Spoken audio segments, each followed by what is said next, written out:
Mystery is my hobby.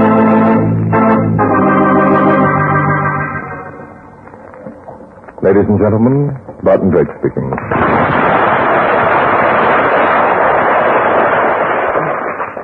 For tonight's drama, I select case history number 116 from my book, Mystery is My Hobby. I call it Death is a Twin.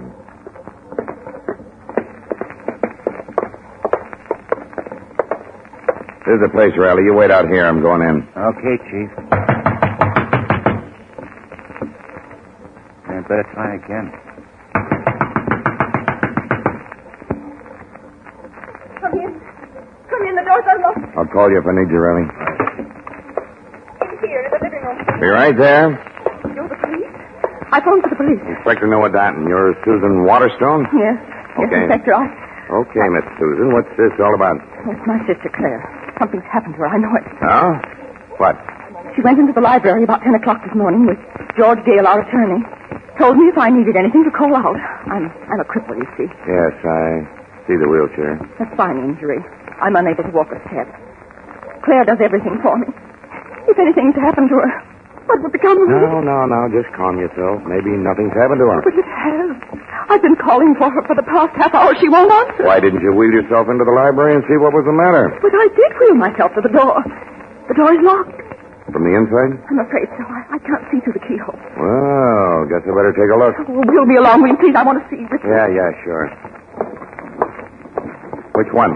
This door right here. Locked, all right. Yep, keys in the lock on the inside. It's Wonderstone. Anything the matter? Oh, something's happened. I know it. Yeah, I guess I'll have to break in the door. Oh, no, please don't. That's such a beautiful old door. If you had to break anything, why not a window? Okay, it doesn't make much difference. I'll get Riley to do it. Hey, Riley, try and get in one of the library windows. They're all locked. Break one. Okay, Chief. Riley will be in the jiffy. Oh, what'll I do? Poor Claire. Oh, maybe she just had a fainting spell. Guess the windows must have been locked. Holy cow.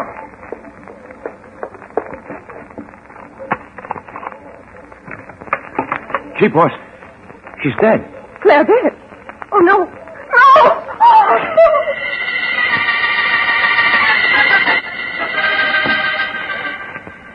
Mike Fat, Barton Drake's Chinese houseboy, carefully twirled the bottle of rare old vintage in the ice bucket and carefully adjusted a spotless napkin around the top. Carefully, he set just the right glass on each stand beside the two easy chairs, and then, just as carefully, placed a carpet tack point upwards in the chair where the good Inspector Danton would soon be planting his very ample frame. Mike Fat loved the good inspector, but he also loved his little joke better.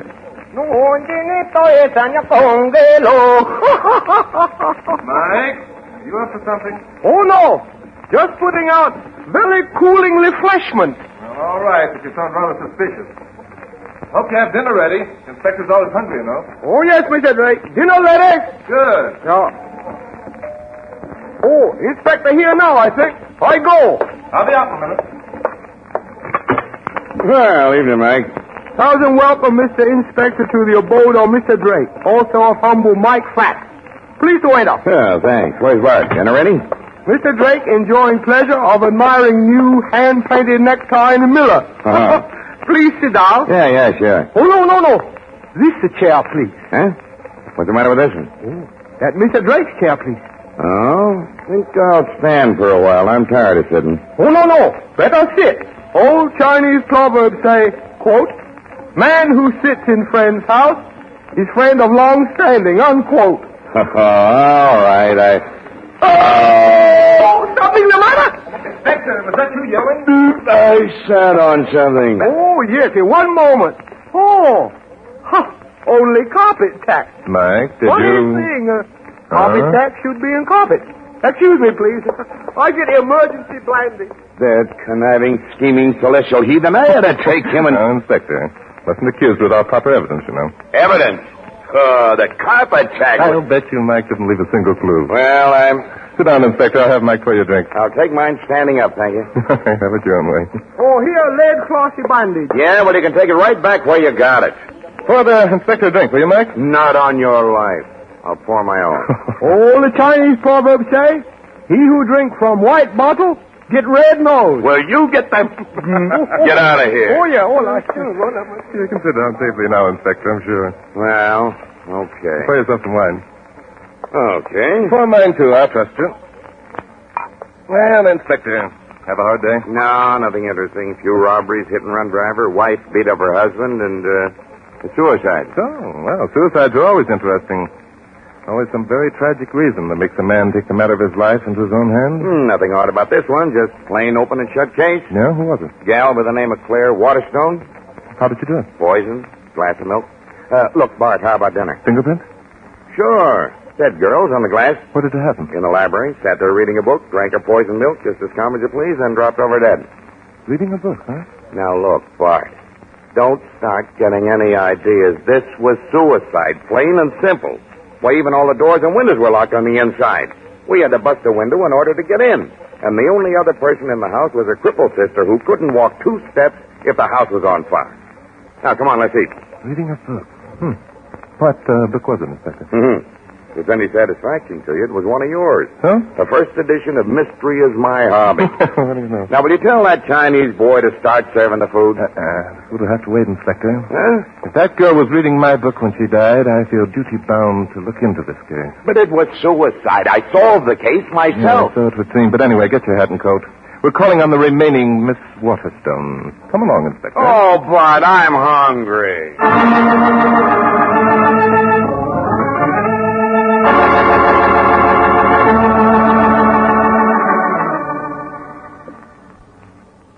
And now, back to Glenn Langan for the second act of Mystery is My Hobby.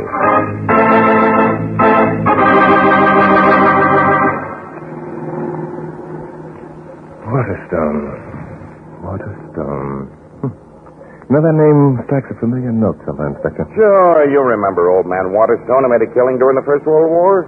All kinds of publicity. War, profiteer, and all that stuff. Oh, yes. Yeah, the newspapers made it so unpleasant for him that he retired and has been living on his millions ever since. Then he's still alive? Nah, he kicked off about 5 years ago. What about his money? Left in trust equally to his 2 daughters, Susan, the crippled girl, and Miss Claire, the one who committed suicide. The mother died when the twins were born. Twins? Sure, Susan and Claire, they were twins. Oh, I see. We'll pull in here. This is the place.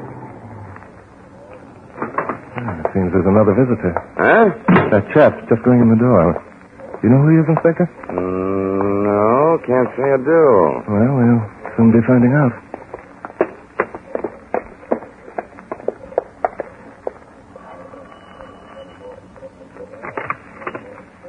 Miss Waterstone isn't at home, gentlemen. Just a minute, you. We're the police. Police? Oh, well, that's different. Come right in. Thanks. I thought this matter had all been settled. It has. Well, then what? This is just a final checkup, Mr. I'm George Gale, Miss Waterstone's attorney. How do you do? I'm Barton Drake. This is Inspector Noah Danton. How do you do? How do you do? George? George, is that you? Yes, Susan. Is that someone with you? Yes, Susan, the police. And a Mr. Barton Drake. Well, bring him on in. Follow me, gentlemen, please. Miss Susan is confined to a wheelchair, you know, Mr. Drake. Yes, I've been told. I didn't expect you back, Inspector. I thought this matter was all settled when they took my poor sister's body away. It is settled. It's just that Bart Miss Waterstone, I'm Barton Drake. I knew of your father. Oh? Barton Drake, the writer? Yes. Susan is very fond of your books, Mr. Drake. So? Yes, indeed. Being confined as I am, I find reading a great relaxation, and I'm particularly fond of mystery stories. I'm very flattered, Miss Waterstone. Would you gentlemen care to join me in a cup of tea? I have some here, all nice and hot. I would. I'm hungry. Thank you. Miss Waterstone, I'd like to ask you a few questions, if you don't mind. I know this must be a very painful subject to you, but... Well, it's all right, Mr. Drake. I'm only too glad to have someone to talk to. Thank you. Now, Miss Waterstone, do you know of any possible reason why your sister Claire should commit suicide? Why, I can give you a very good reason. Yes, Mr. Gale? Claire lost all her money. Oh? All that money her father left her? Yes. Claire was a spendthrift. She ran with a fast crowd, Mr. Drake.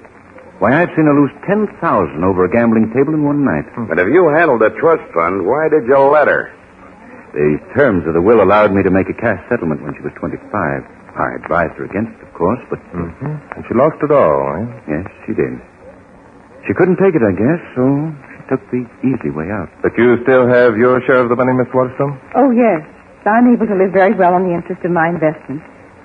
You see, Mr. Drake, I've taken the precautions never to be a burden to anyone. A very wise move, I'm sure. Claire didn't think so. She was mad as hops because Susan wouldn't give her half of what she had. Poor Claire. I did take care of her, Mr. Drake. I gave her an allowance of $100 a week. I see. Inspector, I want you to show me around the library. Oh, well, come on. You'll excuse us for a bit, won't you, folks? Yes, indeed. What's the matter with you, Bart? I've never seen you act this way before. Yeah. Not just over a plain old suicide. This the door? Yeah. Well, come on in if you're coming. Oh, just a minute, wait a minute. Did you oil this lock when you were trying to get the door open, Inspector? Oh, of course not. Riley opened that door with a key from the inside. That's strange. Well, now, where was the body? Slumped over in this chair, In the book, my book? laying in her lap. That's the book for fingerprints? Sure. Whose? Hers. Oh. What was the glass of milk? Laying on the floor. That spot there was the milk. I see. How do you know the milk contains the poison? We analyzed the spot. Now, are you satisfied? What's that broken window? Where Riley came in. Bart, I told you all about this before. Now, what are you trying to... Look at her. You both must have liked mysteries. You know, here's a book of mine I'd forgotten I'd ever written. Well, I wish you'd go home and write another. I'm hungry. I want to eat. Very well, Inspector. Let's go. You mean back to your house and good old Mike Fat's dinner? No, Inspector. Down to the morgue.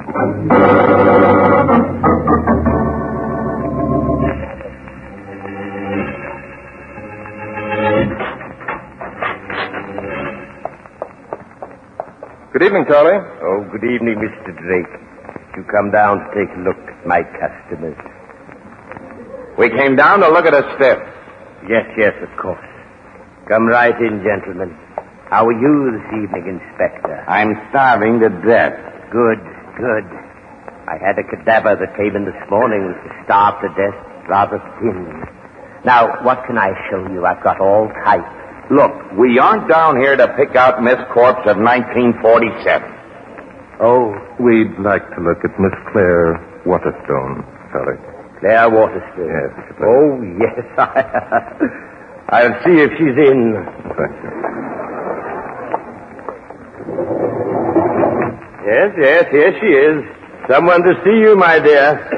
Beautiful girl. Of course, Charlie, of course. You're sure this is the right one? Yes, indeed. I have her case history right here. Got it tied to her big toe. Claire Waterstone, poison, suicide. Yes, she's the right one, all right. Well, what are you waiting for, Charlie? Just looking at her face. Awful sad. Well, there you are. By Judge, Inspector, what a remarkable resemblance. Why not? They were identical twins. Yes, that must account for it. Well, that's enough. I've seen all I care to. My pleasure. Come on, Inspector, let's go. You mean at last we're going to eat? Well, maybe. If Miss Susan will make you a cup of tea.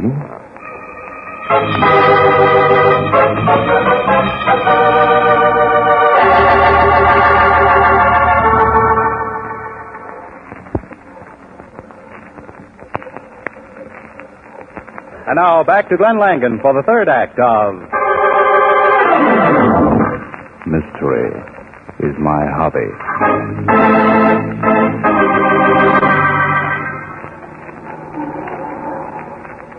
Well, I hope at last you're satisfied, Bart. Yes, Inspector. I'm satisfied. I told you it was suicide all the time. I'm satisfied that it's murder. Murder? Oh, now, Bart, Stop Lord. at this drugstore, Inspector. I want to make a phone call. Phone call to whom? My stockbroker. Stockbroker? Are you nuts? I don't think so. Well, while you're phoning, I'm going to have a double banana split.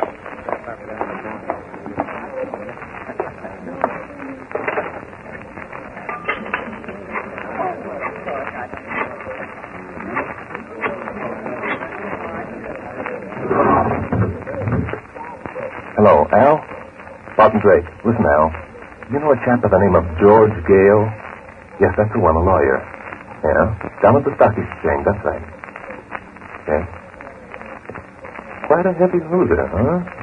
Thanks, Al. That's just what I wanted to know. Yeah, sure. Meet me for lunch tomorrow. All right, bye. And vanilla. And plenty of nuts, Barney. You through already? Yes, Inspector, come along. We've got work to do. But I just ordered it. No, what's the use? I'm coming. Suicide, morgue, murder, stockbroker. I give up. You want to solve this case, don't you, Inspector? I've already solved it. All I want to do is eat. Back to the Waterstones, Inspector. Oh, now, look, Bart, I don't mind going along with a gag, but this time you're going just a little bit too far. You think so, Inspector? You're darn right. This is nothing but an ordinary police job, just plain suicide. That's the way it's marked up on the books down at headquarters, and that's the way it's going to stay. Oh, Inspector, I'm afraid you're in for a big surprise. But it couldn't be anything else. It couldn't be murder.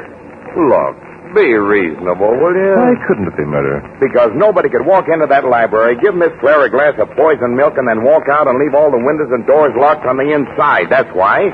Claire just had to lock that door herself. Well, it's been done before. If you read my book on the case of... And besides that, there weren't anybody else's fingerprints on that glass but Claire. Of course there weren't, Inspector. You wouldn't expect there would be, would you? Oh, no.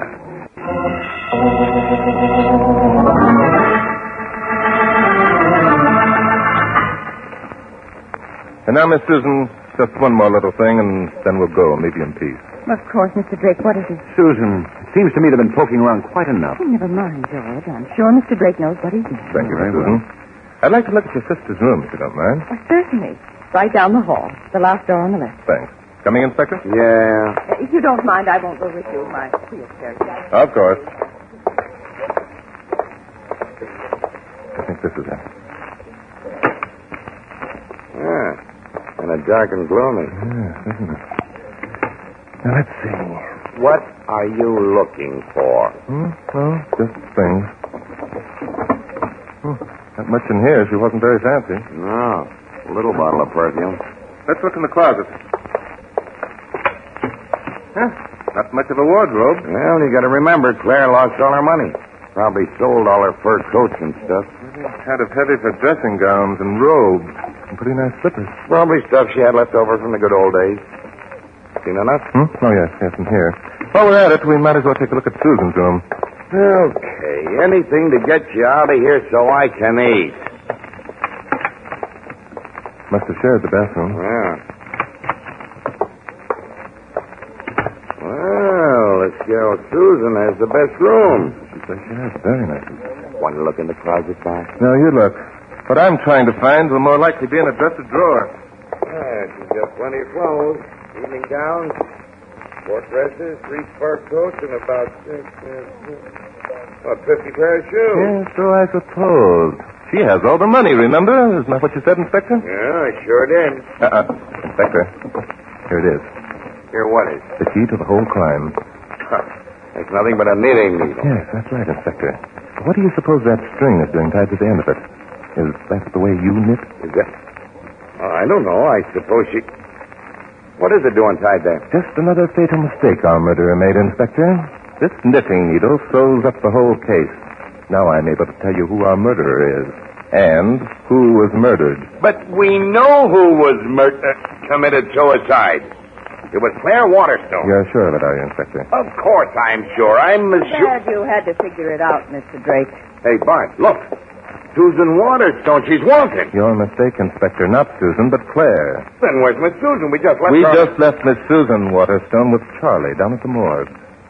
I would like to know just how you figured this all out. Well, stop me if I'm wrong, but here's the way I think it happened. After you lost your money, Miss Claire, you were forced to depend upon your sister, Susan, for your very existence. In order to get the weekly allowance she gave you, you had to wait on her hand and foot. You're right so far. That got to be pretty tiring after a while. You couldn't see why a crippled girl who was unable to go anywhere should have all that money, while you, who were young and healthy, didn't have a dime. So you decided it would be wonderful to change places with your sister and have all that money for yourself. Yeah, but one of them was crippled, Bart. Susan, why did you get out of the chair? Oh, it's no use, George. Mr. Drake knows everything. Oh, that's too bad. You don't think I'm going to let him tell, do you? Barty's got a gun? Yes, indeed. I wouldn't use it, though, Mr. Gale. No, I don't think I will. After all, Claire is the murderer. No, George. You are the murderer. What? Why, This morning, when Susan was in the library, you brought her a glass of poisoned milk. You'd been careful to hold the glass with a napkin in order not to leave any fingerprints. Susan drank the milk, or at least part of it. And the poison worked immediately. But I thought that... Then, George, you took her out of the wheelchair and dumped her body in an easy chair and placed an open book in her lap, a book that she'd been reading at the time. That was another mistake. People who commit suicide never do it while they're reading books, George. Very clever, aren't you? Not so clever, George. This case was very simple. Then you wheeled out the wheelchair and carefully oiled the lock in the library door. You took this knitting needle, in which you had attached this string. You put the needle through the handle of the key, stretched the string to the floor and under the door so that the end was on the other side, the outside. Then you carefully closed the door, pulled on the string, the needle turned the key and locked the door and then fell to the floor. It was a simple matter to give the string a yank and pull the needle under the door. And you hid it in Miss Claire's dresser drawer. And you had done the supposedly impossible. Locked the door on the inside. How did you guess that? I didn't have to guess. I'd written up a case just like this one. It was in the book Susan Waterstone was reading, and which, by the way, you also must have read. Well, that's about all. Except that you then forced Miss Claire to assume her sister's identity, didn't you? I hate to do this. It's either you or me. You ready, Inspector? don't try it. I'm going to shoot you first, Mr. Drake, and then I... No, you... I got it. Inspector, I felt the wind of that one. I'd save those tears, my dear. You'll need them for your sister's funeral.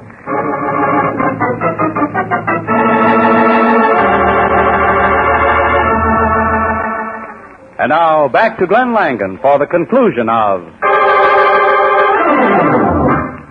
Mystery is my hobby.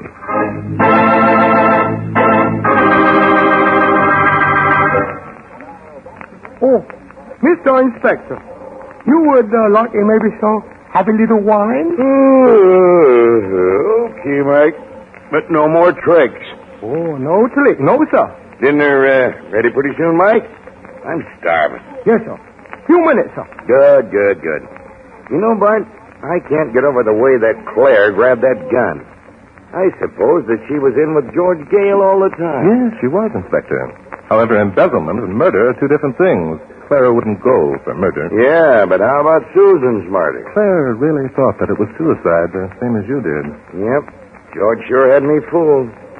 I don't know how you ever figured out that Claire wasn't Susan. Oh, no, Inspector, I'm surprised at you. That girl at the morgue, didn't you notice her legs? Sure. She had two, just like everybody else. No, not like everybody else, Inspector. Hers were thin, very thin. Not at all the legs of the girl who used them to walk on. And then, of course, the clues in the bedrooms were unmistakable. Did you honestly believe that Susan, being confined to her wheelchair, would use evening gowns, sport clothes, fur coats, and 50 pair of shoes? Well, I don't know. How did you know that George killed her instead of Claire? Well, primarily because of my call to my broker. He said that George Gale had been gambling on the stock exchange with much more money than he could possibly possess. Only, Inspector, it was Susan's money instead of Claire's. Hers was already gone, remember? Gentlemen, dinner is served. At last we eat. Just a minute, Inspector. Barton Drake speaking. Yes? Yes. Well, yes, indeed. What? We'll be right over. Come on, Inspector, get your hat. But, Bart, dinner's ready. You I can haven't eat eaten. later, Inspector. You can eat later. Right now, we're going to investigate a very mysterious murder. But, Bart, with me, eating is a very serious business. I know, Inspector, but with me, mystery is my hobby.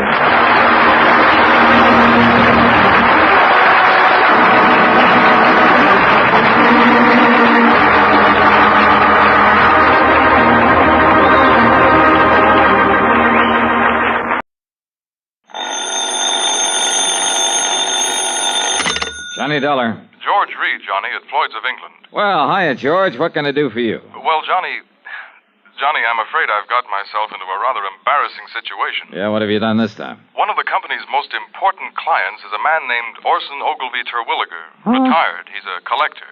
He lives down near the little town of Bethel, New York. Where's that? Across the Hudson, east of Poughkeepsie, between Monticello and Coshecton in the Mongauk Valley. Yo, hold it. I'd better look it up on the map. Yes, I wish you would, Johnny. Then go on down there right away. Oh, why not? But what for? Terwilliger insists that someone from the company, preferably I, call on him immediately. Immediately, Johnny, regarding some change he wants to make in his life insurance policy. What kind of a change? Well, I haven't the least idea, but it's a really sizable policy. How sizable? Over $500,000. That's sizable. With a double indemnity clause. Wowee. You can see why it's important that we cater to this man. All right, so why don't you tear on down there? Well, you see, Johnny, oh, dear. Yeah? What's the matter, Georgie? I'm making this call from the city jail. You what? No, some fool traffic cop. I mean, one of our fine highway patrolmen. Yeah.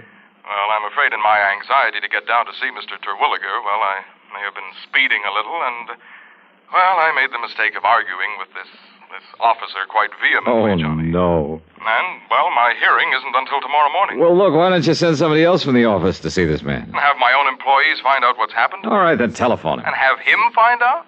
No, please, Johnny. Go down there and... Listen, I'll double whatever your expenses are and give you $100 besides. Oh? But now, is that really all there is for me to do? Just find out from him what change he wants in his policy? Yes. But why do you ask that way? Oh, nothing. Only every time you hand me one of these real easy assignments, I find I'm lucky to get out of it alive.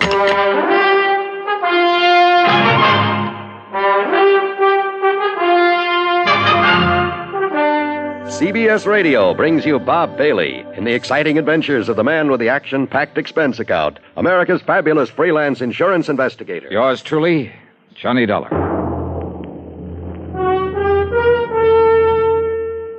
And now, Act One of yours truly, Johnny Dollar.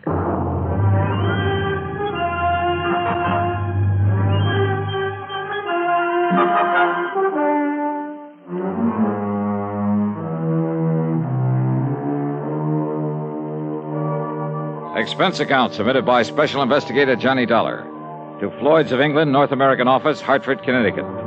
Following is an account of expenses incurred during my investigation of the collector's matter.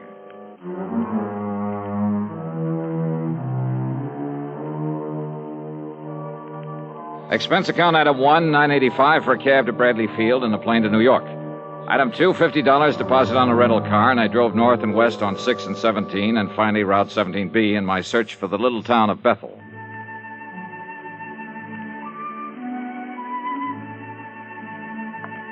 The foot of the Catskills country is mighty beautiful this time of year. No wonder it's a famous vacation spot for thousands who spend most of their lives in the noise and dirt of the big cities. Lots of mountains, trees, fresh air, and flowers. The so-called town of Bethel was little more than a crossroads with a couple of general stores and gas stations and Emma's Hotel. At Emma's, I asked directions to the Terwilliger place. Oh, you mean the big place over the lake? Well, I don't know, is it? Yeah, it's a beautiful place. And if they do decide to sell it, well, you know the rumors about it. Yeah, well, how do I get there? Well, you see that road right across the highway? Yeah, I see it. Well, first you pass Lake Superior, the Scott place. Yeah. About a mile and a half, maybe 2 miles. You see a turn to the left. Uh-huh. It takes you up the side of the little mountain to the big house. Okay, thanks. Such a narrow, twisting road, though, so be careful when you drive. Oh, sure, and I'm but not such a beautiful view it gives of Mr. Terwilliger's private lake. Oh, that's fine. I'll give it a good look. And maybe he'll show you his wonderful collection of guns and weapons that he has. Yeah, beautiful guns. Yes, I'll ask him about them, and thanks and again. when you come back, if you feel like a nice cool beer on this hot weather. Yes, I'll stop by again. Thanks.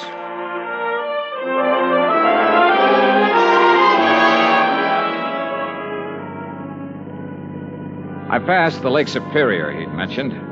Then a couple of miles beyond, made a left turn that put me on the narrow, winding road up the side of a hill above another, a smaller lake. I wondered why Terwilliger, with all his money, hadn't improved this road, and thought of what might happen to someone trying to negotiate it too fast. Well, I didn't have time to think about it for long. Huh?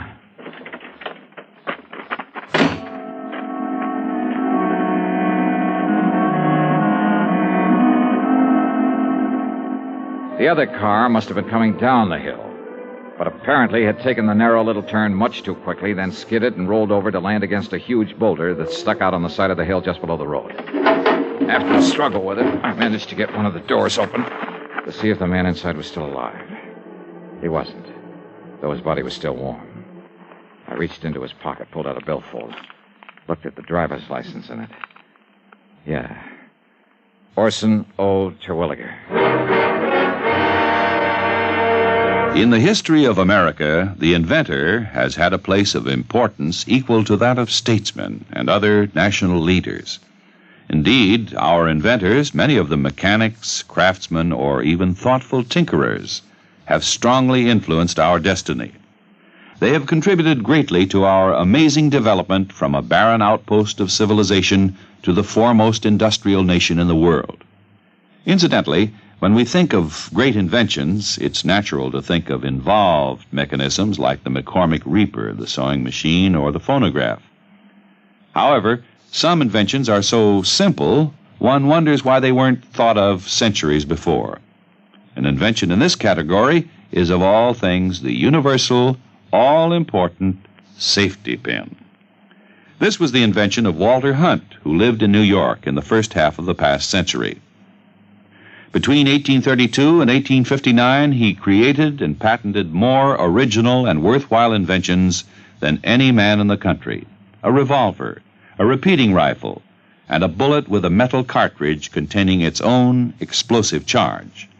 But of all his simple inventions, the safety pin is the most useful. It was patented in 1849, and he gave the patent to a draftsman in discharge of a very small debt. Perhaps it is safe to say that Walter Hunt's little invention has been known and used from infancy to old age by more people than any other mechanical contrivance in the world. In recognizing the need for a safety pin, Walter Hunt had the viewpoint of so many American inventors. Somehow there must be a way. Let's find it. Now, Act Two of yours truly, Johnny Dollar, and the Collector's Matter.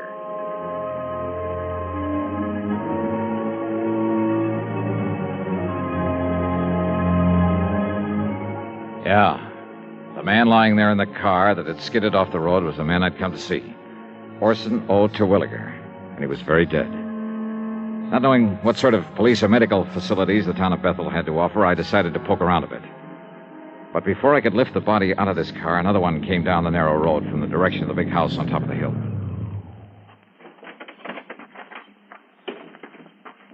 Well, stranger, did you have some trouble with your... Oh, no, that's Orson's car. This gal was a doll, maybe 5'2", with blonde hair and, for a moment, sparkling blue eyes. And a figure inside her tight blue capris and yellow silk shirt that would have made any man turn his head. She stood there a moment, staring at the body, a look of utter disbelief on her lovely face. Then I caught her as she started to slump to the ground, hands covering her face, her whole body shuddering with her sobs. I'm sorry. I'm terribly sorry. Why did a thing like this have to happen? Just when Orson and I were... Easy now. Easy. Just take it easy. If it makes you feel better, go ahead and... No. What good is it to cry over him? It won't bring him back to life. No, I'm afraid nothing will now. Why does it have to happen to people like... I'm terribly sorry.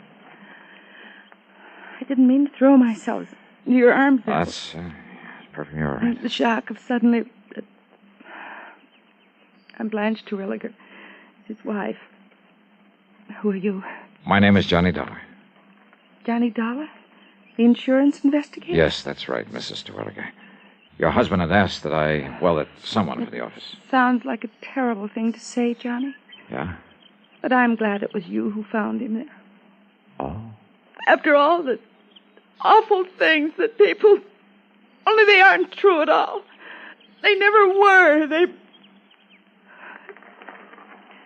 Well, I suppose we'd better call Dr. Parker and the police and... Shall we go up to the house, Johnny? Yeah. Sure.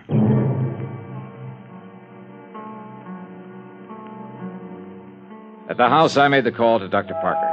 In a matter of minutes, he and another man, a Mr. Harry Allen, arrived, and together we went back and inspected the scene of the accident. No question to me. No question at all. Yes, Mr. Dollar, I'm the whole police force here in Bethel.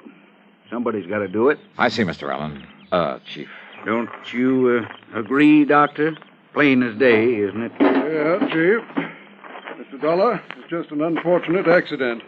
Those marks on his head and body are simply a result of the car rolling over. All of them, So Doctor? why Orson didn't know better than to take this turn too fast is... What did you say, Mr. Dollar? Well, this bruise on his forehead when he struck the windshield. That's right. Killed him instantly. And here, on his chest, from the steering wheel. Uh-huh. But that round contusion, I guess you'd call it, there behind his left ear. Small, a perfect circle. Something inside the car when it rolled. Was it? Yep. Maybe. Suppose you show me one thing, anything, inside the car that could have made that clean, clear mark. Now, you look here, Dollar. Yes, Chief. It was pure accident that killed him, no doubt about it. The doc knows it, I know it, and you know it. Just because you're one of these high-powered, big city-type special investigators, just don't let your imagination run away with you. Chief is right, Mr. Dollar. Sure. Now, come on. Let's haul the body up to the house and help Mrs. Terwilliger make arrangements with that funeral home down to Monticello. Anything else we can do. Very good idea, Chief.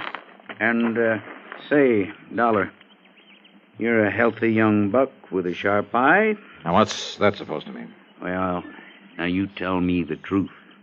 Don't you think Terwilliger's wife is one of the prettiest girls you ever did see? Yeah, she is. Such a shame that she and him never really... Rumor, Chief. That's just a lot of idle gossip. Yeah, Doc. I guess you're right. Is he, Chief? Huh? I wonder.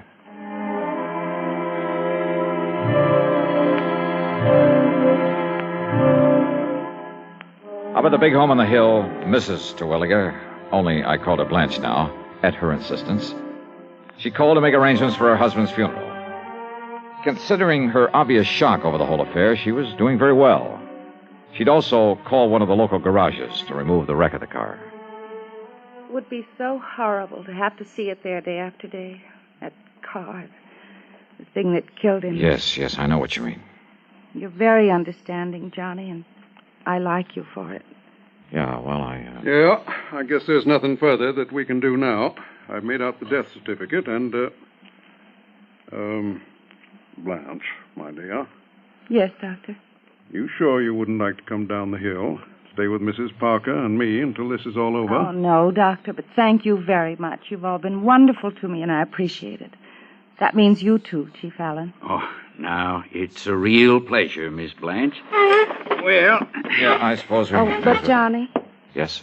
Would you stay and help me make out the insurance? Oh, it sounds terrible to talk about it at a time like this. Yeah, but all those things have to be done, my dear. So, Mr. Dollar, if you'd like to stay here... No, I'd better run on down to Emmer's Hotel and arrange for a place to stay overnight. A hotel when we have this nice big house with plenty of...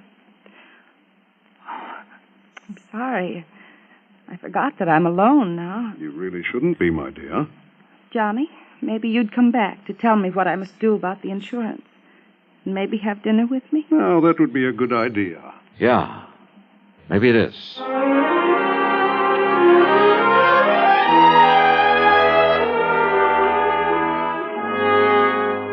Expense account item 3, 90 cents for a phone call at Emmer's Hotel. Orson Terwilliger is dead. And, George, there's just one thing I want to know. Johnny, I simply can't... Yes, what is it? Who are the beneficiaries of Terwilliger's insurance? Why, there's only one. His wife, Blanche Terwilliger. Yes. I knew it. George, is that policy pretty much a standard form? Yes, it is. Double indemnity, as I think I told you. But he said he wanted some changes made. Well, to quote him exactly, he said he wanted to make a change in it. But frankly, I can't imagine what or why. 5 will get you 10. He wanted to change the beneficiary. Really? But the beautiful Blanche played it smart. She didn't give him a chance. Yes, I suppose that is a... What? Yeah. Now, Johnny, no, listen. If you mean what I think you do, what I mean is... Yeah, George. Give it some thought.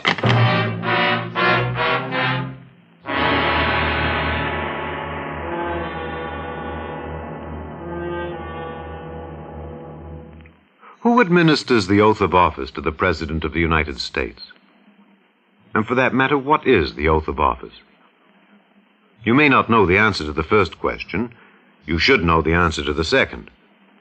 Because before a man can become president, he must pledge himself to do 2 things. First, he must pledge that he will in fact perform the duties of the president. And second, that he will perform them in accordance with our Constitution. This pledge is called the Oath of Office. It is very short and reads as follows. I do solemnly swear, or affirm, that I will faithfully execute the office of President of the United States and will, to the best of my ability, preserve, protect, and defend the Constitution of the United States. That is the oath of office. The President takes it. But who administers it? The answer is that the Constitution does not say. Washington was sworn in by an official of New York City. Calvin Coolidge took the oath of office before his own father in the family homestead in Vermont. Frequently, it's administered by the Chief Justice of the Supreme Court. But the important point is not who administers the oath, but that the President, before he becomes President, shall swear to preserve, protect, and defend the Constitution. Because it is the Constitution which ensures that your country and mine shall be our country under God. Now, Act 3 of yours truly, Johnny Dollar.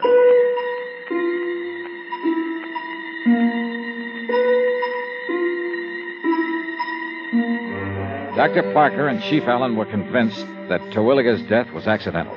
Well, I wasn't. Yet, all I had to go on, some talk the Terwilliger place might be put up for sale, meant nothing in itself unless I could find out why. Or perhaps the reason might tie in with the rumors, the gossip that had been mentioned to me. Rumors of what? That Blanche and her husband weren't getting along? As for actual evidence that he was murdered, all I had to go on was that funny little mark behind his ear.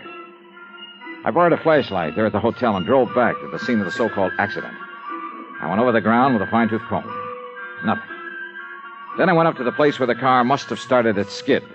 I searched the bushes all around, and then... Wait a minute. What under the sun is... And more important, where did it come from? It's much longer than an ordinary. As for the fletching... Yeah, this thing's been used all right, and recently. And instead of a point, it has the heavy, round stone head. Who is it? Speak up or I'll shoot. Oh, that's a nice way to welcome a dinner guest. Johnny, you had me frightened. Oh, well, I'm sorry, Blanche. I saw your flashlight down here and couldn't imagine who it was. And since you hadn't come up to dinner as you promised... Oh, I was on my way. I hope I'm not too late.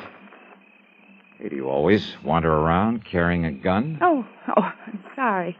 Here, you'd better take it. Yeah. I'm not used to these things, though heaven knows I've seen enough of them. Your husband's gun collection. But why'd you stop here, Johnny? What were you doing, and what in the world's that? Oh, just a... Well, there must have been some Indians around here at one time or another. Oh, yes. I understand this was great Indian country. But now, Johnny... Yeah? My invitation to dinner still stands. Great. I'm starving.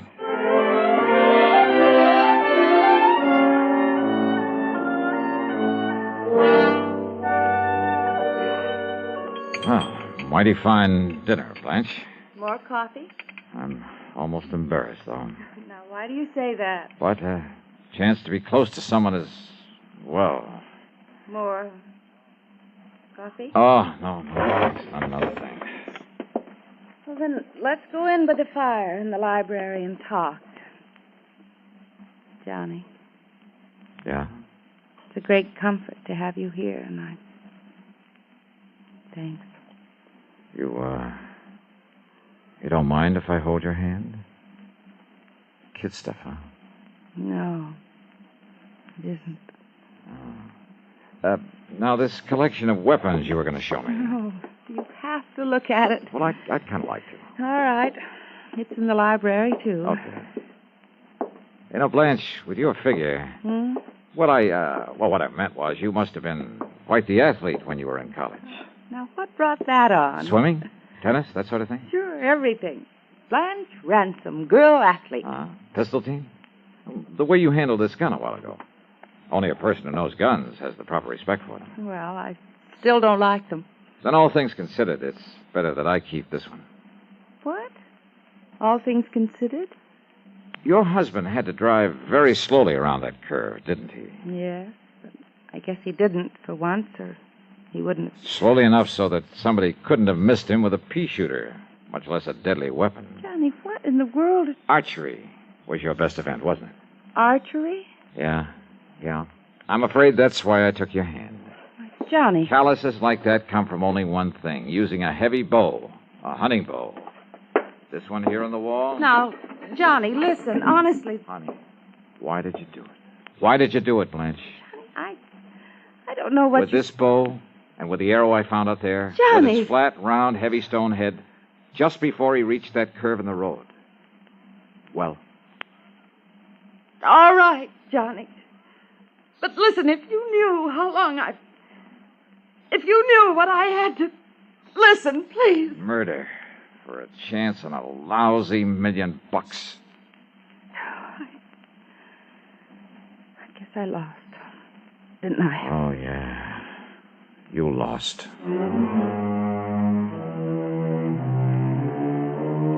And according to the law, no person convicted of the murder of the decedent shall be entitled to any portion of the estate, including the insurance. But just don't forget my commission on that amount. Expense account total, including room and board at Emmer's and the trip back to Hartford, $185.60. Doubled. Yours truly, Johnny Dollar.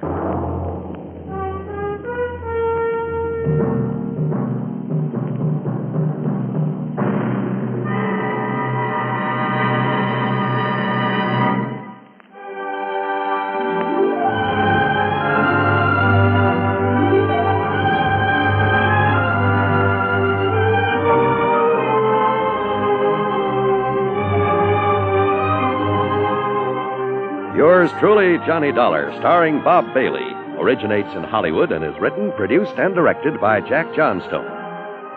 Heard in our cast were Virginia Gregg, G. Stanley Jones, Forrest Lewis, Vic Perrin, and Bart Robinson.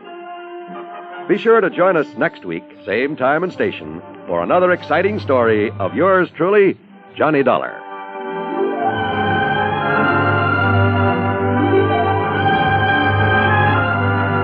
This is John Wall speaking.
Johnny Dollar has come to you through the worldwide facilities of the United States Armed Forces Radio and Television Service.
It's 6:10. Johnny Dollar. Hi, Johnny. This is Earl Poorman. Earl, how are you? How are things in Los Angeles? Why, didn't you know we moved back here to Sarasota in Florida? No kidding. Yep, but now we think we'll make another move. Where to this time? Oh, back to California. Why don't you make up your mind? It's more fun this way. Say, why don't you come down here and see us? At whose expense? Companies? Another investigation? Yes. What this time, Earl? Of a murder, Johnny. A murder? That hasn't happened yet. But believe me, if I'm reading the signs right, there's certainly one in the making. Okay, Earl. I'll grab the first plane I can get.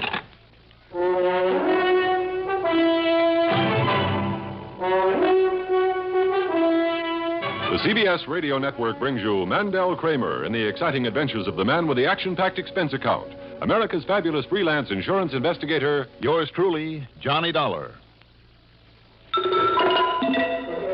It never fails. Whether it's a party evening or an ordinary weekday, people always drink more light, bracing, clean-tasting Pepsi-Cola than you expect. That's why the smartest Pepsi you buy is the extra carton. Buy extra carton of the drink that lets you drink young as you think. Yes, get the right one, the modern light one. Now it's Pepsi for those who think young.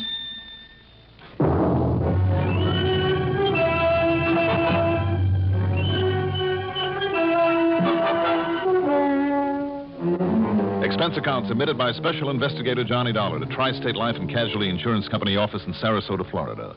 Following is an account of expenses incurred during my investigation of the whether or not matter.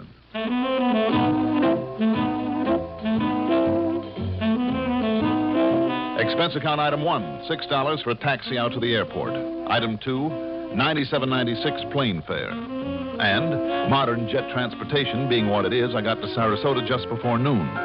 Item 3, $50 deposit on a rental car, and 20 minutes later I walked into the office at 1306 Main Street that Earl Poorman shares with another old friend, Don Boomhauer, a prominent realtor.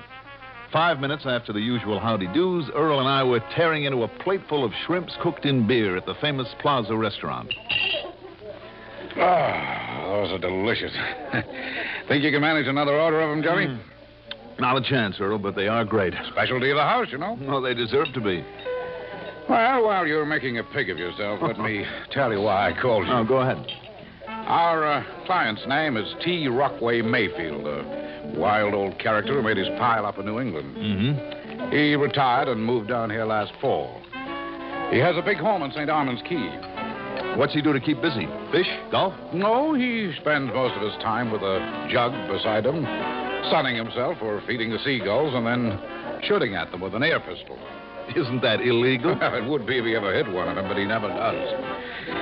And he does throw big parties, always lots of pretty girls around. And don't think he doesn't go for them, too, in spite of his age. What a life. The point is, he tells me that he came down here to retire to get as far away as he could from his wife's kids. You know, stepdaughter and stepson. Names are Betty and Frank Merritt. How come, Earl? Well, as long as his wife was alive, she made him support them. I see. But he felt they ought to be out earning their own living, and Johnny, I happen to agree with him. If they're growing up, I agree with you. Anyhow, when his wife died and he retired, he left them flat. They're on their own until he goes, of course. So, what's happened? Well, tomorrow is old Mayfield's birthday, and that means another big party. Mm-hmm. And Johnny, the kids have told him that they're coming down here to celebrate. Told him that he can't refuse them now because they're standing on their own feet. You think that's true? No, sir. I think they're coming for something else. Like what, Earl? That nasty word I mentioned to you on the phone. Murder? Murder. Now, let me pay the check and I'll drive you over to see him, okay? By all means.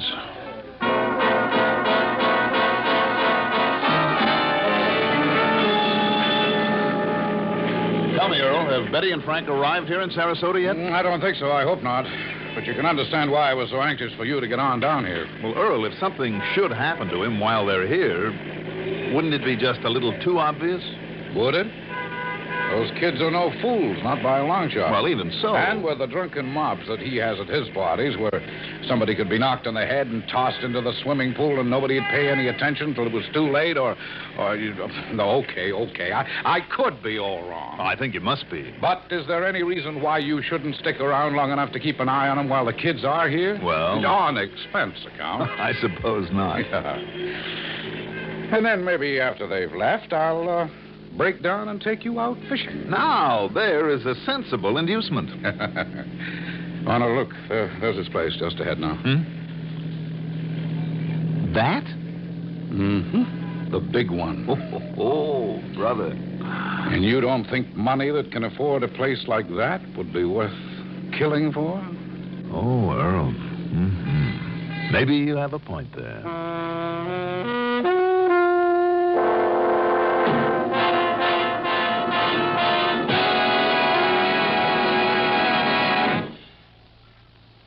This ever happened to you? You're driving down a long highway or working late, and then monotony makes you feel drowsy. Perk up with No-Dose. No-Dose keeps you alert with the same safe refresher found in coffee. Yet No-Dose is faster, handier, more reliable. Absolutely not habit-forming. The safe way to stay alert without harmful stimulants. No-Dose.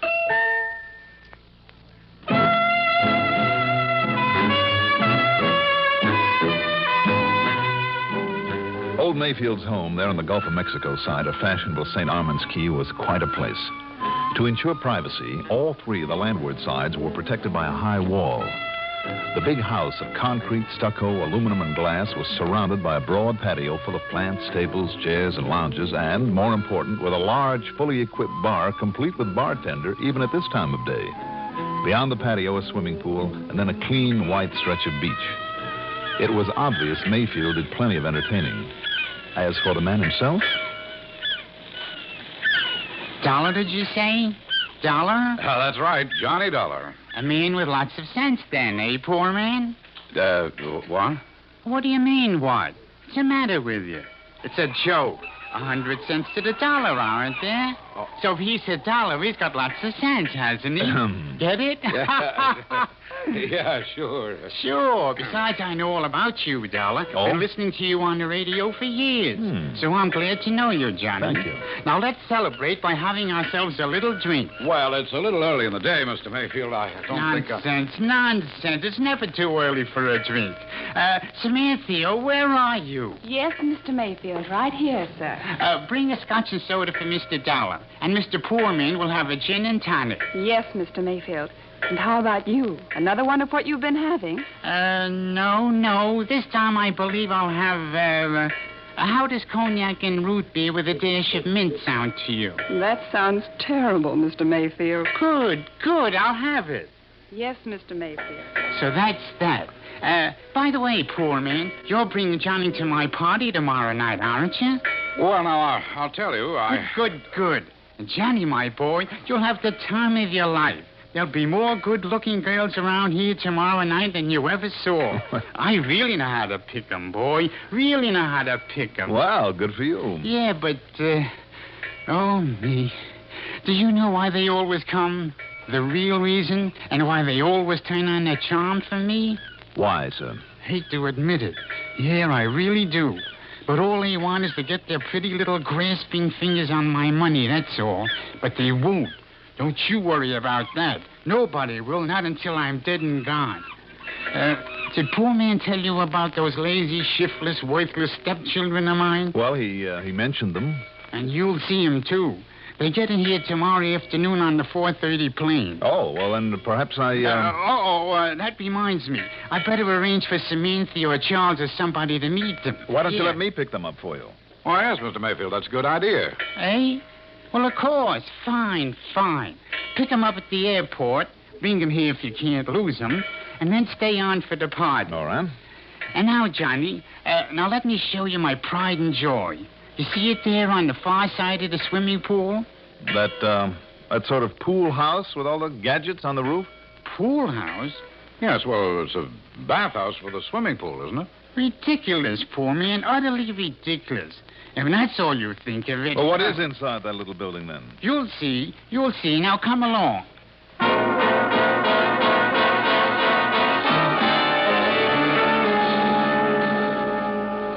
I'll be doggone. Yes, sir, a weather station. How about that? Certainly fooled me. Complete one, too. You see, Johnny?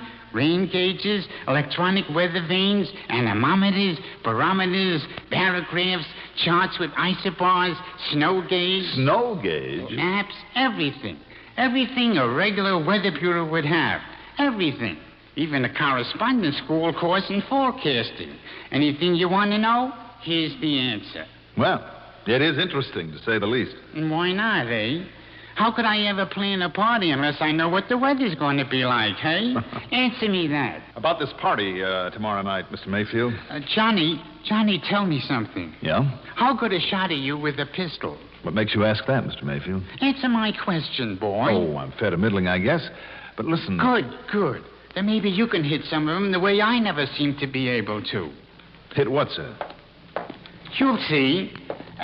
Samantha... Yes, Mr. Mayfield? What? Now, why the devil did you bring me another drink? You want me to spoil my aim? Oh, no, Mr. Mayfield. But there's no point in letting it go to waste. I swear, Mr. Mayfield, I don't know how you do it. Practice, poor man, practice.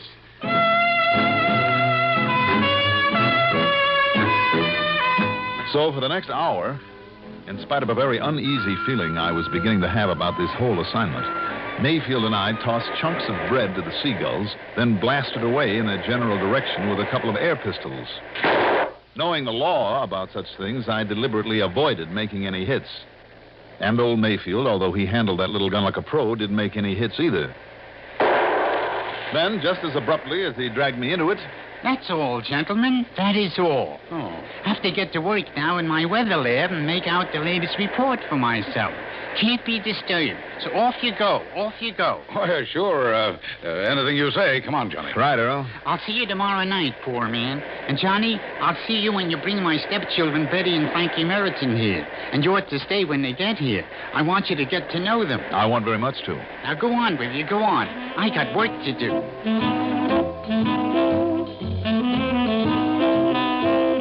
I picked up my rental car and dropped in on my old friend Sergeant Phil Phillips at police headquarters.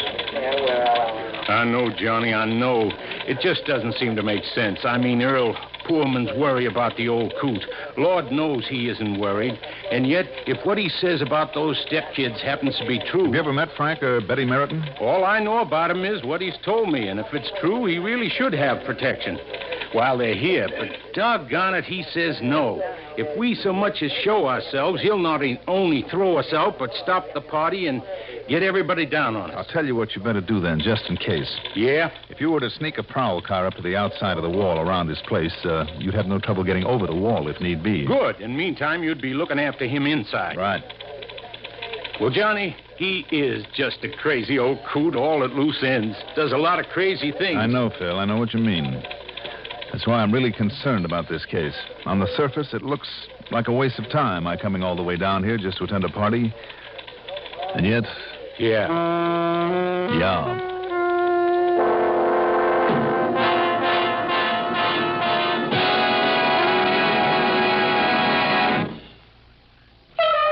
Treat your taste kindly with Kent. Treat your taste kindly with Kent. Treat your taste kindly with Kent. Smoke Kent, the Micronite filter cigarette.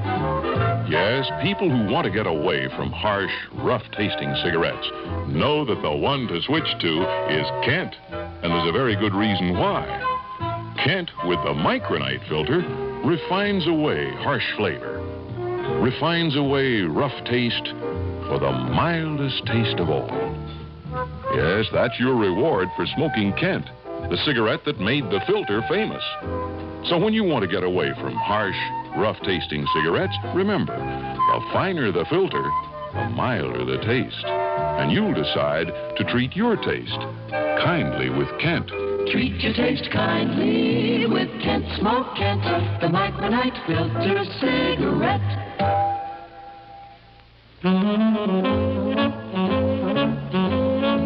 Cocktails and dinner with the Foreman's, a good night's sleep, and for most of the next day, I had little to do but kill time. I went out and hit some golf balls at a nearby driving range, paid a visit to the colorful Jungle Gardens, saw the famous Ringling Circus Museum, and ended up chewing the fat with some of the boys at station WSPB. Then I met the plane, picked up Frank and Betty Meriton, piled them into my rental car, and started back to St. Armand's Key. The differences between the two of them were pretty striking. Betty was a beautiful girl with a head on her shoulders. Frank was a weak, wishy-washy, well-spoken nothing with a capital N. Don't tell me, dear girl. I think it's utterly ridiculous that he should expect me to sweat and slave and work my fingers to the bone when he has all that money that he doesn't know what to do with. I mean that. Utterly ridiculous. And I tell you that when Daddy finds out that you lied to him, Frank, that you don't have a job, that you've been chiseling off your friends and for me all these months, he'll probably throw you out. Well, he won't find out. Not unless you tell him. And if you do, dear girl, I shall be very angry with you. Just because you choose to work 8 hours a day in a stuffy library 5 days a week. Well, why not? I like it. Well, it doesn't mean that I have to. Frankie, all I hope is he gives you enough to get you off my back. Oh, he will, my dear. He will. I've figured out a sob story that would melt the heart of a statue. Good luck. You'll need it. Will I? You'll see. Just don't you interfere. I'm sorry, Johnny. Oh, that's all right, Betty. This silly squabble has been going on ever since we left the Boston airport. That's okay. I understand that some of the parties Daddy throws down here are Lulu's. So I've heard. There'll be a big one tonight, you know. Good. I love parties. But, well, come to think of it, I won't know a soul who'll be there. But don't you worry, Betty. You'll have no problem in that department. Well, I hope not. But, Johnny. Yes? Will you dance with me now and then? Just in case. Are you kidding?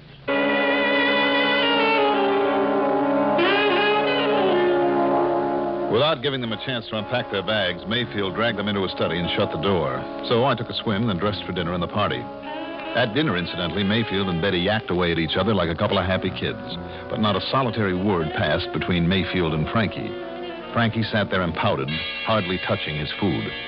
Then, the party. So help me, I never saw so many good-looking girls gathered together in one spot in my life. And what if a lot of them were only looking for a shot at Mayfield's money? The point is, they were there. As for Betty, we not only danced like fools, but made plans for getting to know each other much better up north after this whole thing was over. Meantime, needless to say, I kept a weather eye on Frankie, who spent most of his time at the bar looking very unhappy. Then about 11 p.m., between dances, Mayfield came over my way. Not drinking, Johnny? You're missing half the fun. Oh, don't you worry a bit, Mr. Mayfield. I'm having a fine... Hey, wait a minute. The lights. What happened to the lights? Just a gag, Johnny. Just a gag. A gag? They'll be back on in a minute. I have a timer on the main switch that does it. Well, why? Why the blackout? What's the matter with you, boy? Now, the next time they go out, and they will. Not if I can find that switch box. Now, when they do, you just grab the nearest, the prettiest girl you can find. Oh, come on. And if you don't know what to do then, well, you're not half the... Oh, not a tooth there. They came on again too soon. Now, listen, Mr. Mayfield. But have fun, Johnny. Have fun. Mr. Mayfield, wait a minute. Johnny? Betty, what happened to you? Well, don't you worry. I slapped his face, and hard. Only I still don't know who it was there in the darkness. Look, that lights out gag has got to go. Come on, let's find the main switch box so it won't happen again. You mean the lights were supposed to? Oh, no. Oh, not again. Doggone it. Where did Mr. Mayfield go? Well, I thought he was going over toward... Johnny! Come on, Betty. That was over near his weather station. By the time we fought our way over there through the crowd, the lights came on again. And there, just in front of the door of the little weather station, lay a body. Johnny? Is he... Yes, Betty. Let me through. What is it? What happened? I was over there getting a drink, and I heard a couple of... It's Frankie. That's right, Mr. Mayfield. Is he dead? Yes, sir. Couple of 38s through the chest. Well, I can't say that I'm sorry, Johnny. But who? Who did this? Call the police. Somebody call the police. Sergeant Phillips and his men were already over the wall, and they really did a job. In the next 2 hours, they, plus a dozen more he called in, made as thorough a search of that place as I've seen. But the result? Johnny, the gun that killed young Meriton has to be around here somewhere. Has to be, but we simply can't find it. You must find it, Sergeant. You must. And the killer, too. How about raking through the sand over there on the beach? No, it was all smoothed over before the party, and there still isn't a break in it. To haul every one of this mob down to headquarters so the boys in the lab... Wait. Yeah? Wait a minute.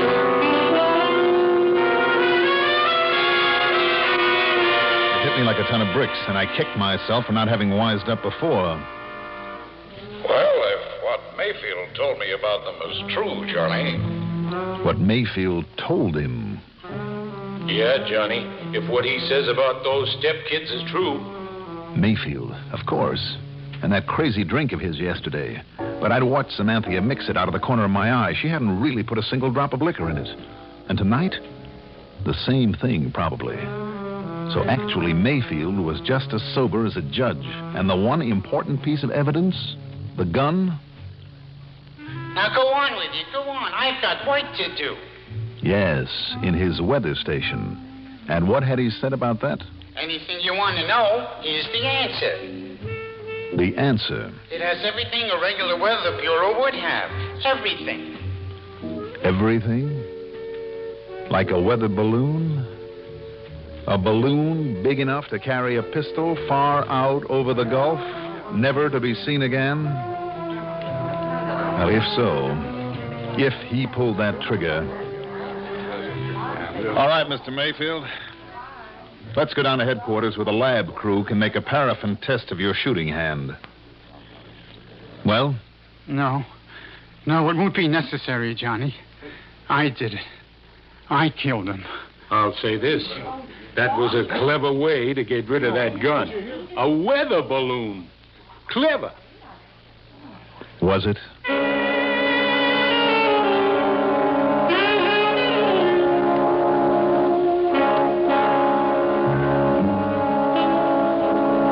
So, the Mayfield fortune will go to Betty. And I can't think of a more deserving girl. Or, come to think of it, a prettier one. Expense account total, including the trip back to Hartford, $247.92. Yours truly, Johnny Dollar.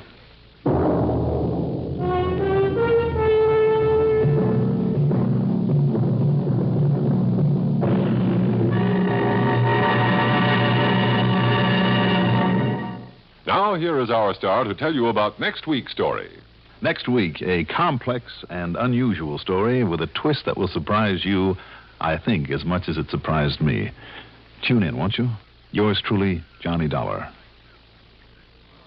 If you drive a car, remember this. Almost anywhere in the country where you see the Sinclair sign, you can save up to 4 cents a gallon on gasoline by using Sinclair Dyno.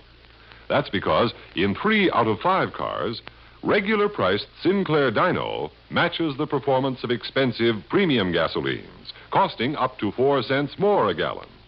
Drive with care and buy Sinclair Dyno gasoline.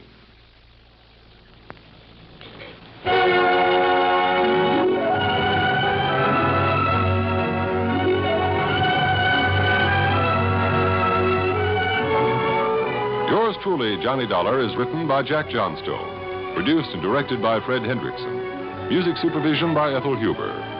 Johnny Dollar is played by Mandel Cramer. Also featured in our cast were Ian Martin, Bill Cramer, Joe Hardy, Ivor Francis, Constance Simons, and Karen McCrary. Be sure to join us next week, same time, same station, for another exciting story of yours truly, Johnny Dollar. Art Hanna speaking.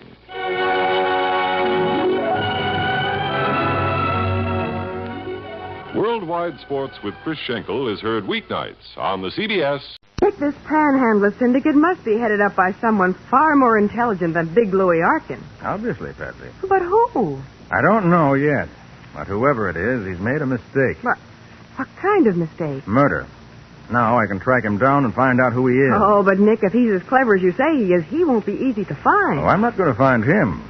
I'm going to let him find me. Now, the case of the persistent beggars. Today's exciting Nick Carter adventure brought to you by Old Dutch Cleanser. Our story begins in a hideout in a deserted riverfront warehouse. A masked man, whose Confederates fear and know him only as the boss, watches silently as his lieutenant, Big Louie Arkin, opens a large bag of currency and dumps it on the table. There it is, boss.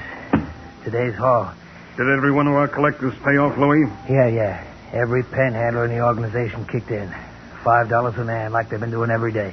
You've told them that my orders are to use no actual violence when they solicit funds from the public? Oh, yeah, boss. Just like you told me. No rough stuff. Precisely, Louie. No rough stuff. However, I have no objections if our collectors are, shall we say, persistent. Yeah, but some people, boss, well, they're cheapskates. They only come across with a dime or a quarter when our boys put the touch on them. Then tell the boys that's not enough. They're to get a dollar bill out of everybody they approach, even if they have to scare them to death. But, boss, you don't mean they should get too tough. Not too tough, Louie. But tough enough. Understand? Oh, yeah, I get you. Still, boss, you ain't doing so bad right now, you know. $1,000 a Louie, day. do you by any chance envy my success? Me? Oh, no, boss, no. I wouldn't want you to be unhappy working for me, Louie. I'm not, boss, honest. I'm satisfied with my cut. After all, it's I who organize these poor, downtrodden beggars. Assign them to their territories, give them what protection I can. Sure, boss, sure. And it's a sweet record I got. Louie, your choice of words is offensive. Huh? This is not a racket. This is a legitimate business. All in the name of sweet charity. Certainly it's no crime for a poor man down on his luck to beg $1 for food and shelter.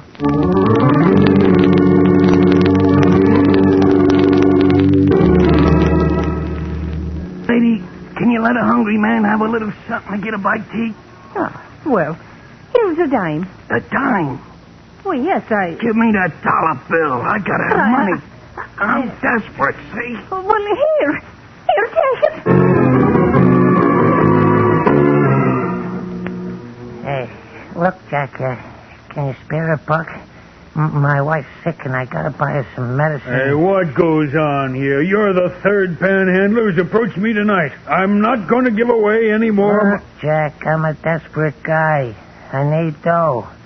And you better not be a cheapskate about it. Understand? All right, here you are. $1 ain't enough, Jack. Not enough? I got a lot of medicine to buy. Better make it 2.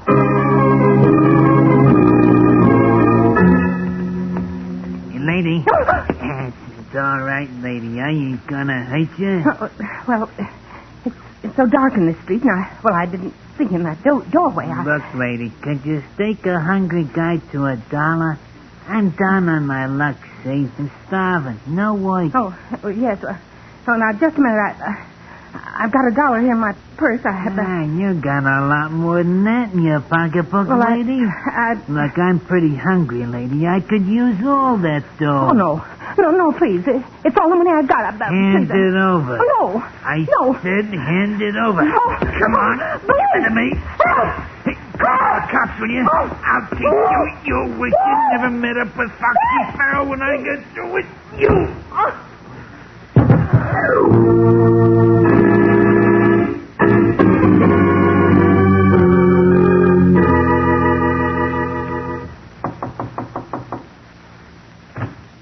Oh, come in, Sergeant. Thanks, Patsy. Hi, Matty. Hiya, Nick. Hey, what's on your mind? Plenty, Nick.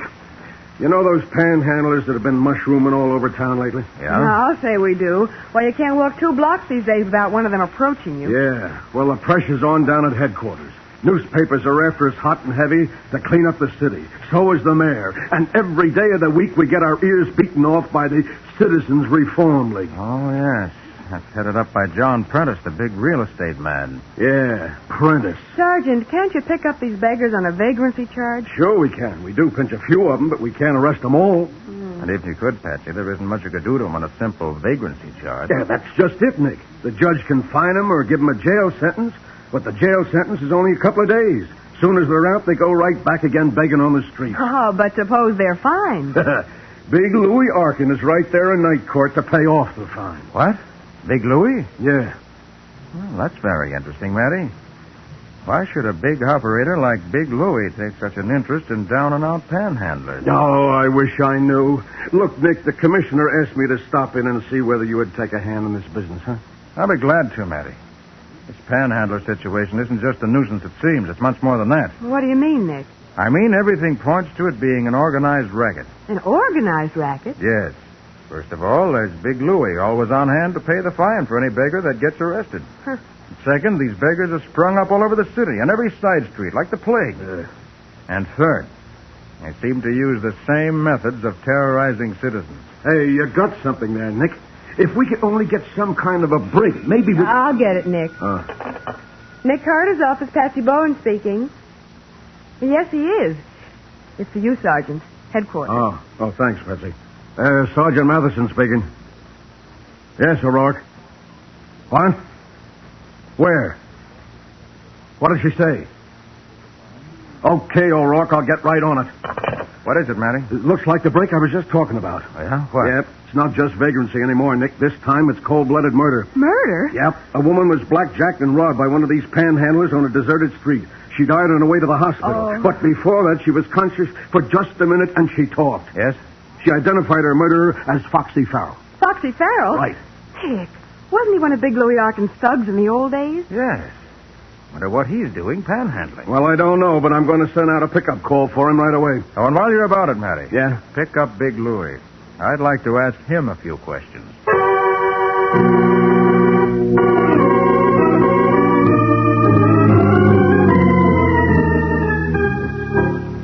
Now, look, Louie. There's a homicide rap that goes with this. You better come clean. Now, for the last time, where's Farrell hiding out? Now, Sergeant, you're looking for Foxy, not me. Why don't you find him? Louie, you're up to your neck in this, and we know it. Then prove it, Sergeant. Why, you... Hey, wait a minute, Matty. No use getting upset. If Louie's in this, we'll find out sooner or later. Louie, why have you been paying the fines of these panhandlers when they come into court? Well, Carter, I'm a sentimental kind of guy, and a lot of these drifters used to be old friends of mine. Now, if you two coppers haven't got any more questions, I got a date. Nothing doing, you. You're staying right here until we're ready to let you go. On suspicion, Sergeant? What? Don't try to pull that phony charge on me. I got a lawyer who'll bust it apart in 5 minutes, and you know it. I better let him go, Matty. No. We can always pick him up later if we need him. All right, come in. Oh, it's you, Mr. Prentice. Yes, Sergeant. Nick, this is Mr. Prentice, head of the Citizens Reform League. Yes, I've met Mr. Prentice. And I think you know Big Louie Arkin. Yes, very well. Don't I, Louie? Yeah. And I'm not forgetting you, Prentice.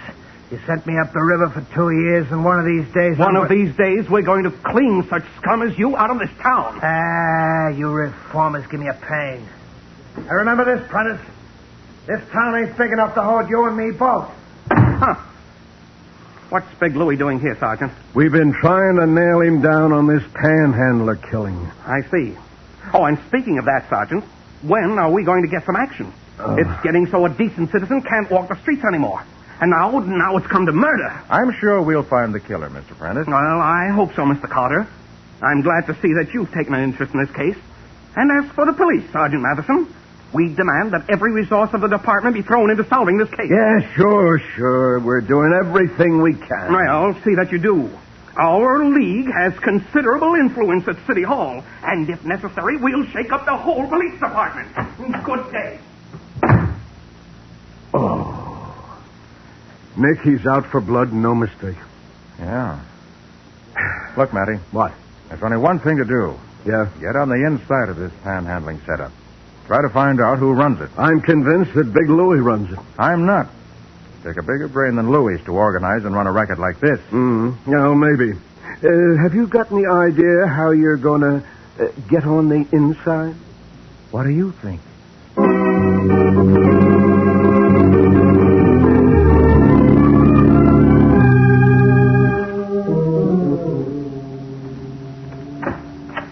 Hello, boss. Big Louie said you wanted to see me. Sit down. Yeah, thanks. What's it all about? Foxy, you shouldn't have killed that woman. Oh, now, listen, boss. You knew my orders. No violence. Yeah, but boss, when I hit her up for the touch, she started to put up a fight. Gee, you could hear her yell for the cops a mile away. Her purse was gone, Foxy, and you took it. Oh, boss, I run a legitimate business, Foxy. The collection of money for the poor and downtrodden. Not robbery and murder. You know the rules of my syndicate. Yeah, but Boss, what are you going to do? To use the underworld expression, Foxy, you're hot.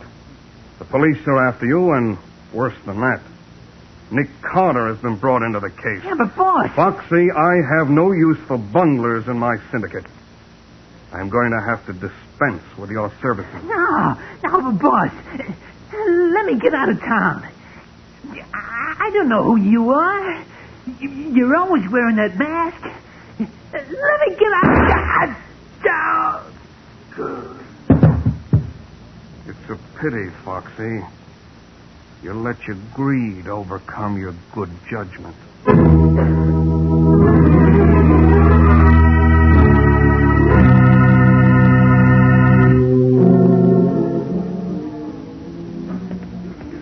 Miss Bowen? What? Miss Bowen? What? How do you know my name? I seen you around with Nick Carter. Look, Miss Bowen, my name's Davis. Snuffy Davis. I ain't had a thing to eat since 2 days ago. Could you spare a buck or two for a poor, hungry guy? No, I'm sorry. Hey, now, look, lady, I'm down on my luck, and I need some dough. Get your hand off my arm. Oh, no, not till you come across. Get your hands off me, police! Hey, Patsy. What? Huh? That's allowed. What? Yes, alias Snuffy Davis. Oh, Nick, for heaven's sake, you gave me the scare of my life. What on earth are you doing in those dirty, ragged old clothes? Why, I never suspected. Good. If you didn't, no one else will. Looks as if I passed the acid test with flying colors. Well, Nick, what on earth are you up to? Going to do a little panhandling on my own, Patsy. But why? I have an idea that instead of my having to look for the men who are running this panhandler's racket, they're going to look for me.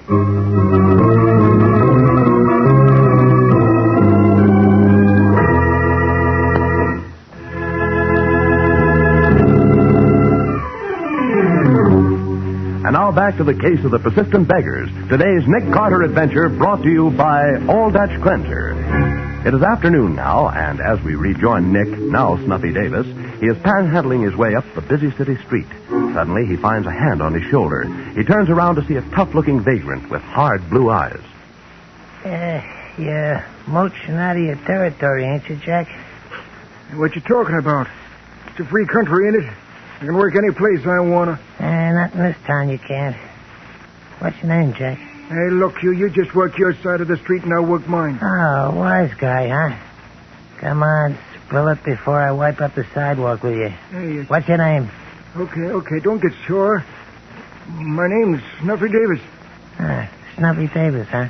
That's right. I just blew into town from Union City. I was just mooching a buck or two when you came along. Punk, you can't work this town unless you belong to the syndicate. What syndicate? We got a setup here. Everything's organized. You gotta belong and pay off or else. Hey, what do you mean, pay off? Who's running this racket? Kinda nosy, ain't you, pal? No, but I don't want to work. How do I join this syndicate? That's better. Now you're showing sense.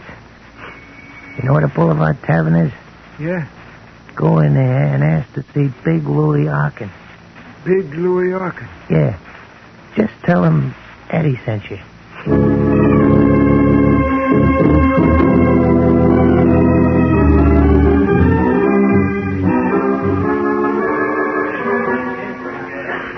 Hey, you Big Louie Arkin? That's right, bum. What do you want? My name's Snuffy Davis.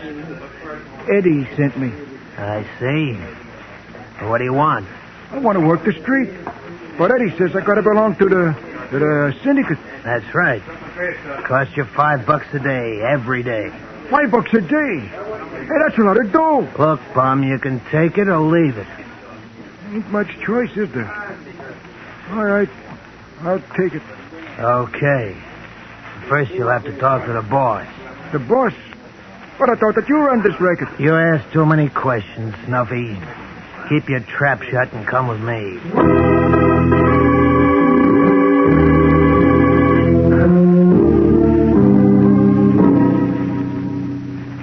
Your name's Snuffy Davis?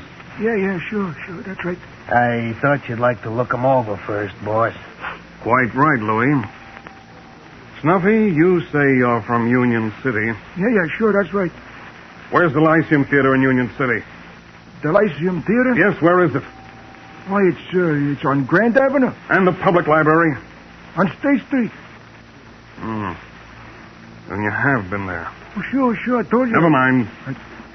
You think he's all right, Louis? Yeah, sure, boss. I give him a good going over. He'll do. He knows the rules, too.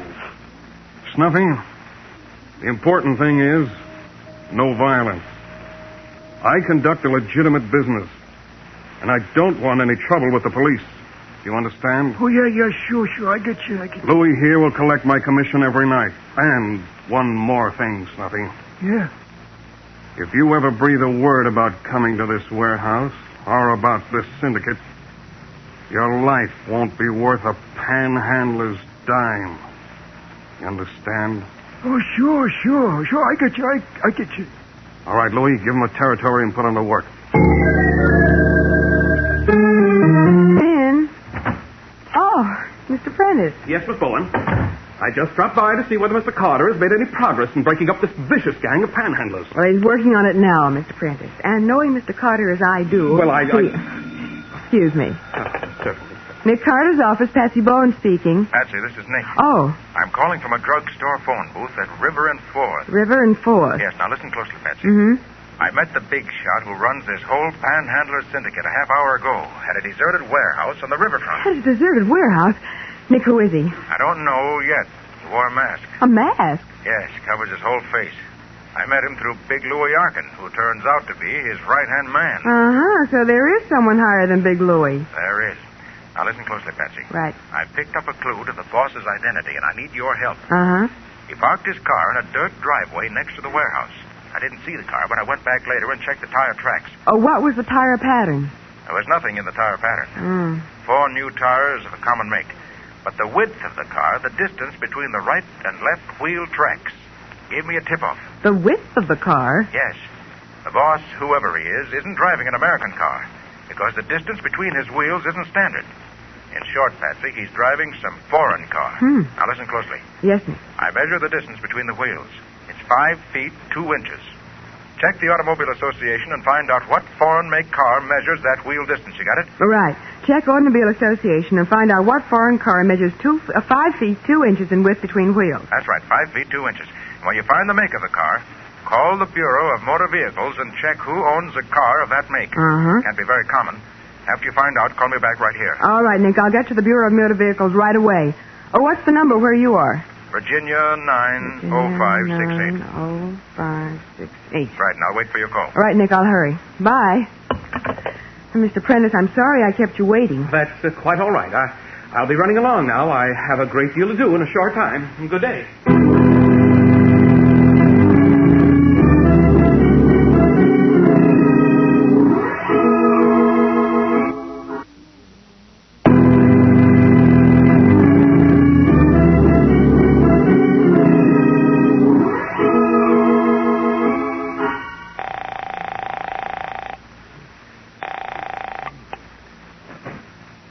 Nick, I've got news. Yeah? The car measuring a width of 5 feet 2 inches is an English Arrow. There are only 4 in the whole state, and only 1 in the city. And that's owned by John Prentice. What? Prentice? Of the Citizens Reform League? Right. You don't suppose he could... Oh, hold a minute, Nick. Someone's coming in. Oh, it's Sergeant Matheson. Hi, Sergeant. Hi, Patsy. Patsy, look. Yeah. Prentice may be in this. And we've got to check the other 3 people who own aero cars before we can make sure. Mm-hmm. Hey, wait a minute. What is it, Nick? 2 mugs came into the drugstore just now. They're watching me. Oh, Nick. I recognize one of them. Panhandler named Eddie.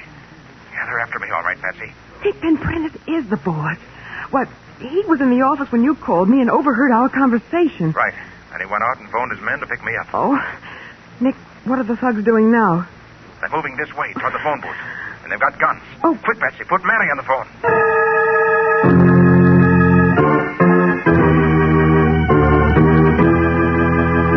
Well, Nick is in a real spot. Trapped in a phone booth with 2 of Prentice's men coming to pick him up. We'll be back to see what happens in just a moment.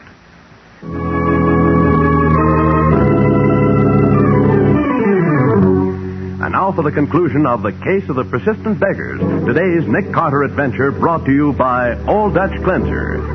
As we pick up our story, 2 of Prentice's thugs are headed toward the phone booth to get Nick as Matty's voice comes over the wire. Yeah, Nick, what is it? Matty, I've got to talk fast. 2 mugs have me trapped in a drugstore phone booth at River and 4th. I'll have every prowl car in the neighborhood down there in 5 minutes, Nick. 5 minutes may be too late. They're here now. Listen, Matty, if you missed me here, try that big deserted warehouse next to the fur exchange. Drop that phone, Carter. Another word and I'll blow your brains out. Yeah, we're going for a little ride, wise guy. The boss wants to see you.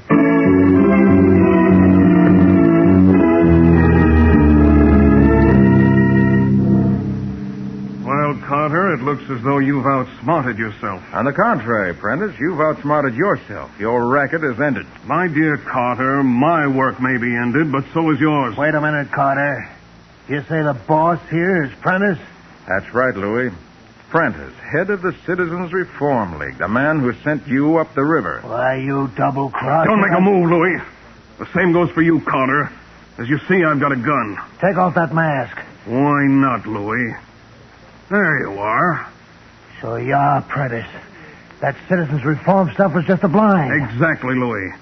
I'm about to retire with my earnings. Naturally, I intend that both of you will retire also. And permanently. You'll have to work fast, Prentice, if you expect to carry out your plan. Mr. Carter, you underrate me. I have plenty of time. First a bullet into each of you. Then through this window. And oh, what's that? The police, Prentice. Police? Okay, Prentice. But I warned you, Louis. Thanks for the opening, Prentice. Smash the light, will you, Carter? That won't help you. Miss me. Hard to hit what you can't see, isn't it? Now that your gun's jammed, I'll show you that this is the most effective way. Okay, boys, break it down. Nick, where are you? Over here, Matty. Are you all right? Sure, I'm all right. Turn on your flash. Yeah. Hey, what's Prentice doing here? Prentice? He's the big boss of this whole panhandling racket. What? And the other one with the bullet wound you already know. Big Louis Arkin. Right. I'll say I know him. He looks in bad shape, Matty. You better get what you can out of him while he can still talk.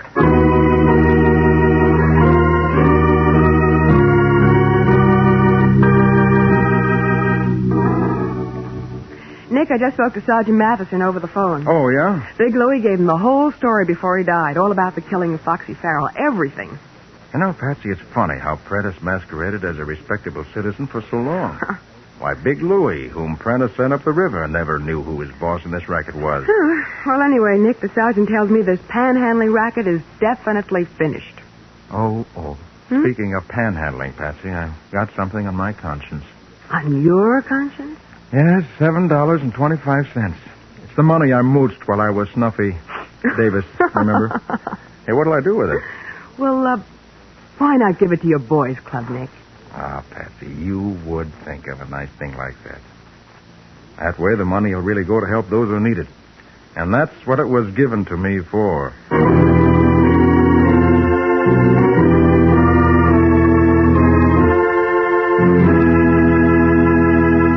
Nick, is Old Dutch Cleanser bringing us an exciting adventure next week? I should say.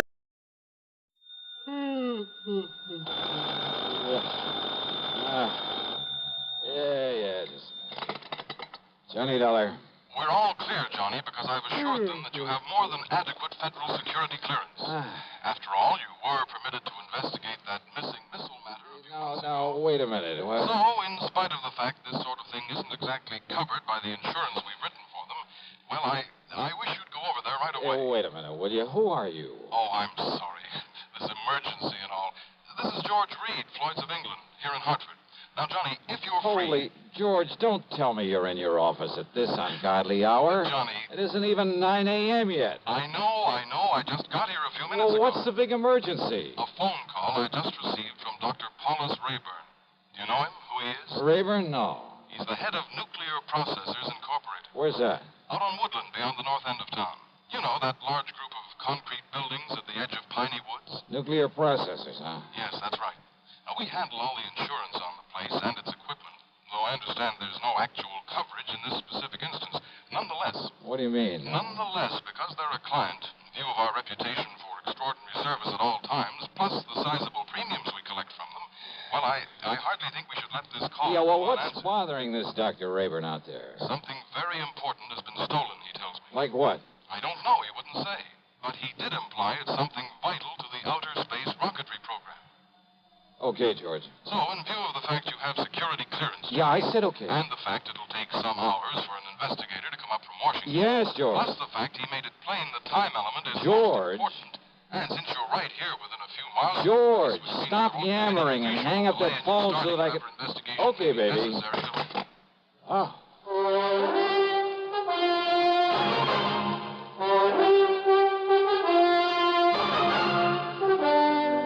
CBS Radio brings you Bob Bailey in the exciting adventures of the man with the action-packed expense account, America's fabulous freelance insurance investigator. Yours truly, Johnny Dollar.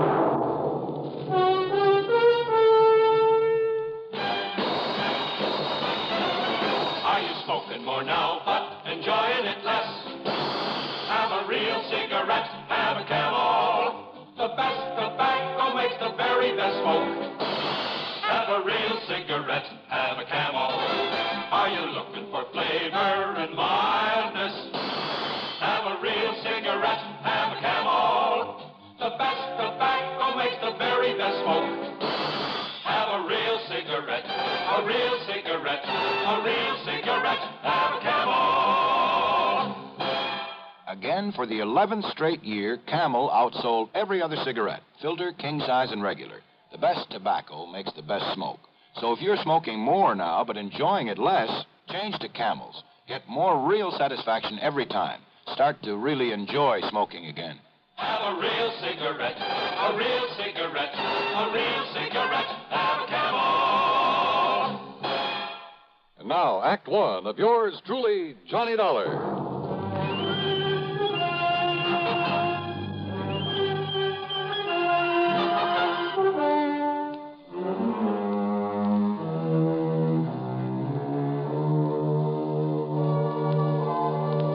Expense account submitted by Special Investigator Johnny Dollar to Floyd's of England, North American Office, Hartford, Connecticut. The following is an account of expenses incurred during my investigation of the nuclear Goof matter. Expense account item 1, 40 cents for some coffee and a couple of soggy donuts along the way during my drive out to nuclear processors. A tall, heavy wire fence surrounded a group of squat, windowless buildings, partially hidden by the huge oak and fir trees of Piney Woods. At a sort of glorified sentry box beside the gate stood not one, but 3 armed guards. One of them was chewing out the other 2. But he stopped long enough to look over my credentials, make a phone call from inside the sentry box, then open the gate for me. He directed me to a big steel door in the otherwise unbroken face of one of the nearby buildings. There, after I'd parked my car, another guard took me inside. He led me through a perfect maze of long, narrow corridors with heavy wooden doors at the sides, all of them closed. From somewhere in the building came the almost ominous hum of machinery. Big, powerful machinery. Or maybe I felt it rather than actually heard it. Finally, we came to a door with a single name Rayburn on it.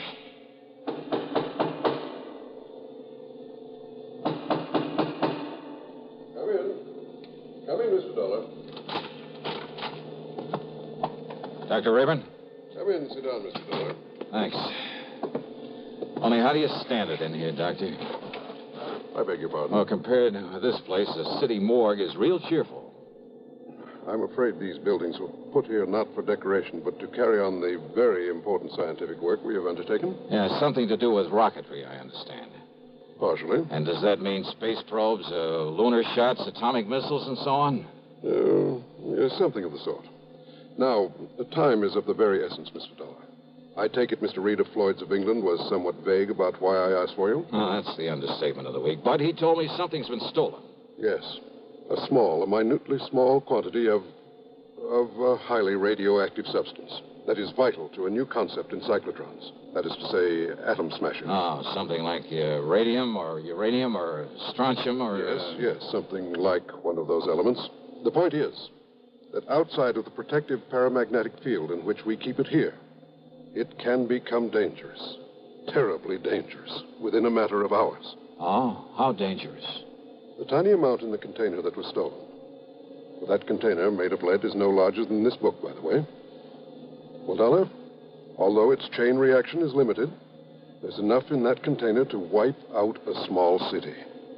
But you said within a matter of hours, Doctor. The chain reaction could begin in anywhere from 4 to 6 hours from the time it left here, depending on temperature and whatever shocks and vibration to which it might be subjected. Then unless it's found, brought back here. Exactly. That is why I was afraid to wait for the men to get up here from Washington. But you have told them about this. I've told them everything. They promised to have men up here immediately. Do you know exactly when the stuff was stolen? It's now 9:34. Yeah. Dr. Rallinoff left here with this material at exactly 7:46. Rallinoff? Dr. Igor Rallinoff, the man who stole it from us. But if you know... If only he knew the terrible potential destructive power of this thing he's carrying about with him. You must find him, Mr. Dollar. It must be returned to us. Before it's too late. Here's Hollywood star Mona Freeman. Who feels like acting with a miserable cold? I relieve cold distress the fast way with 4-way cold tablets. Yes, tests of all the leading cold tablets proved 4-way fastest acting. Amazing 4-way starts in minutes to relieve muscular pains and headache, reduce fever, calm upset stomach, also overcomes irregularity. When a cold strikes, do what I do. Take 4-way cold tablets. It's the fast way to relieve nasty cold distress and feel better quickly. 4-way, only 29 cents. Now, here's a word about another fine product of Grove Laboratories. Does dandruff dull your hair, leave scalp itchy? Get Fitch Dandruff Remover Shampoo and get rid of unsightly dandruff in 3 minutes. 3 minutes with Fitch regularly is guaranteed to keep embarrassing dandruff away forever. Apply Fitch before wetting hair, rub in 1 minute. Add water, lather 1 minute. Rinse 1 minute. Every trace of dandruff goes down the drain. 3 minutes with Fitch, unsightly dandruff's gone. Fitch can also leave your hair up to 35% brighter. Fitch Dandruff Remover Shampoo. And now, Act 2 of yours truly, Johnny Dollar and the Nuclear Goof Matter.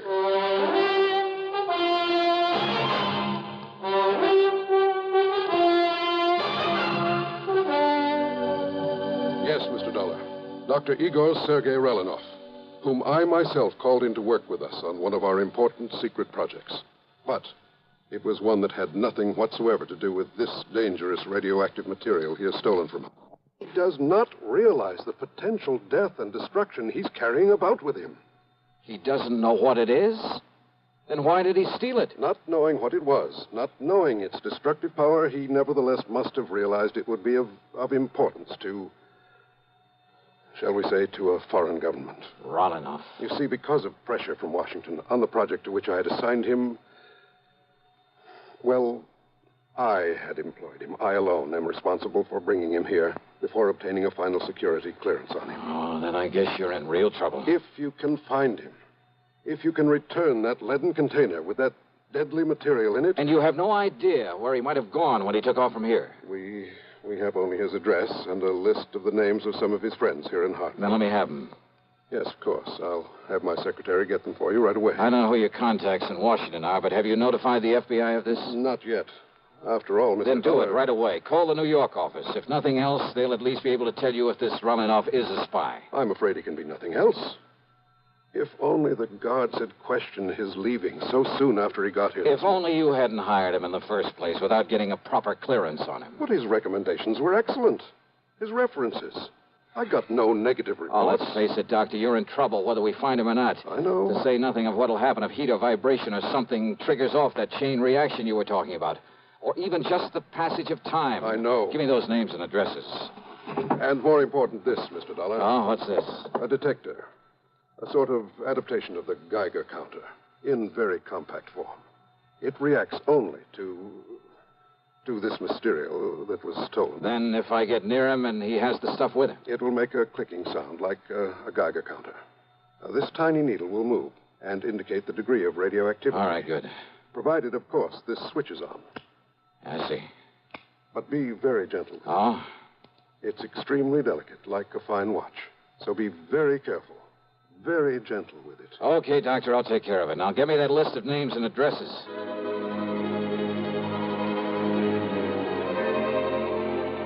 Expense account item 2420 for a tank full of gas, and I really stepped on it getting back to town. The delicate little instrument on the seat of the car beside me. Simple-looking device. A tiny metal box with a switch on the front, a dial on the face of it with a needle pointing at 0, even when I turned on the switch. Even the radium on the dial of my wristwatch got no response from it.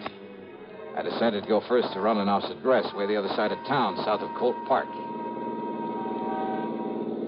Then it suddenly occurred to me that in all the rush, I'd failed to get a description of the man I was looking for, or even a photograph of him.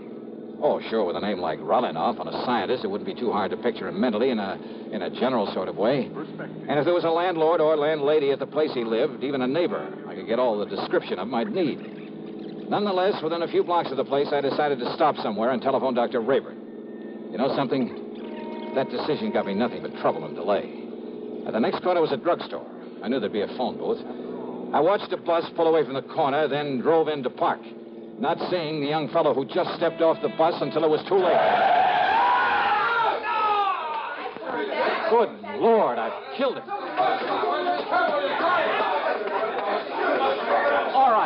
All right, folks, please, listen. Look, it was an accident. Now, look, he'll be okay. Come on, help me, somebody, will you, please? Pick up his bag there, and I'll get him to a hospital. Help me, will you? Here, I'll help you, mister. You think he's still alive? Yeah, he's still alive. He'll be all right. Please, open the door for me. For sure. And here's his briefcase. Toss it in back. Sure. There. Now, when the police come, tell them I've taken him over to General Hospital, please, will you? Yeah, sure.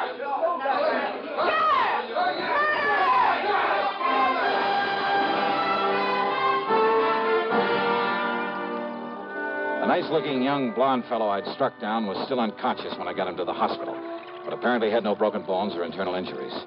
I showed my credentials, told them to notify the police of what had happened, that I'd be available whenever they wanted to question me. I told them to give him the best possible care, that I'd foot the bill. Then I went back to my car and took off again, cursing the delay that my own carelessness had brought about, because I knew the terrible danger to wherever Runlinoff might be because of the deadly package he was carrying, because of the... And then I saw it, where the shock and impact of my sudden stop had knocked it to the floor when I'd struck the young blonde fellow. The delicate device that could have been the one, the only way of detecting that radioactive material. My one sure way of spotting Runlinoff. It was ticking merrily away. Switch on or off, it didn't make any difference. Ticking away. Broken. Utterly useless.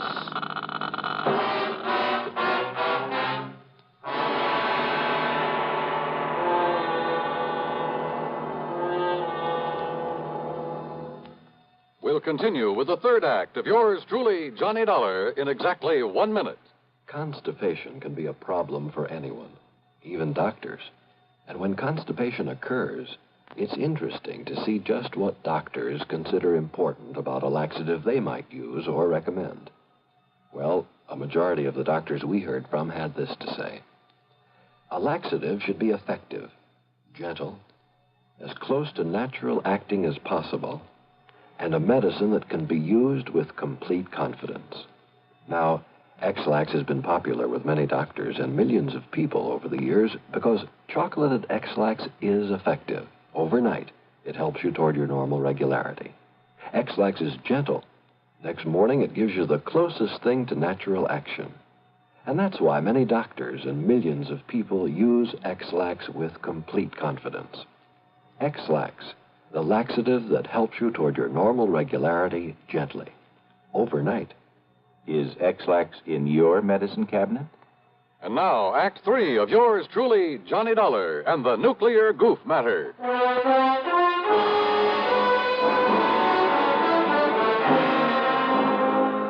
Driving fast, but a lot more carefully, I went to Rolinoff's address. On a nondescript sort of side street, it turned out to be a rather cheap-looking rooming house. Hardly the kind of place you'd expect to be the residence of an important scientist. But it was the address Dr. Rayburn had given me. And if I could find there some clue as to where he was, where he'd gone. Come on. What's the matter with you? This door ain't locked. Listen, ma'am. You Mr. Parker, the man that telephoned? and Parker? talked No, listen. Dr. Rolinoff's room. Room? Well, he's got 3 of them, regular apartments. Yeah, where? Only you won't find him there. Not him, anyway. Where, I said. Please, come on. Well, it's up on the 3rd floor. Okay, thanks. That's the whole floor he has. Okay. Who are you? What do you want, anyhow?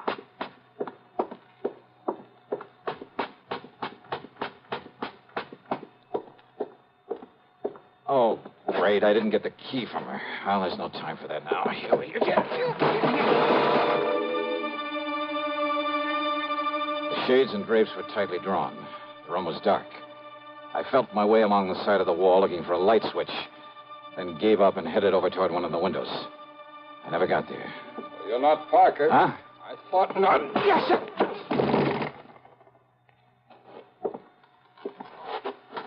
No bag with you, so you weren't Relinoff either.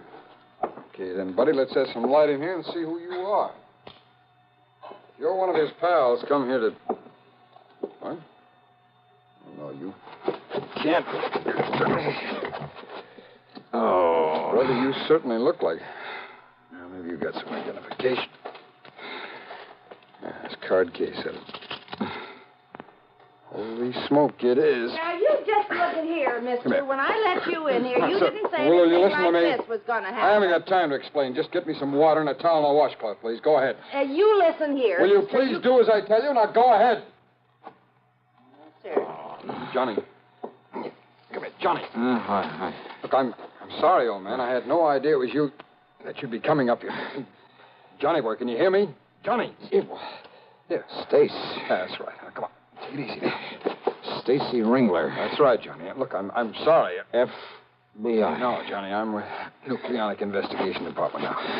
Easy, baby. Then it's you I got to thank for this. Yeah, Johnny, and I'm sorry as the devil. I had no way of knowing it was...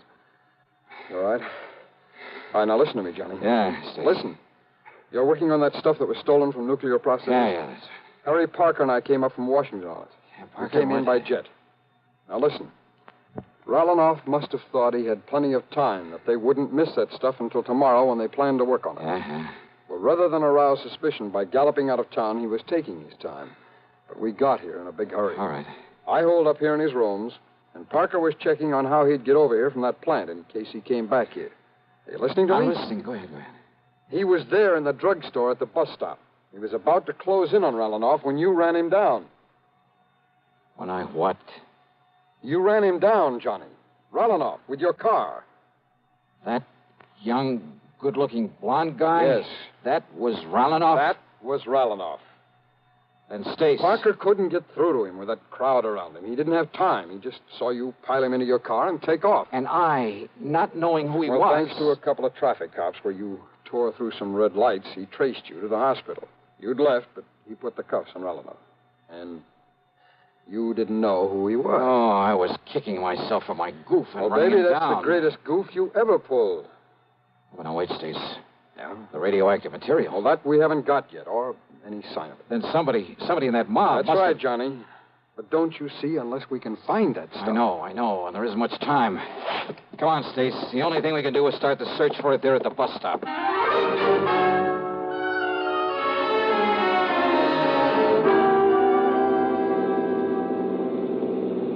Johnny, unless we can locate every one of the people who were there. And Parker said there was a big crowd by the time he got out of that drug... Hey, where'd you get this? Detector for radioactivity. Yes, I know. Where'd you get it? Dr. Rayburn gave it to me. Thank heaven the darn thing is run down now. It's what? It fell off the seat. It must have got busted. What do you mean? It was clicking like mad, even with the switch off, busted. No. Huh? Busted or not, Johnny, there's only one thing in the world that could have made it operate. So don't you see, until it ran down the tiny battery that was... You're sure of that? Of course I am. Now, where was it when you heard it make the clicky? Johnny, what's the matter? Good Lord. Well, yeah, come on. Look, behind the seat. What is it? This briefcase of yours back there? Stace, the man who helped me put him in the car. This thing, it weighs a ton. Gently, Stace. What? Not mine. Rolinov's. Then it's weight. The lead container with the stuff in it. Then your goof really paid off. Oh. Yeah. What time is it? It's 11:38. 39. Could go off in 4 to 6 hours. After 7:46 this morning. That means we have exactly 7 minutes. Yeah. Johnny, you think we can make it back to the plant in time? Unless some sudden change in temperature, some shock or vibration sets it off. I'll drive as fast as I dare. Okay, Johnny. Hold it gently, Stace. Yeah. And maybe you'd better pray a little. Yeah.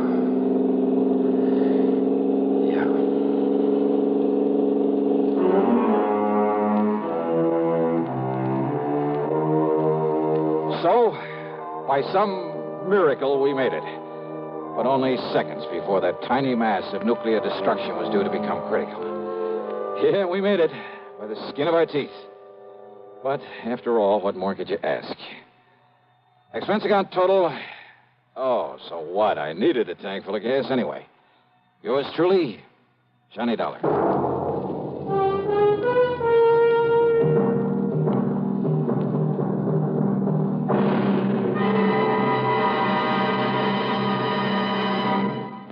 Now our star has a word or two for you about next week's show. Thank you, Daniel. You're a good man. Well, thank you, Johnny. We're going to miss you. Next week, well, let's face it. The case I have to work on has more twists and turns and angles than anything you can imagine. It's called the merry-go-round matter, and believe me, the name fits. It all starts out with the loss of a valuable object of art, but from the collection of the wildest, most unpredictable old character I've ever known. What's more, he has a friend along, another character, just to complicate matters. And I'll tell you this, you'll get more than one shekel out of the whole affair. So join us, won't you? Yours truly, Johnny Dollar.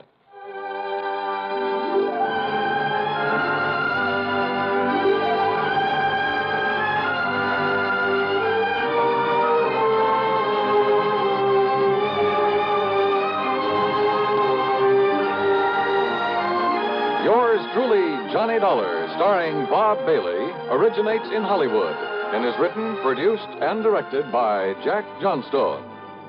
Heard in our cast were Virginia Gregg, G. Stanley Jones, Bartlett Robinson, Sam Edwards, and Stacey Harris. Be sure to join us next week, same time and station, for another exciting story of yours truly, Johnny Dollar.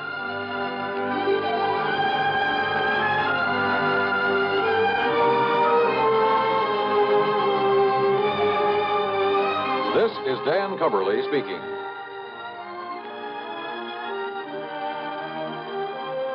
This is the CBS Radio Network. Better buys are your reward at Orange Motors for a Ford. Get your orange guarantee from the largest dealer in Albany. In the heart of Auto Row, Orange is the place to go. Orange Motors has the parts it's true, plus 44 years of experience too. Orange Motors, if you're wise, for better service, better buys. Talk about service. Do you know about Control Tower service? Come to Orange Motors, 799 Central Avenue, and see the most efficient automobile service department in eastern New York. 44 years of experience. Get quality work and get it fast at Orange Motors, 799 Central Avenue, Albany. Better Ford buys, used or new, at 799 Central Avenue. Orange Motors, if you're wise, for better service, better buys. Radio 59, WROW, serving Albany, Troy, and Schenectady.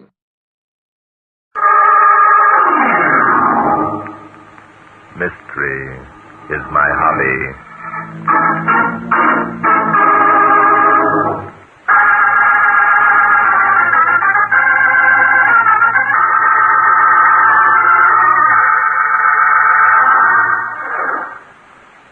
Inspector Danton and I decided to take a few days off and do some fishing. We stopped at a place called Pine Haven Lodge, located in the heavily timbered slopes of the Adirondacks. Judd Loring, owner of the lodge, had told us of a likely pool, which was known only to himself and a few others. Well, I guess this is the place, Inspector. Yeah, I guess it is. Look at that pool. Quiet as a mill pond. You know, it reminds me of the time we were on that windmill case up in New Hampshire. Oh, yes, I remember that. The surface of the water on that pond was as smooth as this one, but the sails on the windmill were turning. Yeah. And we wondered why the pond wasn't ruffled, if there was enough wind to make the windmill sails go around. Yes, which led us to suspect that some mechanical device was being employed to turn the windmill. Yeah. We found it was a hidden motor that was turning the windmill, and the windmill was pumping oil from a pipeline. You certainly were clever to figure that one out, Inspector. I was clever? Yes. Yes, I was, wasn't I? You were indeed. Well, let's hope that no murders occur to spoil our fun this time. Yeah. Say, Bart. Yes, Inspector. Did you bring the worms? Worms? Sure. How are we going to fish without worms? Well, I don't know about you, but I'm going to use the Royal Coachman, Inspector. Pass me that bait box, will you? Bait box? Mm-hmm. Sure. Here. Thanks. What's the Royal Coachman? When I was a kid, we just stuck a worm on a bent hairpin. We didn't need any coachman along, royal or common. A Royal Coachman, Inspector, is a wet fly. Oh? And there we are. Did you ever catch any fish, Inspector? Ever catch any fish? Thanks. Stand aside, please, Inspector. I'm going to cast. Okay. This fish I caught was bigger By than... Jove, Inspector, did you see that rainbow leap? No. My fish was bigger than... Inspector, Jim Loring was right. This pool is fairly alive with trout. Is it? That fish of mine must... Look out. I've got a strike. What? Do you want to hear about my fish or don't you? Too bad he got away. Oh, well, there seem to be plenty more. Oh, what were you saying, Inspector? Nothing. Oh, calm, Inspector. Tell me about it. Nothing doing. I'm not forcing my fish stories on anyone. Well, very well. Suit yourself. You mean you're not going to insist that I tell you? Naturally not, if you don't want to... Wait a minute. Inspector, listen. Huh? Listen to what? Someone's coming. Well, what about it? Let them come. We don't own this pool. Maybe they got some worms, huh? Jim Loring said that nobody at the lodge knew about this pool. Keep quiet a minute. Listen. It's perfectly silly to make such a fuss. You're really in fun. Mom, are you kidding? Listen to me, Rita. Unless you make up your mind to forget that old buzzard and come away with me, I'm going to kill him. I mean it. Oh, you. Hey, that guy sounds serious. Keep quiet. We're hidden by that screen of bushes. They can't see us. Keep quiet now. Listen. Oh, you darling, you shouldn't talk like that. You know you shouldn't. Why not? It's the way I feel. You're in love with me, and... Rita, Yes, sir. you are in love with me, aren't you? Yes. I am in no hurry. Well, then. Oh, but this is not to end you. And? I've made up my mind, darling. We can't keep holding these clandestine meetings. It isn't fair, and it makes it harder for both of us. And you think it's going to be easier if we don't see each other, huh? Rita, be reasonable. You know what will happen if we call it quits. I know it'll be best for both of us. It won't. We'll stay apart for just so long, and then we'll be back together again. It's happened before. I know. Rita, listen to me. We were made for each other. No two people were ever more suited, and you know it. Oh, I don't know what to say, or do I? I'm so unhappy. Now, don't worry about it, darling. Let me take care of everything. There's no use of us ruling our lives. Well, how do you like that? I don't like it, Inspector. Do you know who that was? That was young Hugh Osmond and Rita Conrad. She's the babe who's married to the Oil King, isn't she? Yes, Gil Conrad. The gossips at the lodge have it that she married him for his money. The gossips must know what they're talking about. Mm-hmm. No young girl would tie up to an old buck like that unless he could offer something besides the wisdom of his 75 years. You're becoming lyrical, Inspector. I wonder just how serious Osmond was when he threatened to solve his and Rita's problem by murdering the old man. Kids are always making big talk like that. It doesn't amount to anything. That was a shot, Inspector. You don't suppose that he... Forget it. Probably somebody target practice. Well, maybe you're right. But I wish you'd quit going around looking for murders. Every time we go any place, you... Inspector, apparently the target practicer hit the bullseye. Come on. Okay, but I still say we're looking for trouble. A shot and a woman's scream make a perfect formula for trouble, Inspector. It came from this direction, I think. Yeah, I bet we don't find a thing except a dead squirrel or something. Yes, I suppose the woman was screaming for joy because her boyfriend proved himself a great huntsman. Yeah. Oh, you're certainly quick with comebacks, aren't you? Sometimes I wonder... Look, Inspector. Hey, the guy lying on the ground and a babe kneeling over him. Yes, and unless I'm greatly mistaken, the guy is Gil Conrad and the woman is Rita, his wife. Let's get over there quick. Oh, Oh, Gil. Oh, Gil. Why did you do it? Why? Oh, thank heaven someone's here. What happened, Mrs. Conrad? I don't know. I'm not sure. I think that Gil shot himself. Shot himself? Well, maybe you're right. There's a gun in his hand, there's a bullet hole through his head, and there's powder burn. Tell us exactly what happened, Mrs. Conrad. I was walking along the riverbank, and I heard a shot.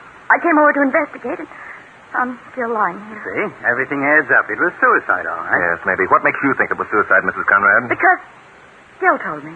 Your husband told you? Yes, he wasn't dead when I got here. He lived long enough to tell me that he'd decided to end it all. What could be more perfect? Spot, let's get the coroner. Inspector, wait a minute. Where was Hugh Osmond when all this was happening, Mrs. Conrad? Hugh? Why, I don't know. Why should I? Because we just overheard a conversation between you and Osmond. We heard Osmond threaten to kill your husband. No, you didn't do it. You mustn't think that he did. No? Gil shot himself. He told me he did. Rita, what happened? No. Oh, good heavens, it's Gil. Yes, it's Gil, all right, Osmond. What do you know about it? What do I know about it? Why should I know anything about it? Oh, lots of reasons, Bub. You've been bragging about how you're going to knock the guy off, haven't you? What the devil are you talking about? Of course I haven't. Oh, no, Hugh. No. Don't deny it. I heard us talking. Hey, what? I'm sorry, Osmond. We were fishing in the deep pool, and we heard your conversation with Mrs. Conrad a few minutes ago. Well, what about it? Doesn't mean that I shot Conrad. I'd be a fool to think I could get away with anything like that. That's the most sensible thing you've said, Bob. What I want to know is why weren't you two together when you heard the shot? Oh, what's the use? If you overheard our conversation, then you know why. We didn't want to be seen returning to the lodge together. Don't answer any more of their questions, Rita. We don't have to without a lawyer. You've already told them that Gil admitted suicide. If that isn't enough... How do you know that, Osmond? How do I know what? That Mrs. Conrad told us that her husband had admitted taking his own life. Didn't she? Yeah, but you weren't here, Bub. Why, I. You two kind of got your wires crossed, haven't you? No, we haven't. What are you two trying to do? Trick us into admitting we're responsible for Conrad's death? Could be. The thing is, though, if we put the finger on you, we'll do it without tricks. But I take it all back. There's dirty work afoot. I quite agree with you, Inspector. Sorry, Osmond. You get your lawyer, we'll get the coroner. Then we'll take on from there, eh?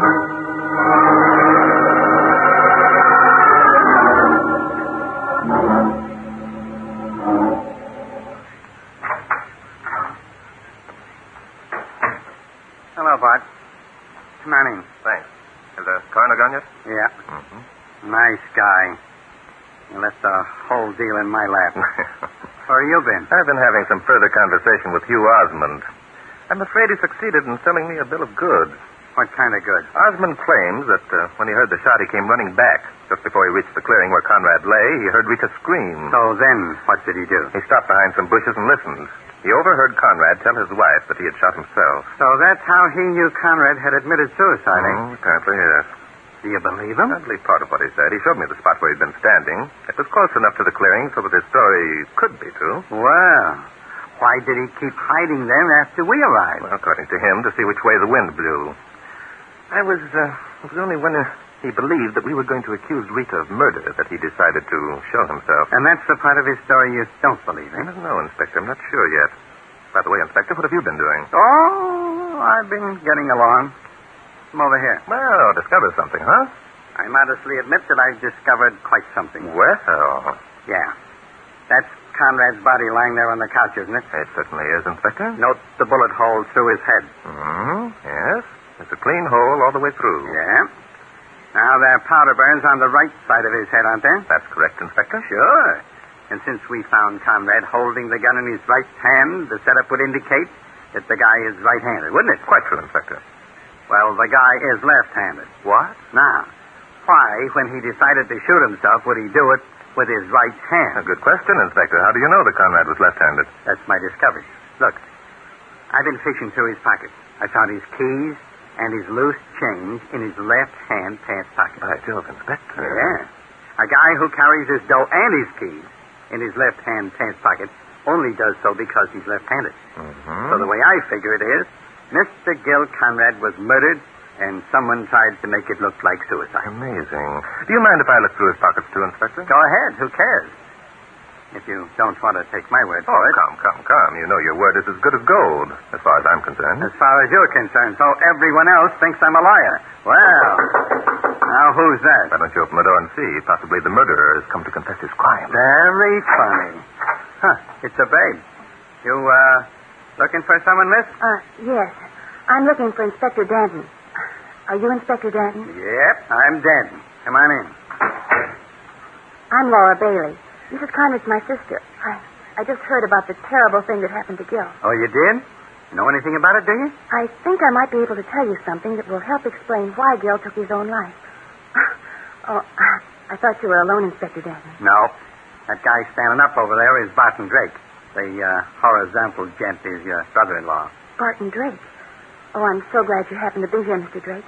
I've heard so much of you. My name is Laura Bailey. Sure, everybody's heard of Drake. How do you do, Miss Bailey? Did I hear you say you're Mrs. Conrad's sister? Yes. We were all staying here at the lodge together. Oh, I would have come sooner, only I couldn't believe that Gil was serious when I talked to him this morning. When was that, Miss Bailey? Shortly after breakfast. He asked me to come to his cabin. Now, don't tell us that he threatened to commit suicide. That's exactly what he did, Inspector Danton. You see, Gil had found out about Rita and Hugh. I see. And why should he talk it over with you, Miss Bailey? He felt that he had to talk to someone. He knew that I was his friend. I couldn't believe that Rita was being untrue. He asked me what I knew about it. And what did you tell him, lady? I told him that Rita was in love with Hugh Osmond. Why should I deny it? Rita is young and beautiful. Why should she waste her life on an old man? The thing is that Rita should have thought of that when she married the old man. These women who take a guy for his dough and then try to walk out on the deal get in my hair. It wasn't Rita's fault.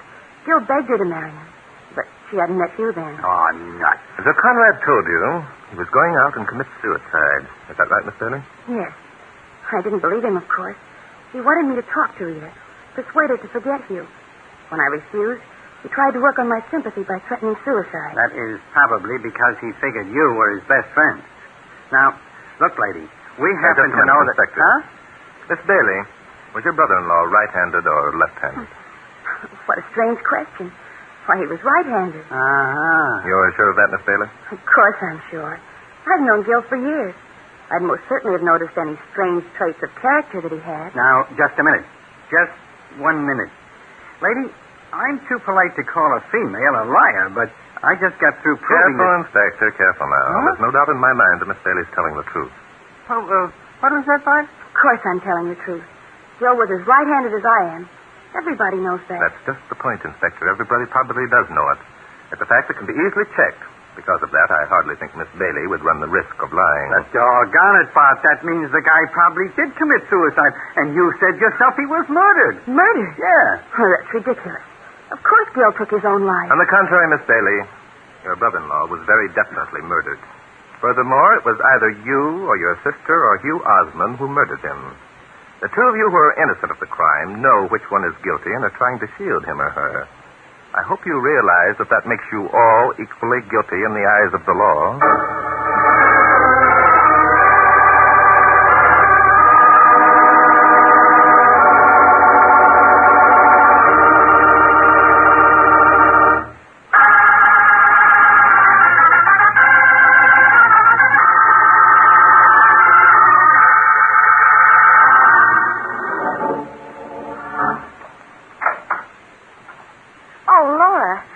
Dear.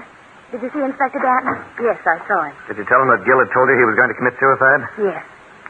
Hugh, how did Gil know that you and Rita were in love? The last I knew, you were taking every precaution to keep that knowledge from him. I told him myself. You? Sorry, darling. I should have told you. I couldn't see the point in keeping him in the dark any longer. I went to him this morning and asked him to give you up. Oh, darling, you shouldn't have. And, of course, Gil refused? Not only refused, he wouldn't believe me. I guess that's why he sent for you, Laura. Undoubtedly. And you knew nothing of this, Rita? Oh, no. Gil acted strangely this morning, but I didn't guess what was behind it. Oh, Hugh, why didn't you tell me? Well, why should I? It would only have made you more unhappy. I hope that I could make you see things my way. Oh, I wish I had. I wish I'd seen things your way a long time ago. Perhaps this never would have happened then. Darling, everything's going to be all right. I'm afraid everything isn't going to be all right, Hugh. What do you mean? Barton Drake is convinced that Gil was murdered. He says that he can prove it. Oh, that's nonsense. I hope you're right, Hugh.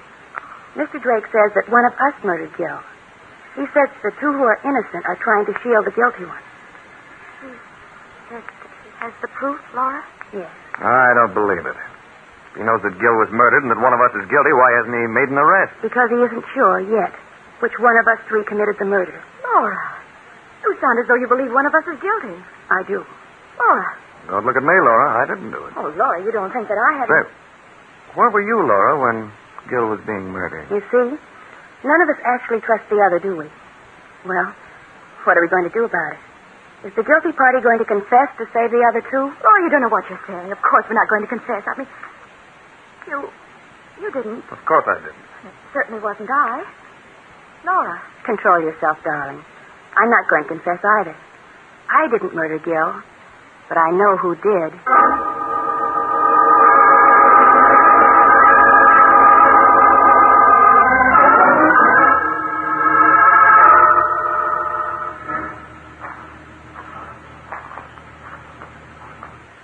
So, we're working out another of your little deals, eh, Bart? That's right, Inspector. And we had to wait until night to do it. Right again, Inspector. Why? Why, what? Why did we have to wait until it got dark? Why don't you tell me what we're up to? Doggone it, Bart. Be quiet, Inspector. Wait a minute. What's the matter? Let's wait here and see what happens. Yeah, why not? That sounds like fun. For crying out loud, what do you think is going to happen? We'll know in a minute, Inspector, if I have guessed correctly. You see that group of 3 cabins over there, the ones with the lighted windows and drawn curtains? Sure, I see them. That big one is where Gil Conrad and his wife live. That's right. And the one in the middle is occupied by Laura, Rita's sister. The one next to that is occupied by Hugh Osmond. And the... Oh, what's the uh-oh for? Someone just walked past the window in Laura's cabin. What about it? Maybe the babe can't sleep. Maybe she's walking back and forth to wear herself out. Maybe, but the trouble is we're not sure that it was Laura, are we, Inspector? All we can see is the silhouette behind that curtain. Oh, look, Bart. I love mysteries, but when you pull them out of thin air... Look, Inspector. There goes someone pacing behind the curtain in Osmond's cabin. Yeah. Now, don't tell me that wasn't a man. No, you have good eyesight, Inspector. Sure. Have you your gun handy? Why, sure I got it handy. Right here in my hand. Fine. You may need it. Look, there goes someone past the curtain in Rita's cabin. So that makes all 3 of them pacing the floor. Right. Now are you happy? Perfectly, Inspector. I couldn't have hoped for better results. Keep your eye on them, Inspector. Okay. How long do we keep this up? I'm getting cold. There.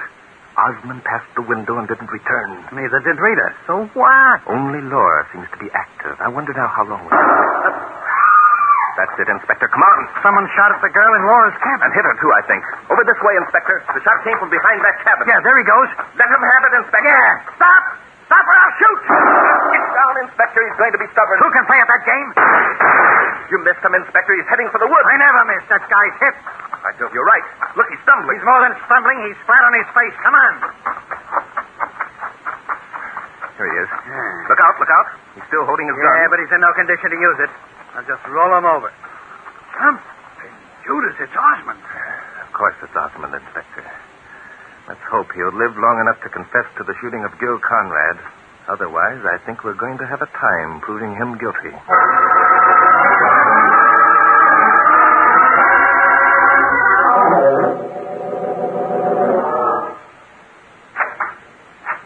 Oh, it's Mr. Drake. Yes, it is. Is your sister seriously hurt, Mrs. Conrad? No, the bullet just grazed her neck. Oh, I'm glad. I sent for a doctor. He should be here any minute. Doctor won't be necessary. I've taken care of Laura. Oh, you have? Mr. Drake? Yes? It was you, wasn't it? Yes. Yes, I'm sorry, Mrs. Conrad.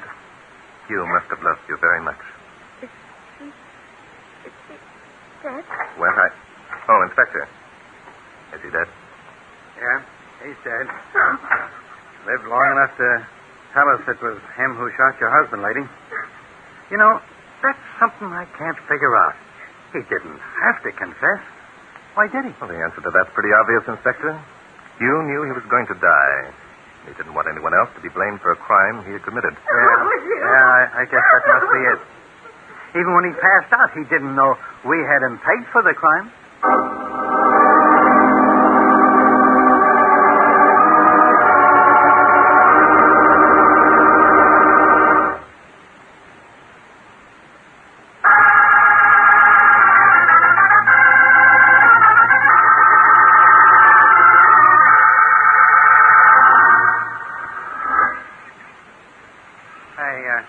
Yes, Inspector. That royal coachman of yours doesn't seem to be doing much good. Ah, patience, Inspector. Patience is the virtue of all fishermen. Patience and silence. I see what you mean. Thank you. Wish we'd brought along a set of chessmen. I even wish there was a good-looking babe around so we wouldn't have to just sit here and stare at the water. Okay, Inspector, let's talk about it. Yeah, let's. All right. Now, look, this is the way I got it figured. You told Laura that you knew one of the three was guilty, so she'd tell the other. That's right, Inspector. I also told her that I believed that the two innocent people were trying to shield the guilty one. So Osmond, being the guilty one, had to dispose of Laura because he thought she knew he was guilty. That's right. He also knew that if she continued to shield him and was found out, she was going to be held as an accomplice. He knew that Rita would never give him away because Rita was in love with him. Right you are, Inspector. You know, Laura actually hadn't much to gain. He was afraid she'd break down, which she probably would have, too. Huh. Now, there's two other things. Two, Inspector? What? Yeah. How did you know that Conrad hadn't committed suicide? Well, that one's easy, Inspector. You see, Conrad was shot through the head. That means he was killed instantly, doesn't it? Well, so what? So, Rita told us that when she reached him, he lived long enough to confess to his own suicide, remember? Well, I'm a royal coachman's coach dog. You see, Rita either saw Osmond shoot Conrad or suspected that he had. So, naturally, she wanted to protect him. That's why she told us the story of Conrad's confession. And that's how you knew that Rita would never give Osmond away? Yes, that's it. Now, what was the other thing you wanted to know, Inspector? Oh, yes. Now, look, Bart, I proved, by a bit of ingenious deduction, that Conrad was left-handed, and then you come along and call me a liar. Oh, no. You There is did. the thought, Inspector. You did. Never would I call you a liar, never. Well, it amounted to that. No. I don't like it. You got to back up that crack you made with some proof of your own. All right, Inspector, I'll do my best. You believe that Conrad was left-handed because he carried his money and keys in the left-hand pocket of his trousers. Is that right? Yeah, that's right. Mm-hmm. That was a clever piece of work on your part, Inspector. The trouble is, you didn't go far enough. What do you mean I didn't go far enough? You didn't look in his other pockets. You see, in the right-hand pocket of Conrad's trousers, there was a hole. By Jove, Inspector, look out. I've got a strike. All right. So he carried his stuff in his left-hand pocket because he had a hole in his right-hand pocket. All right. Stand aside, Inspector. Oh, boy, what a beauty. Look out, Inspector. He's heading for that log. Who cares? Doggone it. Oh, the devil. He got away. Inspector, I give up. I thought it might be fishing. What might be fishing? My hobby, Inspector. I'm afraid I'll have to continue to admit that mystery is my hobby.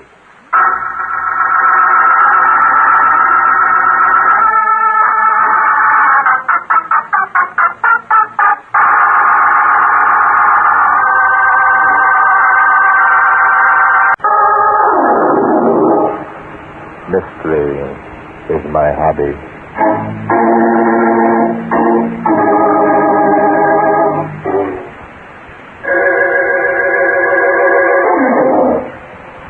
Today's story took place here in New York early last month. In a third-floor apartment located in the upper 80s, a young woman stood near a window, furtively peering down into the street. See anything? Yes. Peter just came in with the door. Just in a minute. Okay, honey. Well, this is it. Remember now, stay in the kitchen. Make him come to you out there. Dad, I'm scared. What if Peter suspects? What if our plans don't work? What? They'll work. They can't help it work. Stop taking it. Don't start crying, baby, now. Remember how much depends on this. Remember all our weeks of planning. It's not a time to feel. I'm afraid. Forget it. We can't turn back now. If they found me here, it would be worse than if we didn't go further. Oh, you're right. You're always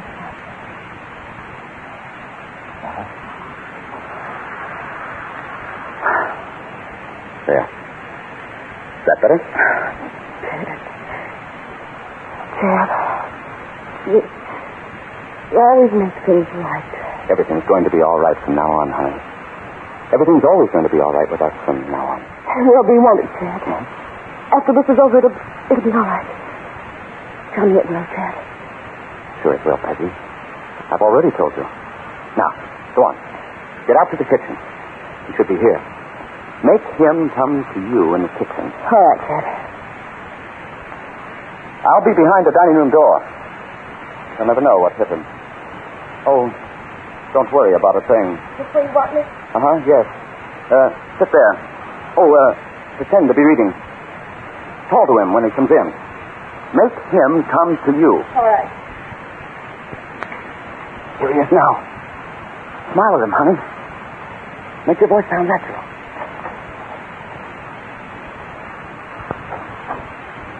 Is that you, Peter? I'm out here, out in the kitchen. Peter. Peter, what's wrong? You haven't said a word. Aren't you coming out and kiss me?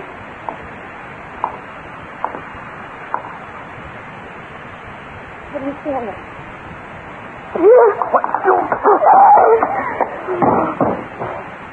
That'll take care of him. Daddy.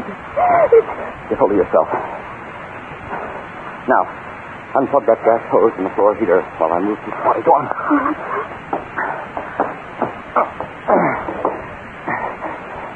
There. That ought to do it. Peggy, close the door to the living room. All right. Okay. We'll go out through the kitchen and down the back way. Oh, wait. Let me look around now. Make sure everything's all right. Never forget the way she did it. Never. This is just you. I couldn't believe it. The way... Quit it. Quit it, I say. Think of the way he used to look at you before you met me. The way he used to knock you around. You're right. Hey. Yeah, that's better. Now, let's see now. Book open on the table. Half-filled glass of liquor. Good. Honey, it's a perfect setup. Perfect. Why, we haven't got a thing to worry about. Can't we go now, Chad? Why do we have to stay here any longer? Suppose Peter comes too. Sure, honey, sure. We're leaving right now. Wait for me over there near the back door. What are you going to do? I'm going to turn on the gas. Go on now. All right. Here we go, Peggy. This is it. That does it. Come on, Peggy. Let's get out of here.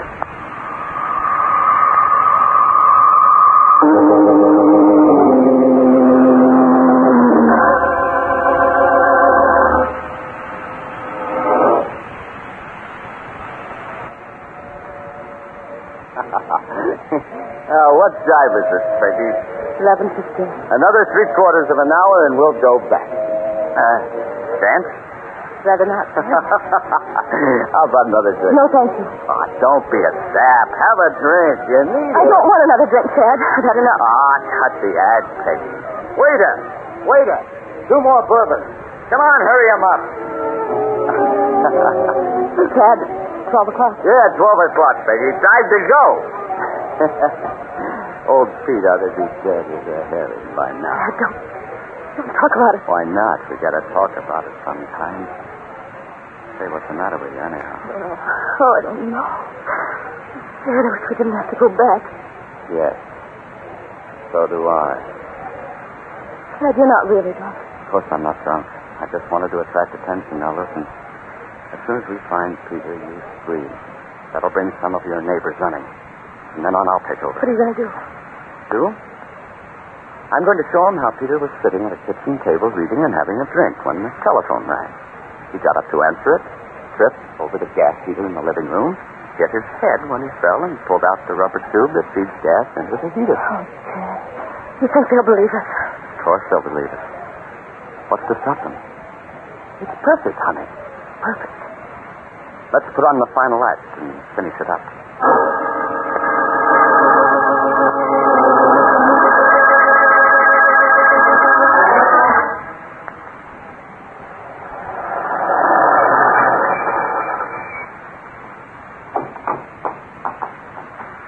Steady, Peggy. This is it. I'm all right. Shall we ride up in the elevator? It's only 2 flights. Sure we will. You always do, don't you? Sometimes I walk. Here we are. Tonight you're writing. It'll look more natural. Dad, I'm scared. For God's sake, quit saying you're scared. I'm sick of hearing it. Here we are. Go ahead. Dad, there's a light under the door. Someone's in the apartment. Nonsense. You probably left the light burning in the living room. No, I didn't. I'm sorry. What'll I do? Oh, what'll I say? Just that's natural. Remember, you don't know anything. When they tell you about Peter, put on an act. Start crying. Carry on. Right, I'll try. Now, come on. That's the stuff. Come on now.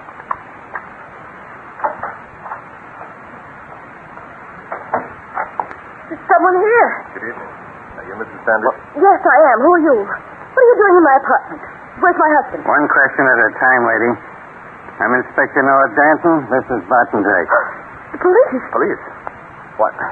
What's wrong? What happened? Who are you, if I may ask? Well, I'm Chad Pennington, a friend of Mr. and Mrs. Standish here. Oh? We were supposed to meet Pete tonight at the Golden Glow nightclub. He didn't show up, so I brought Mrs. Standish home. I see. I'm afraid we have some bad news for you, Mrs. Standish. Has something happened to Peter? Yes. Your husband's dead, Mrs. Standish. Dead? Oh, no. No. Peter's dead. I can't believe it. How did it happen? Gas fumes. He apparently tripped over the hose that connects the floor heater to the wall plug in the dining room, hit his head somewhere, knocked himself out, and inhaled enough of the escaping fumes to asphyxiate him. Peter can't be dead. He can't be. Steady, Peggy. Are you sure that's what happened? How did you find out about it? Where's Peter now? He's still in the dining room. Would you like to have Inspector Danton explain what probably happened? Well, yes. It seems incredible that such an accident could have occurred. Come this way, please. I can't look at him. No, I can't. You've got to. Come on. He's in here. Oh, Peter. Steady, Peggy, steady. Hold on to yourself. Inspector. It's terrible. When did you discover it? About an hour ago. A neighbor came to the door and knocked. No one answered, but since the neighbor had seen Standish coming up in the elevator, they knew that someone was home. What a pity. I suppose old Pete must have been sitting at the kitchen table reading and having a drink. Why do you say that, Pennington? Oh, Peter always had a drink before going to bed. It was a habit he had. Yes. He'd sit out in the kitchen for an hour or more, reading and drinking. Oh. Was it his habit to read a cookbook, Mrs. Standish? Cookbook? Yeah, the book we found on the table near the glass of liquor was a cookbook. But that doesn't surprise me. Pete didn't care what he read. The book was lying there, and he probably opened it and just flipped the page. I see. That probably accounts for the fact that he was sitting in the dark. In the dark? Yeah. When we arrived on the scene, there wasn't a light on in the place. Oh, that's ridiculous. Peter wouldn't sit in the dark. Of course he wouldn't. Why, George, I know. He didn't want anyone to know he was home, so he switched off the light when he heard the knock. Yes, he knew you two were expecting him at the Golden Glow, and he didn't want anyone to suspect that he'd come home instead. Of course, that must have been it. It must have been. Sure. I told you somebody could answer all those questions for us, Bart. Mm-hmm. However, there's that business about the heater being on. Heater being on? The inspector was disturbed, Mrs. Standish, when the neighbor who came in told us that the button near the wall plug that turns on the gas was in a non-position. Yeah. You see, that means that the heater must have been lighted. Otherwise, of course, no gas would have escaped when Standish accidentally tripped over the tube and pulled it out. But why shouldn't the heat have been on? No reason, Pennington, except that this is an unusually warm evening for anyone to have a floor heater going. Oh, Peter was like that. He was always cold. Yes, I see. Always cold. Well, Inspector, I guess you'll have to turn in a report of accidental death. Of course. Accidental death. What a pity. Well, thanks for dropping in, boys. I suppose you run into cases like this frequently. Oh, all the time, Bob. Wait a minute, Bart. I just thought of something. Yes, Inspector. What do you figure it was that Standish hit his head on when he fell? Why, Inspector, the heater, of course. Yeah, but if that happened, the heater would be behind him. And here's the guy turned around just as though he'd crawled up to the gas outlet and stuck his nose into it. Yes, possibly you have something there, Inspector. That's nonsense.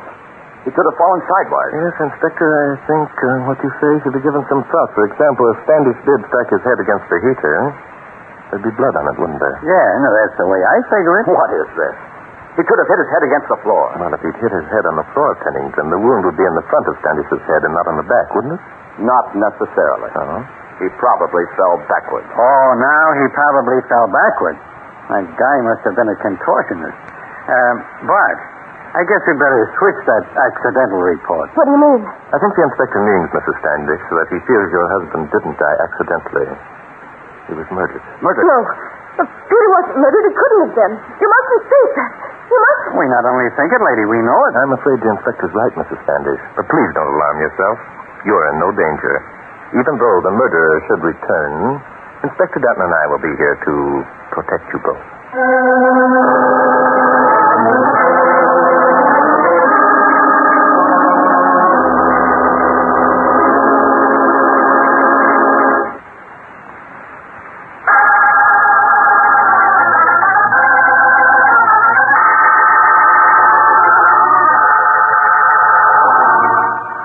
Well, Bart, what do you think? I think we have a couple of murderers in the next room, Inspector. Well, then, what are we waiting for crying out loud? We're waiting for one of them to break down and confess, Inspector. Confess? Are you kidding? No, not at all. It'll save us a good deal of trouble and will save a lot of money if either Mrs. Standish or Pennington confess wanted. It sure will. It'll also save me a lot of headaches if you can tell me why either one of them will be sucker enough. Well, let me put it this way, Inspector. So far, we've succeeded in establishing the fact that Peter Standish was murdered. All right, then. Let me go in and arrest the guilty party. On what grounds? Huh? Have we any proof that Standish's wife and Pennington are guilty? No, we haven't.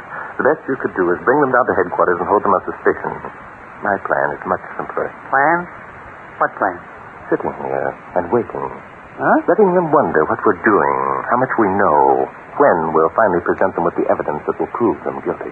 You think one of them will break, huh? I'm quite sure of it, Inspector. You see, those two are not unlike a lot of other people who think they're clever enough to commit a crime and fool the police. We kind of made him look silly, didn't we, Bart? Yes, we did, Inspector.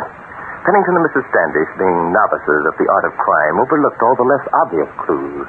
But my guess is they were careful to provide alibis for what they thought would be the clues we'd check on first. Such as what? Well, they probably made sure they were seen at the Golden Glow nightclub. And I imagine if we checked, we'd find that Standish had actually arranged to meet them there.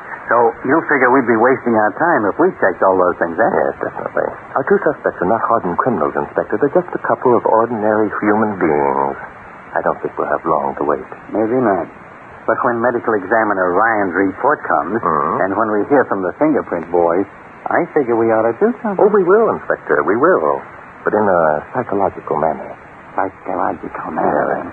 We'll play what is known, Inspector, as the waiting game. Sounds like fun. I only hope it'll work. It'll work, Inspector. Don't worry. It will work.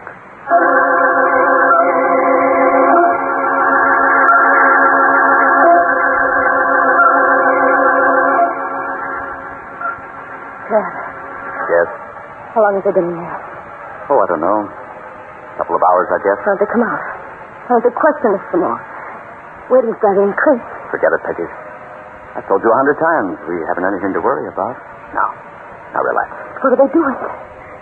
Why are they holding us here? Why not? Look, honey, those two are human beings just like you and me. Even if they are cops, they've got their reputations to think of. But if they don't know it was us. Shut up. Look at it, listening. Now, take it easy, honey. If they want to play a waiting game, we'll play it, too. I suppose you're right. Sure, I'm right. They haven't got a thing on us. Which is smart for them, Peggy. Too smart.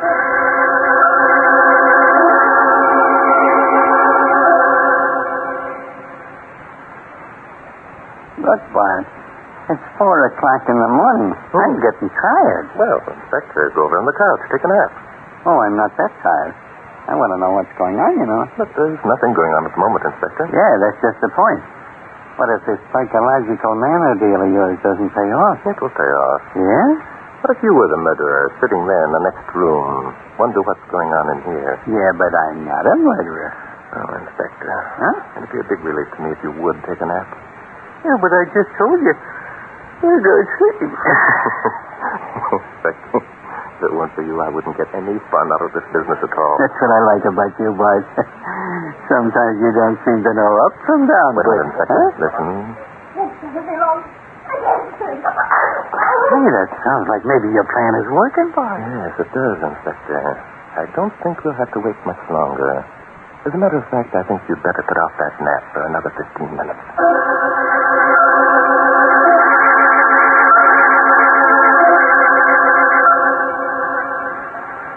Fool. What if they heard you say that? I hope they did. I hope they did. I didn't know it was going to be like this. I hope it...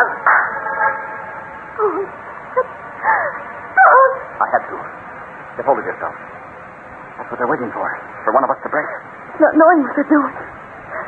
Perhaps they found some more evidence. There isn't any more evidence. That's what I keep telling you, Peggy. They haven't got a thing to go on. Not a thing. You said that before. You said you'd taken care of everything, and then they found all those clues. So now it's my fault. It was you who wanted him murdered, and now because I tell you... It wasn't I. You found out about the insurance money. You made all the plans. You forced me to... You little double-crossing cheat. It was you who first put the idea into my head. And now you're trying to sell me down the river. That's not true. I'm not. Oh, Dad. That's not quality. Quality. Don't need a telephone. I'll answer. I'll take that, Pennington. Thank you. Just sit down, Bob, and relax. Hello, Dick speaking. Oh, yes, Ryan. I see.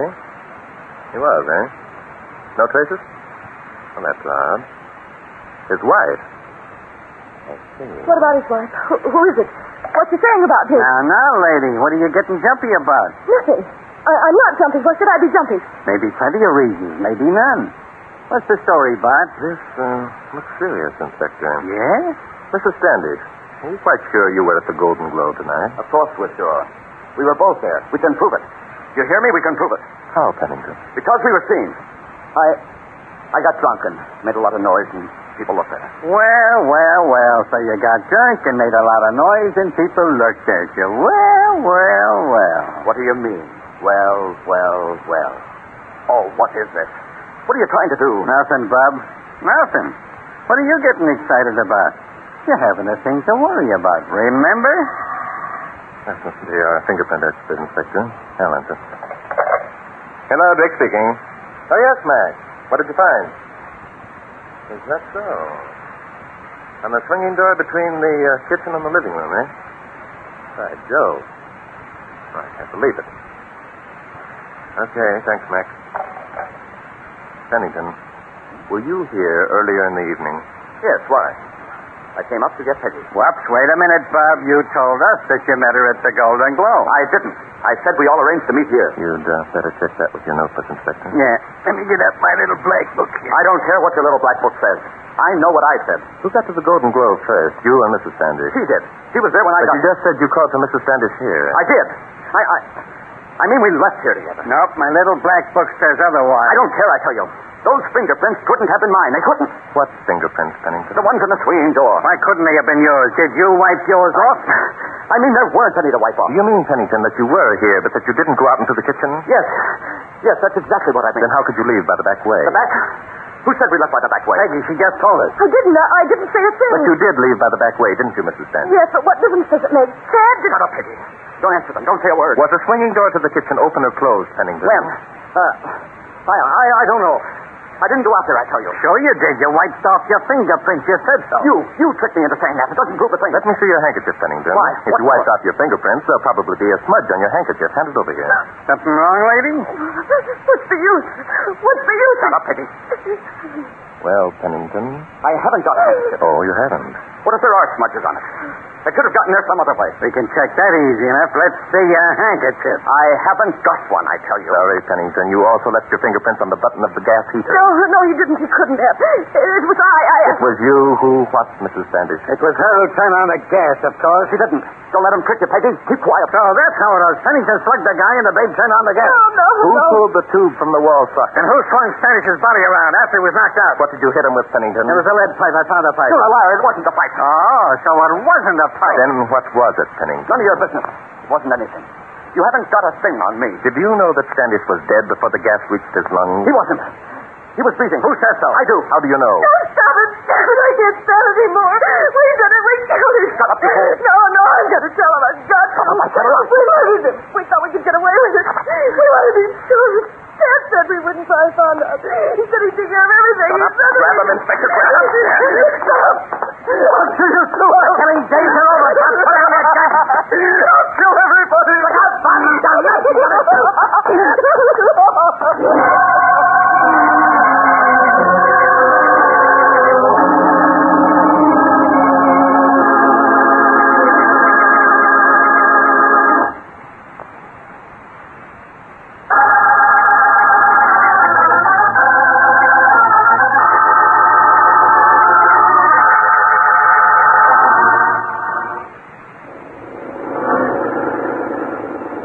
Let me out at the corner, Inspector. I'll walk the rest of the way. Okay. You're tired. Practically daylight. Say, Bud, I was wondering about those telephone calls. The one from Ryan and the one from Mac? Yeah. What did they find? Not much more than we already knew, Inspector. The autopsy showed that there was no trace of alcohol in Standish's system. So he hadn't been sitting there drinking, eh? Right. How about the fingerprints? No fingerprints at all, Inspector. Pennington must have worn gloves, a fact which he'd probably forgotten. It seems to me like he forgot a lot of things. One of the main things he forgot, Inspector, was that he was new at the business of crime. He had the usual layman's lack of respect for the police, and we used it to advantage. You know, when this story breaks in the newspapers, a lot of people might learn a lesson. I doubt it. Well, I guess that about winds up everything. Yes, guess it does, Inspector. Well, good night. Good night. Hey, Bart. Yes, Inspector. What are the folks who read this story going to think when they realize that you're not a cop either? I guess we'll have to tell them, Inspector, that mystery is my hobby.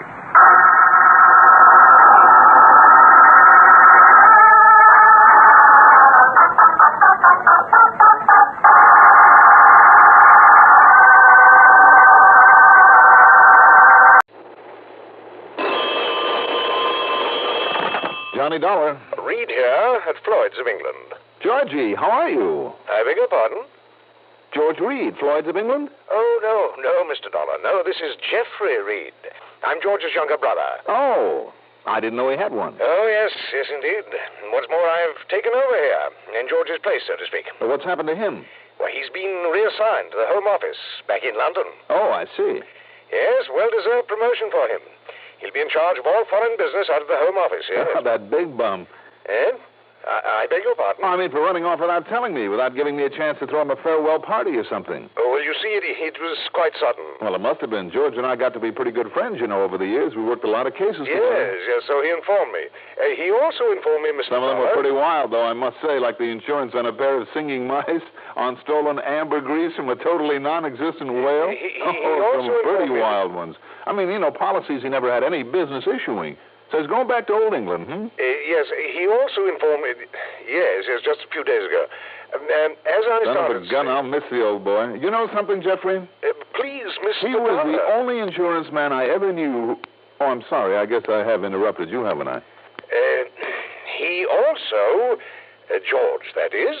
also informed me that if I were to run into any difficulties that... of an unusual nature... Yes? Shall we say that...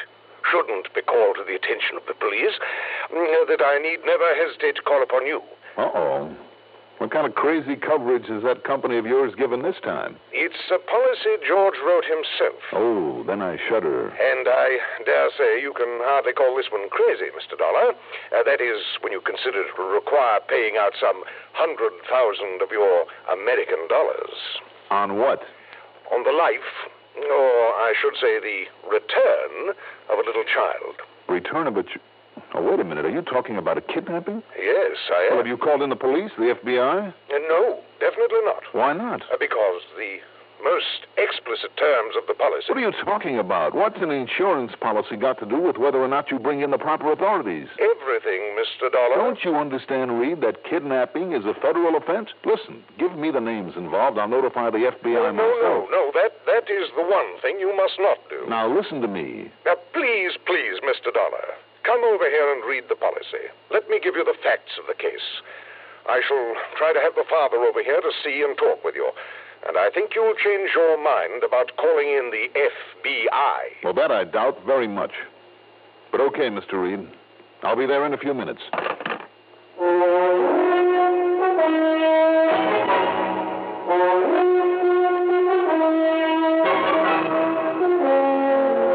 CBS Radio Network brings you Mandel, Cramer, and the exciting adventures of the man with the action-packed expense account. America's fabulous freelance insurance investigator, yours truly, Johnny Dollar.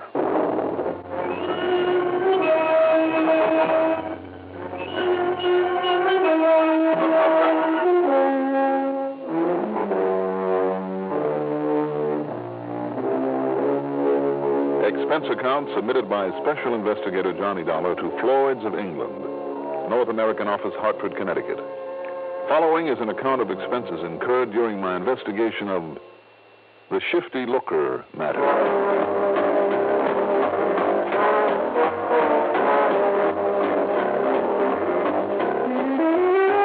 Expense account item 1, $4.30 for the inevitable tank full of gas. I always seem to find it empty when I have to use my car in a hurry. I drove downtown to Reed's office in the Spear Building. Jeffrey looked very much like his brother George, for whom I've handled so many investigations over the years, but he sounded far more British. Also, he seemed to have the knack of getting to the point by the longest possible way around. He also informed me, Mr. Dollar, that I should keep, shall we say, a rather wary eye on your expense account. Oh, yes, but... that it might tend to get somewhat out of hand on occasion. Well, let's not worry about that just now. And I know, now that I've taken over this office, I fully appreciate how you may feel about some of the policies George issued during his tenure of office here. And I'm afraid this is one of them. Well, suppose you tell me what happened. The fact remains that by virtue of having written some of these, shall we say, rather unusual policies, he was able to build up the company's North American business to a wholly unprecedented extent. Yes, we know that, Jeffrey, but about this kidnapping... As a matter of fact, it was his outstanding record here that earned him the privilege of returning to the home office of... Jeffrey, let's get to the business at hand, shall we? Oh, yes, of course. Do you mind if I use the typical American familiarity and call you Johnny, as I understand George... You can call me anything you like if you'll only get to the point. Very well. And first, Johnny, I must insist that you read the terms of the policy covering the Looker child. Looker? Yes, just what it sounds like. L-O-O-K-E-R. Cynthia Looker, and her father's name is Stephen. Stephen Looker.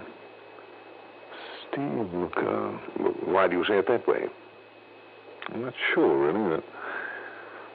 Somewhere in the back of my mind... Oh, forget it.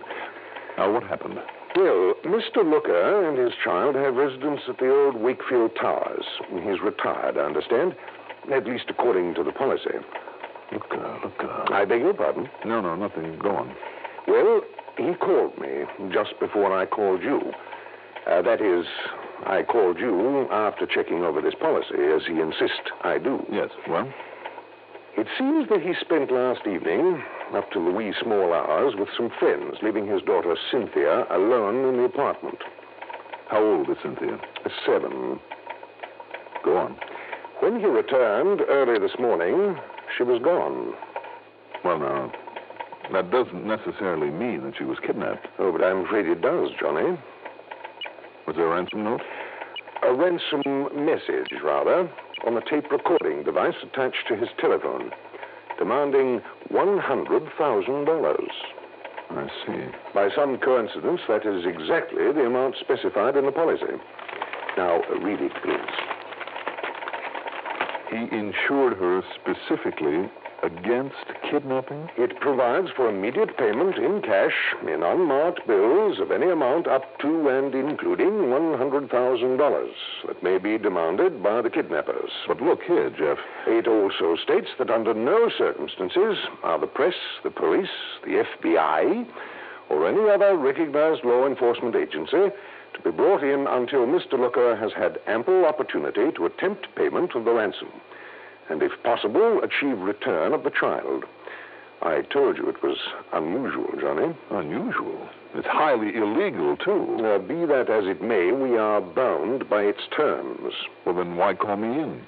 Well, fortunately, you are not one of the agencies of the law referred to. Why under the sun would George ever issue a policy like this? I told you, Johnny. Yes, you told me. When was it issued? Shortly after little Cynthia was born, which happened to be shortly after the Beeler kidnapping and the abduction and subsequent murder of the Hammerthwaite child. As you may remember, the Hammerthwaites refused to pay the ransom. Yes, I do remember them both. Well, can you blame Mr. Looker, then, for wanting such protection for Cynthia? When is the money supposed to be paid? Did he tell you that? Yes, tonight. Where and how? I don't know. Where is Looker now? On his way over here. To pick up the money? Yes, I have it all ready for him. But now, if he should find you here... Excuse me. Yes? Mr. Looker is here to see you, Mr. Reed. Well, just a moment, Sarah. Johnny. I work here. I'm the one who had to go out and pick up the cash. Oh, good. Very well, Sarah. Send him in, please. Yes, sir. Also, Jeff. Yes? I'm the one who's going to try to keep that cash from ever being paid out. The terms of that policy notwithstanding. Well, now, look, Johnny. Oh, come in, Mr. Looker. Come in.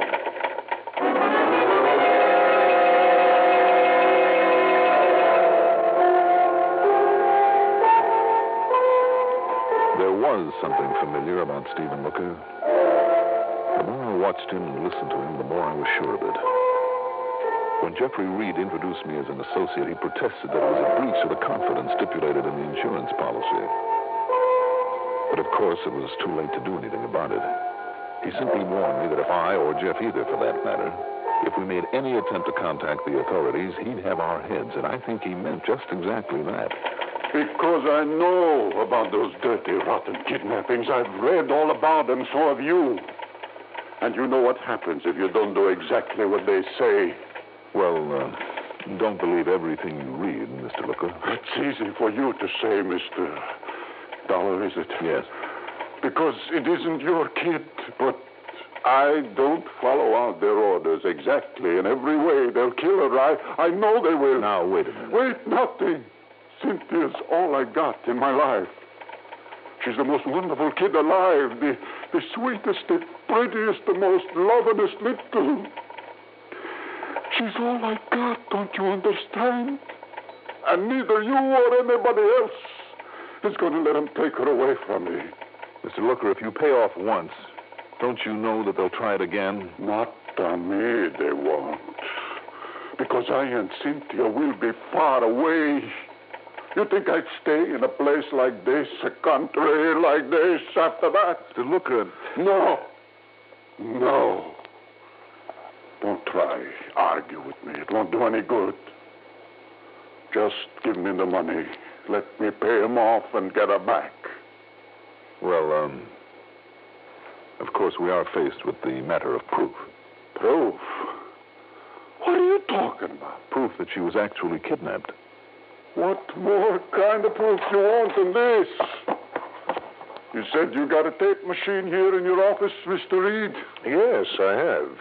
Right over there. Then put this on and play it back for this doubting Thompson or whatever he calls himself. Play back this tape recording and he'll see. Very well, I shall. Yeah. Go ahead. Just take me a moment to get it warmed up and ready. Mr. Looker, why do you have your phone conversations taped? Why not? Just a habit from the business I was in before I retired. Oh? What kind of business? Look, can't you think of anything better to do than ask a lot of silly questions at a time like this? Well, it's something you'd rather not talk about. Okay, it was radio and electrical stuff and tape recorders, that sort of thing. I see. When my wife died, rest her soul, right after Cynthia was born, and we come here to live in peace, I wasn't working anymore. Well, any reason why I shouldn't rig up a gadget to answer the phone while I was out? And rig it so as it could take down a message for me? Does it also record conversations when you answer the phone?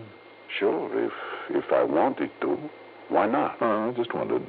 I mean, outside of a business where it might be wise to have orders or contracts or legal commitments recorded. I said I'm retired. The only reason I can think of for an individual would be if he expects to be threatened or something and wants a record of it for the police. Expects? I mean, suppose he had contacts with people of questionable reputation. What? All ready when you are, gentlemen. Then go ahead and start the tape. You wanted proof, Dollar. Now you'll get it. All ready? Right. Very well.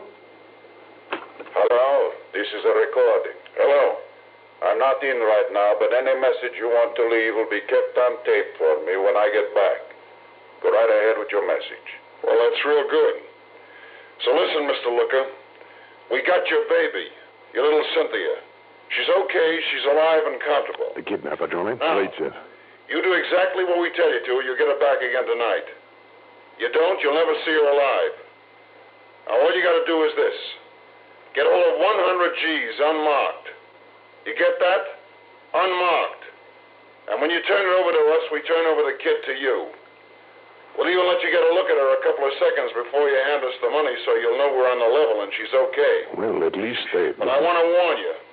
Deliver the dough alone and don't try anything funny. If you call on the cops or anybody else, all you'll ever see is a dead body. They would. They'd kill my little girl. Wait, Mr. All you got to do is this. Tonight, Mr. Looker. Tonight. Tomorrow's going to be too late. You put the dough in a regular paper bag, see? And exactly 11 o'clock tonight... Stop the machine. Bring it to the... I'm taking no chances that you or anybody else can interfere. He does have a point there, Johnny. If anyone interferes... You bet I got a point. All right. But, of course, the tape will have to be left here as evidence, Mr. Looker. After I paid over the money. After I got my Cynthia back, then you can have it.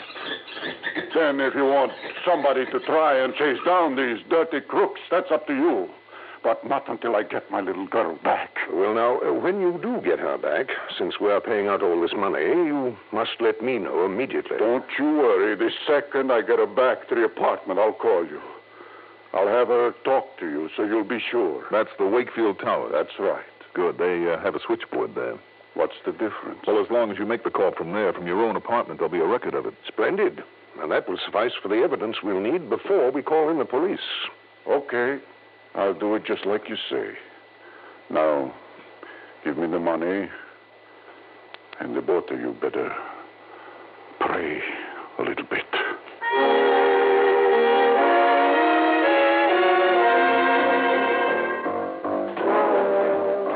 As soon as he left us, I took off after him on what proved to be the most unsuccessful tailing job you ever heard of. Within less than 5 minutes, I'd lost him completely.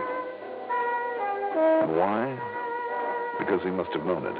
He must have been afraid of what might happen to his daughter if somebody else tagged along with him. Or was it? Because it was just about then, a little bell in the back of my head suddenly rang out loud and clear. Steve Looker. Shifty Looker. To make sure, I passed up a couple of red lights to get to the public library before it closed. There in the old newspaper files, I found it. A story from September of 1954, Dateline Chicago. When they rounded up the old Maroney mob and took him to trial, only one man got off without a prison term. The one they called Shifty Looker, alleged to be the man who kept his pals informed about the cops by means of a clever, elaborate radio hookup, who jammed the police radio frequency whenever the gang was pulling a job. He got off the hook because he turned state's evidence, but Maroney, who drew a 7-year stretch, swore he'd get even. And Maroney had also been suspected of kidnapping. By the time I walked out of that library, the bell in the back of my brain was clanging like a fire alarm. Item 2, a dime for a call to police headquarters. Maroney? Stinky Maroney? That's right, Lieutenant. Sure, you had a little organization out in Chicago. Yes, I know. Drew a 7-year stretch. Do you know if he's out? Well, I can check on it, Johnny. Might take me a couple of hours, though. Lieutenant, I'll be sitting on your doorstep.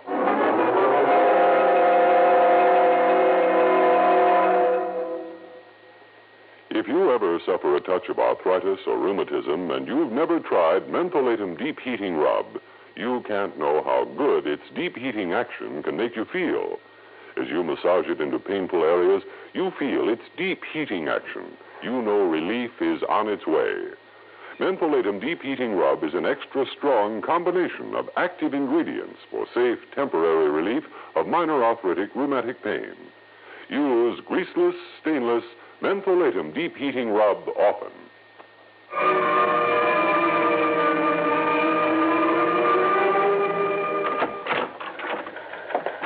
Well, Lieutenant, Johnny, I've been staring at that teletype machine out there until I can't see straight.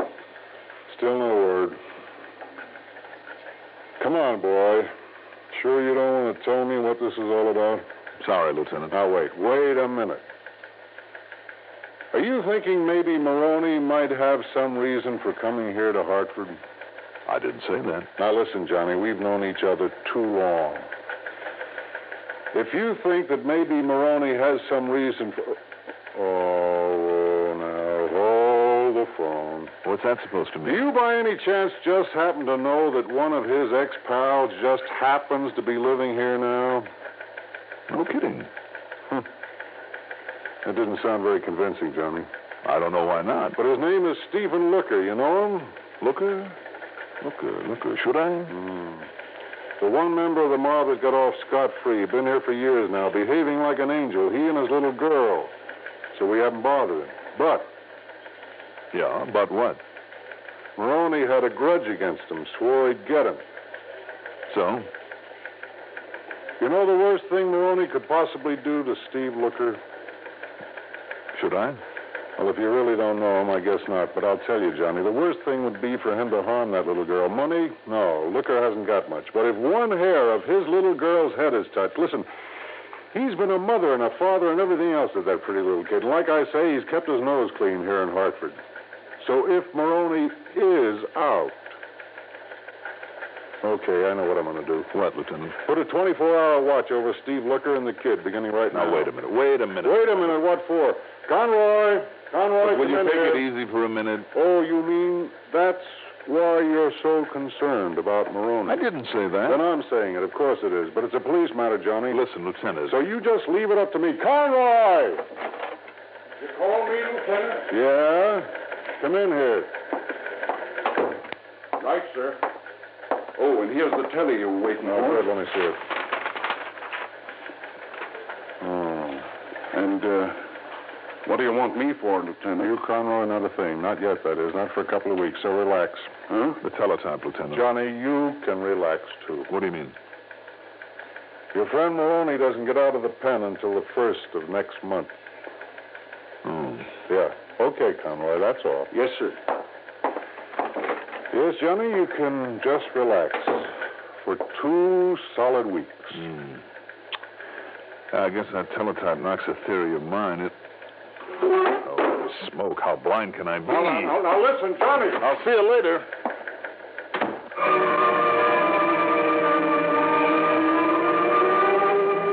Blind is right. Was it Maroney's imminent release from prison that gave him the idea? Or was it something that he'd planned all along? And now that Maroney was getting out, he was afraid to wait any longer. Anyhow, it all added up, and much too well. Steve Looker had no money. So how could a kidnapper expect anybody to come up with $100,000 in less than 24 hours? Unless he knew about that insurance policy. But that policy was a deep, dark secret. Yet by some coincidence, that ransom message demanded just exactly 100 G's. Coincidence? And his defensive attitude when he found me there in Jeffrey's office. Of course. He must have known who and what I am. As for his crack that after this was over, he and the youngster would be far, far away. Oh, you bet they would, with $100,000 in his kick. I didn't know where he'd hidden his child, away from his apartment for the day. I didn't care. I didn't know whose voice he'd used on the tape recording. I didn't care about that either. But to carry it off without creating suspicion, he would have to make that phone call to Jeff after 11 o'clock from his own apartment so that it would be on record. It also meant that he wouldn't dare pick up Cynthia and take her there until after 11. I tore on over to the Wakefield Towers, took the elevator up to his floor, and then... Yes? Who is it? Special delivery, Mr. Looker. Okay. What do you want, Dollar? Just to look at those handbags you're so busy packing. Wait a minute, Dollar. I told you I and the kid are going to get away from here as soon as I get her back. I'm sure you would, too, with the 100,000, if you could. Now, just let's have a look at these bags, huh? You're crazy, Dollar. That 100,000 is to pay off the ransom. Is it, Shifty? 50. And what's it doing so carefully stashed away? Oh, I see. Yeah, you see, Dollar. This thing has a silencer on it. You think I didn't know who you are this afternoon? What you were doing there? Think I wouldn't be ready and waiting for you? And you still thought you could get away with this? You bet I do. First, I give you one nice slug between the eyes. Right? Just drop it, Shifty. Cops. That's right, cops. Lots of them. Gonna drop it, Shifty? Oh, sure. I will. Okay, boys, take him out to the car. Hey, come on. And carefully. Well, what brought you here, Lieutenant? Oh, you didn't spot the tail I put on you when you left headquarters. Oh, no, I guess I didn't. Oh, you're slipping, Johnny. Yeah, but I'm glad you did. Thanks. Pleasure.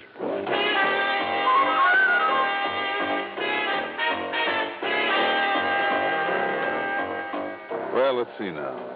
Expense account total is exactly $4.40. Okay, Jeffrey, it's perfectly all right. As long as you don't forget my commission on just exactly 100,000 clams. Not bad, For a single day's work? I'll take it any time. Yours truly, Johnny Dollar.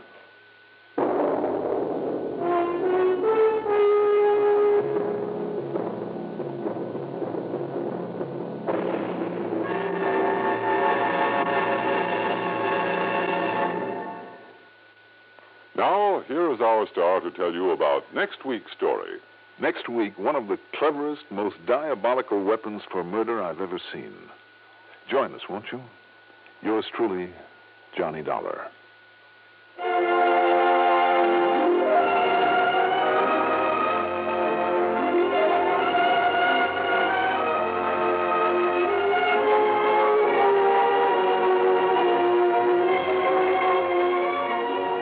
Yours truly, Johnny Dollar, is written by Jack Johnstone. Produced and directed by Bruno Zerato, Jr. Music supervision by Ethel Huber. Johnny Dollar is played by Mandel Cramer. Also featured in our cast were Court Benson as Reed, Roger DeKoven as Steve Looker, Carl Frank as the police lieutenant, Ellen Manson as the voice on the tape, Guy Repp as Conroy, and Barbara Cassar as Sarah. Be sure to join us next week, same time, same station, for another exciting story of yours truly, Johnny Dollar. This is Art Hannon. Johnny Dollar. This is Harry McQueen, Johnny, up here in Gloucester, Mass. McQueen? That's right, 4 State Mutual. Oh, sure, Harry. How are you? What's on your mind? Johnny, I have a real funny one for you. Okay, so I'm laughing. Oh, I mean funny peculiar, you know. Do I? Why don't you tell me about it? We'll see. Well, it appears that somebody's threatening the life of one of our clients. You call that funny? I told you, Johnny. Yeah, you told me. What's the name of this client? Amos R. Weatherby, an old retired sea captain. Lives in a little town of Annisquam up on Cape Ann. How much insurance does he carry? 50,000 straight life. And who's the beneficiary? His pretty young niece, Thelma Jane Weatherby. Oh? She lives with him, sort of takes care of him.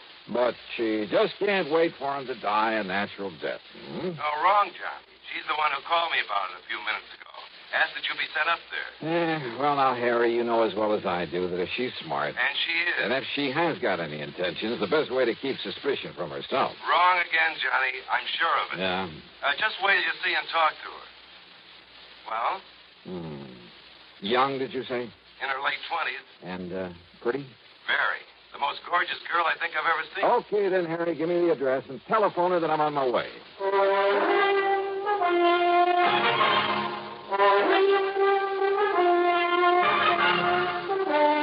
CBS Radio brings you Bob Bailey in the exciting adventures of the man with the action-packed expense account. America's fabulous freelance insurance investigator. Yours truly, Johnny Dollar.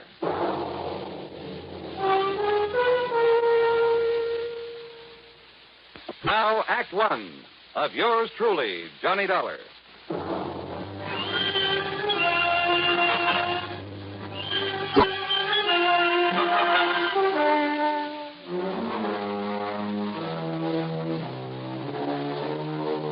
Expense account submitted by Special Investigator Johnny Dollar to the Four State Mutual Insurance Company, Gloucester, Massachusetts office.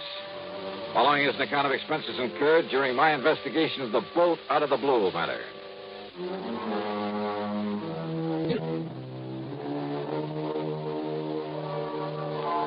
Knowing the Cape Ann country pretty well, I decided to use my own car on this one. So, expense account item 1, $14.70, mileage at the rate of 10 cents a mile, and a bargain for the company at half the price.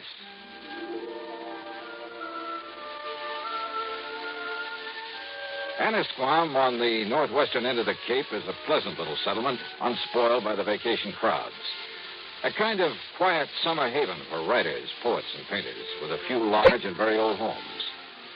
The address that Harry McQueen gave me turned out to be one of them.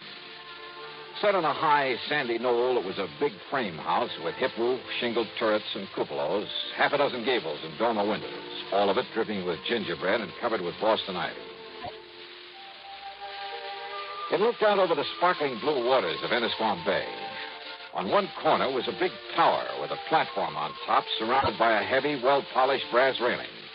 A flagpole carried not only the national ensign, but a couple of signal flags on separate lines below a sort of yardarm, I guess you'd call it.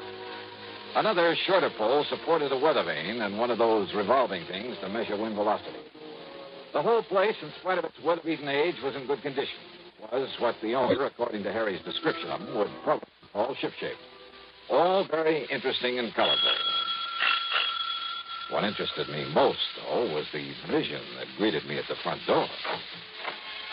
And I mean vision. Yes? Oh, you must be Johnny Dollar. Any description of Thelma Jean Weatherby could only end up in the Department of Understatement. She was tall, well-tanned, and beautiful. A sort of honey blonde with clear, exciting blue eyes.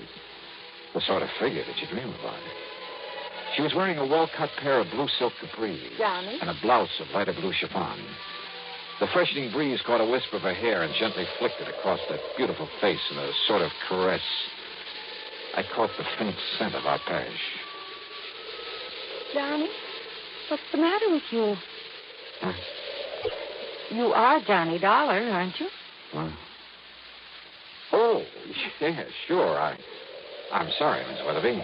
Miss Weatherby? Thelma? Thelma Jean. But come in, Johnny. Yeah, sure.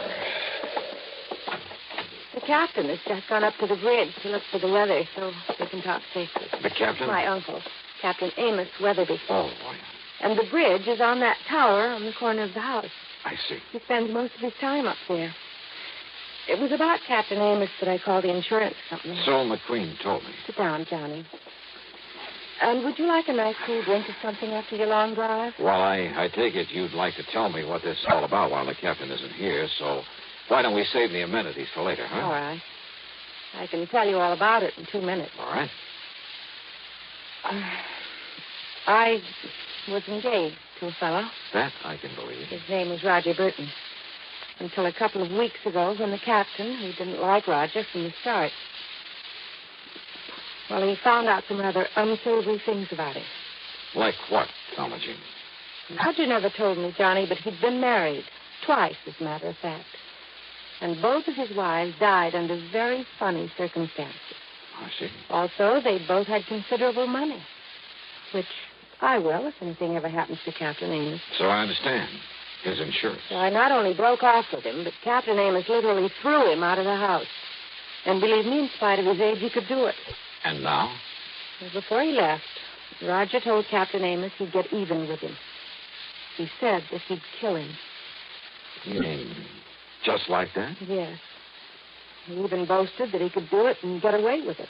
The same as he did with a couple of nosy wives. Those were his very words. Oh, you have no idea what a horrible person he became after the captain showed him up. It was like a maniac. Well, then you're lucky to be free of him. You bet I am. It'll be a long time before I fall for any sweet talk again. Oh, it'd be a terrible waste, Mama Jean. What? Yeah, like you. Oh, Johnny, not you. No, I'm just kidding. Or am I? You better be. And yet, if all the stories I've heard about I you don't are believe true... one of them.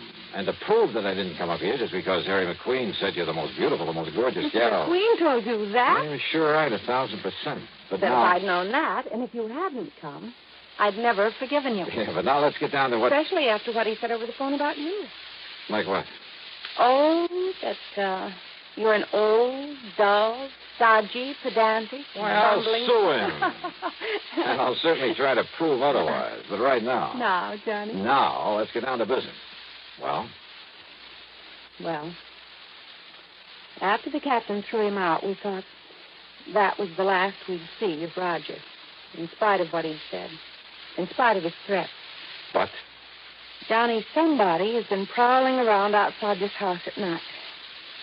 I've only caught glimpses of him, of his shadow, really, but I'm sure it's Roger Burton. It can only mean one thing, Johnny. He's here to carry out his threat against Captain Amos.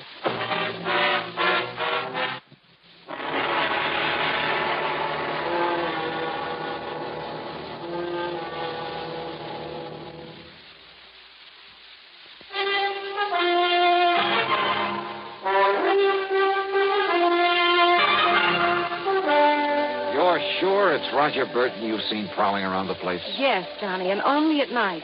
And he's supposed to have left Anna's farm to have gone out west or something. Now, don't you see what that means? So he's going to carry out his threat to kill Captain Amos. And we've got to stop him somehow. If you're right about all this. Oh, if only you knew what a terrible person he is. And yet you were engaged to be married to him. That was before the captain showed him up for what he really is, a wife killer. Well, you admit yourself it's never been pinned on him. Because he's clever. That's why he boasted that he could kill my uncle and get away with it. And now that I've seen him here... Johnny? He hasn't made his presence around here known to anyone else, though, Jean? I'm sure he doesn't know that I've seen him. But now listen... Just what has he done? All I know is that I've seen him, or his shadow, poking around outside in the yard between here and the cell. Then last The cell? night... What's that? Look, you can see it from this window. There. That concrete building, whatever it is, at the edge of the property? It used to be a kind of jail back in the days of the sailing ships. Now the power company uses it for transformers or whatever you call it. Yeah, I see the power cables leading down from the pole. I've looked for his footprints out there in the mornings, but there's always a wind at night, so... Maybe I'd better take a look in that cell, as you call it. Oh, it's all locked up, Johnny. And the tiny windows with the bars over them are so dirty you can't see a thing inside. Have you any reason to think he somehow got into it?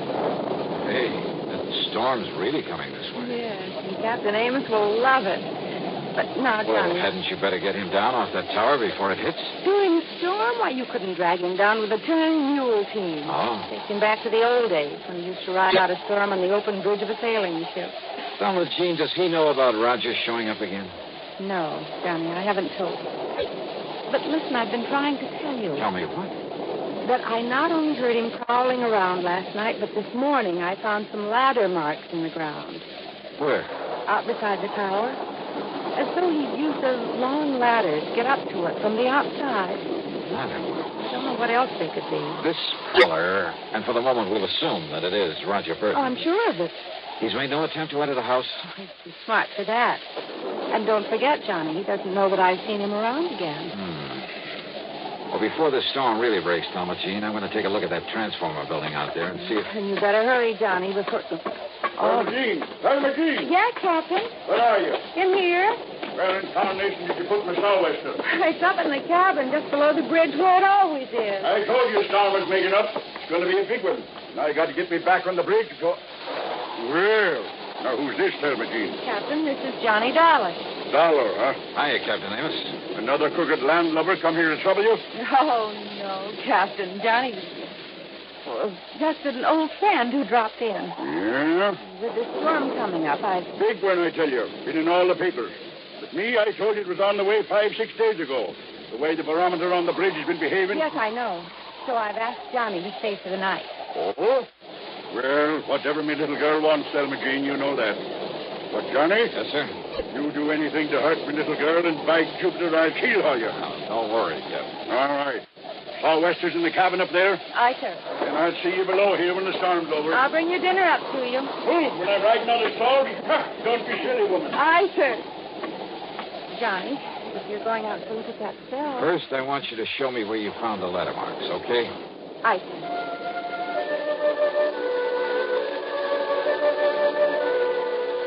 The marks in the ground were still quite plain at the base of the ivy-covered tower. The ladder must have been a tall one, high enough to reach the platform that the captain called the bridge. Then I found, rather, a couple of things. A heavy lightning rod extended up the side of the tower, well hidden by the ivy. But the bottom of it had been sawed off, making it useless. Also hidden by the ivy was a wire, an insulated copper wire, too heavy to cut without tools, but certainly not big enough to take a lightning bolt. The wire was lashed to the upper section of the lightning rod. The other end disappeared in the ground at my feet, and it led away toward the cell, the little transformer station. It was dark now, and the storm was building up fast. I dashed back into the house, up to the second floor, and then up the winding stairway to the captain's bridge. You better lash yourself onto the rail, Johnny. This wind will blow you clean off of the deck into the sea. Looks like you're right, sir. I told her this nor'easter is going to be a big one, and it is, Johnny. Reminds me of one night off the Azores. That was back in... What are you doing there, Johnny? This upper end of the lightning rod was 6 or 8 feet from the side of the tower, held there by big insulators. But again, the heavy copper wire, again hidden by the ivy. It connected the rod with the brass railing where the captain was holding on for dear life against the wind. And it meant that the railing was the cleverest, most diabolical instrument for murder that I had ever seen.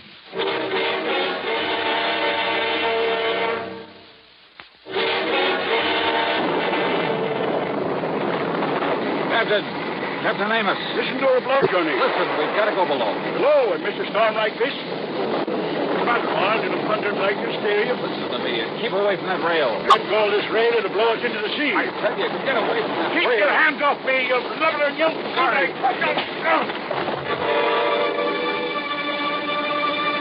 I dragged him off his so-called bridge and down into the little room below, then hoisted him onto my shoulder and started down the circular stairway. What happened to him? I'm afraid I had to knock him out. What? To get him off that platform up there. No, Johnny, you shouldn't have. You'll never forgive you for... For what? For preventing him from getting electrocuted? Oh. Better give him some brandy or something. Oh, Johnny, don't you understand? Didn't you see the lightning rod up there? You bet I did. Right next to the platform. And while you're at it, you can bring a slug of that for me. Oh. Don't you understand? Lightning wouldn't hit a rod like that, not once in 100 years. In 100 years, Johnny, here. Thanks. What it does is clear the air of static electricity all around the place. So the lightning won't strike nearby. Yeah, that's what you think. Don't you see what you've done to him? I'll never forgive you for this. Here, darling. Now listen, Thelma Jean. Oh, Johnny, you've hurt him. Well, I'm sorry, but now listen. You're going to be a lot more sorry. Thelma Jean. There's nothing you can say, Listen Johnny. to me. You keep him here. Keep him away from the bridge until I get back here. Come back here, Johnny. Just keep him there. Outside, with the aid of occasional flashes of lightning, I found my way to the concrete transformer house. There, I found out how Roger Burton, in spite of the heavy padlock on the door, had got into it. By the simple device of pulling the pins out of the hinges. And who was sitting there waiting for me with a .38 in his hand? Close the door, mister. And back up against it. Go ahead. You don't give me much choice, do you? I can only tell you that if you make one move towards me, I'll pull this trigger. Your body won't be found until the annual inspection of this little transformer station. That'll be 4 months from now, and I'll be a long way away from here. I see. I'll probably have to kill you anyway, mister. After I get rid of that meddling old man up in the tower the old fool calls the bridge. Up on the tower, Burton? Yeah, I saw you drag him away from there through this window. Just before a good flash of lightning that could have been my cover-up. But don't worry. He'll be back. Hanging on to that railing, riding out the rest of the storm. And when he is, The rest of this madman's murder weapon was all too obvious now. Up on the tower, the brass railing was wired to the disconnected lightning rod. On the lower end was the copper wire I discovered. And this end of the wire here in the blockhouse was connected to a 22,000-volt transformer. You see how it works, mister? He goes back up there and grabs hold of the rail. I throw the switch. And the power in this line will not only kill him, but melt away the copper wire. Destroy the evidence. Only nobody will look for evidence. Because they'll all think a bolt of lightning killed him. All right, Burton, listen to me. Oh. Look. I can see him. In the room where you carried him. Hey, look through the window beside you. You can see him, too. I can see him all right. Starting back up the circular stairway, back up to the bridge. You think that Thelma Jean can stop him? Never! If he ever got there, if he touched the railing, Burton would throw the switch, would electrocute him. But then a miracle. Once in 100 years, the bolt of lightning out of the heavens.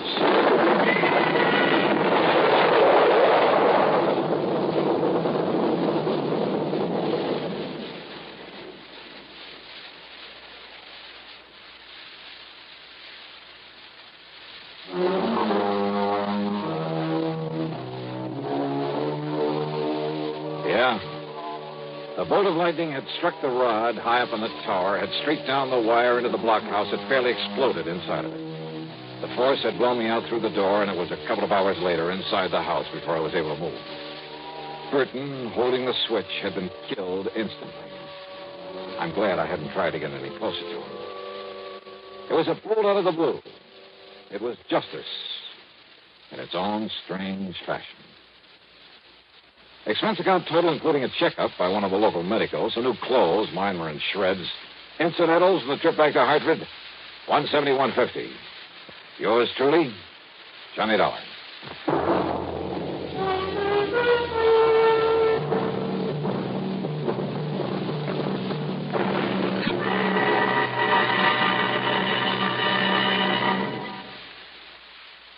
Star, to tell you about next week's story. Next week, a vicious racket that a lot of respectable people fall for, that you ought to know about. Join us, won't you? Yours truly, Johnny Dollar.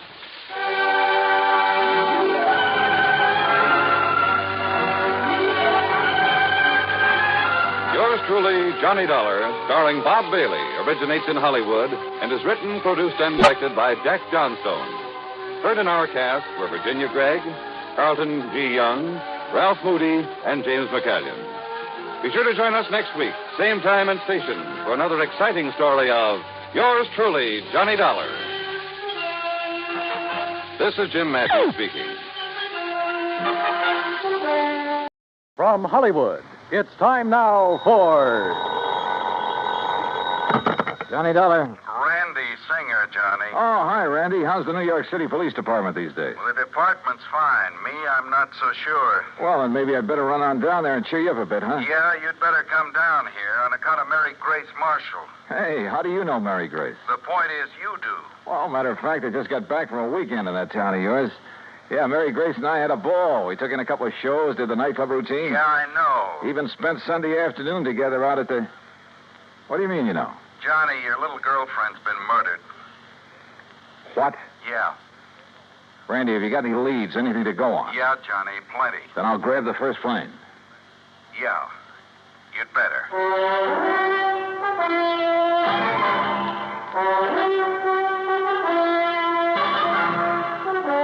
Bob Bailey in the exciting adventures of a man with the action-packed expense account. America's fabulous freelance insurance investigator. Yours truly, Johnny Dollar.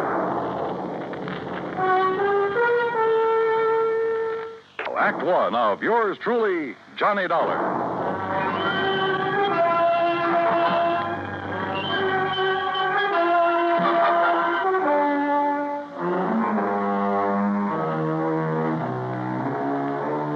Expense account submitted by Special Investigator Johnny Dollar to the Mideastern Life and Casualty Insurance Company, Home Office, Hartford, Connecticut. Following is an account of expenses incurred during my investigation of the Mary Grace matter.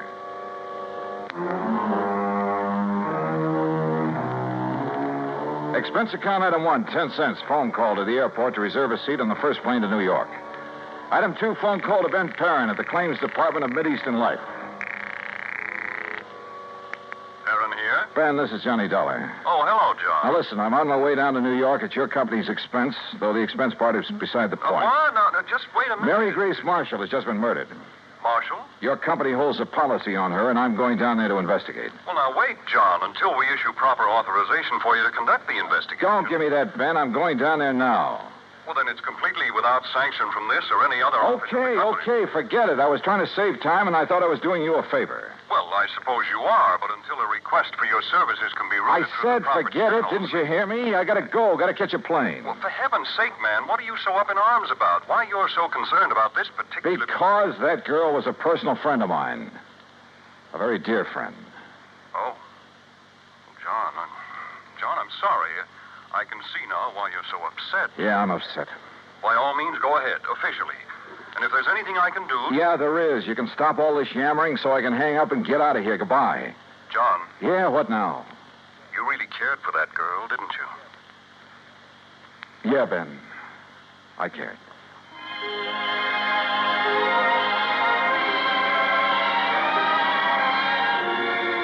Expense account item 3, 920. Cab to the airport and plane ticket to New York. The trip down there gave me time to think. And thinking about it hurt. Mary Grace Marshall. Tall, brunette, and very beautiful. And as straight a girl as I'd ever known. There was a time a few years ago when I'd hoped she might marry me. But she wanted to stay with her successful career as a fashion designer. And she was right. I'm not the marrying type either. So we just remained friends. We had a lot of fun together. Theaters, dancing, an occasional nightclub. Sometimes the long hair stuff, a recital or the opera. We'd go to the zoo or the circus, a boxing match or a baseball game. Or just go for a quiet walk in the park. And often just a long, quiet evening in her apartment over a tall, cool drink and good conversation. A goodnight kiss? Sure. But that was all. Now she was gone. And believe me, somebody was going to pay. Item 4, $6 even for a fast taxi to the 18th Precinct headquarters and Sergeant Randy Singer. Come on in, Johnny. Close the door. Sure. Hi. Better sit down, huh? Yeah. All right, when did it happen, Randy, and how? You said on the phone you have some leads. Clues all over the place. They all point toward one person. Oh. Toward the one person known to have been with her at about the time the coroner says she was killed. How was she killed? Struggle. Fell and struck her head on the base of the fireplace. Cigarette, Johnny? Oh, yeah, thanks. Incidentally, so far I've been able to keep this thing out of the papers. Oh? Hey, give me a light, will you? I seem to have forgotten my lighter. Yeah, you have. Here. Thanks. Now, the coroner says she was killed Sunday night, late. What? By somebody who must have spent several hours with her. You said late Sunday night. That's a... Go on, Johnny. Hey, look, stop snapping that lighter and... Wait a minute, where'd you get that? According to all the evidence, it was left behind by whoever murdered Mary Grace Marshall. Here. Look familiar? Are you crazy? This lighter is mine. Yeah, Johnny. I know. And now, Act 2 of yours truly, Johnny Dollar, and the Mary Grace Matter.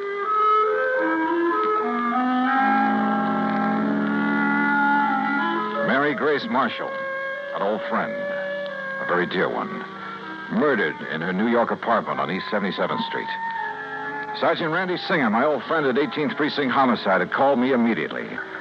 And when I got there, showed me a very damning piece of evidence. Presented to Special Investigator Johnny Dollar by the International... Sure, of course it's my lighter. And I must have left it in Mary Grace's apartment Sunday night. But that certainly doesn't mean that I killed her. Coroner says she died about the same time you were there. Oh, how do you know what time I was there? Wife of Charlie Walker, the building superintendent, Johnny. She saw you leave. That isn't enough evidence to convict a fly, and you know it. There's plenty more. Yeah, like what? Your fingerprints all over the place? Well, sure, I told you. Cigarette butts, same brand you smoked. So what does that A prove? lot of them, Johnny. like a very nervous smoker. Well, I was with her all evening. Doing what? Oh, now, look, Randy. Surely you can't be serious. You can't think for a minute You that look, Johnny. This is my case, nobody else's. I'm keeping it that way. I've kept it out of the papers. I think you know why. Oh, sure I know why. Because we've been buddy-buddy for so long, you want to be sure that if anybody hangs me, you will, for old time's sake. I asked you what you were doing. Well, let me tell you something, Randy. That girl meant a lot to me. What were you so doing shut Sunday up and night? tell me what other evidence you have, what you know that can help me find out who... I'm sorry, Randy. Sure, it's your job. I'd probably do the same thing to you under the circumstances. If you didn't, I wouldn't have any use for you. But don't you see... Okay, look.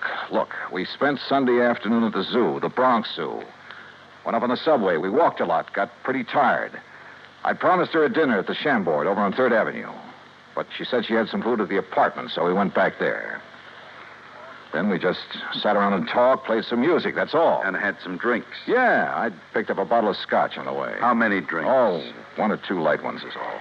Sorry, Johnny, that bottle was nearly empty. But that's him. Who discovered the body? Mrs. Walker, wife of the apartment super. The one who saw you leave shortly after hearing the screams that made her... Screams? Yeah, that made her finally go up and look in the Marshall girl's apartment. She's crazy, Randy. You're lying. Can you prove it? I'd like to talk to that woman. I think you She's off better. her rocker if she told you she... What'd you say? I think you ought to see her. Huh? But if I'm your big suspect... Well, sure you are. Until you can help me prove I'm wrong. We drove over to the place on 77th Street in a prowl car. Everything was exactly as it had been when I'd left Sunday night, except that there were signs of a struggle, as Randy had said. A chair and a lamp had been knocked over, the hi-fi shoved aside when she'd fallen at the fireplace. Even the bottle of scotch from which I'd poured a couple of small... What's the matter, Johnny? Well, I'm not sure, Randy, but I'd have sworn I left this bottle out in the kitchenette where I... Huh? Hey, are you making more prints? Yeah. Look, this bottle of soda, 3/4 full. You don't kill most of a bottle of scotch with only this much soda. Unless you're drinking it straight. Oh, who drinks it straight these days? An alcoholic? Or somebody who needs a jolt for his nerves. Maybe. Want to go downstairs and talk to the super's wife? Yeah, let's.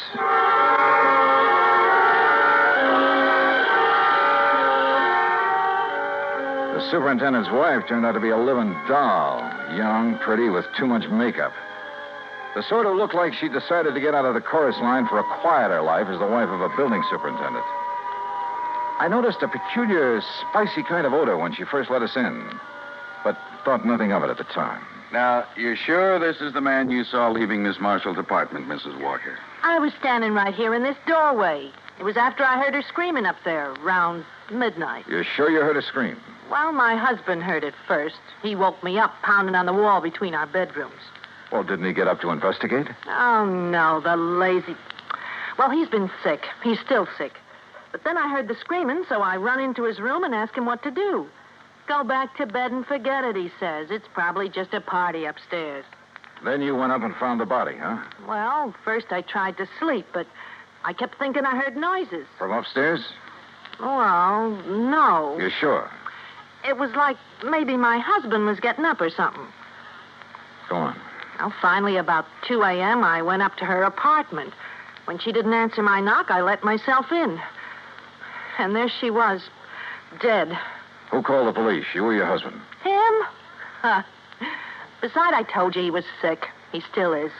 I'd like to talk with him. Oh, sure. If he's sober enough. Come on. That was a funny crack. If her husband really was sick. She led us toward the rear of the apartment, and I mistakenly started to enter her bedroom. That peculiar odor again, only more pronounced. And believe me, it was an arpege. Here, mister, this way. Her husband's bedroom was pretty much of a mess, untidy, with pictures of bathing beauties, calendar art, and some striking pictures of Mary Grace Marshall plastered all over the walls. This room had an odor about it, too, of stale booze. Here you are, Charlie. No, I tell you, I don't want any more of that stuff. Well, you seem to think it'd make you feel better. I did. What did you... Oh, Cop again, huh? That's right, Mr. Walker. And this is the guy seen coming down from your girlfriend's apartment after all the screaming. His name's Johnny something. You actually heard screaming up there, Mr. Walker? Yeah. Yeah, awful racket. Woke me up. Scared me. What do you mean? That poor girl up there. All alone. Only she wasn't alone. But then it stopped. I figured maybe I'd been wrong. Had a nightmare or something. Yeah, sure. A dream about her. You think about me for a change instead of dreaming about that dame. Shut up. Talking about her, dreaming about her, sneaking around to have a look at her when she came in and out. I tell you. If you wasn't sick, I think you'd sneaked up there and done her in because you couldn't have her. Will you take her out of here? It wouldn't be the first time a drunken bum has killed somebody because... Shut up! Shut up! Mrs. Walker, I thought I told you this man was supposed to be kept quiet. Oh, well, now, look, Doctor, Yet I walk in here and find this sort of thing going on. Go on, all of you. Out of here while I attend this man. Just a minute, Doctor. Out immediately. This is a heart case complicated by a very serious virus infection. Doc, if I can have just 1 minute. Later, officer. I must save this man's life. Come on, Randy. You too, Mrs. Walker. Yeah, sure. He's been getting alcohol again, strictly against my order. Now, look here, Mrs. Walker. No, wait. Huh? Come on upstairs with me again. Oh? What'd you think of? A couple of things, Randy, that I believe will clinch this case so fast. Come on. Act 3 of yours truly, Johnny Dollar, and the Mary Grace Matter.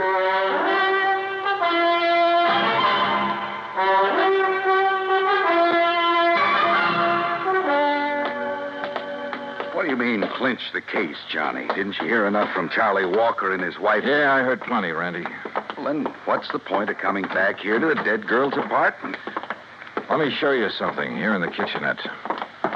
A scotch bottle. You shouldn't pick that up, Johnny. Print. Yeah, prints. And where your boys dusted over them to show them up. But look. Yeah? Right here they're smeared, see? By a piece of cloth. Sure, he tried to erase them when he killed that bottle. Now, come on back to the living room. And here, take a look at this. Well, what's the hi-fi set got to do with I it? told you Mary Grace and I sat here Sunday night talking and playing records. So? This record on the turntable is the same one we were playing just before I left her. Look at it. Dolorima by Vingetti. Never heard of it. We shut it off because it got too noisy in the death scene from that opera. Huh? Listen.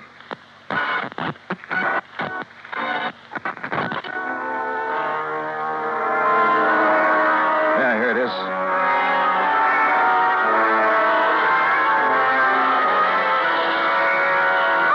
Holy. That sounds like somebody... Shut it off. I'll be darned. Sure. The screams that Walker and his wife said they heard. And that record's what gave him the idea. And now it's a matter of pinning it on him. All right, what have you got for his motive? Motive? Are you kidding? Didn't you see those pictures of all those beautiful those babes he has on the wall of his room?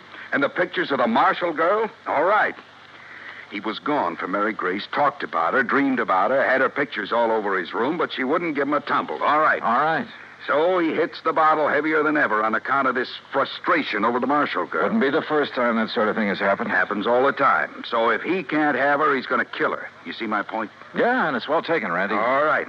Last weekend, you're taking his dream girl out on the town, having a good time with her, doing all the things he wished he could do. Go on. Well, it's too much for him, driving him out of his rum-soaked mind. Then he hears that screaming on that opera record. It gives him the idea. He wakes up his wife, so she'll hear it, too, so his wife will think somebody's getting killed up there. But he doesn't let her go up there, right? Sounds good, Randy. After his wife goes back to bed, that's when she saw you leave, he goes up there and kills the girl. But if he was as sick as he appears to have been... John, the time like that, a man gets superhuman strength. Strength of a madman, they call it. And listen. I'm listening. His wife said she thought she heard him walking around, remember? I remember. So that's it. She finally got up, came up here, and found the body. So naturally, she tied it all in with the screams her old man woke her up to hear. And that suited him perfectly. She couldn't help but alibi for him. Come on, let's get downstairs again. Well, I realize, Johnny, it's all circumstantial, and I still have to pin it on him. Or her. But I'll hold him on suspicion. Or her. The same circumstances would work just as well for Walker's wife if she were the killer.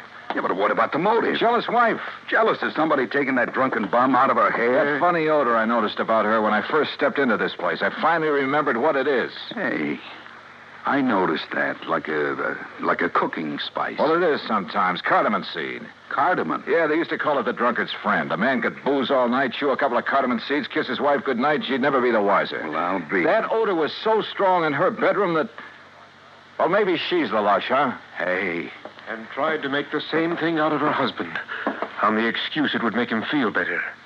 You mean he isn't a heavy drinker, Doctor? No, he is not. Doctor, you said he has a heart condition. A very serious one. Complicated by a... Yeah, I know. Could he possibly have got out of bed, climbed those stairs Sunday night, struggled with, and killed someone? The odds against his surviving such a thing are 1,000,000 to 1. 100 million. All right, I heard it all. That means you're going to start accusing me of killing that girl up there. Mrs. Walker, I told you to stay out of your husband's room. Yeah? Well, he's dead, Doc. Dead? I don't know what you give him, but he's dead. Did you give him more liquor? No. But you gave him enough before I came to... Wait here, all of you. Well, you going to try to pin that Marshall dame on me now that Charlie's gone? You've already pinned it on yourself, Mrs. Walker. What? You thought you'd left no fingerprints on that bottle up there. Well, I didn't. I used a handkerchief. Yeah. That's what I thought. But, no, wait a minute. I didn't mean that. Too late, I'm afraid. Oh, no, it ain't. Put down that gun, Mrs. Walker. All right. So I killed that dame on the second floor. And if I have to kill you,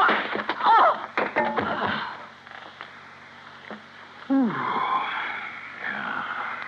Thanks, Doctor. It's quite all right, sir. Well, Randy, there's your killer. Happy? Yeah. I guess I ought to be. You? It doesn't bring back Mary Grace.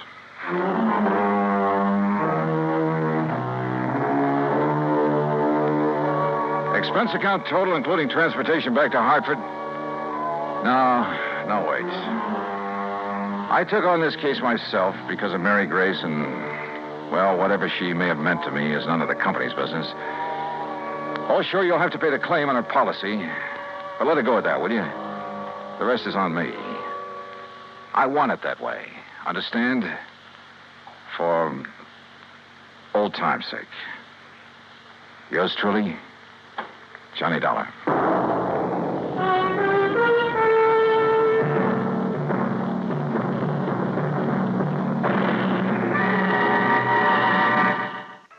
Be sure to join us next week, same time and station, for another exciting story of yours truly, Johnny Dollar. This is Dan Cubberly speaking.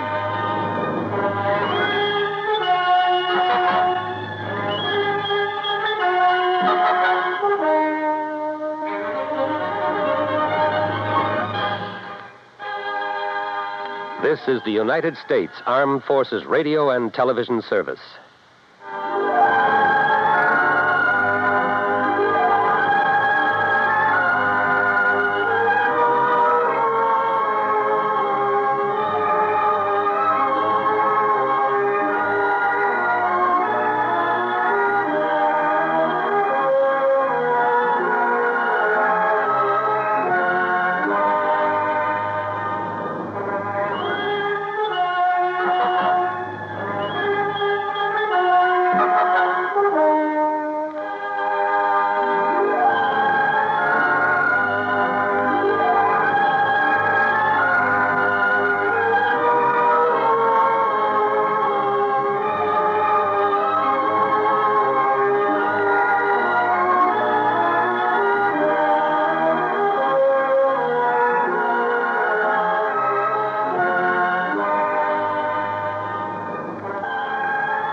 Johnny Dollar. Earl Poorman, Johnny, down here in Sarasota. Earl, you're a dog. What? A couple of weeks ago, when you dragged me down there to Florida, I thought you were going to take me out in the Gulf for some of those kingfish. Well, now, Johnny, Instead, we ended up fishing a body out of the bayou. What, you don't think I planned that? No, I was only kidding. But if you're calling me about going down there for some fishing this time, well, are you? Well, Maybe we can get out in the Gulf while you're down here. While I'm down there for what? To find out what's happened to a policyholder of ours. Uh-oh. Another one of those mysterious disappearance things? No. I want you to find out, if you can, whether it was suicide or murder. Oh. I'll grab the first plane I can.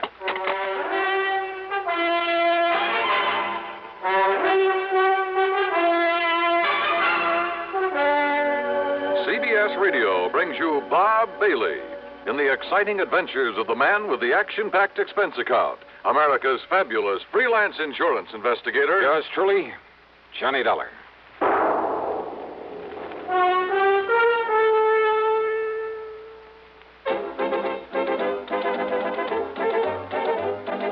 Winston tastes good like a cigarette should. Winston tastes good like a cigarette should. Winston gives you real flavorful, rich tobacco flavor. Winston's easy drawing too. The flavor comes right through to you. Winston tastes good like a cigarette should. A modern filter? Sure, Winston has it. But that's only the beginning of a Winston. Up front, up where it really counts, Winston packs exclusive filter blend. Light, flavorful tobaccos, specially selected and specially processed for filter smoking. Filter blend. That's why it's fun to smoke Winston, America's best-selling filter cigarette. Winston tastes good like a cigarette should. And now, Act One of yours truly, Johnny Dollar.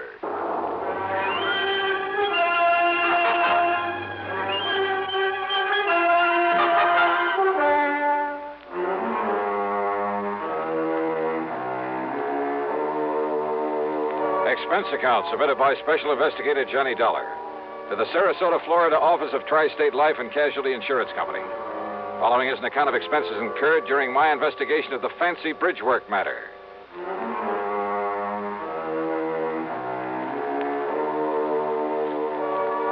Expense account item 1, $79 even, plane fare and incidentals, Hartford to the International Airport at Tampa. Then a ferry plane to Sarasota, where I was met by Earl Porman, as usual, in a brand new air-conditioned car.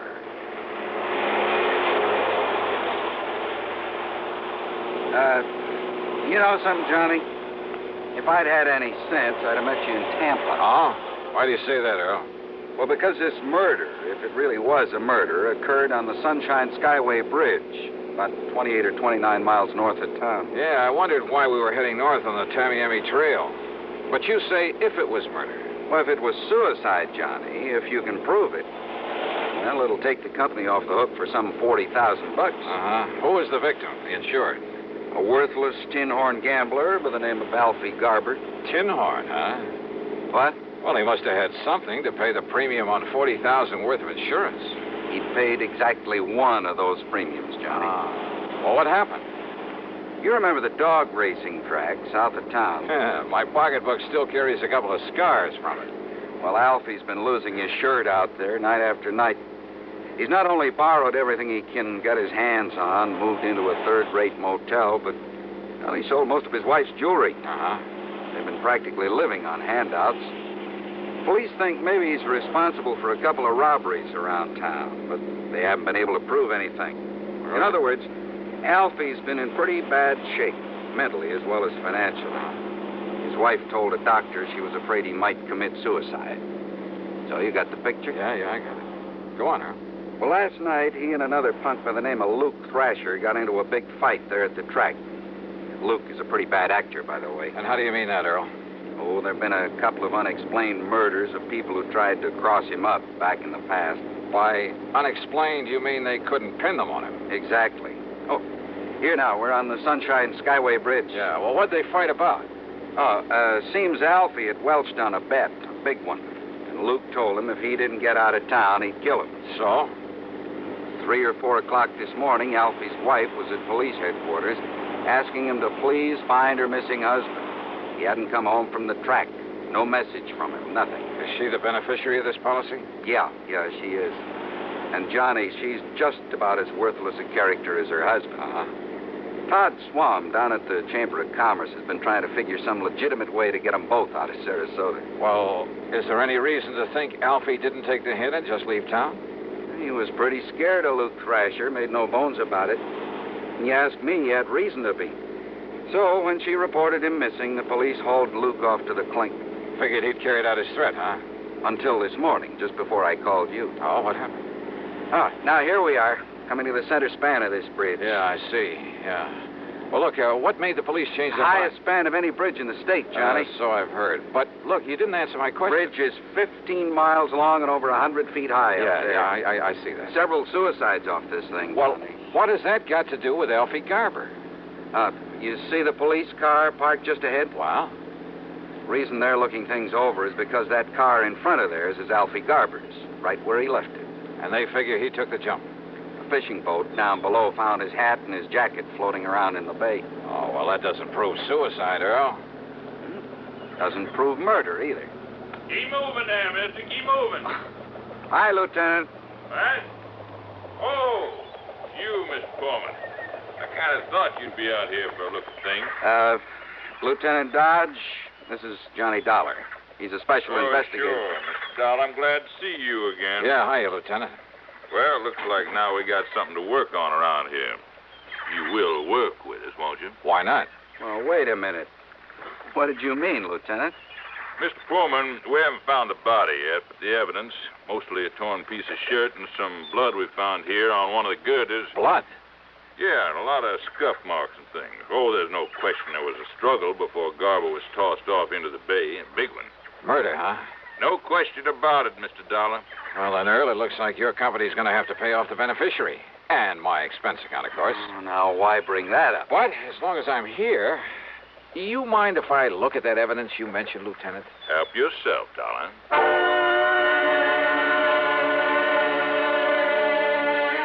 So I did. The marks of a struggle, the patches of blood on the girder, even the hat and the coat that had been recovered from the body. And I was inclined to agree with Lieutenant Dodge. That is until... Huh? What is it? Wait a minute. Let me see this jacket again. Well, it's just an ordinary old tweed jacket, Dollar, and it's his all right. I checked it out with his wife. Yeah? Is she all broken up about him? Oh, not particularly. Luke Thrasher died, she might have been. I see. No bullet holes or tears in this thing. Well, so he must have taken it off before the struggle. But, what about this? What? Oh, why, that's just a feather from one of those seagulls that are flying around here all the time. Is it? Well, isn't it? Or is it a clue that Alfie Garber wasn't murdered after all? Huh? Yeah. Give a thought to that, Lieutenant. Now, just a minute, Dollar. How can this little feather prove that Alfie Garber wasn't murdered? Why, I didn't say a thing about proof, Lieutenant. Okay, you said clue. From a seagull, huh? What else? Well, what's the difference? Yes, what are you getting at, Johnny? Hey, Earl, does old Doc Crutcher still live up the street from you? Still does. Why? Now, wait a minute, Dollar. Yes, Lieutenant. You're going to work with me on this, huh? Absolutely. Then do you mind telling me why this feather's got you all excited? Well, I'm not exactly sure yet. You mind if I scrape a little of the blood off this girder? I sure do. That blood will be wanted for identification, for comparison. You mean if you find Garber's body? We'll find it, all right. We have to drag the whole bay. Good luck. Now, Dollar... Hey, swing us around, Earl, and head us back to Sarasota. Come on, swing us around. A, U-turn in the middle of this bridge? Mr. Pullman's right, Dollar. Go right ahead, Earl. I'm sure the lieutenant will be glad to hold back the traffic for us. Whatever you say, John. Okay, make a U-turn. I'll hold things up for you. But, Dollar... Attaboy. But if I didn't like you, I didn't think you could help me with this. Holy...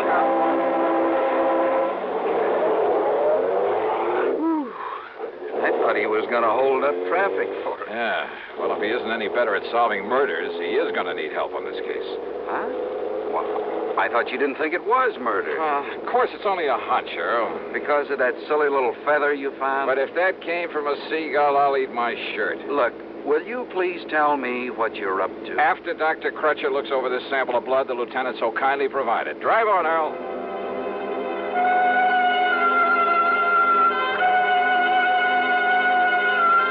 Dr. Les Crutcher, there on St. Armand's Key, is one of the most able men with a microscope I've ever known.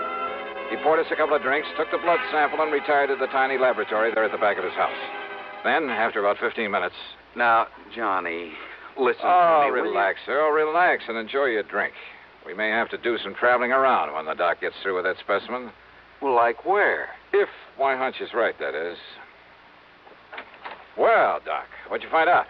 Johnny, putting that under a lens took me back to the old days before I got my MD, when I thought I was going to spend the rest of my life as a veterinarian. Chicken blood, huh? What? That's right. Though whatever made you think it was... Well, then that feather was a chicken feather? I kind of thought maybe it was, Earl. Now I'm sure. Well, then Alfie Garber wasn't murdered at all.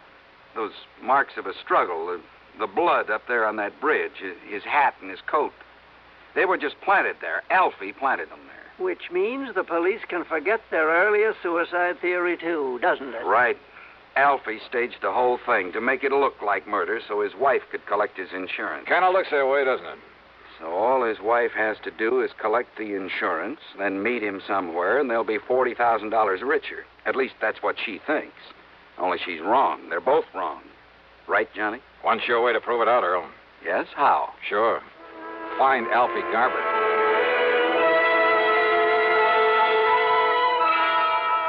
Sure. Easy, Lieutenant.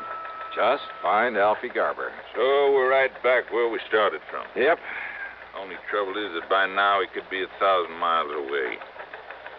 Well, at least it takes that insurance company of yours off the hook. Yeah, I guess so. Kind of lets Luke Thrasher off the hook, too. Means his alibi really was airtight. His alibi? Yeah, Luke had witnesses to prove he was here in town at the time Alfie's car was left up on that bridge. Oh, I see. So I'd better arrange for Luke's release, I guess. Only hope he doesn't make trouble over being locked up. Well, now, those kinds seldom do, Lieutenant. They're usually smart enough to try to keep peace with you boys. He is a smart one, all right. Maybe if I butter him up a bit. Hey, look. I borrowed one of Earl Pullman's cars. When you let Luke Thrasher out, tell him there's a car and chauffeur waiting to take him anywhere he wants to go. Okay, Johnny. Thanks. As I drove Luke to his little motel out south of town near the track, I hoped he might come up with some kind of a lead on Alfie Garber. After all, he followed the same route year after year, made the same contacts. But I didn't get much help from him. Quite the contrary. Dollar, if I knew where to look for that punk, I might go after him myself. Oh? Why, Luke? I could kill that cheap little Welsher. Only, what's your interest in him? His attempt to defraud an insurance company? Oh. Slow down. Sure. What are you, anyway? I'm a special investigator for the insurance Stop company. the car, Donald. What? I said stop the car. What's the matter, Luke? Private investigator, huh? That's right. That means you're a cop, and me, I don't like cops, public, private, any kind. So keep away from me, Dollar, if you want to stay healthy. Oh? Yeah. Listen, Dollar. I'm listening. You ever hear that maybe I killed a couple of guys one time and got away with it? I heard. What about it, Luke? Just remember that, Dollar. Just remember that. Act two of yours truly, Johnny Dollar, in a moment. Meet star Stuart Irwin. Nothing's worse for an actor than a nasty cold. To feel better quickly, I take wonderful 4-way cold tablets, the fast way to relieve cold distress. Right. Tests of all the leading cold tablets proved 4-way fastest acting. 4-way starts in minutes to relieve muscular pains, headache, reduce fever, calm upset stomach, also overcomes irregularity. Take my advice. For your next cold, take 4-way cold tablets, the fast way to relieve those cold miseries. 4-way, only 29 cents. Now, here's a word about another fine product of Grove Laboratories. To get rid of embarrassing dandruff in 3 minutes, change to Fitch Dandruff Remover Shampoo. 3 minutes with Fitch regularly is guaranteed to keep unsightly dandruff away forever. Apply Fitch before wetting hair, rub in 1 minute. Add water, lather 1 minute. Then rinse 1 minute. Every trace of dandruff goes down the drain. 3 minutes with Fitch and embarrassing dandruff's gone. At the same time, Fitch can brighten hair up to 35%. Get Fitch Dandruff Remover Shampoo today. And now, Act Two of yours truly, Johnny Dollar, and the fancy Bridgework matter.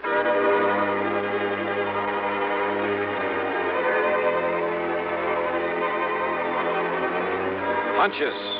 Sometimes my salvation, sometimes the bane of my existence.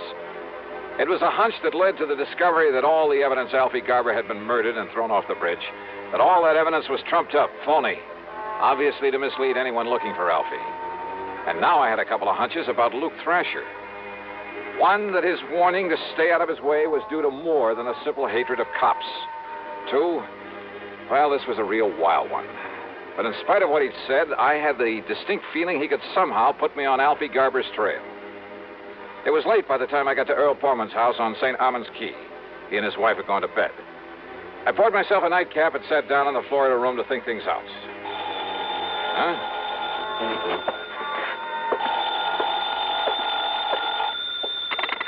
Hello? Earl, is Johnny Dollar there with you? Who's that? Oh, Johnny? Yeah. Well, this is Doc Crutcher. Listen, there was something about that blood specimen you brought me, that chicken blood. Yeah? I wasn't sure at the time, so I put it back under the microscope. And I found traces in it of a trypanosomus virus. Very seldom found here in the South. So what about it, Doc? So I checked with some of the local vets to see if any of them knew whose poultry flock might have it around here.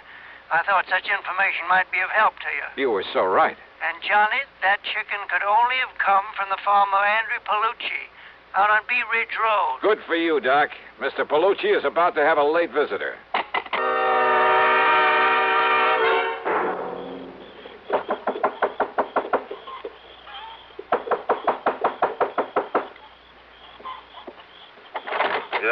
Yeah. What do you want? Don't you know what time it is? Yeah, and I'm sorry to get you out of bed. Oh, sure. Look, my name is Johnny Dollar. I want to know if a man named Alfie Garber bought a chicken from you yesterday. Huh? You waking me up in the middle of the night and tell me, did he? No, he didn't. No, it was his wife. She bought the chicken. Oh, his wife? That's right.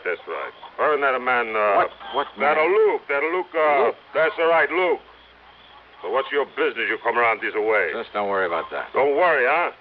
You get me out of bed, you wake my chicken. Hey, look, I said I'm sorry. Sure, wiser guy. Now, wait a minute. What do you I get ought to so... report you to the cops, you come around this way. Well, why don't you do just that? Good night, Mr. Palucci. You think I wouldn't? You wiser guy?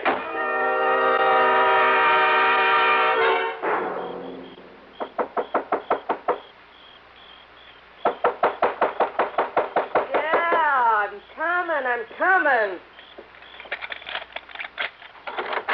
Yeah, what do you want this time of night? You, Mrs. Garber? Huh? You mind if I come in? Now, just a minute, mister. I want you as an accessory to the murder of your husband. Me? What are you talking about? Real smart, you and Luke Thrasher. Real palsy-walsy with him, weren't you? How long had you and Luke been planning this? What do you mean, mister? You crazy? Who are you? Racetrack bums, all three of you. Oh, now, wait a minute. Alfie was losing his shirt, but Luke was doing all right. He was loaded. So what to do about Alfie, who was giving you nothing but grief? Get rid of him. You're crazy. I asked you, who are you? You made it known that Alfie was in bad shape, that he talked about committing suicide. And that's probably what gave you the idea for the Sunshine Skyway Bridge. There have been several suicides from it. That's what the cops said, isn't it? Alfie took the jump. Wrong. Because making it look like suicide would keep you from collecting his insurance. Now, listen, so it had to be a clear case of murder. That's why you spilled the chicken blood around when you left his car up there. You, Mrs. Garber, yeah, you. After making sure that Luke Thrasher had an alibi, could prove he was in town at the time you left the car on the bridge. You're making a crazy guess, that's all. Oh, pretty good guess, isn't it? Because what it means is that Alfie was killed sometime before you left that so-called evidence up there. Evidence that would make it impossible to pin the murder on Luke. You think you can prove that? Why not? Or would you rather have me prove that you killed your husband? Me? Well... No, listen. They've told me Luke is mighty clever, maybe even clever enough to have made you commit the murder. No, I didn't. I swear it. You can't say you didn't have plenty of opportunity. Mister, listen to me. Yeah? Well, go on. Tell me. How did you kill him? Where did you put his body? No, I didn't do it. Then if you don't want to burn for it, you got to prove that. Can you? Well... Yeah, because Luke killed him. Luke did it. Can you prove that? Now, where's the body? I'm sure it wasn't dumped off the bridge, because if they'd find the body, they might be able to find the bullet holes or some other mark that would lead them to Luke Thrasher. So where'd he hide the body? Come on, baby, you better talk. What? Alfie Garber's body is right where yours is going to be, Dollar. Huh? Take his gun away from him, Lena. Oh, yeah, sure, Luke. I got it. You know so much it's got to be curtains for you, Dollar. Yeah, in tight in the middle of your back so it don't make any noise. Go on, no killing. Yeah, right. Hey, Cruz, drop the gun. You better drop it, Lucas, or help me. I'll pull this trigger. You two sisters, go ahead. All right, you want to pick him up, Johnny? Indeed I do, Lieutenant. Okay, now you two up against the wall. Hands up high and against the wall. That's the stuff, Johnny. And just what brought you around here? A complaint by one of our citizens. Seems that one Andy Palucci owns a poultry farm. Well, he was a little bit annoyed by the way you got him out of bed a while ago just to find out that these two bought a chicken from him yesterday. So he called us up to report you. Just like you suggested to him. Bless Andy Palucci. Now, if you'll just help me climb in this window, I'll take care of these two for you.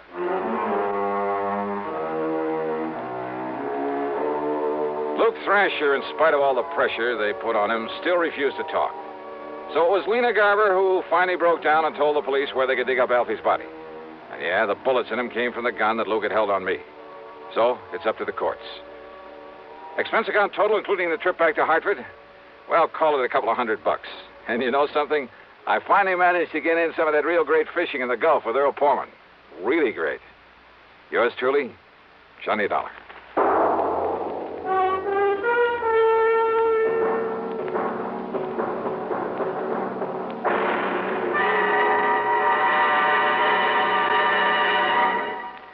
Our star will return in just a moment. Constipation is something people don't talk about much, but it can be a problem for anyone, even doctors. And when constipation occurs, it's interesting to see just what doctors consider important about a laxative they might use or recommend. Well, a majority of the doctors we heard from had this to say. A laxative should be effective, gentle, as close to natural acting as possible, and a medicine that can be used with complete confidence. Now, X-Lax has been popular with many doctors and millions of people over the years because pleasant-tasting chocolated X-Lax is effective. Overnight, it helps you toward your normal regularity. X-Lax is gentle. Next morning, it gives you the closest thing to natural action. And that's why many doctors and millions of people use X-Lax with complete confidence. X-Lax, the laxative that helps you toward your normal regularity gently, overnight. Is X-Lax in your medicine cabinet? Now, here is our star to tell you about next week's story. Next week, the wrong man matter. A case with a real twist at the end of it. Join us, won't you? Yours truly, Johnny Dollar.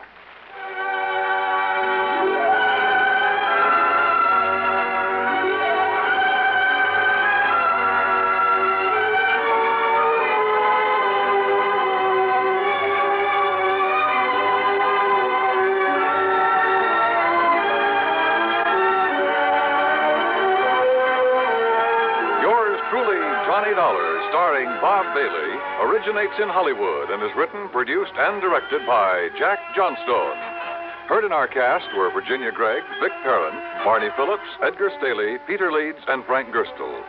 Be sure to join us next week, same time and station, for another exciting story of yours truly, Johnny Dollar.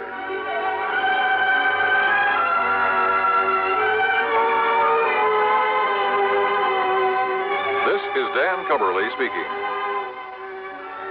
Suspense follows on the CBS Radio Network.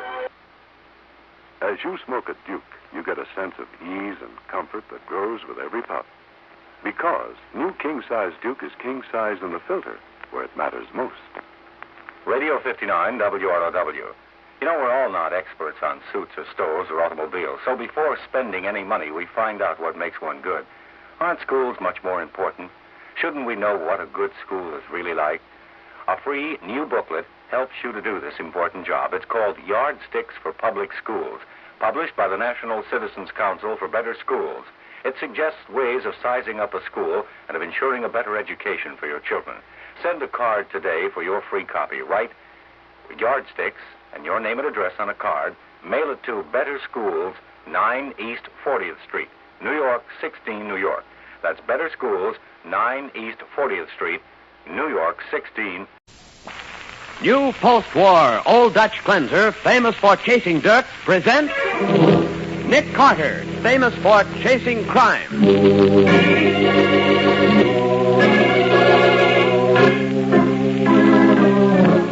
Every week at this time, two great names are joined as new post-war Old Dutch cleanser brings you one of the most resourceful and daring characters in all detective fiction, Nick Carter, Master Detective.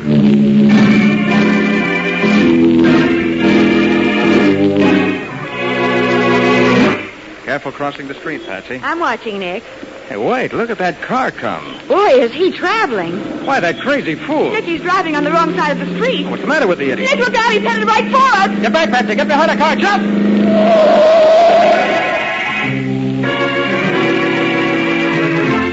Ladies, for new speed, new ease in cleaning, try the new post-war Old Dutch cleanser made with activated seismotite. See how amazingly fast it cuts grease. Thrill to the almost effortless ease activated seismotite gives new post-war Old Dutch, for it cleans, polishes with a smooth, gliding action that means less work, less rubbing. You'll be amazed at the miracle-like speed with which activated seismotite, found only in new post-war Old Dutch, cleans away both dirt and stains. Snowy white new post-war Old Dutch rinses away quickly when cleaning is done. So try it, compare it. See if new post-war Old Dutch cleanser made with activated seismotite doesn't clean in less time with less rubbing than any other cleanser you've ever used. At your dealers now in the same familiar package. Now for the case of the Priceless Prose. Today's exciting adventure starring Lon Clark as Nick Carter, brought to you by new post-war Old Dutch cleanser. Our story opens in Bancroft Hall, the ancestral home of the great 19th century man of letters, Joshua Bancroft. An elderly woman, moaning in pain, drags herself across the old-fashioned library to the telephone and dials with a trembling and uncertain hand. Operator, get me the police. Hurry. Hello. This is Julia Bancroft of Bancroft Hall. We've been robbed. I've been beaten, and my sister Victoria, she's been killed. Say, have you seen the afternoon paper, Patsy? Not yet, Nick. Why? It was a nasty piece of business at Bancroft Hall last night. Victoria Bancroft was murdered. Her sister Julia badly beaten. Oh, Nick, how horrible. They're old Joshua Bancroft's granddaughters, aren't they? Great-granddaughters. They and their brother lived together at Bancroft Hall. But why would anyone want... Robbery, Patsy. The murderer stole the original manuscript of Joshua Bancroft's first book of essays. Oh, so that's it. Worth thousands of dollars. Probably just about as valuable as any of the original manuscripts of Emerson or Thoreau. Golly. Nick Carter's office, Patsy Bowen speaking. This is Arthur Haskell. Is Mr. Carter there, please? For just a moment. It's for you, Nick, and Mr. Arthur Haskell. Art Haskell? What? Hello. Hello, Nick. Art, it is you. How are you? I must see you, Nick, today, if possible. It's important. Why, what's up? I'd rather not discuss it on the telephone. Will you come to my store this evening after closing time? Why, of course. How's 8 o'clock? Good. I'll be looking for you. Well, that's strange. Who's Arthur Haskell? He's an old friend of my father's. I've known him since I was a kid. Owns the Haskell bookstore. Deals in rare books and old manuscripts. Nick, isn't that a funny coincidence? That he should call just when we're discussing the Bancroft robbery? Oh, I wonder whether it is a coincidence.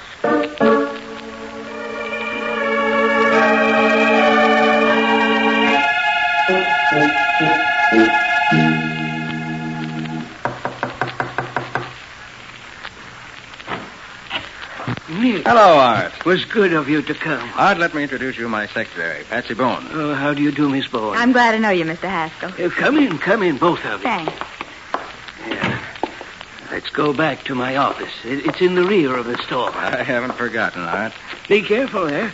It's rather dark in here. Yes. I didn't want our meeting to attract too much attention. Well, that sounds mysterious, Mr. Haskell. What I have to tell you is even more mysterious. That's so? Well, here we are. sit down, Nick. Miss Bowen. Thanks, Art. Now, what's happened? You've read in the paper, I suppose, about the theft of the Bancroft manuscript? Yes, what about it, Art? Well, you'll find this hard to believe, Nick. But yesterday, just yesterday... Oh, what is it? Look out. I'll pull the lamp off the desk. There. It's dark in here now. They're outside, Nick. They're shooting through the window. If I can just sneak up to the Oh, window, Nick, don't. Stay away from there. I'm all right. If I can get a look outside. See anyone? No. Oh, Whoever it was, they're gone now. Find the light switch, Patsy. he was right by the door. Yes, here it is. Nick, I wonder whether... Oh, Nick, look. Good heavens, Art. Is he? Art. Is he? Yes, Patsy. He's dead.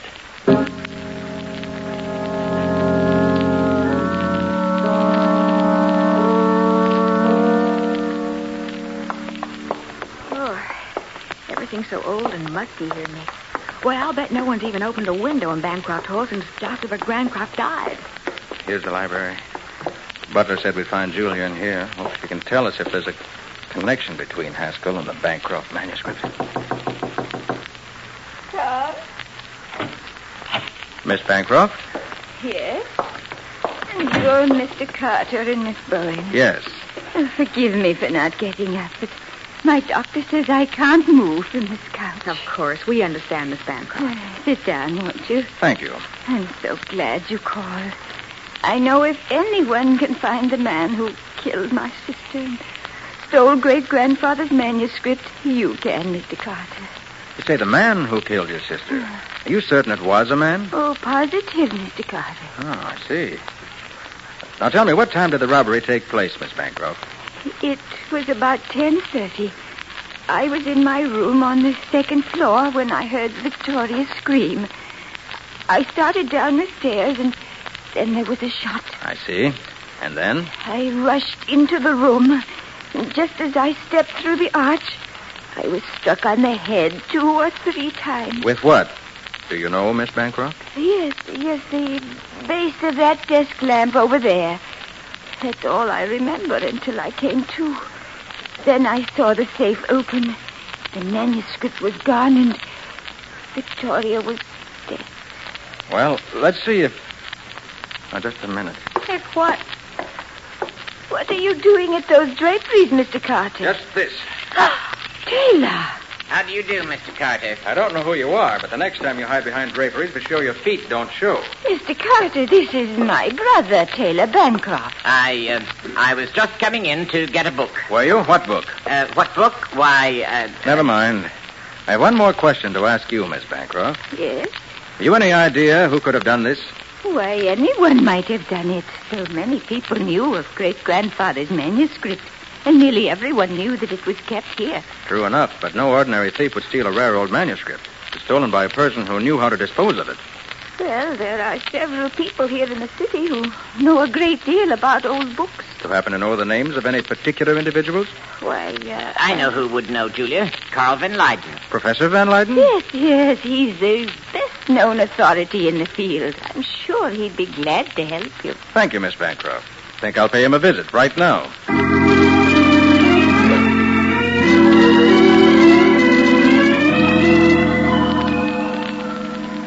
So you think only someone who knows enough about rare books to dispose of the Bancroft manuscript would have stolen it, eh, Mr. Carter? Exactly, Professor Van Leyden. It was suggested that you could give me the names of a few such people to check on. Why, yes, I think I can. If you will excuse me, I go to my study now and write out a list for you. Oh, please make yourself at home. Gosh, look at all those books, Nick. Yes, Patsy, there it is. The famous Van Leyden Library. Thousands of books worth hundreds of thousands of dollars. Why, that's a Gutenberg Bible in that glass case there. Golly. And up here on this shelf, these are... That's funny. What is? You wouldn't think Professor Van Leyden would be so careless. Oh, a couple of volumes upside down, huh? Yeah. I wonder if he'd mind if I turn them right side up. I don't imagine he would. Nick, look. Oh, what is it? There's something stuck in behind these books. It looks like...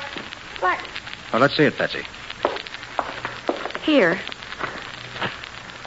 Great Scott, do you know what this is? What, Nick? This is what we're looking for. The Joshua Bancroft manuscript.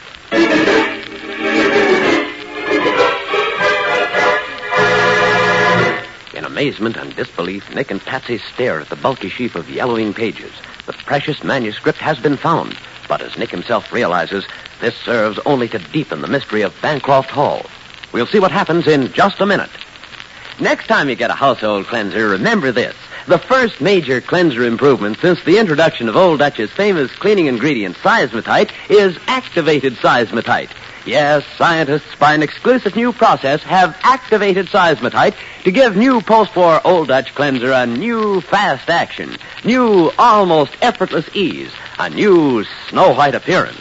So get new post-war Old Dutch cleanser made with activated seismatite and see if it doesn't clean in less time with less actual rubbing than any other cleanser you've ever used. New post-war Old Dutch cleanser in the same familiar package carries the Good Housekeeping seal of approval.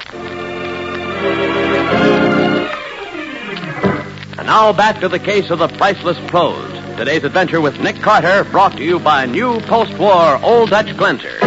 As we pick up our story, a few minutes have passed since Nick and Patsy discovered the Joshua Bancroft manuscript hidden behind some books in Professor Van Leiden's library. The professor is just returning from his study. Here, Mr. Carter. I have made a list of a few people you might want to talk to. Right now, Professor, you're the only person I want to talk to. Yes, Professor. We found the Bancroft manuscript. I see. And you believe that it was I who broke into Bancroft Hall, stole the manuscript, killed Victoria Bancroft, and beat up her sister? Well, didn't you? Of course I didn't. I came by the manuscript quite innocently. I was about to buy it. From whom? From a friend of yours, Arthur Haskell. Arthur Haskell? I don't believe it. It's the truth, Miss Bourne.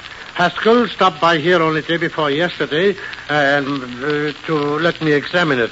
I was about to call to arrange for the purchase when I heard that it had been stolen from Bancroft Hall the night before. Why didn't you notify the police that you had it? Well, frankly, I was frightened, Mr. Carter, particularly when I heard of Haskell's death.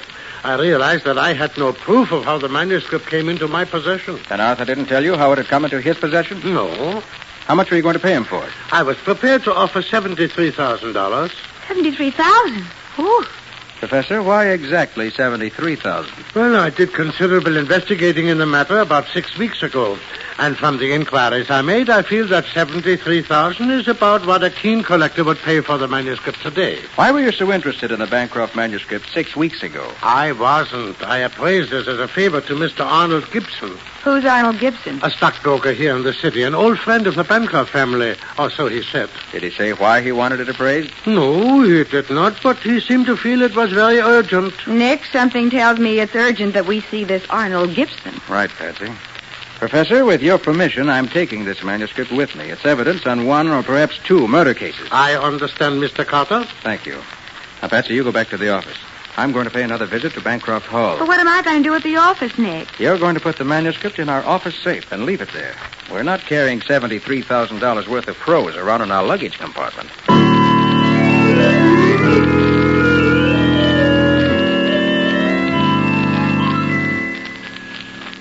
Then you found it already. Oh, Mr. Carter, that's wonderful news. Where is the manuscript now, Mr. Carter? In the safe in my office, Mr. Bancroft. I'm holding it for the police. Tell me, do you know Arnold Gibson? Arnold Gibson? Arnold's an old friend of the family, Mr. Carter. What has he to do with this? Did either of you authorize him to seek an appraisal of your great-grandfather's manuscript 6 weeks ago? No, certainly not. Why, you don't mean to say he... Van Leiden says Arnold Gibson asked him to determine the current market value of the manuscript. But that's incredible.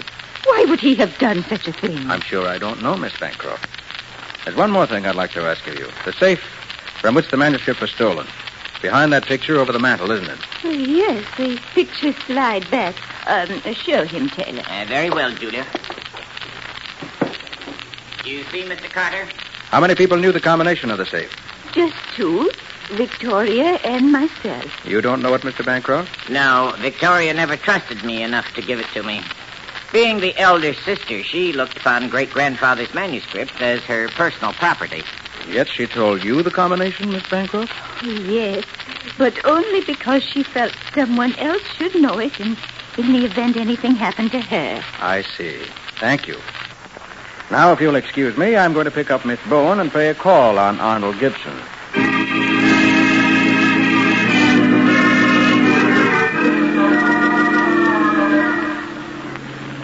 Uh-oh, slow down, Nick. Isn't that the park view arms up ahead where Arnold Gibson lives? Oh, yes, I think it is. Uh-huh. Oh, no use turning around here. We might as well park over here. Right.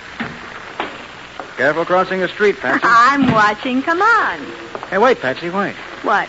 That car coming. Boy, is he traveling. Why, that crazy fool. Nick, he's driving on the wrong side of the street. He must be drunk. Nick, look out. He's headed right for us. Get back, Patsy. Behind that car. Jump! Oh, great grief. That was close. Nick, whoever was driving that car deliberately tried to run us down. That's obvious. Did you see who it was? No, I was too busy getting out of the way. Me too. Nick, I bet someone was trying to keep us from talking to Arnold Gibson. Maybe so.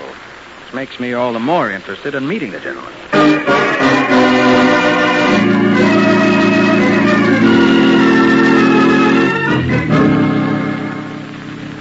Oh, sit down, Miss Bowen. Mr. Carter. Thank you, Mr. Gibson. Cigarette, Mr. Carter? No, thanks. They're a special brand I have made for my customers. They're called Arcadias. Well, sorry, I don't use them. Oh, I see. Well, what can I do for you? Mr. Gibson, you can tell us why you asked Professor Van Leyden to ascertain the market price of the Bancroft manuscript. Why, and just what business is it of yours? 2 murders make it my business, even though the manuscript has been recovered. Oh, you've got it back? I have, safely stowed away in my office safe. Oh. Are you going to tell me what I want to know? Carter, I had the Bancroft manuscript appraised because I was tired of waiting for the money Taylor Bancroft owes me. Bancroft owes you money? $55,000, sir. Whew, that's a lot of money. Taylor was playing the market. He lost, didn't have the money to cover. I advanced it for him. And you wanted to find out whether he could raise enough on the manuscript to pay you back. That's right, Mr. Carter. I see. Well, thank you, Mr. Gibson. Not at all. All right, Patsy, shall we go? Where now, Nick? I'm taking you home. I'm going over to the athletic club. The athletic club? What for? Think a good brisk rub down will do me good. And a good night's sleep, and I'll be ready for another busy day tomorrow.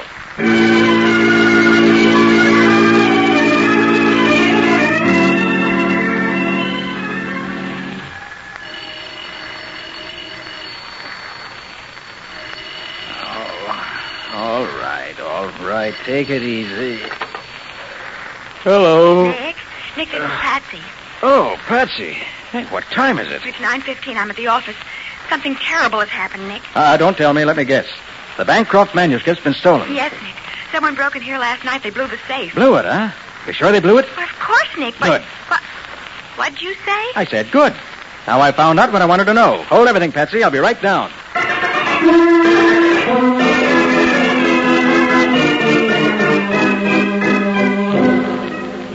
Nick, how can you be so calm when the Bancroft manuscript has been stolen again? Well, for one thing, it hasn't been stolen.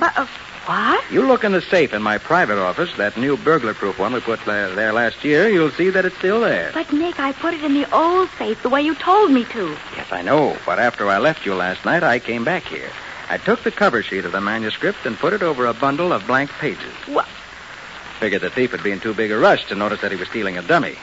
But I put the manuscript itself in the new safe. Then you expected the manuscript to be stolen. I hoped it would be. That's why I took care to mention in front of every single suspect in the case just where it was hidden. But, Nick, why on earth? Because... Here, wait a minute. What are you looking at, Nick? This ashtray by the chair here.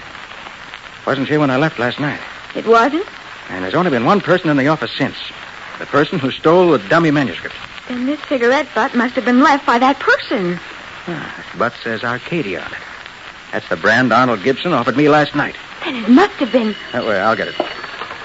Nick Carter speaking. Oh, hello, Matty. What?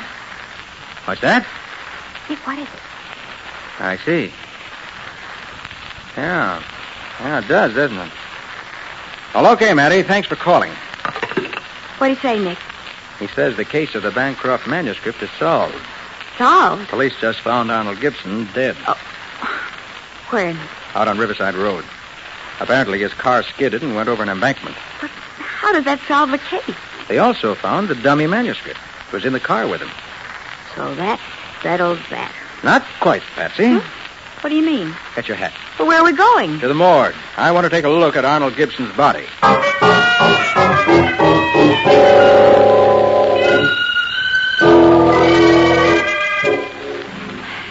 Hurry up, Nick. I don't like morgues.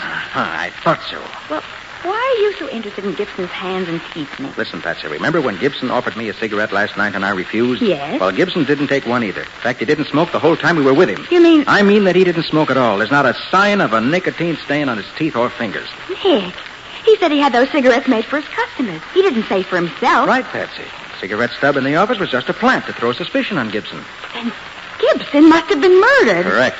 And I know who murdered him. You do? And I've also got a pretty good idea who murdered Victoria Bancroft.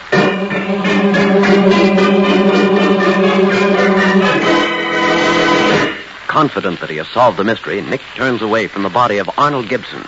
We'll bring you the conclusion of today's adventure in just a minute. Ladies, the first chance you get, take home a package of new post-war Old Dutch cleanser made with activated seismotite. Try it, then see if it doesn't clean in less time with less rubbing than any other cleanser you've ever used. Actually, you'll thrill to the new, almost effortless ease in cleaning with new post-war Old Dutch. Thanks to activated seismotite, it cleans, polishes with a smooth, gliding action that means less work, less rubbing. Notice the new miracle-like speed with which activated seismotite cuts grease and cleans away dirt and stains in both hard and soft water. Yes, a new post-war Old Dutch is now snowy white, rinses away quickly when cleaning is done. It's utterly different, so try it, compare it. Get new post-war Old Dutch cleanser made with activated seismotite for faster, easier cleaning. Now for the conclusion of the case of the Priceless Prose. Today's adventure with Nick Carter, brought to you by new post-war Old Dutch cleanser. After leaving the morgue, Nick and Patsy speed swiftly across town and stand now at the door of the old mansion known as Bancroft Hall. Ring the doorbell again, Patsy. I think I hear someone coming. Oh, good evening, Mr. Carter. Good evening, Miss Bancroft. Is your brother at home? Taylor? Why, yes, he's in the library. Won't you step in? Thank you. Taylor? Yes, Julia? Did you want to see me? I want to see you, Bancroft. Oh, of course. What about? About murder. Mr. Carter, you aren't accusing Taylor? I'm accusing him of the murder of Arthur Haskell and Arnold Gibson. But that's fantastic. Is it? From the look on your brother's face, I'd say he doesn't agree with you. Bancroft, you made your big mistake when you blew my safe and left that cigarette stub in my office to frame Gibson. Did I, Carter? You did, because Gibson had those cigarettes made for his customers, and of all the people involved in this case, you were the only one who was a customer of his. You're wrong, Carter. My mistake was in not running you and Miss Bowen down in front of Gibson's apartment. Nick. But I can undo that mistake right now. Oh, Taylor, put away that pistol. Well, I didn't think you'd crack so easily, Bancroft. Sit down on that couch, Carter. You too, Miss Bowen. Very well. You realize, of course, you can't go on killing people indefinitely. I've killed 3 people, Mr. Carter. A couple more will make little difference. 3? I didn't accuse you of killing 3, Bancroft. Well, I did, nonetheless. You killed Victoria Taylor? Yes, Julia. Oh. I killed her. She came into the library just as I was opening the safe to get the manuscript. Then you came in, and I struck you. And you had to kill Haskell to keep him from telling me from whom he brought the manuscript. And last night, after you stole the manuscript from my office, you met Gibson and gave him the manuscript in place of the money you owed him. After he gave you a receipt for it, you slugged him and wrecked his car to make it look as if he'd been killed in an accident. Right, on all counts, Carter. Now, if you'll excuse me... I'm afraid I can't excuse you yet, Bancroft. Nick. Put down that sofa, fella. Sorry. It hit the gun. You ruined his aim. Get his gun, Patsy. I got it. Good. Oh, Taylor, are you hurt? Just a minute, Miss Bancroft. I'm going to ask your brother to do me a favor. What do you mean, Carter? Open that safe above the mantel, just the way you say you did it the night of the robbery. Go on, open it. I can't, Carter. Why not? I don't know the combination. That's what I thought. It was you who killed Haskell and Gibson, all right, but you didn't steal the manuscript from this safe. Well, then who did, Mr. Carter? Who did? Yes. Why, you, Miss Bancroft. And it was you who murdered your sister, Victoria.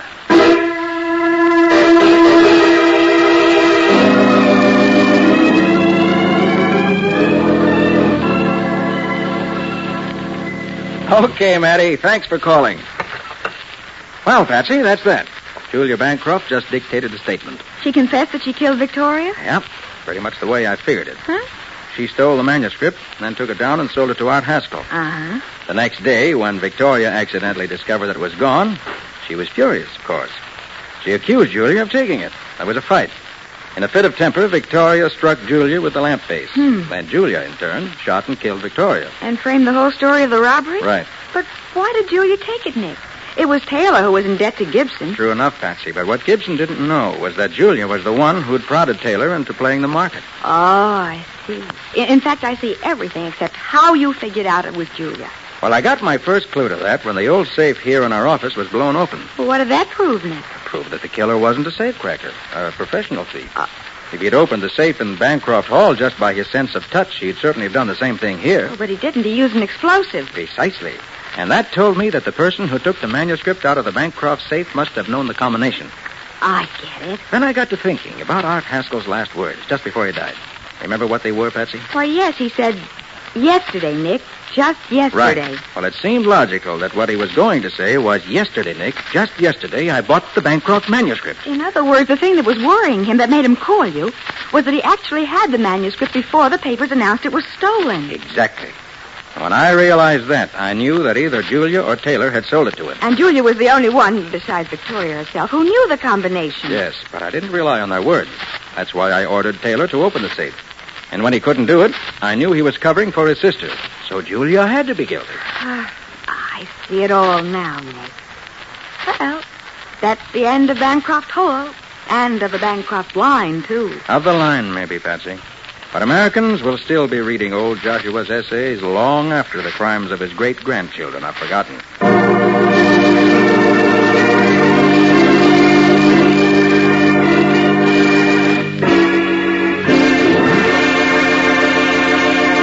Friends, this is Nick Carter again, asking you all to help in the great campaign to stamp out tuberculosis.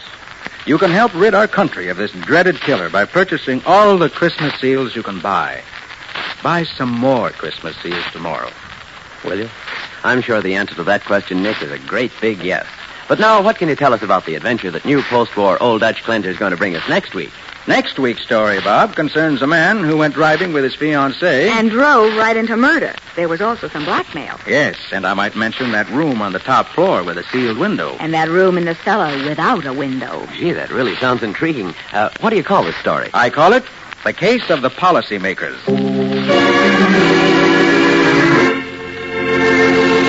Attention homemakers. Now you don't need a mixing bowl to color margarine. The sensational new Del Rich Easy Color Pack margarine ends mixing bowl mess.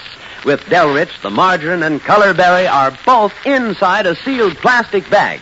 You simply pinch the berry, then gently knead the bag. And Del Rich quickly blends to a luscious golden color inside the bag. And listen, the delicious country sweet flavor and freshness of Del Rich are sealed in.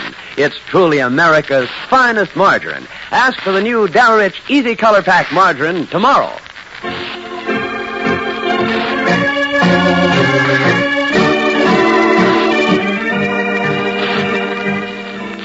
Nick Carter, Master Detective, presented each week at this time, is produced and directed by Jock McGregor and copyrighted by Street and Smith Publications Incorporated.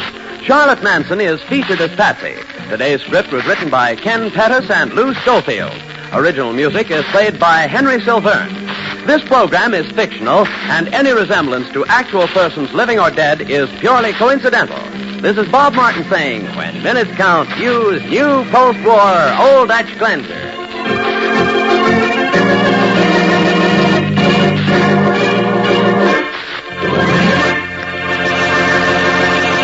This is the Mutual Broadcasting System.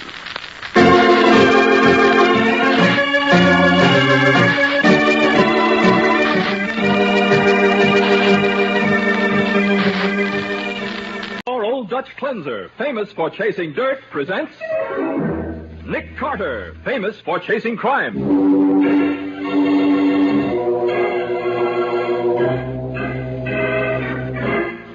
Every week at this time, two great names are joined as new post-war Old Dutch Cleanser brings you one of the most resourceful and daring characters in all detective fiction, Nick Carter, Master Detective.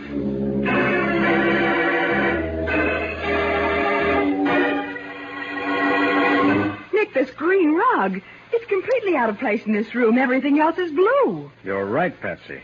It doesn't belong here at all. Good grief, at a time like this, you two have to worry about the interior decoration. Besides, there's no reason for a rug there. No.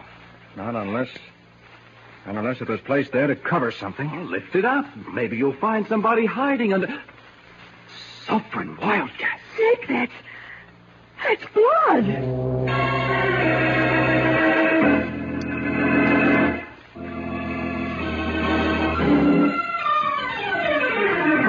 And now, the case of the Star of Evil. Today's adventure starring Lon Clark as Nick Carter. Brought to you by new post-war Old Dutch Cleanser. It's late in the afternoon as Nick and Patsy enter the luxurious Brentwood Arms Hotel in answer to a call from Irving Malcolm, president of Gigantic Films Incorporated. They step into the elevator, and Nick gives the number of Malcolm's floor. 16, please. I'm sorry, mister. It's a private elevator. Private? Yeah, for the Maharaja Jennifer and his suite. The Maharaja Jennifer? Yeah, they got the 14th and 15th floors all to themselves, so they rate their own elevator. Oh. Class, huh? Is the Maharaja there? How about another hot shot today, huh? Okay, Mr. Larson. Well, what do you know? Speed Larson. Why, Nick, how are you? Hi, Speed. Hello, Patsy. What the dickens you doing here, Speed? Hold on a second, I'll tell you. Right now, I've got a little business with the kid here.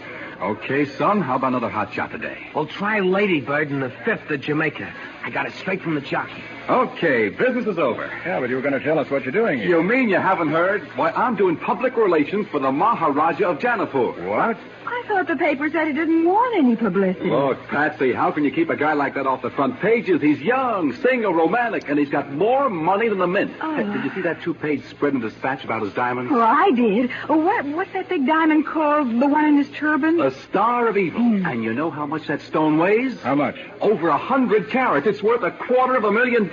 A diamond of the first water. Well, why do they always call them diamonds of the first water? Maybe because a really clear diamond is completely invisible in pure water. Oh, I see. Hey, here comes his nibs, the Maharaja. Oh, really?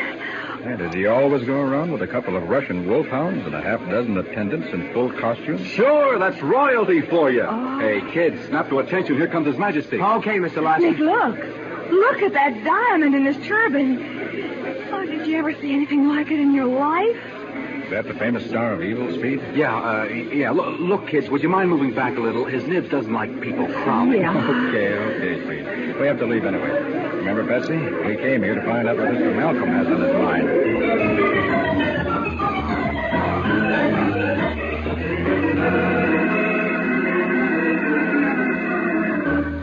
It's my daughter, Carter. She's disappeared.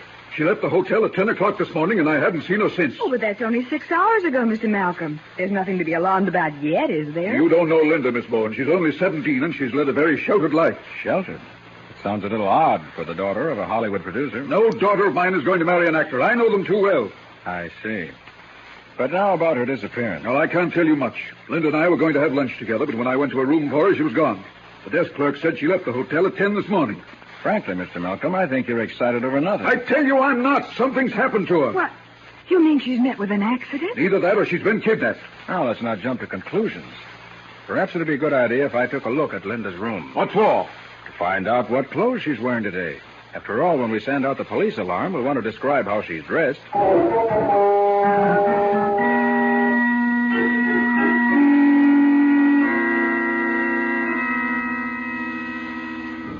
There's certainly plenty of dresses in this closet. Mr. Malcolm, can you tell what's missing? I'm afraid not, Carter. Here, wait a minute. Her leopard skin coat's gone. I know she had that with her. Did she bring all her things in these 2 bags? No, there should be one more, an overnight bag. And a jewel case, that's missing, too. In other words, she left with a jewel case, an overnight bag, and a fur coat for which today's weather is entirely too warm. I don't understand. It almost looks as though she's run away, doesn't it? Yes, it almost does. Nick, come over here. Yeah, what is it, Patsy? This blotter on the writing desk. It's a new one, but it has some pretty plain ink marks on it. Oh, let's hold it up to the mirror. Uh-huh. Well, look. It's the end of a letter. I can make out until tomorrow. There's something else. And then darling. And the signature Linda. That's impossible. Linda doesn't call anyone darling. And that part that's blurred just before darling. That could be a name. Yeah, it could. Starts with a capital R. Could it be Robert? No. Luke's going the wrong direction. Looks more like Romney. Romney? Romney Lewis. So that's who it is. And who's Romney Lewis? The star of my latest picture, and exactly the sort of man I've tried to keep Linda away from. Well, I never heard of a movie star named Romney Lewis. This is his first picture, and believe me, it'll be his last. I picked him out of the gutter, and I'll kick him right back there. Now, hold on, Mr. Malcolm. We don't know that your daughter... I'll handle this myself, Mr. Carter, and I'll handle it my own way.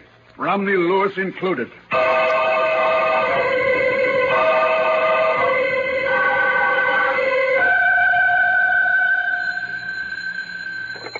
Nick Carter's office, Patsy Bowen speaking. Is Mr. Carter there? Oh, just a moment. It's for you, Nick. Thanks.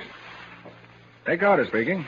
This is Mr. Pringle, manager of the Brentwood Arms Hotel. Can you come over right away? Why, yes, I guess so.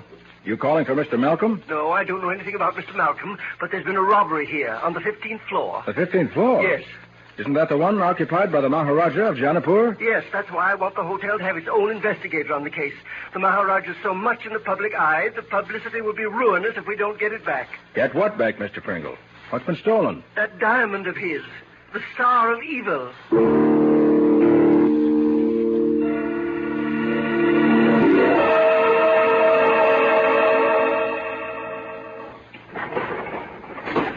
$15, Jerry. Okay, Mr. Pringle. When did you find out the diamond was gone, Mr. Pringle? Mr. Larson told me about it at 7:30. I said I'd try to get you to handle it, Mr. Carter, and that we could keep the whole thing quiet. No publicity. Did Larson agree to that? No, he was most completely uncooperative. As a result, the place has been simply crowded with police officers and with reporters from every paper in town. Thank heaven they're gone now. Here you are, Mr. Pringle. 15. Right across the hall, Mr. Carter. That open door. Hi, kids. Some story, huh? Sure is speed. Yeah, ought to get your headlines all over the country. How'd it happen? Gang of masterminds. That's all it could have been. And you discovered the robbery, did you? Sure. Went down to the lobby for some cigars. Couldn't have been gone over 15 or 20 minutes. Right, Jerry? Oh, about 10, I'd say, Mr. Larson. And when I brought him back up, Mr. Carter, he knew what had happened before he even got out of the elevator. You knew the diamond had been stolen, Speed? I sure did. How could you tell that? Well, the door was open to this room, and I could see his nib's turban lying on the floor with the Star of Evil ripped right out of it, like it is now. Well, where was the Maharaja? I don't know. He was in the room when I left, but I guess he went out. Well, he wouldn't go anywhere without his turban, would he? Well, maybe he's prowling around incognito, like some old guy in the Arabian Nights. Look, Speed, nobody walks away and leaves a $250,000 diamond lying around without even closing the door. You don't know his nibs. To him, $1 million is peanuts. Peanuts? Hey, what was in this case here? Huh? This big Morocco leather case, lying open here on the table. Oh, yeah, that was stolen too, I guess. Mohammed's Vengeance, he called it. It's a sword. A sword? Yeah, a big heavy thing like a cavalry saber. It's got a solid gold handle crusted with rubies and emeralds. Nick, you notice that little rug over there? Where, Patsy? Over against that door. This whole room is decorated in blue, so what's a green rug doing in here? What? Somebody must have moved it, Miss Bowen. That rug belongs in the bedroom. Good grief, here we've got the biggest jewel robbery of the century, and you, too, have to worry about the interior decorations. You're right, Patsy. There's no reason for a rug there at all. Not unless it was placed there to cover something. So now we're going to look under the rugs, huh? What do you expect to find? Somebody hiding there?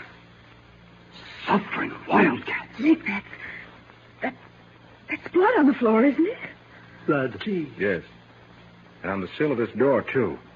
The rug was placed here to hide it. It looks as though part of the blood stain is on the other side of the door. Oh. It's locked.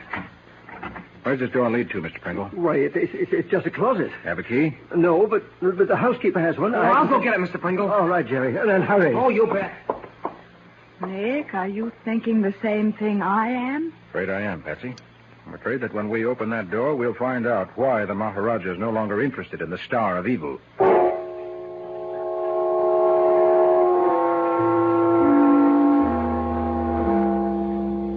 Here's the key to that closet, Mr. Pringle. The one in the living room was gone, so I had to go down to the desk. Thanks, Jerry. Here, Mr. Carter. Thanks.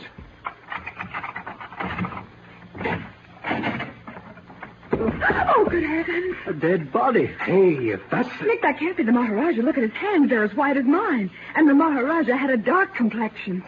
Turn him over so we can see his face. Yeah. Good grief. Is this man a guest at the hotel, Mr. Pringle? Well, no. I never saw him before. I know who it is, Nick. Who? He's a movie actor named Romney Lewis.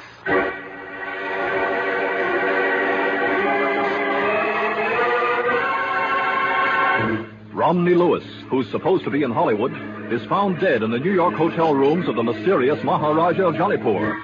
And Linda Malcolm, in love with Lewis, has disappeared. We'll see what happens in just a moment.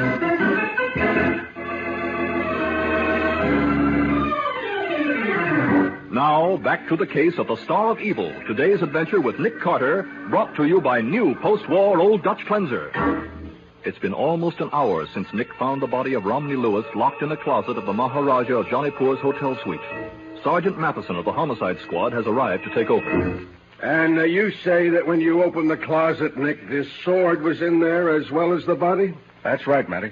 Well, I guess there's no doubt that it's the murder weapon. Golly, yeah. Somebody must have used it like an axe. You keep out of this, Jerry. Yeah, okay, Mr. Pringle. You better go back to your elevator, and really, I should be down at the desk, so you gentlemen will excuse us. I think you better stick around, Mr. Pringle. Me too, Mr. Carter? Yes, you too, Jerry. Oh, swell. Hey, I'll tell one of the other guys to take over my car, Mr. Pringle. Very well, Jerry, but come right back. Yes, sir. Okay, Speed. This isn't a publicity story any longer. It's murder. Open up and tell us the truth about the Maharaja. Nick, you've got to believe me. I didn't count on anything like this. Well, then, where is His Highness? And why was this Romney Lewis in this room when he should have been 3,000 miles away in Hollywood? Did he know the Maharaja? Know him? He was the Maharaja. What? It was all a publicity gag. Lewis was the star of a movie called The Star of Evil. It's going to open here in a couple of weeks. Oh, fine. It plays an East Indian prince in it, so we thought we'd get a lot of publicity out of a fake robbery. Robbery? You mean the diamond hasn't really been stolen? I don't know, Nick. We planned it for tomorrow, but when I came up here and saw the turban on the floor with the diamond gone, well, I thought somebody jumped the gun, so I went into my act. Speed, how much was that diamond really worth? Oh, a couple of hundred, maybe. Hey, Eddie's taking over the elevator for me, Mr. Pringle. Now, what can I do for you, Sarge? You can keep quiet till I call on you. Well, I will see. Now, look, Speed, when you went downstairs at 7:15, was Lewis alone here in the suite on this floor? Yeah, he was in his bedroom changing clothes for dinner. Not only changed, he took off the Indian makeup. Where were all those East Indian servants? Well, their rooms are on the floor below this. They're really Hollywood extras, not servants, so they never come up here unless the reporters are in the place. Yeah, well, one of them could have made a sneak up the stairs, couldn't he? Yeah, look, sonny boy, would you mind letting me ask the questions? As a matter of fact, Sergeant, nothing like that could have happened. The stairway doors are locked. Mr. Larson's instructions. Yeah, but I... Jerry! Okay. Then anyone who came to this floor while Speed was downstairs must have used the elevator. None of the cars stop at this floor except Jerry's. You didn't bring anyone up here, did you, Jerry? Well, no, there wasn't anybody came up in the elevator, but... Look, I found that letter. It was hidden under Lewis's handkerchiefs in his dresser drawer. What letter's that, Patsy? A letter to Romney Lewis from Linda Malcolm. I have an idea they were planning to elope. They were. The letter says she'll be waiting for him at the Alexander Hotel in Chicago. He was to take a plane and join her there so they could be married tomorrow. So Lewis was running off with the boss's daughter. Great jumping horn toads. Say, I'll bet Malcolm was wild. Yeah, you're right about that. So that's why Mr. Malcolm made that disgraceful scene in the lobby. What's that? What do you mean, Mr. Pringle? As I was going on duty at the desk about 7 o'clock, there was a commotion over by the elevators, and I looked up just in time to see Mr. Malcolm grab the Maharaja, Mr. Lewis, that is, by the coat as if you were actually going to strike him. Did you hear what they said? No, but he was terribly angry. Anyone could see that. Yeah, I heard him, Sarge. He said, if you don't keep away from my daughter, I'll kill you. Well, I guess that solves this case, all right. Don't be so sure, Matty. What? How do you think Malcolm got here? Jerry says nobody came to this floor by elevator, and the stairway door was locked. That's what I've been trying to tell you. Mr. Malcolm stand on the floor above this, and that stairway door ain't locked. What? It isn't? No, I noticed it when I was out in the hall a minute ago. Come on, Nick. We're going to call on Mr. Malcolm in a hurry.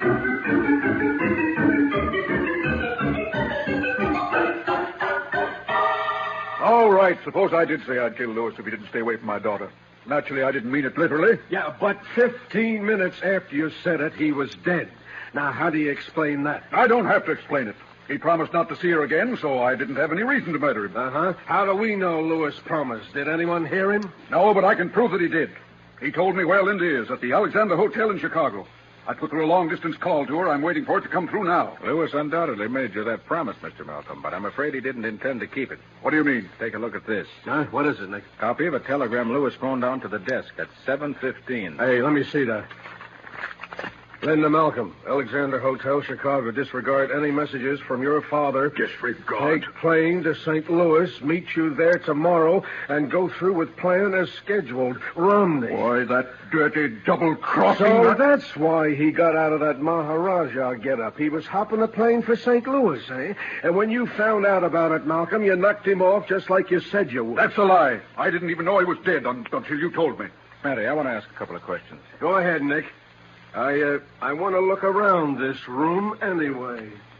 What do you expect to find? Another body hidden in the closet? Never mind the wisecracks. Mr. Malcolm, Lewis was murdered between 7:15 and 7:30. Only a few minutes after you threatened him in the lobby. Where were you at that time? Well, I came up here to my room for a while. Yeah? And then I went out for a walk. Afterwards, I came back and put through that long-distance call, yes. Can you prove that? If you mean, did anyone see me? No. Then I'm afraid you haven't much of an alibi. Uh-huh. What is it, Matty? Nick, whoever killed Lewis had to have a master key to unlock that closet where he hid the body, didn't he? Sure, but we know he stole that from the linen room. Right. Mr. Malcolm, are you sure you didn't go down there and swipe that key when you came upstairs after threatening Lewis in the lobby? Of course I'm sure. And you didn't use that same key to unlock the stairway door so you could walk down one flight, knock off Lewis, and then get back to your own floor? I most certainly did not. All right, then why did you hide the key under the scarf on your dresser? What? You found the key, Matty? Sure I did. How could I miss it in a spot like that? I don't know anything about it. I never saw that key before. No? Well, you're going to see it again, Mr. Malcolm, and plenty. You're going to see it in court, because this key is the evidence that's going to convict you of murder.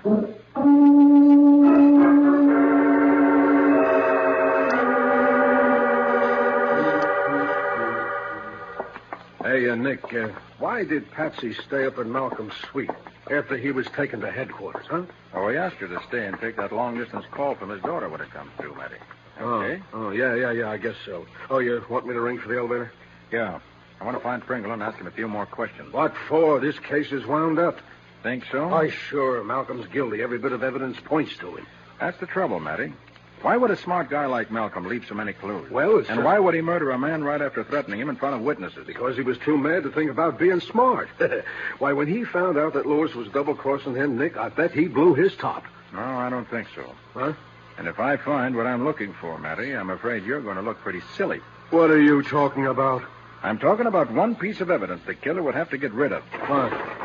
Something that would convict him beyond a shadow of a doubt. Oh, you mean the diamond? Hi, Mr. Carter. Sarge. Oh. Hey, that was a great piece of work you did catching that Malcolm guy so quick. Yeah, thanks, Sonny. Oh, Jerry, I'm looking for Mr. Pringle. Is he in the lobby? Yeah, I'll take you down there. Thanks. Hey, Nick, I don't know how you can think Malcolm is innocent after finding that key in his room. I'll tell you later, Matty. Okay, but if we find that diamond on him, too, you're the one that's going to look silly.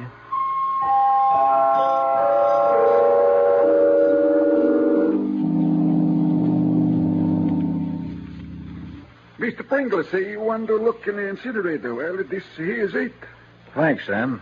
Has there been a fire in here in the last few hours? No, sir, Mr. Carter. I was just getting ready to start one now. Oh, look, Nick, why do you think anybody would want to hide a diamond in the incinerator? I'm not worried about the diamond, Matty. Well, then what? Sam, if I give you $5, will you crawl in that incinerator and try to find something for me? Yes, sir. What do you want me to look for? Suit of clothes, Sam. A blood-stained suit of clothes. Blood? Well, I don't know about that. I'll make it $10. Well, okay. For $10, I don't mind blood. Wait till I open the door. Here. I'll help you get in. All right, up you go. Hey, Nick, what's all this about a blood-stained suit of clothes? Well, if you recall, Matty, the murderer didn't stab with that sword. He chopped. Yeah, I know. I saw the body. And then he dragged Lewis inside that closet, which means he's bound to have got blood on his clothes. Yeah, I guess he would at that. And he'd also want to get rid of that suit, but fast. And the easiest way to get rid of a suit, but fast, would be to throw it in the incinerator. Sure, and with the incinerator shaft opening onto every floor, he could throw it down here from any place. Is it just what you want, Mr. Carter? Is it a bundle of clothes, Sam? Well, I found a bundle of something. I handed out the door to you, huh? Okay, now here you are. Matty, this is it. Look, for the love of Pete. Why, that must belong to... Let's not waste time talking. I'll have to grab him before he gets away.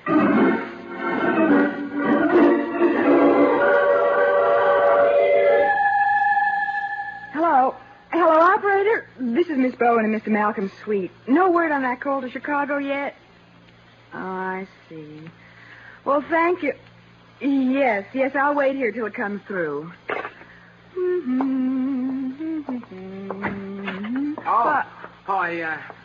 didn't think anybody was here. Hello, Jerry. Yeah, I'm waiting to take a phone call from Mr. Malcolm. Oh? Hey, I heard Mr. Carter say they'd have to find that diamond before they'd really have the goods on Malcolm. And I got a swell idea. You decided you'd come up here and find it for them.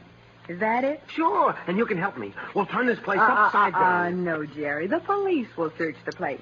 We don't have any right to. Yeah, but look, if we find that diamond, we'll get credit for cracking the case. Maybe the deal No, Jerry. Absolutely not. Well, okay, if you say so. It's hot in here, isn't it? I think I'll open a window. Yeah, it is hot. Think I'll get a drink of water before I go back to the elevator.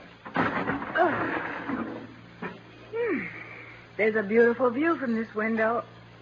I didn't realize we were so high up. Hey, Miss Bowen, look. What is it, Jerry? The diamond. I didn't even have to look for it. It was right here in this glass. What glass? The one on the dresser here. It was half full of water. When I started to empty it so as I could get myself a drink, there was a diamond. But that's impossible. No, it ain't. Remember what Mr. Carter said this afternoon about a diamond being invisible in water? Well, Mr. Malcolm must have known about that, too. Are you trying to tell me Mr. Malcolm hid the diamond in that glass of water? Sure. The best place to hide anything is right out in the open, because nobody ever thinks to look there. Jerry, I had a drink of water from that glass not 5 minutes ago. Huh? And the diamond wasn't there then. But it must have been. No. You just put it there. No. That's why you came to this room, to hide that diamond someplace where you thought the police would find it. No, you're wrong. Just as you hid that key here to plant suspicion on Mr. Malcolm. No, I didn't. You stole that diamond, Jerry. You killed Lewis. All right, so what if I did?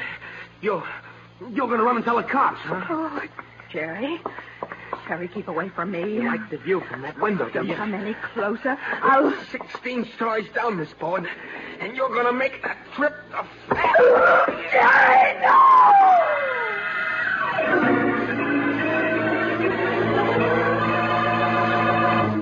Patsy clings desperately to the window frame, but her strength is no match for Jerry's.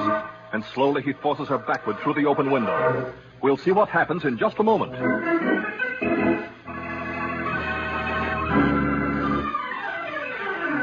Now for the conclusion of the case of the Star of Evil. Today's adventure with Nick Carter, brought to you by new post-war Old Dutch Cleanser. In a suite at the Brentwood Arms Hotel, Patsy stands by an open window facing a killer who says, "That's 16 stories down, Miss Bowen. You're going to make that trip the fast way." Jerry, no! Hey, Let her go, Jerry. I missed that time on purpose, but I won't miss again. But, Nick. Oh, Nick. Mr. Carter, I was just... trying to kill me. No. He was pushing me out the window. He killed Romney Lewis. No. We know, Patsy. Come on, you little...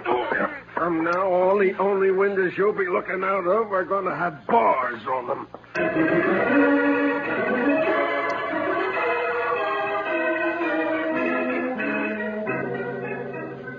And so, Patsy, when we found that blood-stained uniform in the incinerator, Nick and I started to look for the elevator boy. And the indicator showed that his elevator was stopped at the 16th floor. That's why we figured he'd gone up to Malcolm's suite. Well, thank goodness you got there when you did. We got a complete confession from him at headquarters. Good. It seems that when he came back up in the elevator after taking Speed Larson downstairs, the door across the hall was open, and there was the turban with the diamond, and nobody in the room. Uh-huh. And I suppose Lewis came in and caught him stealing it, huh? Yeah. And Jerry got panicky and grabbed the sword off the table and slashed at him. Whoa. When he realized Lewis was dead, he remembered the quarrel in the lobby and got the idea of framing Malcolm for the murder. That's why he stole the master key from the linen room. Yes. He locked Lewis's body in the closet, unlocked the stairway door, then planted the key in Malcolm's suite. Yeah, but what about the blood-stained uniform? That was his next move. Huh? He got to the bellboy's locker room without being seen, changed into another uniform, and threw the one he'd been wearing down the incinerator shaft, thinking it'd be burned up before anyone found it. Oh. And tell me, Nick, when did you begin to suspect Jerry? Almost from the beginning, Matty. Yeah, how come? Neither Speed nor any of the Hollywood extras acting as the Maharaja's servants would have any motive for stealing the diamond. They all knew it was a fake. And Pringle was on duty at the desk when Lewis was killed. Right, so there wasn't anyone left but Jerry. That is, after I eliminated Malcolm. Yeah, you eliminated everybody but Jerry. And after his trial, Nick, I got a hunch the state is going to eliminate him.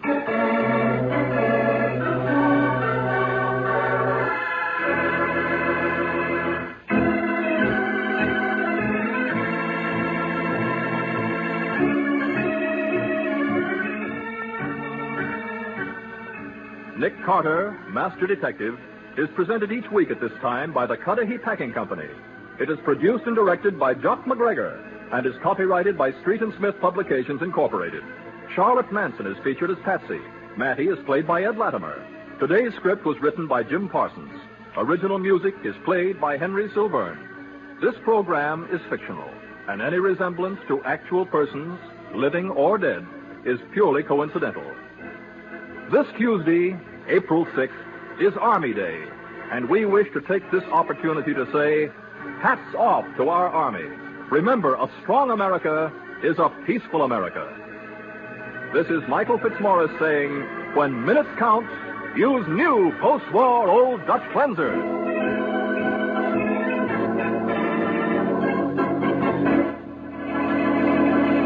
This is the Mutual Broadcasting System.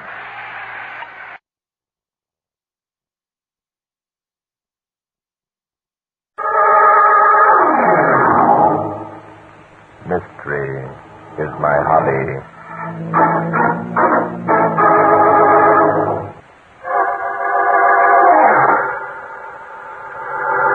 Today's story took place last month in a small town in the upper part of the state. There'd been a recent snowstorm, and a young man and his sweetheart were enjoying the winter weather by taking a sleigh ride. Well, here we are. Home again. Oh, Harry, it's been fun. This is my first sleigh ride since I was a child. Me too. Anne. Yes, Harry? You love me? Oh, you know I do. Why do you keep asking? Oh, because I like to hear you say it. Go on. Oh, silly boy. All right. I love you, Harry. More than anything. Oh, my darling. Kiss me. There now. You go on home and change, and don't forget to be on time for my birthday party. On time? I'm practically back here now. Here, let me help you out. There. Thank you, Harry. There's going to be another storm, I think. I hope it won't keep Fanny and Horace away. It'll take more than a snowstorm to keep them home. Goodbye, Harry. So long, honey.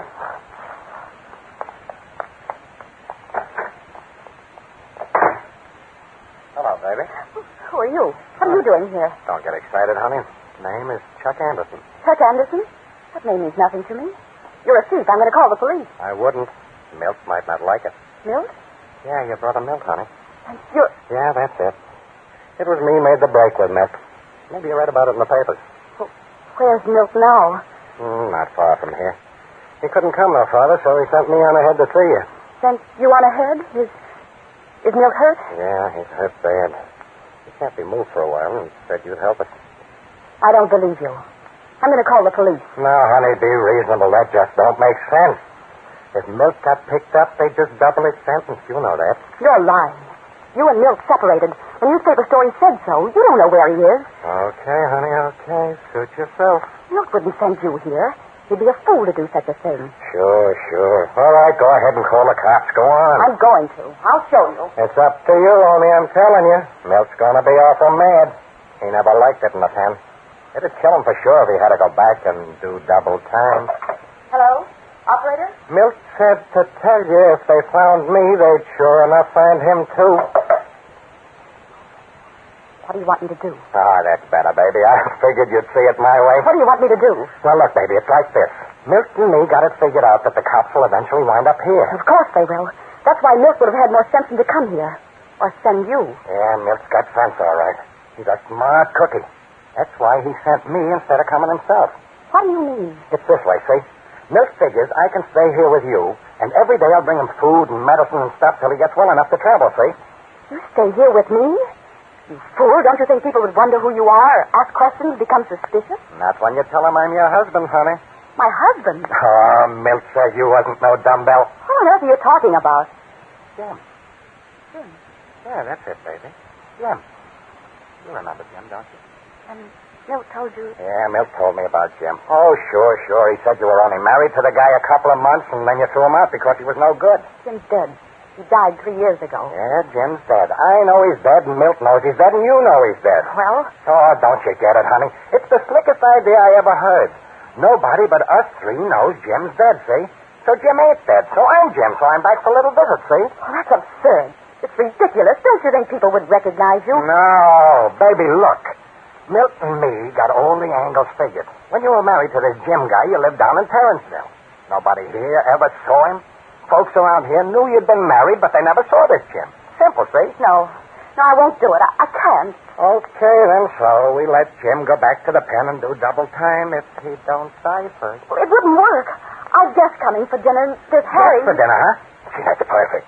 So you introduced me to him as your husband, and the word gets around. And nobody gets suspicious and calls the cops when they see a strange guy around here. But you don't understand. Oh, sure, I understand, baby. I ain't gonna risk ruining a setup like this. What do you mean? Miss gotta have food and medicine, see? So I take him to him nights. I'm just around here daytimes, and I don't bother you at all. Oh, you ain't got nothing to worry about. Just relax and take it easy. You ain't got nothing to worry about at all.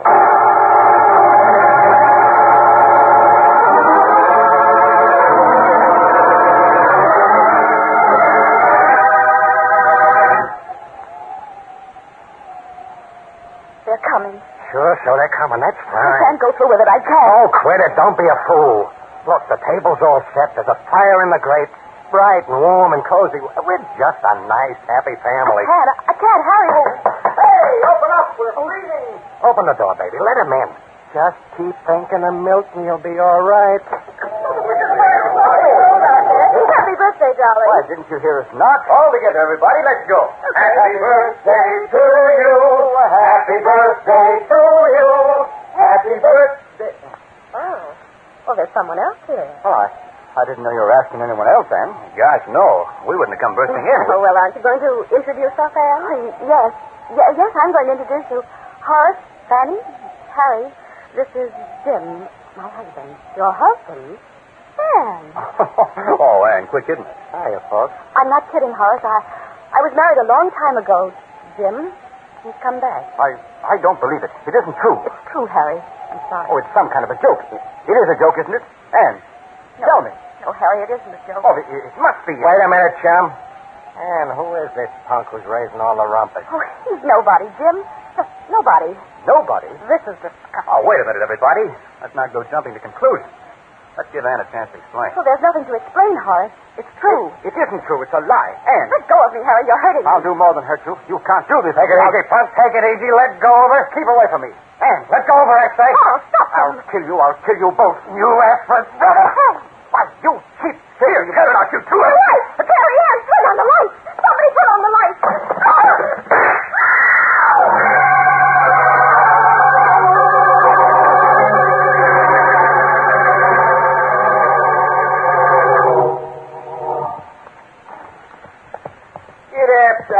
Inspector. Yeah, but what makes you think the horse's name is Dobbin? I don't know.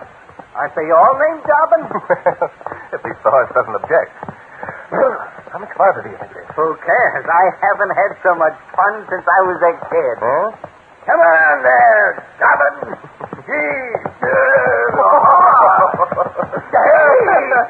What are you doing, horse? Nice work, Inspector. Now we've turned completely around. Oh, well, I never did get along with horses. Here, but you drive a while. Very well, Inspector. Move on. All right. Get along, boy. Come on. By the way, is your friend the coroner going to meet us out at the Wheelock place? No, he's given me complete charge of the deal. That seems odd. Huh? I mean, asking you to come away up here from New York. Oh, I thought so, too, until he told me his son Harry was mixed up in the shooting. Oh? Yeah. You see, Harry was in love with this Anne Wheelock. He and two other people went to her house to a birthday party. And who should be there but Anne Wheelock's husband? Well, ghost from the past, huh? Yep, ghost from the past, only this ghost got a bullet to his gizzard. I see. As I understand it, Inspector, the lights went out just before the shooting took place. That's it. So we know that one of the four people in the room shot Jim. Well, it sounds simple. Sure. Nothing to it. I guess that must be the place up ahead. Oh, yes. Rather a bleak-looking cottage, isn't it? Not a tree within 100 yards. By the way, Inspector. Yeah? I don't suppose you read in the papers the other day about the two convicts who escaped from the state penitentiary? Huh? Well, what about it? One of them was named Milton Wheelock. What of it? His sister is Anne Wheelock. The second convict was a man named Chuck Anderson. You don't say. Yes, I do say, Inspector. I also say that that's the real reason you and I are up here. No, wait a minute, Bart. Inspector, I'm surprised to think you keep me from sharing in the glory of capturing America's #1 gang leader. Oh, Bart, listen, I wasn't... I'm hurt, Inspector. Deeply hurt. Oh, well, perhaps I should feel grateful for your face in asking me to come along. Very funny. Well, boy. Well, here we are. If you feel that you need me during the investigation, don't hesitate to demand my services, Inspector.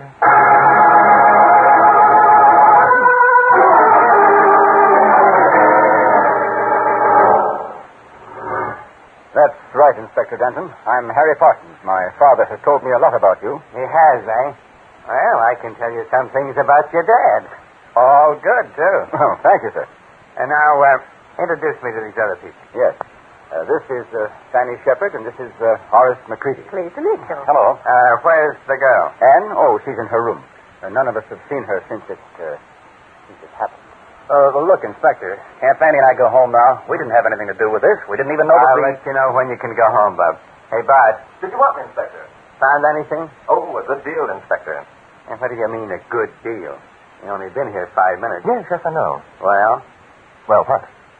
What have you found? A corpse, Inspector. Whose corpse? Oh, look, Bart, stop being so hard to get along with. Where's this corpse that you found? In that bedroom over there. Oh, that's Jim, Anne's husband. Anne's husband. Is it, Harry? Of course it is. We ought to know. We were here when it happened. Afterward, we saw Harry's father put it in there. Does that prove it was the corpse of Anne's husband? Yes, it does. I ought to know my own husband. Anne. Well, so this is Anne Wheelock, eh? Yes, I'm Anne Wheelock. I suppose you're the 2 policemen that Mr. Parsons called in to find out which of the 4 of us shot Jim. That's it, lady. We're the cops. But you don't have to look any farther. I shot Jim. Anne, quit talking like that. You didn't shoot him. Who did then? You? Fanny? Of course we didn't. That's right, Fanny, you didn't. I did. I could prove it. Now, there's a switch. Someone trying to prove she's a murderess. Of course I want to prove it. Do you think I'd like to see Fanny or Harry or Horace accused of a crime that I committed? I don't know, lady. I just never happened to run across anyone who cared a doggone who was accused, so long as it wasn't them. Well, we live and learn, don't we, Inspector? Here, take a look at this gun, please. Hey, that is a gun, isn't it? Yes. A .32 caliber pistol. I think Harry's father's already established the fact that Jim was killed with a .32. Yeah, that's right. I kept it in the desk by the door there. That's where I was standing when the lights went out. Fanny and Horace can tell you that. You didn't kill him, Anne. You couldn't have. Yes, I did, Harry. I'm sorry. There wasn't any other way. Well, Inspector? Yeah, sure. Well, I guess that does it. She's got a motive. She's got the evidence. She even admits doing it, Bart. I guess our mission is accomplished, eh? I disagree, Inspector. Huh? What do you mean you disagree? I don't think that Anne killed her husband. But I did. I proved it. What more do you want? A good deal, Miss Wheelock. Your husband is dead, but I can prove that you didn't murder him.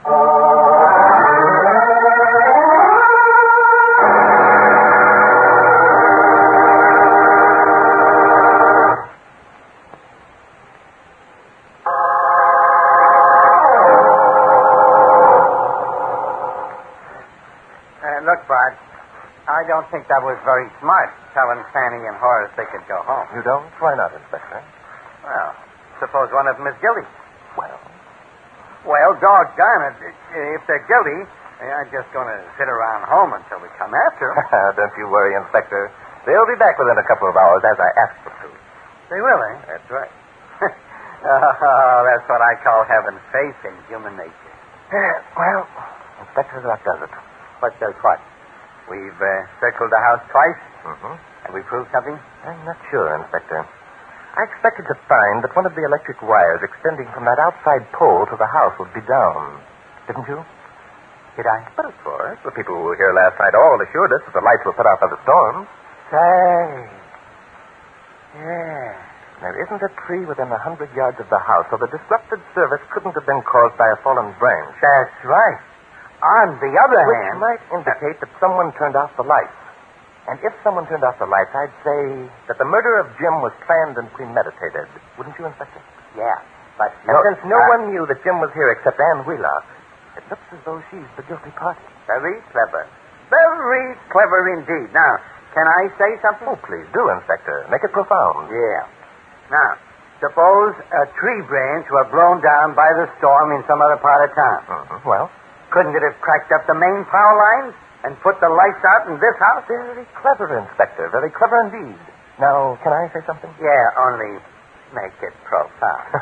Inspector, you're wonderful. Now, suppose we check your premise with the local power company and then take another look inside that house.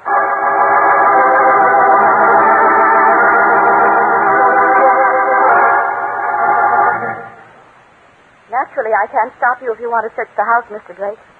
I can't imagine what you expect to find, however. I can't either, lady. Thank you, Miss Wheelock. Inspector, suppose we start with this room here. Well, is it necessary for you to search this particular room? Is there some reason why you don't want us to? Yes. This is my brother's room. Oh, I get it. He was the guy Inspector. Huh? I'm sorry, Miss Wheelock. I don't suppose it makes any difference. Go in if you like. Thank you. The room hasn't been occupied or opened since Milt went away. Go on. Do anything you like. Nothing matters now. Well, how do you like that? Well, Inspector, she can hardly be blamed for acting upset. I understand that Milton was her only living relative. How about Jim? Jim is dead, Inspector. Yes, so he is. I forgot. But look. Never mind that now, Inspector. Let's go in here and have a look. Oh, rather gloomy, isn't it? Would you mind rolling up those shades, Inspector? Okay. That better? Yes, at least it makes the place more cheerful. Yeah. Shows up the dust, too. Women are sure funny. Imagine, keeping this room closed up. Sentimental is the word, I think, Inspector. Found something? No. Just an ordinary old alarm clock. I like to hear 'em tick.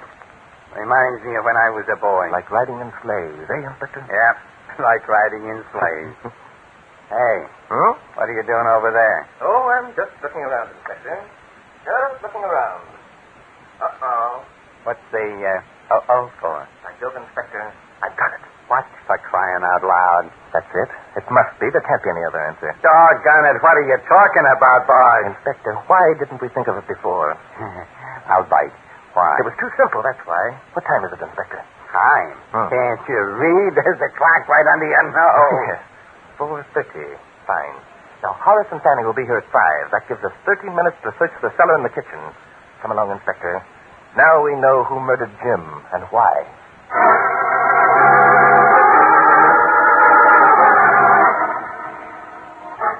But, Anne, why didn't you tell me? It doesn't matter if you've been married a dozen times. I should have told you, Harry. I should have. I know that now. Listen, darling, I love you.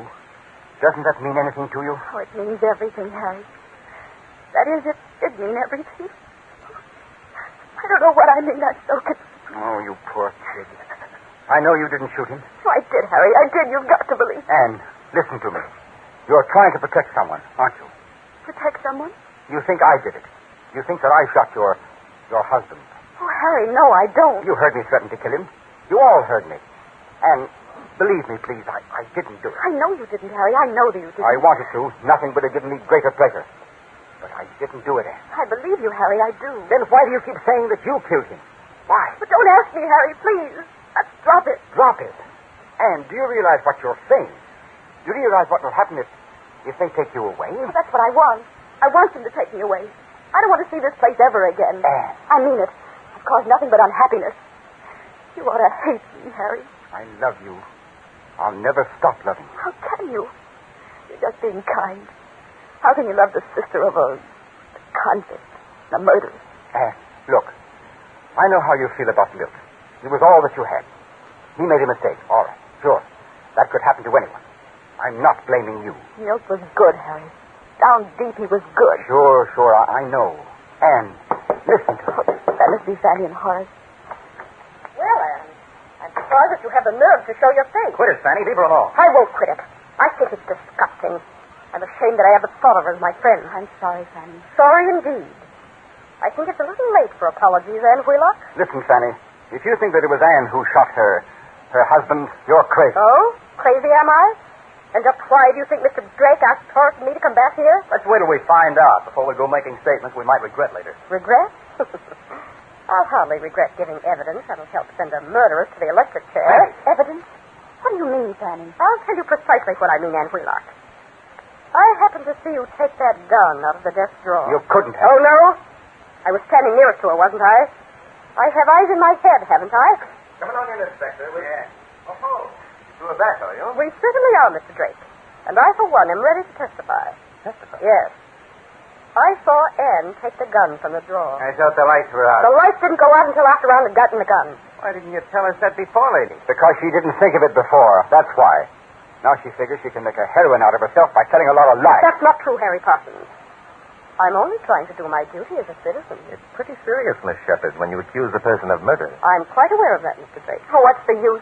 I did it. I told you I did it. Isn't that enough? It will be, lady, if this case ever gets to court. Miss Shepard, did Anne take the gun from the desk with her right hand or her left? Her right. Oh? Oh, no. It was her left. I'm sure it was her left. Did she fire it while she was standing by the desk, or did she walk up close to her husband? Why, well, she walked up close to him. How close would you say? How close? Well, very close. She wasn't more than a foot away. What part of the body did she shoot him? In the forehead. There's a bullet hole in the corpse, isn't there? Yes, and if Anne were only standing a foot away when she fired the shot, there would be powder burns, too. Powder burns? Yeah, and there weren't any. You see, Miss Shepard, you weren't at all sure what you saw. Murder witnesses are seldom sure. That's one of the great troubles with the But I did. I'm positive. I saw Anne take the gun from the desk with her left hand and shoot her husband. No, Miss Shepard. Anne didn't take the gun from the desk with her left hand, or her right. She didn't take it at all. But I saw her. The gun wasn't even in the desk. And Anne didn't shoot her husband. The corpse lying in the other room is not Anne's husband. Not her husband? He is. Horace and Fanny saw him alive. They know. They only know what you told the man. You introduced Chuck Anderson as your husband because he forced you to. No. Did you say Chuck Anderson, Mr. Drake? That's right, Parsons. Chuck and Anne's brother Milton were cellmates. They escaped together. Milton became wounded and Chuck deserted him. Isn't that the way it was, Anne? I don't know. Yes, you do know. Chuck came here and forced you to pretend that he was your husband by threatening to let Milton die if you didn't. Anne, is this true? Of course it's true, Bub. We don't make mistakes. But what Chuck Anderson didn't know was that Milton had gotten here first. He was here when Chuck arrived. Anne had been taking care of him for days. Yeah. So she couldn't go to the police because if she did, they'd search the house and find her brother. And why didn't you tell me? How could I? I didn't know what to do. Well, then why was Milton who shot Chuck Anderson? Is that right, Mr. Drake? That's right, Horace. Then Milton got out of the house. And left poor Anne to take the blame for shooting that gangster. Yeah, poor Anne knew she'd never be convicted of murder, lady. There wasn't any evidence. She just wanted to give her brother time enough to get away. To get away? Then you mean it? Oh, good heavens, what was that? Just what it sounded like, lady. Come on back. This is it.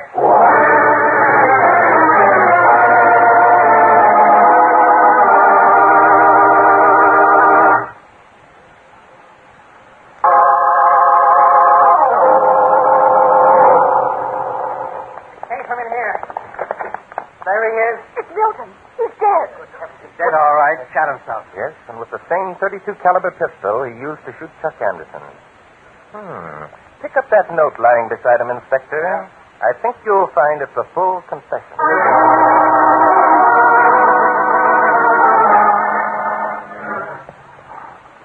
Get up, Dobbin. Get along, boy. Well, Dobbin seems anxious to get back to town, Inspector. Yeah, me too. You know, Bart, I feel kind of sorry for Anne. You do? Harboring an escaped criminal is a serious offense. Yes, but doing so at the point of a gun isn't, Inspector. You mean Milton made her take care of him? I don't know, Inspector. That's what his confession said. The local authorities will have to decide. I guess you're right. Which reminds me. Of what, Inspector? Of asking you how you knew that Milton had been hiding in the house before Chuck Anderson got there. Oh, that. Yeah, that. Well, it was that old alarm clock, Inspector. What about the old alarm clock? Anne said the room hadn't been opened or occupied since Milton went away. Yet the clock was running. Remember how its tickling gave you a nostalgic feeling? By golly, that's right. By golly, it is, Inspector. By golly. By golly, what, Inspector? By golly, Bart.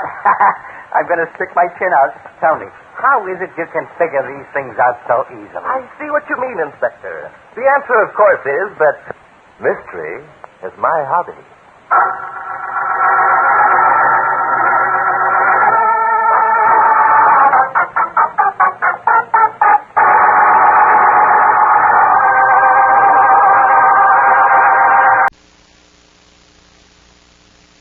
Old Dutch Cleanser, famous for chasing dirt, presents Nick Carter, famous for chasing crime.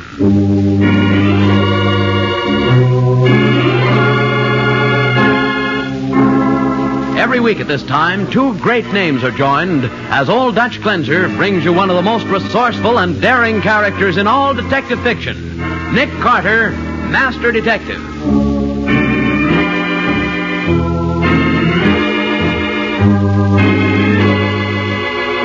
gambling ship, Nick. That sounds exciting. If you call losing your money exciting, Patsy, you're right. But I'm not going out there for the fun of it. Oh, I suppose you'd rather go fishing. I certainly would. And I'd rather fish for fish than for a murderer.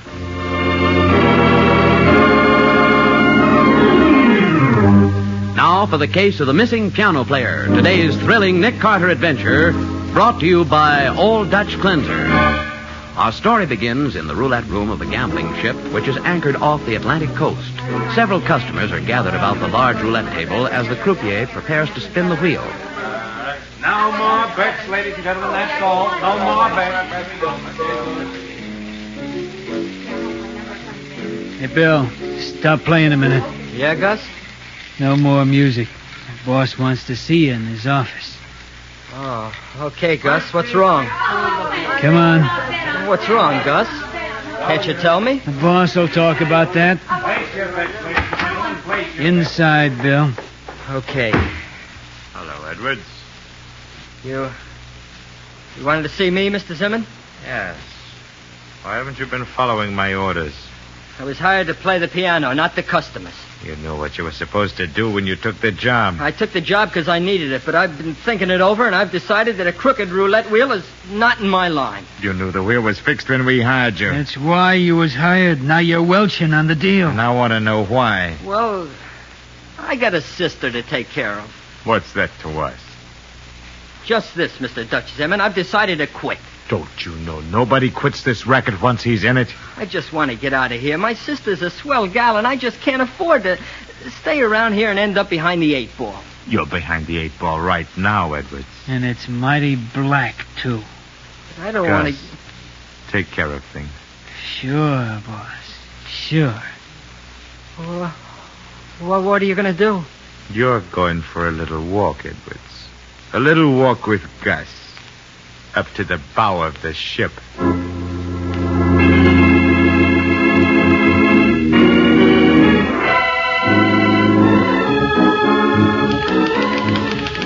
Patsy, Yes, Nick. you about finished with our case histories? Don't worry, Mr. Carter. They'll all be nicely typed and ready for filing before you go away on your vacation. I don't see why I had to go... Oh, someone at the door, Nick. I'll go. Thanks, Patsy.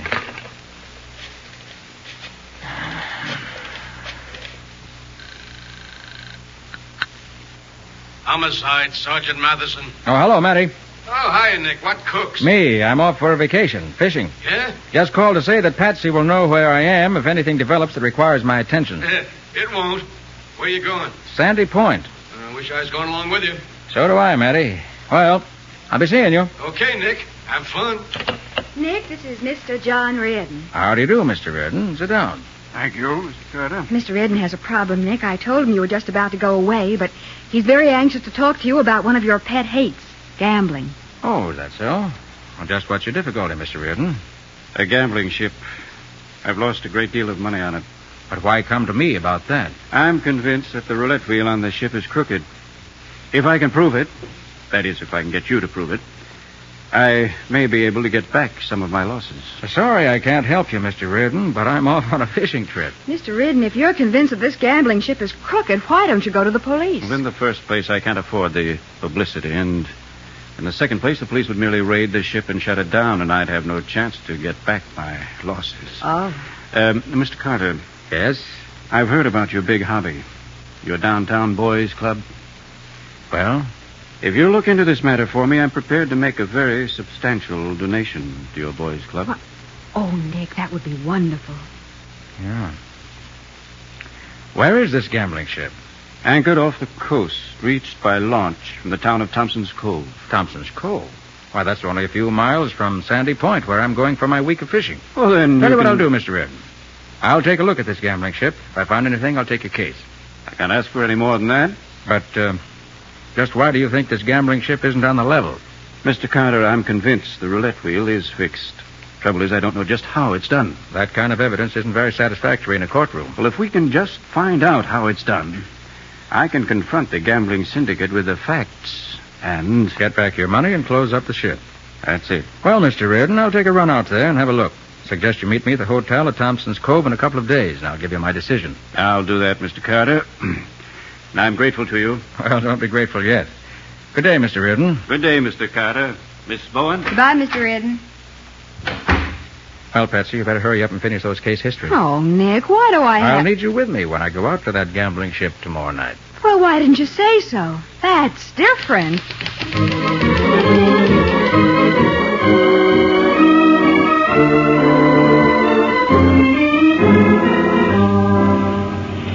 You mean we don't have to pay to ride on this launch? No. The gambling ship provides free transportation to its guests. Oh. Hey, there are some prosperous-looking people on board, Nick. They have to be to play roulette. Nick? Hmm? You see that young girl over by the rail? She can't be over 18. Pretty, too. I wonder why she's going out to the ship. She seems to be alone. You know, Patsy, I think it might be a good idea if you try to find out. She's not the gambling type at all. Right, Nick. I'll strike up a conversation with her as soon as we get aboard.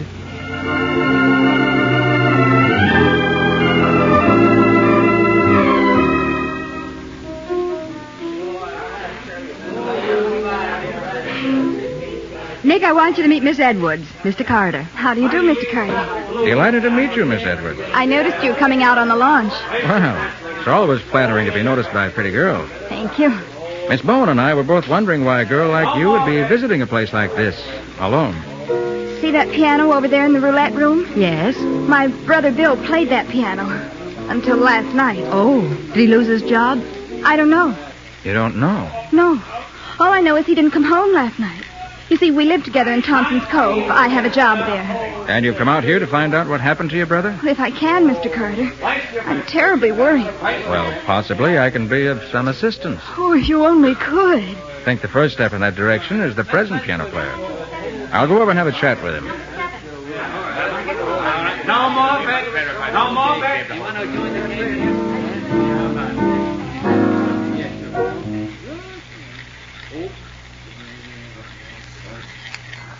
Number 13.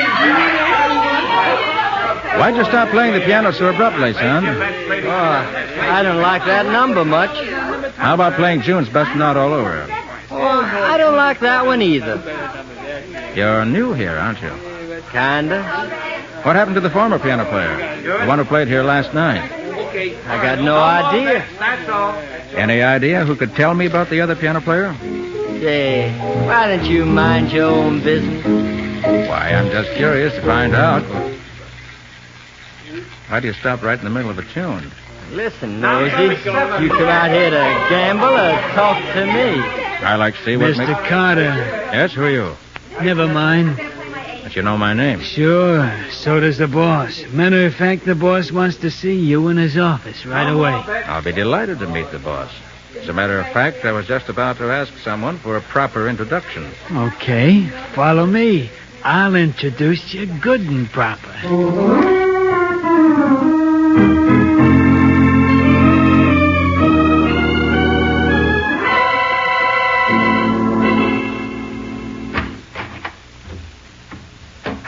Here's Mr. Carter, boss. Hello, Nick Carter.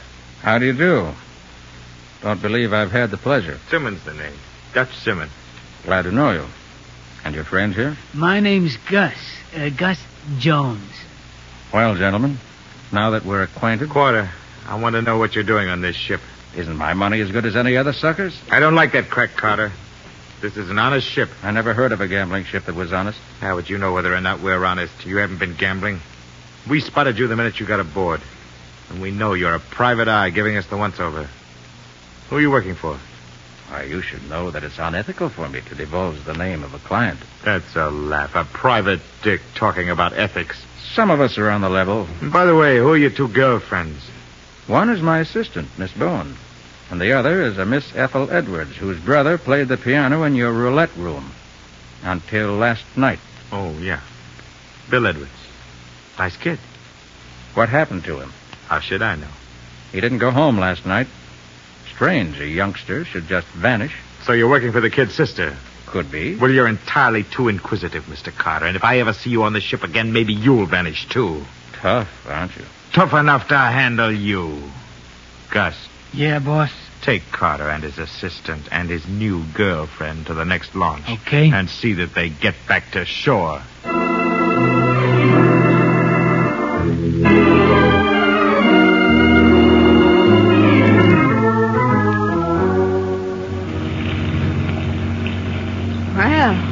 craft was quite a shit. Yeah. Fantastic, isn't it? The way people flock to a place like that just to lose their money. My brother Bill says they do a big business. Expensive layout, all right. Now we've got to figure out how to get back there. Miss Bowen and I have been barred. Barred? Uh-huh. Why? Miss Edwards, I'm a private detective, and Miss Bowen is my assistant. Oh. I'm investigating something on the ship for a client. But when I heard about your missing brother, I decided I'd look into that, too. Thank you, Mr. Carter. Hope you can find out what's happened to him. I will, if it's at all possible. And I think I'll start by having a chat with the pilot of this launch. Oh, we'd better wait for you back here, Nick. All right, Patsy. It'll only be a moment. Okay. Nice night, Skipper. Nice enough. Suppose you sometimes get rough weather. Sometimes. What do you do when it gets really tough? Don't run. But how do the customers get back and forth to the ship, then? They don't. Oh. And I suppose you decide if the ship will be open for business each evening. Yeah, that's about it, mister. Ah. I should think the owners of the ship would certainly value your services. Not too much. I've been working here for more than a year and got no raise yet. Oh? Well, how about the men who work on the ship? Do the bosses treat them pretty well? Financially, I mean? I wouldn't know, mister. You know somebody back there on the ship? Just a kid who plays the piano. Who's that? Bill Edwards. Nice kid. Haven't seen him in a couple of days. You mean he didn't come back with you last night? No, he didn't, and he usually writes... Say, why are you asking me all these questions? Thanks, Skipper. See you again. Yeah, wait a minute. What can I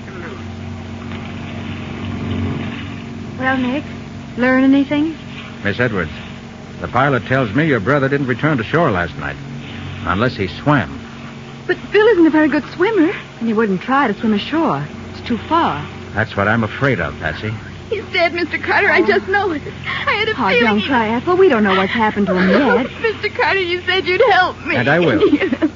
I'm going through with this investigation now, no matter what happens.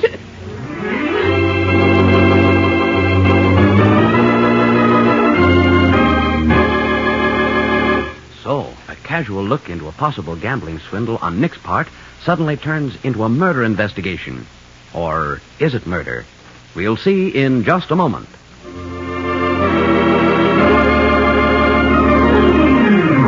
Now, back to the case of the missing piano player.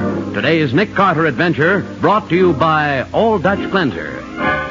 It is the following morning. Nick is in John Reardon's hotel room at Thompson's Cove, where Reardon has come to hear Nick's first report. Mr. Reardon, that gambling ship is run by a group of dangerous men. I thought so. They warned me not to return to the ship, or I'd vanish. Well, why? Because I think I may be on the track of a murder. Murder? That's right. A young piano player named Bill Edwards. I remember him. Why? Why, I liked his music. Well, this kid was playing the piano in the roulette room until the night before last. Then he vanished. How do you know? Miss Bowen and I met his sister on the launch going out to the ship. And? From what she told us, Mr. Reardon, young Bill Edwards is a prisoner on that ship. Or dead. Have you notified the police? No, because I'm not sure of anything yet. Well, in the meantime, how about that roulette wheel? Is it crooked? Is it fixed? Shouldn't be at all surprised after my conversation with Mr. Dutch Zimmern and his pal Gus. I also think it may have something to do with the piano. Piano, eh? Yes. Right now, my main problem is getting back to the ship. And how do you intend to do that? I've decided to take your case. Good, very good. But I'm afraid it's going to cost you some extra money for a bribe. How much? Possibly 500, possibly 1,000. Well, that's nothing compared to what I've lost out there. Agreed. Thanks for the vote of confidence. Your call, please. Thompson's Cove, 7386, extension 8. 7386, extension 8? Right. One moment, please. What are you doing, Carter? Calling the ship. Phone number was on the guest card I got from this hotel. The extension I recall from Mr. Dutch Zimmern's phone in his office. Hello? Hello? Is Gus there? This is Gus. Who's this? This is Nick Carter. Nick Carter. What the... Gus, how'd you like to pick up an extra 500? For what? Thought that for $500 you'd see that I got back on that ship. That's a tough thing to arrange, Carter. The boss don't like you. I can't guarantee what'd happen. All right. How about 1,000? Okay. It's a deal. But I won't promise what'll happen after you get aboard. I'll worry about that. Just meet me in Curran's Bar and Grill in Thompson's Cove this afternoon at 4.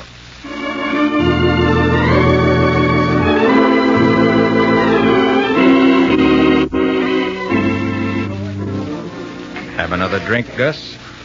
Might as well. What's the matter? You ain't touched yours. I will later. Waiter, Yeah, another of the same. yeah, coming up. This booze sure tastes funny. Just your imagination. Gus, what do you know about Bill Edwards? Nice kid. Good piano player, too. It's too bad. What happened to him? He disappeared. Where? Isn't he somewhere on the ship? Here you are, mister. Oh, thanks, waiter. Right. Well, Gus, drink hearty. Yeah, sure. What happened to Bill Edwards, Gus? Bill Edwards? Yes, where is he? He's dead. Where? Got funny tasting booze in this joint. How did Bill Edwards die, Gus? Where's his body? There was an old anchor on the bow of the ship. Been there for years. Ain't there now. We had to use it. Yeah, we used it. So that's the answer. Huh? Thank you, Gus. You've helped a lot.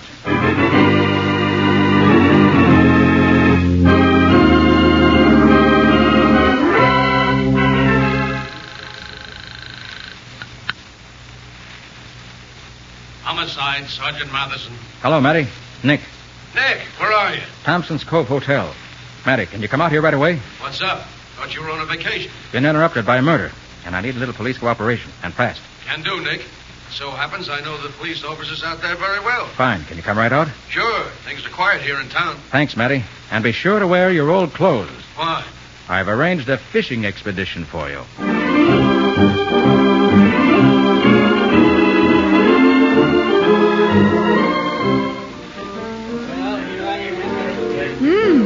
Big crowd here tonight, Nick. Yes, but it's amazing the way people like to get rid of money. Good evening, Tex. Ah, you here again? This is Miss Bourne. Hi. Hi. I enjoy your playing very much. Thanks. Miss Bourne and I were wondering why you don't use the entire keyboard. I don't get you. You never seem to play on the extreme bass or the extreme treble. It's such a fine instrument, it's a shame not to use the whole keyboard. Why don't you two go away and play games? I told you to stay off this ship, Carter. Oh, hello, Dutch. Oh, this is my assistant, Miss Bourne. How do you do? Carter, this thing you feel in the middle of your back is a gun. That's what I thought. Start walking to my office. Mind if I come along? You stay here. I'm going to have a little talk with your boyfriend. Alone. I guess you're not wanted, Patsy. See you later. All right, Nick. I'll be waiting for you. You were a fool to come back, Carter. I warned you. I remember, Dutch. You used to said if I ever came back here, I'd vanish. Like Bill Edwards. That's what you're going to do. Yeah? Yeah. Open that door. Ah, come in, Mr. Carter. Mr. Reardon. Yes. Close the door, Dutch. Sure, Reardon. And no sudden moves, either of you. I've got you both covered. I wouldn't want any trouble.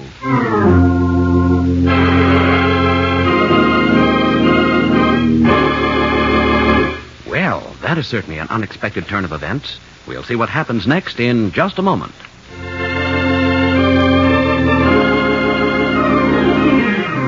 And now for the conclusion of the case of the missing piano player. Today's adventure with Nick Carter, brought to you by Old Dutch Cleanser. We pick up our story where we left off, as Reardon says to Dutch and Nick. No sudden moves, either of you. I've got you both covered. I wouldn't want any trouble. What's the idea, Reardon? Why the gun? Looks like he's gone screwy, Dutch. Shut up, Gus. I'll do the talking. Reardon, what are you doing here? This is my office, Carter. Our office. So you boys are partners in this racket. Nice deduction, Carter. I wondered how long it'd take for you to come out in the open, Reardon. But why the gun? Gus and Dutch are going to do some explaining. So you hired Carter? Correct. I hired him to check up on you two. Why, you... Now, perhaps you'll tell me why you've brought Carter in here at the point of a gun? He's too nosy. Been asking too many questions. He knows too much. That's right. He knows too much about a crooked roulette for you. You mean to say that this smart aleck has been telling you... Let's listen to what Carter has to say, Dutch. Speak up, Carter. Gladly, Mr. Reardon. At first, inasmuch as you seem to know Dutch so well, will you be good enough to tell him to take that automatic out of my spine? You heard him, Dutch. Drop the gun on the floor. You'll be sorry for this, Reardon. Thanks. Well, Carter, how about that roulette wheel? It's fixed. That's a lie. Prove it. Quiet, both of you. All right, Carter. Prove it. You'll take that piano apart, you'll find the answer. There are wires under the rug, from the piano to the roulette wheel. As the wheel starts spinning, the piano starts playing. At a signal from the croupier, the piano player, who faces the croupier, stops playing abruptly. You're crazy, Carter. Go ahead, Carter. I noticed that the pianist never touches the extreme treble or bass keys except when he stops playing. Then he does press a certain key at one end or the other. A key in the bass for black, a key in the treble for red. It's as simple as that, Reardon. So much for the mechanics. What else? This fact should also be of interest to you. Some of the customers are very pally with the croupier. They're always the same customers. Listen, Carter, you... And these customers walk away from that table with some handsome winnings. Winnings in which you do not share, Reardon, but in which Dutch and Gus do. Reardon, are you going to believe this bum Carter or us? I'm going to believe Carter. Carter doesn't lie. All right, Reardon, what are you going to do about it? Just this, Dutch. I'm going to dissolve our partnership here and now. Hey, Dutch, he's going to... What's the idea of knocking me over, Carter? Huh? You don't want to be a killer, too, Reardon. Don't move, any of you. Oh, hi, Matty. It's good to see you. You all right, Nick? Right as rain. What's the score, Nick? My client here decided to become a killer, so I tackled him and the shots went wild. What's this all about, Carter? Why are the cops? It's about a murder. Matty? Yeah? Did you and the local police find that anchor? We did, Nick. Under the bow of this ship. With young Bill Edwards' body tied to it. There are your killers, Matty. Dutch Zimmern and Gus Jones. Nice going, Nick. Take them away, boys. You can't take me. This guy's crazy. And if the bullets you guys pumped into young Bill Edwards before you dropped him over the side don't finish putting you in the hot seat, I'll turn in my badge. Let's go.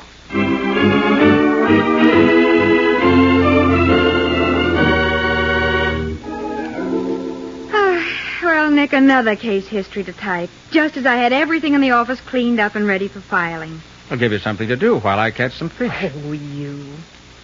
Oh, you know, Nick, you haven't told me how you knew where to find Bill Edwards' body. I'll need the facts for the file. Scopolamine, Patsy. Huh? Scopolamine. It's a truth serum. The kind of stuff the Germans used to get information out of their prisoners during the war. I don't follow you. You recall I had a date with Gus in a bar? Yeah. Well, scopolamine is a drug that makes a man unable to avoid telling the truth. I put some in the drinks I bought for him. Oh. Then I asked him about young Edwards. The minute he mentioned the anchor, I knew the answer. I called the local police. When they dragged the bottom under the bow of that ship, they found what they were after, unfortunately. And you found more than you bargained for. Yes, very true, Patsy. I realized that Reardon had a little private grudge to settle as soon as he recognized the name of Bill Edwards. Uh-huh. But murder, well, that's something more than we bargained for. Well, now that that's settled, I suppose you're going back to Sandy Point. Right, Patsy. Back to Sandy Point and some fishing. And this time I hope to catch nothing but fish.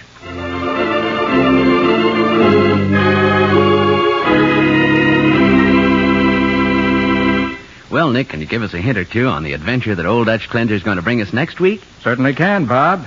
It started out with a dish of macaroni in a one-arm lunchroom. A dish which contained more than macaroni, I might add. And which led us into strange and devious paths. First, we landed in an unused heating furnace. Then a trash can on the corner. Wait a minute. What were you looking for? A small metal capsule that was worth a fortune. And that turned into a miniature bomb at the end. It certainly sounds unusual. What do you call the story, Nick? I call it The Case of the Wandering Macaroni. Nick Carter, Master Detective, is presented each week at this time and over these same stations by the Cudahy Packing Company, makers of Old Dutch Cleanser.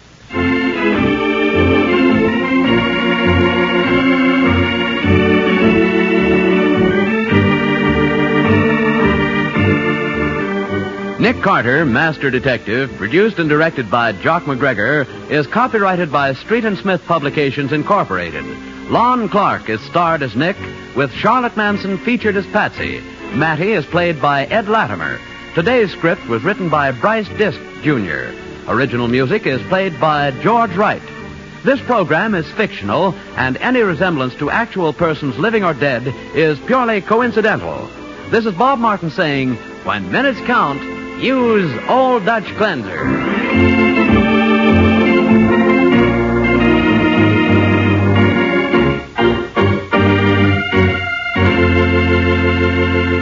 This is the Mutual Broadcasting System.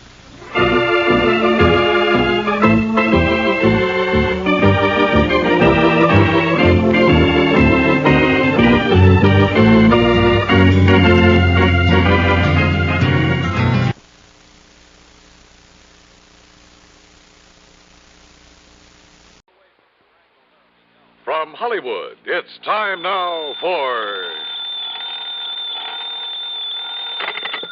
Johnny Dollar. George Reed here. Oh, hi, George. How are things at Floyd's of England? Very good, as a matter of fact. Very good. Well, now, it can't all be good, or you wouldn't be calling me. Well, to tell the truth, I do have a small problem. Figures.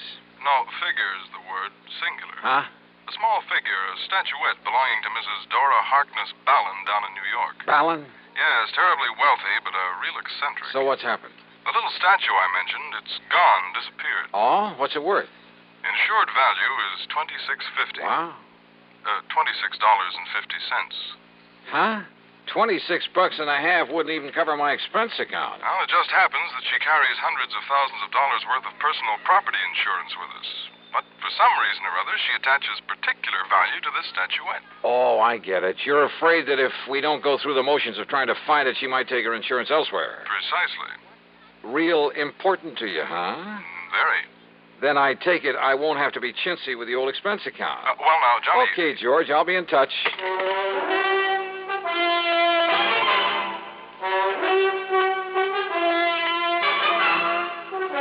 Bob Bailey in the intriguing adventures of the man with the action-packed expense account. America's fabulous freelance insurance investigator. Yours truly, Johnny Dollar.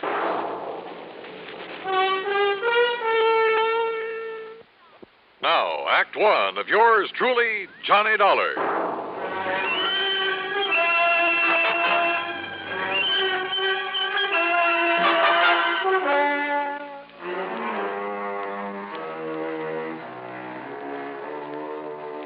Expense account submitted by Special Investigator Johnny Dollar to Floyd's of England, North American Office, Hartford, Connecticut. Following is an account of expenses incurred during my investigation of the doting Dowager matter.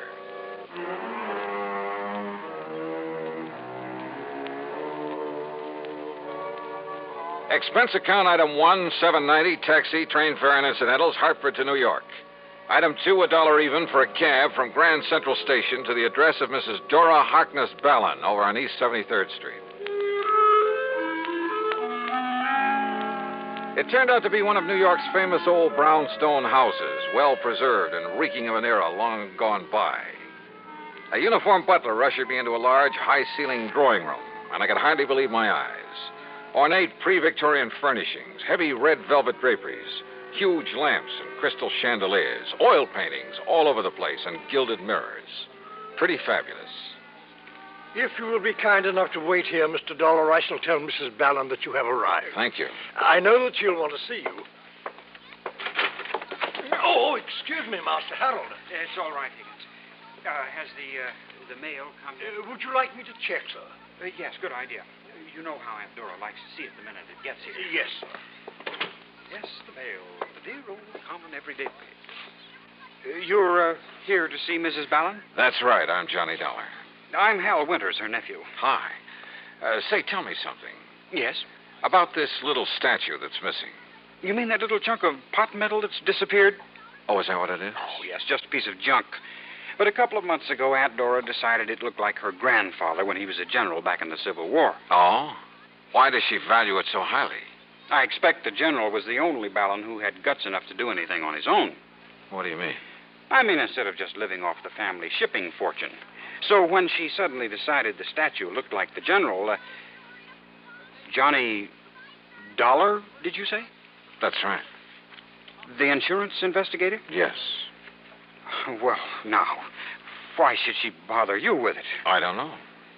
Truly, Mr. Dollar, it's not worth it. If I were you, I'd forget it. Now, if you'll excuse me, I'd better see if the morning mail has arrived. Hal, just when did the statue disappear and from where? Tonto discovered it missing from the reception room yesterday morning. Now, if you'll pardon me... Was the house broken into? Possibly. But there was no sign of it. How about guests? No, we haven't had guests for a week or more. How many servants are there? Mr. Dollar, perhaps there's something I'd better tell you about that statue. The statue of the general? I tell you, Mr. Dollar. You are Mr. Dollar, aren't you? Yes, ma'am. I tell you that if you don't find out who stole it and get it back, I'll cancel every bit of my insurance. Sit down. Thank you. Harold, my dear, ring for Higgins and have him see if the morning mail has come. I was about to go out and look for it myself, Tonto. Let Higgins do it. It's quite all right. I don't mind. I said let Higgins do it. Well, all right. But if you'll excuse me now. Oh? Why? Why, I'd like to go up to my room for a moment. To call up that girlfriend of yours again? Sit down. Yes, Tonto. You and that girl, that Nancy Gavin. She'd like to take you away from me, wouldn't she? Aunt Dora. Where would you go? What would you live on?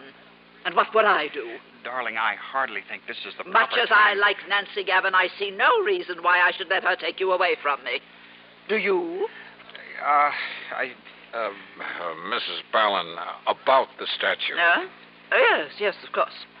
Mr. Dollar, you are to leave no stone unturned. Wow, now tell me... I beg your pardon, Mum. Oh, Higgins, why do you sneak in on us this way? Well, what is it? The mail just arrived, and knowing you'd want to see it... Give it to Harold. Yes, here, I'll take care of it. Well? What letter? No postmark. But? And it's so badly scrawled in pencil. Well, don't bother Aunt Dora with it now. But it's marked personal, sir. Well, then let me have it.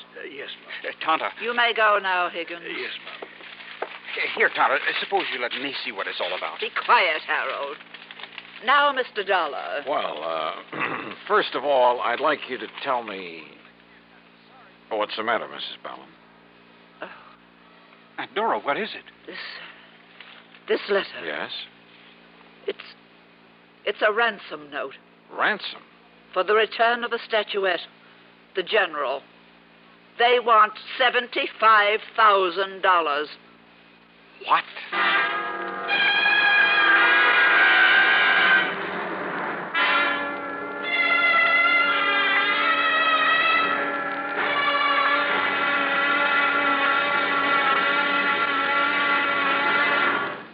Act 2 of yours truly, Johnny Dollar, in a moment.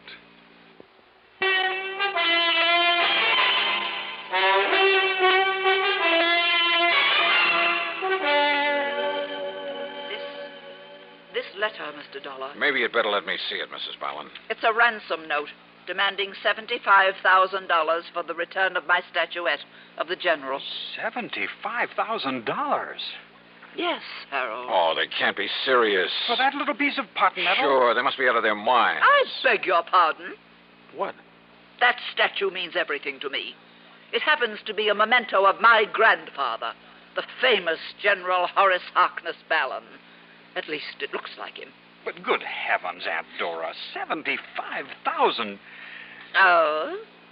Do you object because it will mean that much less for you when I die, Harold? Of course not. I wasn't even thinking of such a thing. Well, don't. At your age, with your lack of experience and getting along on your own, money like that would only do you harm. Would it? Yes. You'd probably leave me, strike out on your own, perhaps even marry, and heaven only knows what would happen. Mrs. Ballin, are you really serious about paying this ransom? I have the money. I have it right here in the safe. And if it will bring back the general... Look, why don't you let me see what I can do about it first? And have it destroyed?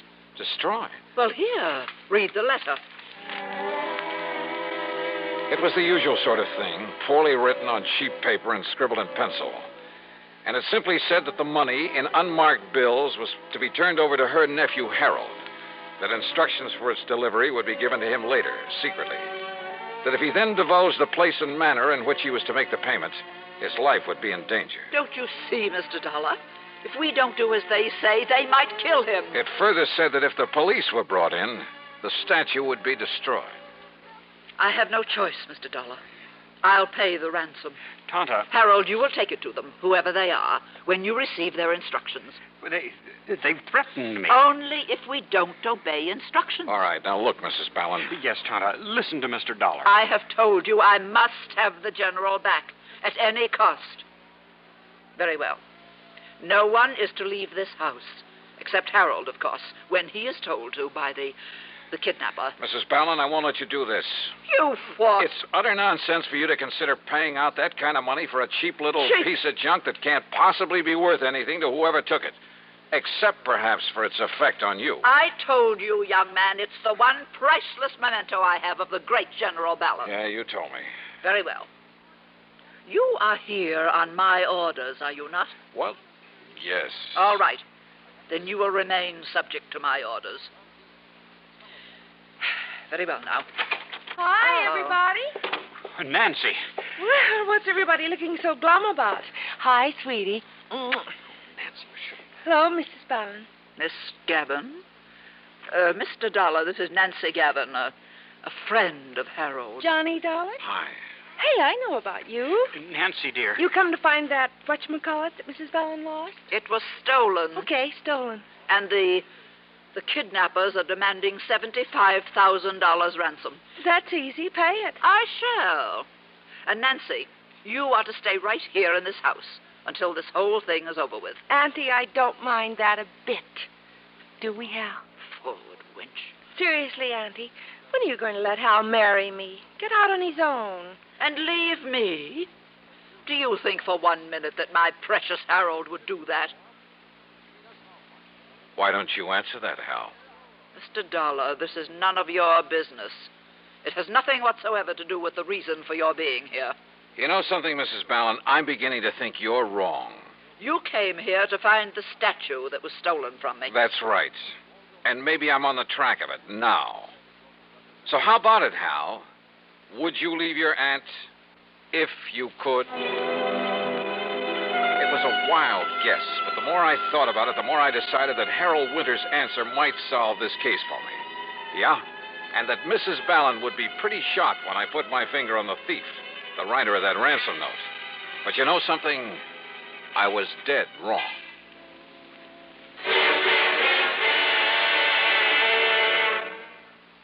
Act 3 of yours truly, Johnny Dollar, in a moment. And now, Act 3 of yours truly, Johnny Dollar, and the doting Dowager matter.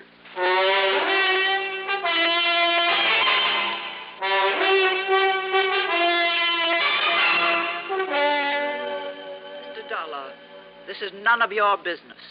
It has nothing whatsoever to do with the reason for your being here. You know something, Mrs. Ballon? I'm beginning to think you're wrong. So answer the question, Hal. Would you leave your aunt if you could? Yes. Yes, I would. What? You bet he would, Aunt Dora. You know he would. If you'd just break down and admit he's no longer a child to be tied to your apron string. Nancy. Give him a break and enough money to get by for a week or two, and he'll show you. Don't you want him to amount to anything? Of course I do. Well, he can't as long as you keep him tied up to you this way. But he needs me. Does he? Maybe he needs somebody like me. Somebody who loves him and will help him get somewhere. Help him to accomplish the things he can accomplish. You do love him, don't you? You bet I do. But so do I.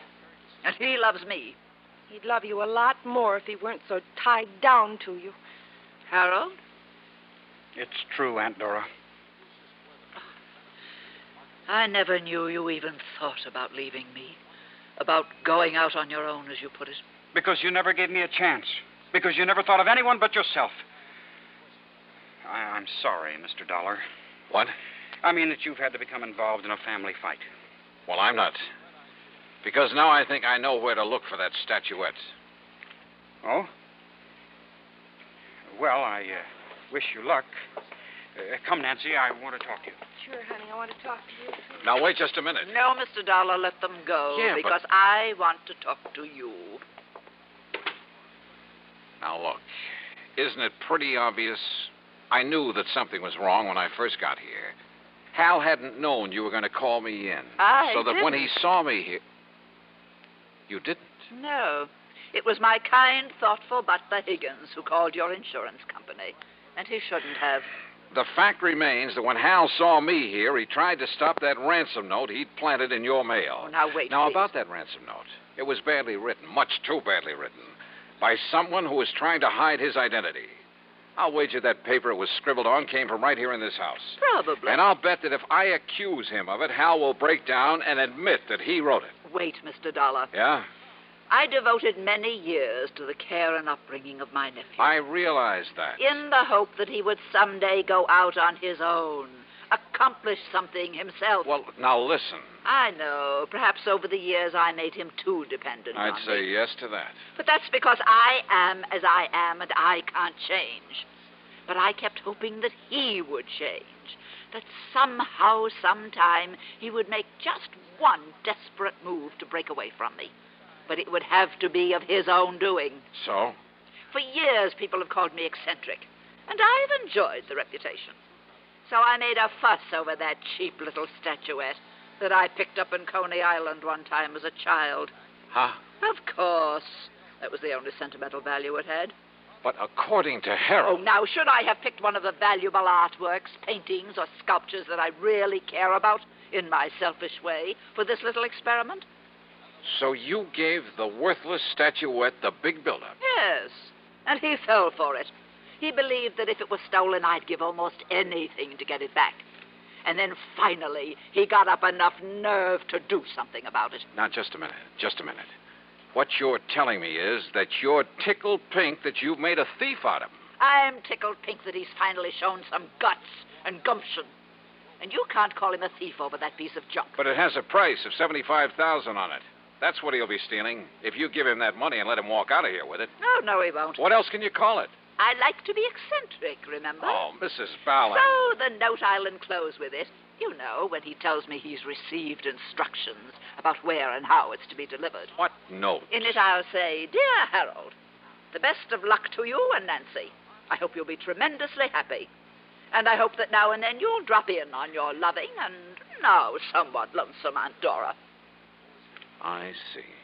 And I think I'll enclose a few extra thousand, just in case. And as a kind of extra wedding present. Extra wedding present? Of course.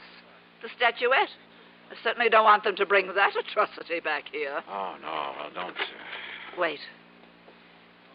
Yes, dear? I just wondered if Mr. Dollar has decided how he wants to proceed with his investigation. Well, Mr. Dollar? Hal, after getting what information I could from your aunt, what little information I could... Yes? Hal, I've decided to give up the case. Yes, Harold. You may as well show Mr. Dollar to the door. Whatever you say, Tonto. Yeah. Goodbye, Mrs. Ballard. Oh, and maybe you'd better phone the insurance company about the extra fee I'm to get on this case. Oh, I did. Right after Higgins told me he'd called them. But if he's giving up the case, dear... Show him to the door, Harold. Yes. This way, Mr. Dollar. Yeah.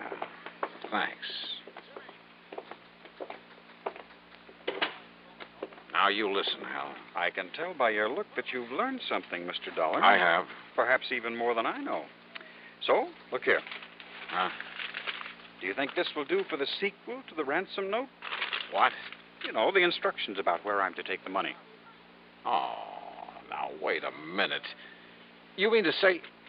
You mean you knew... Are you kidding? That's why I tried to discourage you in the beginning. But will somebody please tell me why? Tata, just being herself. You don't think for a minute she'd have just handed me the money, would have admitted she wants Nancy and me to get hitched. Don't you see? That would spoil her reputation for being an eccentric. Oh, and if you like, I'll send you the statuette when this is all over, as a souvenir. Well, I'll be...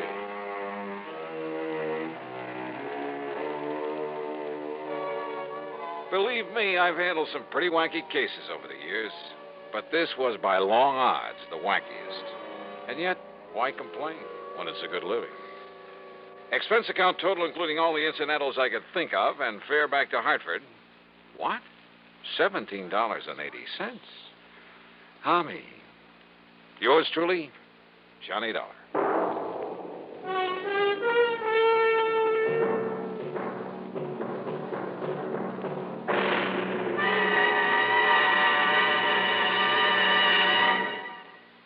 Our star will return in just a moment.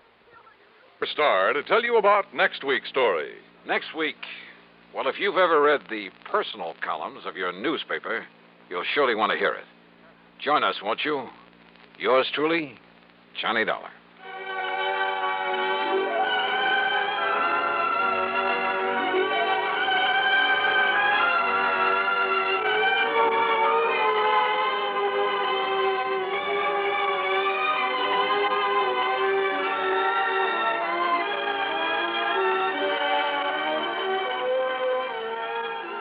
Yours truly, Johnny Dollar, starring Bob Bailey, originates in Hollywood and is written, produced, and directed by Jack Johnstone. Heard in our cast were Virginia Gregg, Eleanor Audley, G. Stanley Jones, Eric Snowden, and Sam Edwards. Be sure to join us next week.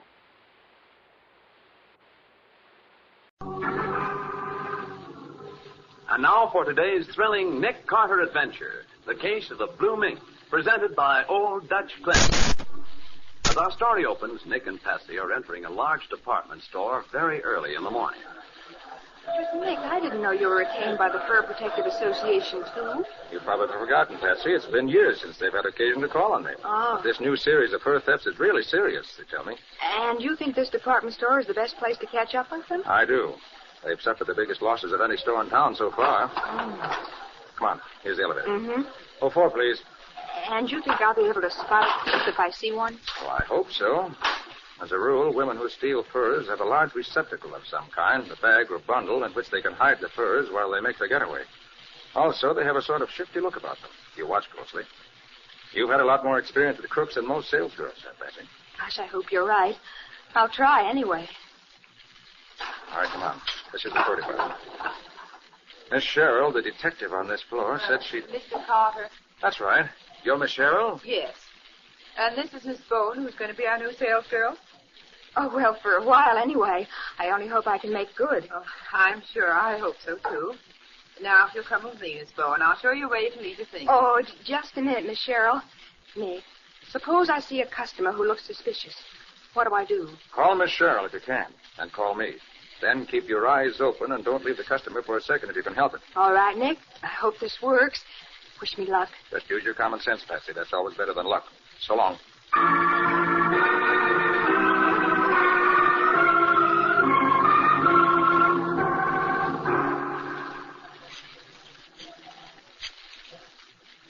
Nick Carter speaking. Nick, this is Patsy. Ah, Patsy, how do you like being a clerk in a department store now that you've had a full day of it? Nick, I think maybe I have one of those fur thieves here now. She's got a big bundle, just the way you said, and she's acting queer. Well, where are you calling from? I'm using the phone right here in the fur department. She can see me, but she can't hear what I'm saying. Anyone else there? No. The other girl who's usually here at this time had to leave early. Went home at 4:30, and I can't find Miss Cheryl anywhere. There's just this one customer here, and she's acting awful suspicious. All right, Patsy, here's what you do. Stall her along. Let her see everything in the place, but keep her there until I get there. Uh-huh. What does she look like? Well, she's a rather large woman, dressed in a brown suit and dark red hat with a yellowish sort of trimming on it. Has a big bundle done up in wrapping paper and small bundle in a handbag. Oh, she has a large lapel pin in the form of a horse's head. I ought to recognize her from that description. I'll be there in 5 minutes and have a look at her. Maybe I'll know her when I see her. Right, Nick. Goodbye. Are you going to finish waiting on me, miss? Oh, I'm sorry to keep you waiting. I was trying to get some other fur pieces brought over from my warehouse. They just got some new ones in, and they're beauties. Do you like anything you've seen so far? Well, this next piece isn't bad, but I want something more expensive. Well, suppose you look around and see if you find anything that suits you better. I think I will. You don't need to wait. I'll let you know if I find anything. Oh, that's quite all right. I have nothing else to do. How nice. I'll tell you what I really like. When I was coming in the store this afternoon, I saw just the neck piece I wanted in the left-hand main window. Do you suppose you could get it for me? Oh, I'm sorry, madam, but I'm not supposed to leave the department. But that's exactly what I want. Oh, won't you please see if I can take a look at it? Well, as you can see, madam, there's no other girl here to watch the stock. I couldn't leave just now. But there are no other customers either. Couldn't you make an exception just this one? I'm sorry, madam. Isn't there something here that would suit you as well? You're a smart girl, aren't you? Too smart for your own good this time. How do you mean, madam? Just this? Oh!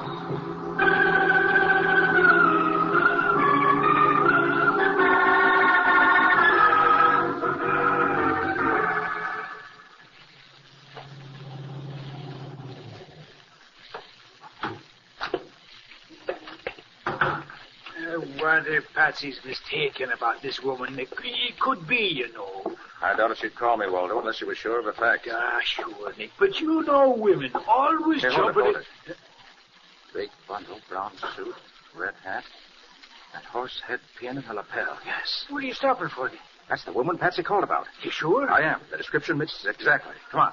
But, Nick, you can't arrest her without some kind of evidence. I'm not going to arrest her, Waldo. We're going to follow her. I want to find out where she goes. Well, then what? Then I'll find some excuse to take a look into that bundle she's carrying. Unless I'm greatly mistaken, they're furs. Stolen furs.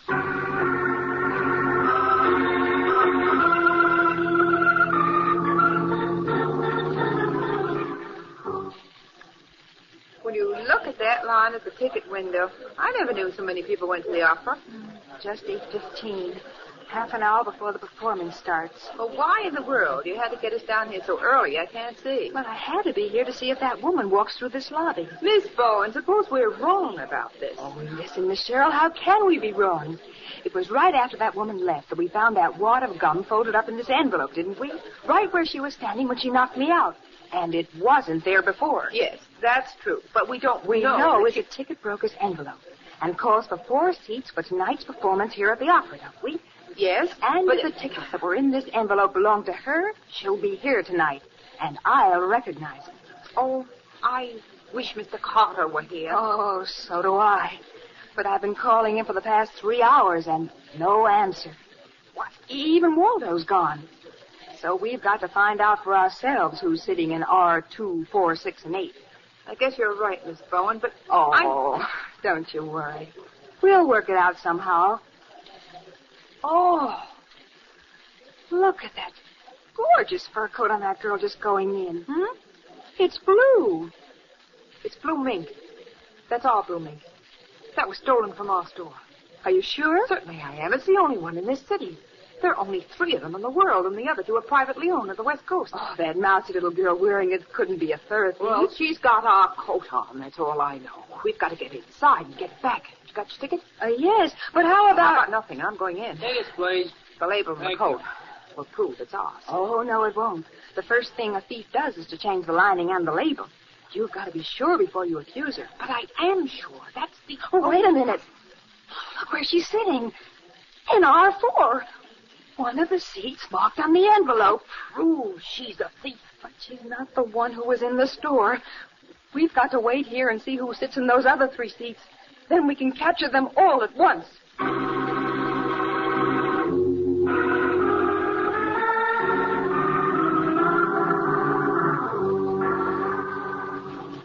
Hey, Nick, we've been following this dame through all these little towns for a heck of a while now. Do you think she's going anywhere? Well, either she's taking a very roundabout way to where she's going, or she knows we're following her. Well, I'm going to see where she goes if it takes all night.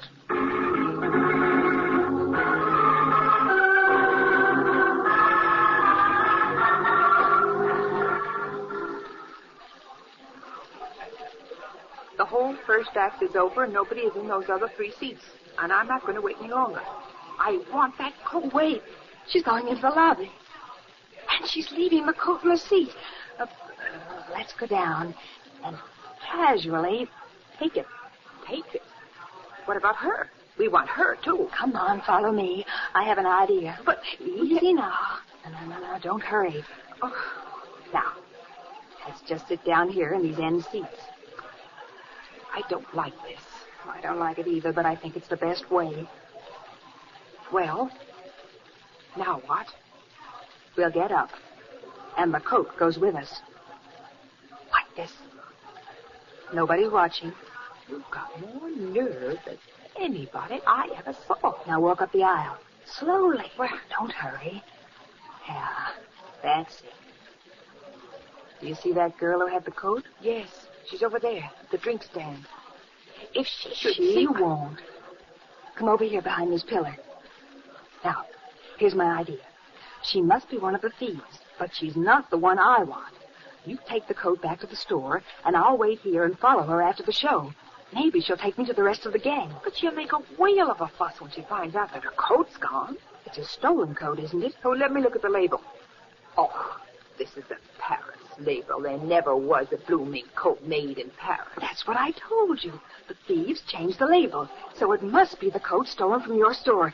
Now, you go ahead, and I'll... If you want to stay healthy, just walk quietly out the door. The one on the left. Don't look around. Hey, you Start can't... walking and don't run. I'll be right behind you. Come on, Patsy. We'd better walk. Yes, I guess we better.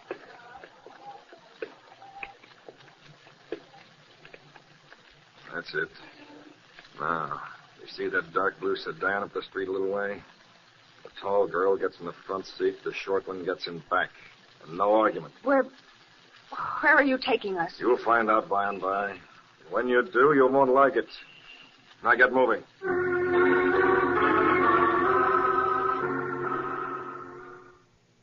Let's pause right here. More from Nick Carter. In the case of the Blue Mink, Patsy, together with Alice Sherrill, floor detective for a big department store, recovered a Blue Mink coat which had been stolen from the store while Nick and Waldo were on the trail of a suspected fur thief. But just as the girls got the coats back, they were forced into a strange car at the point of a gun, bound for an unknown destination. The time is now a few minutes after intermission. Sergeant Matheson of the Metropolitan Police has just arrived at the office of the Opera House in answer to a strange summons. Oh, no. The coat, the beautiful blue fur coat, it is good. It is good. Look, Mr. Hellbine, I can't make heads or tails out of this. What's this blue fur coat she keeps talking about? Well, I don't know, Sarge. Intermission after the first act's about over, when this girl sets up a holler, you can hear 3 blocks away. Yeah? Near as we can make out, she had a blue fur coat that disappeared. She's been practically in hysterics ever since. I thought maybe you could get the story out of her. Yeah, some job you wish on me. All right, you, what's your name? Gussie Bombwood. All right, Gussie, what happened? I have a blue fur coat. I go outside to get a drink, and when I come back, it is gone. And she will kill me. I know she will. You mean the coat was stolen? No, I do not steal it. I borrowed it to go to the opera. No, I don't mean that. Did somebody steal it from you? Yes, they steal it. And now I cannot go home anymore. Did you see who took it? No, it is gone, that is all. Mr. Hellbine, I tried to get up here before, but I couldn't get away from a fussy old dame out front. What is it? Is anything wrong? I'll say there is. Just when intermission is about half over, I saw a man force 2 girls to walk out of the lobby and get into a blue sedan parked just down the block. And I could see he had a gun in his pocket. And I heard him say, when you find out where you're going, you won't like it. All right, wait a minute. You sure of this? Yes, sir. I'm the doorman here, you know. I was standing just outside. I heard it as plain as I can hear you now. What kind of a man was he? He was, he was an ordinary man, like a businessman. Only pretty hard-boiled he was. And one of the girls had a blue fur coat with her. A blue fur coat? Did you say blue fur coat? Yeah, that's what I said. Why? So 2 girls stole Gussie's coat, then somebody stole them. Can you describe these girls? Oh, yes, sir. One of them was a sort of a tallest. Yeah?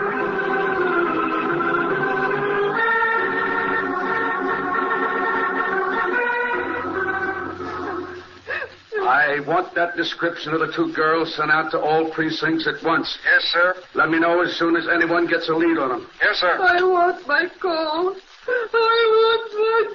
Now, look here, Gussie. I brought you down here to headquarters so I could talk to you quiet-like without nobody butting in. Now, where'd you get that coat you had? Oh, please, mister, I do not steal it. I just... Oh, hello, Nick. Hey, what you got there? A bunch of furs, probably all stolen. Patsy called me from the department store where I'd planted her and told me a customer she had was acting funny. Yeah? So Waldo and I started down to have a look at this woman and met her coming out of the store. I recognized her from Patsy's description and followed her. She led us right to the old factory building where they remodeled the stolen furs. They found a workman there relining the coats and brought them both in. Nice going, Nick. You say you're on a stolen fur case yourself? Right, Nick. One with a twist to it. What's the twist? Well, it seems that Gussie wore this blue fur to the opera, and a couple of girls stole it from her.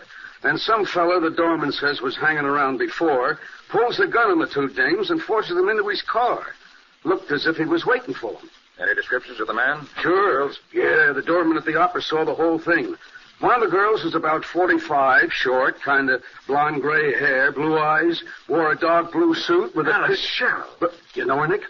But the description of the other girl fit Patsy? But, by George, I believe it would. You think it was, Nick? Great heavens. Patsy and Miss Cheryl, the floor detective at the store, doing a little detecting on their own. Matty, they may be in trouble, real trouble. I remember now. Miss Cheryl told me a blue mink coat was stolen from the store a couple of weeks ago. Somehow they got on the trail of it. And someone got on their trail. Well, we've got to find out about this in a hurry. Gussie, whose coat was it? Do I got to tell you?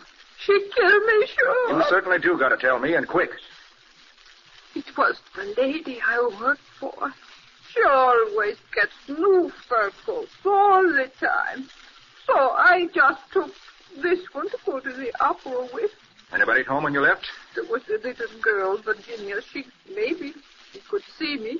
Does she know where Father and Mother were tonight? Oh, yes. Her mother left her the telephone number. It was in Oakdale. Hey, Matty, let me have that phone, will you? Yeah, what are you going to do, Nick? To find out if this Virginia called her mother to tell her Gussie had taken a coat. From what Gussie says, it's very likely she did. After we saw Gussie go out with the coat. Yeah, but Nick, Hey, wait a minute. Operator, this is Nick Carter. I want to find out if a call was made tonight from the Dutton residence in Cedar Ridge to someplace in Oakdale. Yes, that's right. For the love of Pete, Nick, what's the connection between this kid and a guy kidnapping Patsy? Look, Matty, Gussie said Mrs. Dutton was always getting new fur coats, didn't she? Yeah? Well, that looks like part of the fur gang. So if this kid phoned her mother that Gussie was wearing her new fur coat, her father, who's probably the head of the gang, drove into town as fast as he could to get it back before it was spotted as a stolen coat. Why, sure. Got to the opera house after the show started, so he hung around. That was when the doorman saw him. Yeah? He probably missed Gussie in the crowd at intermission, but saw Patsy and Miss Cheryl. So he took them and the coat, which is what he really wanted. Well, for the love of... Wait. What's that, operator? Well, there was. About 7:15, huh? Thank you. That's all. Let's see. Dutton got the call around 7:15. He could have driven down in about an hour and a half. We should get him to the opera house after the show started. Yeah, that checks. Yeah, but look, Nick, if Dutton has got the girls, he certainly wouldn't take them to his home. And where would he take them? And what would he do with them? Matty, that's what we've got to figure out, and fast.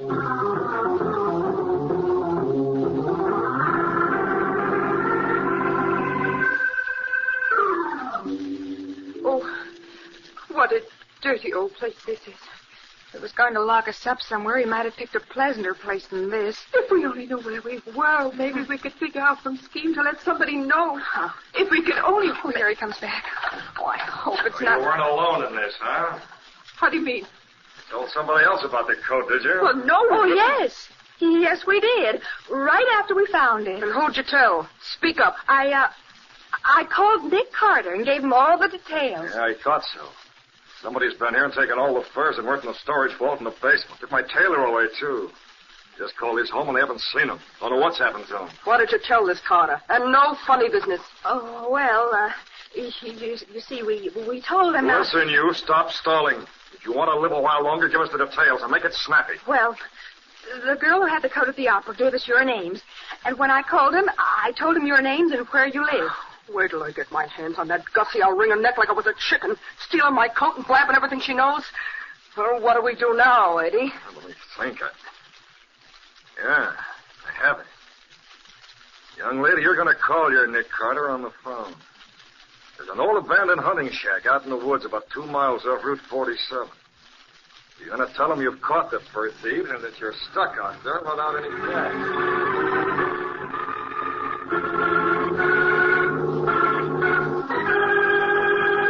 While Nick is conferring with Matty at headquarters, Waldo sits in Nick's office waiting for the next development in the case. You're in Nick Carter's office. Nick Carter's first assistant, Waldo McGlynn, speaking. Is Nick there, Waldo? This is Patsy. Oh, no, Patsy, he ain't. Can I help you? Put him on, will you? I tell you, Nick ain't here. Do you want me to... Hello, Nick. Oh, I'm so glad you're there. This ain't Nick. This is... Yes, Nick, it's all right. We've caught the fur thieves we were after. But this ain't Nick, Patsy. This now, is... listen carefully. very carefully. This is extremely important.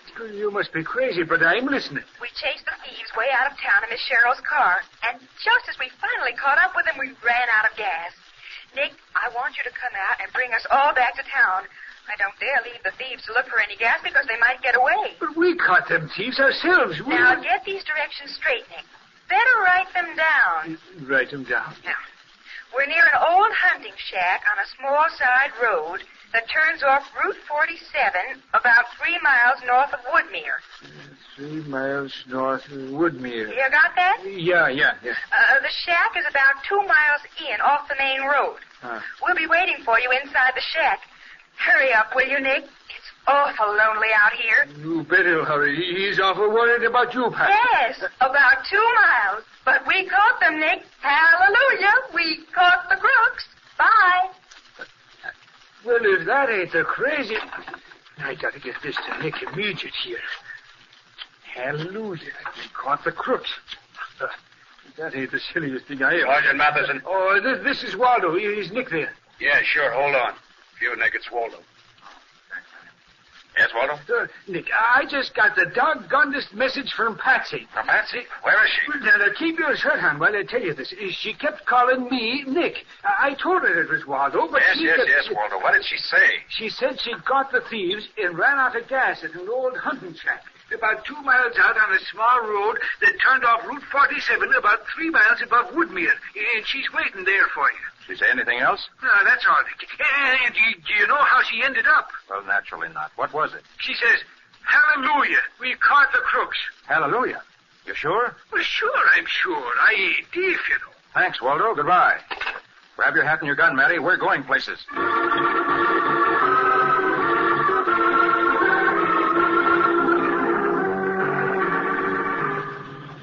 You're sure the whole thing is a frame-up, Nick? Of course I am, Matty. I told you when Patsy wants me to know she's in trouble, she uses the word hallelujah somewhere in the conversation. We set that up years ago. Probably the guy who kidnapped her made her send the message, huh? Exactly. He thinks he set a trap for us and that we'll walk into it. Well, we'll string the trap on him instead.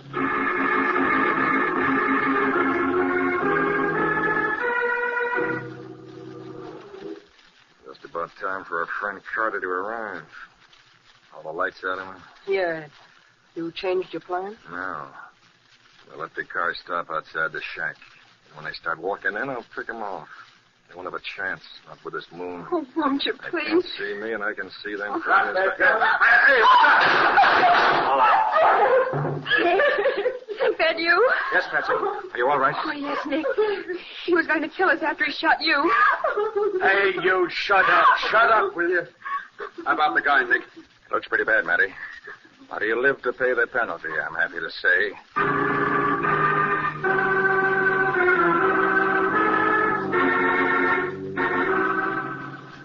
And after I finished talking to you, or rather to Waldo, he took us to that shack to wait. Oh, Nick, I was scared. She certainly was, Mr. Carter, but not so much on her own account. She was afraid that you might... I was afraid somebody might get hurt, maybe killed, and I didn't want it to be, the wrong person. Well, that's highly commendable of you. Oh, just think.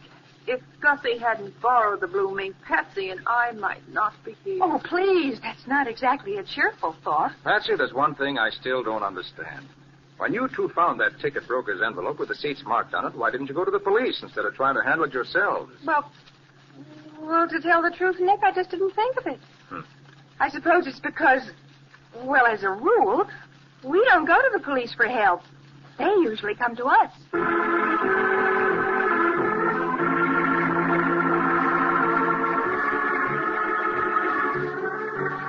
Nick Carter, Master Detective, produced and directed by Jock McGregor, is a copyrighted feature by Street & Smith Publications, Incorporated.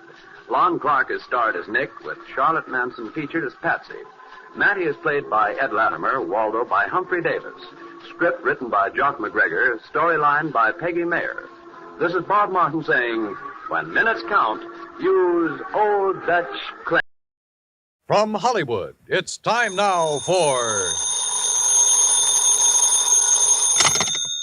Johnny Dollar. Hi, Johnny. Who dat? George Reed. Well, Merry Christmas, George. Is it? Oh, what's the matter? You ever hear of Jediah Gillis? Eccentric? Owns about half of Rhode Island? That's the boy. A couple of weeks ago, he wrote a special policy on an item he wanted insured. And it's up and disappeared, huh? How'd you know? Oh, just a wild guess. What did he lose? I hope you're sitting down, Johnny. Yeah? Why? Because the insured item is a mouse. House? Mouse. What?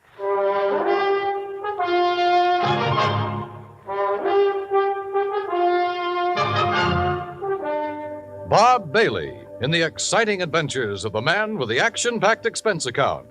America's fabulous freelance insurance investigator. Yours truly, Johnny Dollar.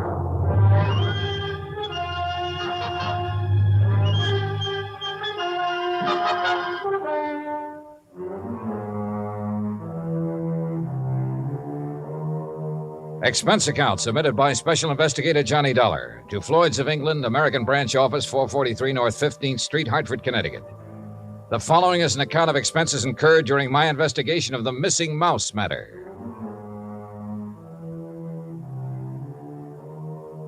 Expense account item 1, 85 cents. Taxi from my apartment to George Reed's office. He was on his feet waiting for me. His Ivy League suit looked as though it had been slept in, and he needed to shave. Close the door, Johnny. Yeah, sure. Johnny, I'm going to level with you. This thing has me going. Well, it serves you right. Anybody who'd insure a mouse deserves what he gets. Yeah, but it isn't an ordinary mouse, Johnny. No? Not according to Mr. Gillis's original application. Yeah, take a look. Item to be insured. One unusually talented grayish-brown mouse. Unusually talented? Like how? I don't know.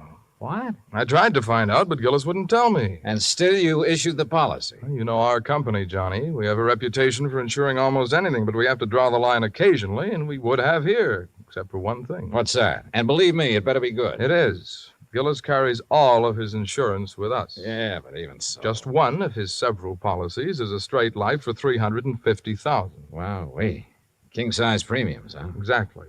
So when he called asking us to insure this fellow's mouse for a few weeks... Wait a minute. Gillis doesn't own it? No. Well, who does? It belongs to a friend of his, a man named Glazer. He's spending the holidays with Gillis. Gillis didn't want to be responsible if something happened to Glazer's mouse while he's there, so he asked us to write the policy. How much did you insure it for? All the company would allow, $5,000. Oh, now, George, you think I want to get all worked up over a lousy $5,000 loss? What kind of a commission can I possibly make on that? Look, give me a chance to finish, will you? All right, but only because it's Christmas. All right. Late last night, I received a call from Gillis. He wanted to know whom we considered the best investigator in this part of the country. When I told him, he told me about the mouse and insisted I send you up to help look for it. No, George, I'm sorry, but I'm going to pass. I've handled some screwy cases in my time, but this is... Please wait till I finish, will you? I told Gillis you wouldn't be interested. That's when he started putting on the squeeze. Squeeze? How do you mean? He said if I didn't get you, he'd cancel his policy. Oh, come on. You don't believe that, do you? I don't know what to believe. Gillis is a screwball of the first water. We've known that for a long time, and frankly, I'd rather not take a chance. Well, you've got to. Maybe not. I've received an okay from upstairs. On this one, you can write your own ticket.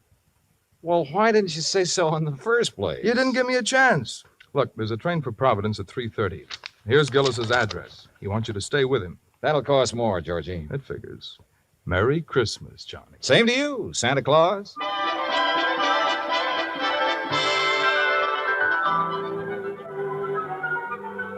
Expense account item 2, 85 cents. Cab fare back to my apartment. I was intrigued by what George had told me and by what his company was going to add to my bank account, so I didn't really mind changing my plans for the holidays. Expense account item 3, $18.90. Transportation, including a round-trip ticket, Hartford to Providence, and cab fare out to the Gillis residence. Palace would be a better word for it. It stood in the middle of a large wooded park. Must have been half a dozen acres, all of it surrounded by an old-fashioned iron fence. I dismissed the cab and had started toward the front door when it opened. And standing against the light, watching me, was a tall, beautiful girl. Careful of the steps. What? The steps, they're icy. Oh, thanks. We've been expecting you, Mr. Dollar. Hi. Well, hi. Mr. Glazer and Father are in the library. Would you like to meet them now or wait till after you're settled? I'm afraid I'd better see them right away, Miss Gillis. Marion, Johnny. Well, come along. You know, for the first time, I'm glad I came home for the holidays. Home from where? New York. Here we are. You'll have to come visit me, Johnny. Maybe I'll do something drastic, like losing a mouse to guarantee it. Marion, I told you to keep that door closed. Oh, Mr. Dollar's here, Father. Oh, well, have him come in. Yes, by all means, have him come in. See you later, Johnny. Well, Dollar, glad you finally got here, yes, indeed. Thank you, sir. This is my friend and associate, Bert Glazer. Hi, Mr. Glazer. Bertie and his pals, Mr. Dollar. Beg pardon? My dog act. You investigators are supposed to have good memories. I hoped you might have caught us at some time or other. No, I'm afraid not. Oh, would you like to have a drink, Mr. Dollar? No, thanks. Now, suppose I got anything you want to drink. I got an eggnog, hot buttered rum. Well, maybe later. Right now, I'd like to hear the details of your loss. You mean that insurance agent didn't give you all the information? He didn't know it all, Mr. Gillis. All he did know was that a so-called talented mouse has disappeared. So-called. And he hasn't disappeared either, not at all. He's been kidnapped, that's what. Kidnapped, yes, sir, and we know who did it, too. And why. We know why, too. And it's your job to get him back, Dollar. Oh, now, wait a minute. And I'm not going to pay 1 red cent for ransom. Not 1 cent. Not 1 cent. Okay. But what makes you so sure the mouse was kidnapped? Well, I'm afraid I can't tell you that without Bert's permission. Well, Mr. Glazer? Well, if we tell you, we must have your solemn promise you won't repeat it to anybody until Christmas Day. Well, I'm not sure I can do that. If you can't, we don't open our mouths. Right. Well? Okay. Till Christmas Day. Good. Dollar. Suppose I told you Gulliver was worth at least $50,000. Gulliver? The missing mouse. Oh. You'd be surprised if I said he was worth that much? Depends. You claim he's talented. Does that have something to do with this valuation you put on him? Something. Oh, it has everything to do with it. Yes, sir. Well, what does Gulliver do that other mice can't? Nothing. But it's how he does it that counts. How he does what? Sings. What? Can't you hear the man, Miss Della? Can't you hear him? Gulliver sings. He carries a tune. You know. With the clarity of a clarion, the fervor of a female opera star, and the tone of a tenor. That's how we plan to bill him. I see. But he doesn't believe us. Oh, no, wait. I didn't say that. There's no need to. We can tell by your face. Can't we, Bert? But a mouse. Mr. Dollar, it is a scientific fact that mice sing. Mice sing? Well-known magazines have published articles proving it. Unfortunately, most of them sing in a scale too high for human hearing. But not Gulliver. Well, not Gulliver. Yeah, that's right. He's a basso. A basso? By mousy standards, that is. Oh, no. No, Bert, he still doesn't believe us. Very well, Jedediah, there is only one thing to do. There's only one thing to do. You follow us, Dollar. We'll erase the doubt in your mind forever. I took a good look at Bert Glazer, then reluctantly followed the two of them out of the library and down a long hall. At the moment, this thing had all the earmarks of a good old-fashioned con game. Or better still, a benefit on behalf of Bert Glazer with Jodiah Gillis and Floyd's of England as the sole cash contributors. We wandered for what seemed like blocks through the old mansion and finally reached a large playroom. On top of one of the billiard tables was a small brass cage. In it were 2 small grayish-brown mice. Glazer opened the cage and let them out. Mr. Dollar, allow me to present Hecuba and Esmeralda. Oh, how do you do? I mean, I suppose they sing, too. Oh, they certainly do. But not nearly as well as Gulliver. Just don't have the instrument, you know. Instrument? The voice, Dollar, the voice, the vocal cords. Oh, yeah, I see. But, now, where did you keep Gulliver? In here with the others. Bert didn't want to separate them. That's right. I originally started to make the 3 of them into a singing, trio, like the Andrews sisters. But Gulliver advanced so rapidly, I decided he should be a soloist. Oh, sure. You aren't afraid of mice, Mr. Dollar? No. No, well, that's fine. They sense it if you are, you know. It upsets them. Upsets them. All right, now, Hecuba, move over a bit. Give Esmeralda some room. That's it. Now, up on your haunches. Up, Esmeralda. There we are. Now, what would you like to hear, Mr. Dollar? Oh, anything at all. Oh, Bert, how about my favorite? Over the waves. Good, good, good. Yeah, da, da, da, da. You got it, Esmeralda? Over the waves. That's it, Hecuba. All ready then? Good. That'll be fine. Ready now? 1, 2, 3. 1, 2, 3. Oh, that's it. Oh, beautiful, Esmeralda. Beautiful. Yeah, da, da, da,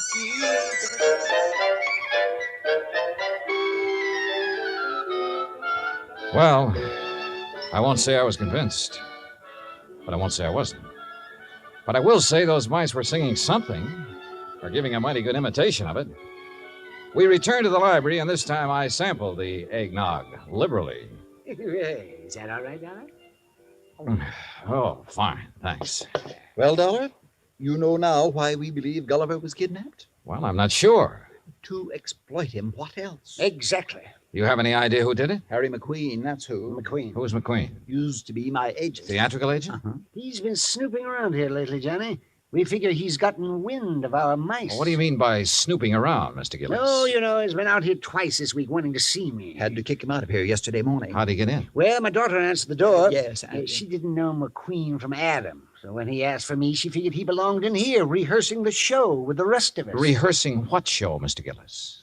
What show? The show for the Children's Hospital. Jodiah puts one on for the sick kids every Christmas Eve. Of course. You know, Dollar, variety act, a Santa Claus. This year, though, we got a radio hookup. Go all over the state. And Gulliver, well, he was going to headline. And that's why I sent for you, Dollar. I figured you can get him back by tomorrow afternoon if anybody can. How long was McQueen in here before you noticed him? Long enough to lift Gulliver. This was our dress rehearsal, Dollar.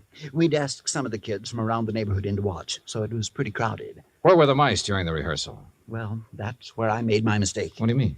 We were keeping them a secret till the real show. Well, where were they? In their cage, over there on the mantel. Now, we were using this part of the room for the stage, so McQueen could have just reached in and taken Gulliver without us seeing him.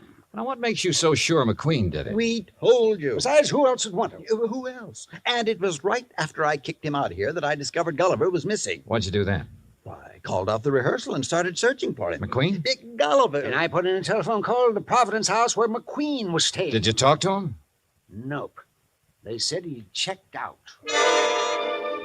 After questioning them for a while, I finally had a nightcap with Jediah, then went to the phone in the hall and made some calls, including one to George Reed. Well, how's it going, Johnny? It's not. That's why I'm calling. Look, they think a theatrical agent named Harry McQueen stole the mouse. He has offices in Boston and New York. I placed a person-to-person call to both offices, but with tomorrow Christmas Eve, he might not get the message. So, what do you want me to do? Find out his home number. Ask him to call me here. Okay. Anything else? Hello? Johnny? Johnny, you there? Yeah.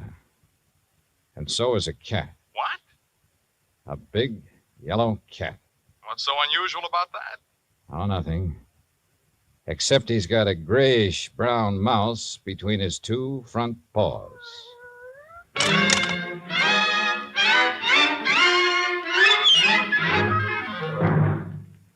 Act 2 of yours truly, Johnny Dollar, in just a moment. You can't buy happiness by the pound or the yard, but you can have it by the hour with no strings attached every Monday through Friday evening and each Saturday in the daytime when the Robert Q. Lewis Show is on the air. Join him and his fun-loving gang 5 nights a week and Saturdays in the daytime on most of these same stations. Now, Act 2 of yours truly, Johnny Dollar, and the Missing Mouse Matter.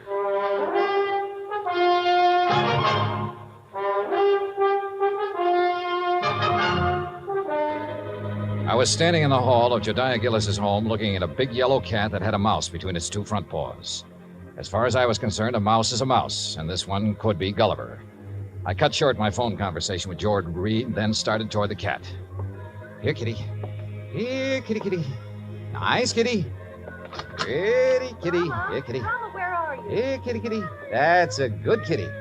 Now, kitty, let me have the little mouse. Mama, you naughty cat, where... Oh, This cannibal belong to you, Marion? Yes, I promised Father I'd... What do you mean, cannibal? Take a look. Oh, no. Oh, yes. And he's very, very dead.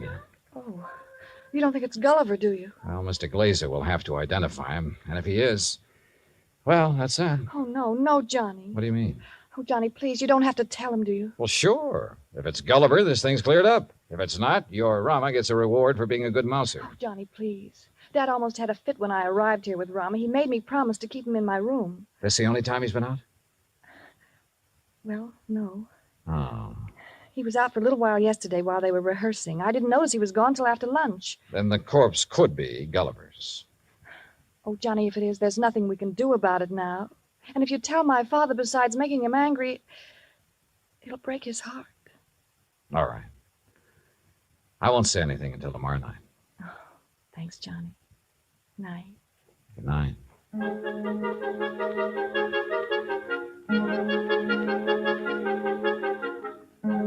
Christmas Eve morning came cold, crisp, and clear.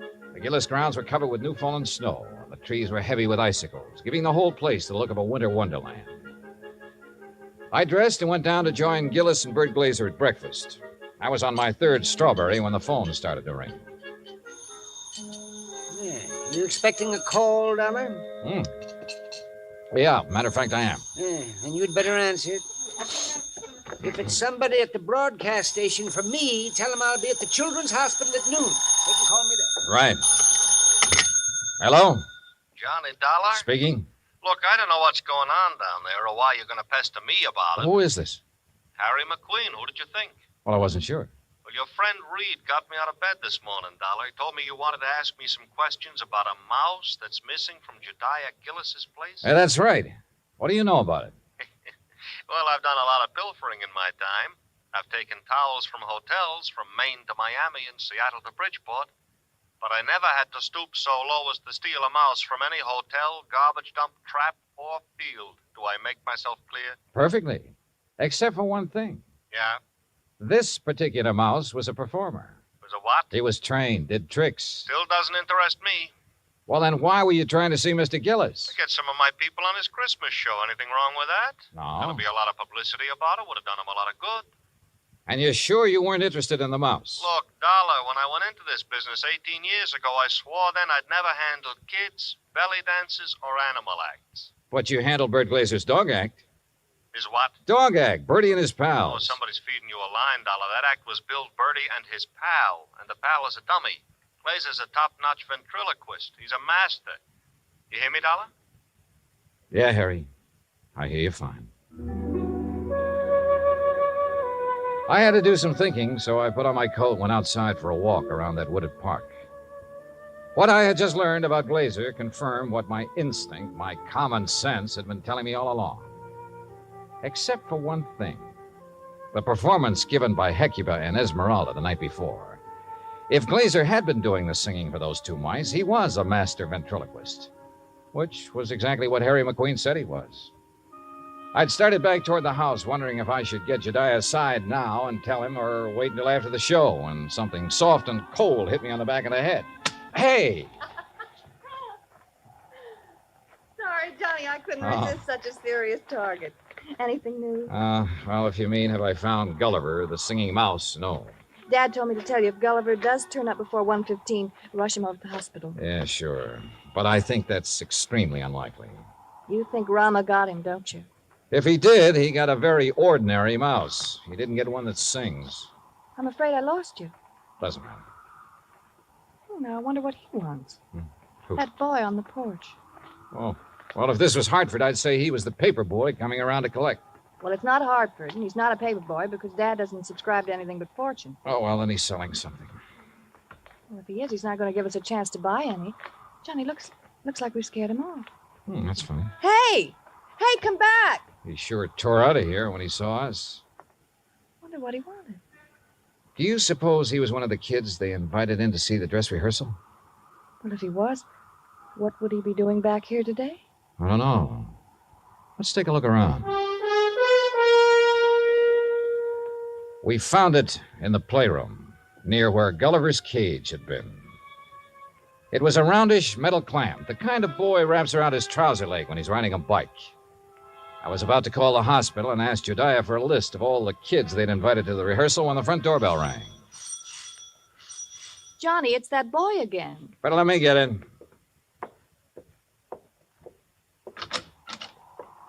Hi. Hi. I was over here to see the show the other day. Oh? Yeah. You see it? No, I wasn't here then. Oh. Jeez. Sure is cold. Yeah, sure is. Oh, why don't you come in and get warm? Oh, no, that's okay. No, come on. Nobody's here. No? Oh, okay. Yeah, sure, come on. I don't want to bother nobody, I was just riding by and I thought I'd stop and tell old man Gillis what a swell show they put on. You really liked it, huh? Yeah. All except for that Santa Claus. Oh? What was wrong with him? Nothing. Just that, well, who believes in all that smushy kid stuff? Kids, I guess. How old are you, Bobby Neves. How old are you, Bobby? Almost 11. Well, being that old, I can understand why you weren't impressed with the Santa Claus. All that other stuff, too. Like giving presents and singing those hymns and junk like that. You gotta cut it out when you start growing up. You sure do, boy. Yeah. You and my mom, you get along just fine. Oh? Yeah. She feels about Christmas. She feels about Christmas just like you and me do. All right. Yeah. Boy, this log fire sure makes your eyes smart, don't it?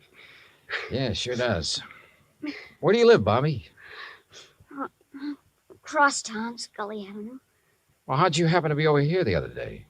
Well, I was riding my bike when I saw this dog. Well, he was... Anyhow, when I tried to catch him, he ran from me.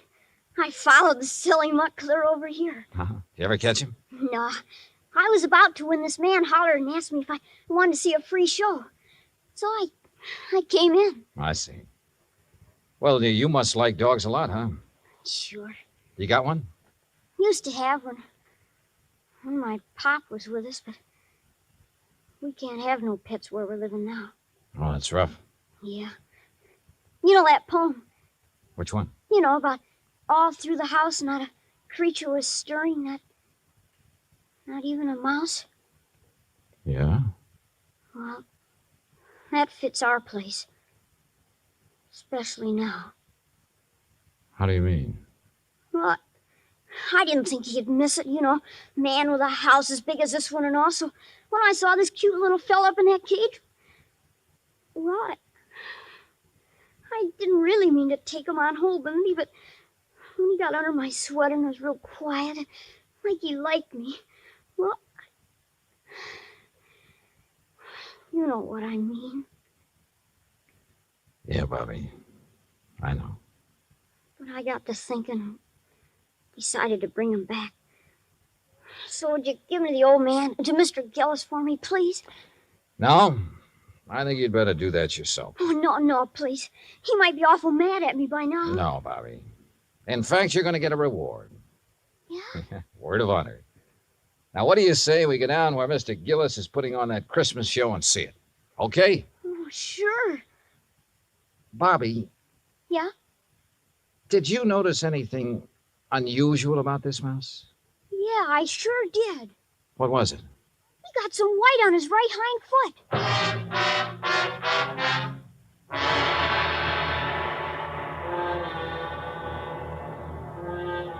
Expense account item 4, $1.60. Cab fare from the Gillis residence to the Children's Hospital for Marion, Bobby, and myself. Inside, we followed the sound of children laughing and reached the auditorium. Marion found a seat among the nurses, and I took Bobby backstage. When Jediah saw Gulliver, his face lit up like one of the trees he'd had delivered to the war. Gulliver! By golly. I knew if anybody could do it, you could, Dollar. I didn't do a thing, Mr. Gillis. All the credit goes to Bobby. Oh, to Bobby. Well, I'll speak to you after the show, young man. Yes, sir. Bert, look, he's back. So glad to go, Master. Oh, Gulliver, I do declare I have never been so glad to see a person before. Yeah, you better hurry, Bert. He's scheduled to go on in just a minute. Oh, he will. Well, I'll go check on the microphone when everything be just so. Don't go away, Dollar. No, he won't. Bobby, why don't you sit over there where you can see the stage? Yes, sir. Bert, you think Gulliver will sing today? Think? I know he will. Oh, get ready, Gulliver. But that boy had Gulliver all day and all night, and he didn't sing once. Did the boy ask him to? Ladies and gentlemen, boys and girls, for the first time in a while, one of the wonders of the world, Gulliver, the Singing Mouse. Hey, Mr. Dollar, can that mouse really sing? That is what we're going to find out, Bobby. Exciting, isn't it, Dollar? Sure is, Mr. Gillis. All right, thank you, folks. Thank you. Thank you. And now for Gulliver's first number, he'd like to sing with... what's that, Gulliver? I see. He's going to sing Jingle Bells, but he wants me to get off stage so everybody will know it's really him doing it and not me. Thank you. Is he all right, Bert? Oh, fine, fine. Just feeling his out. Well, why doesn't he start? He's going to. Listen.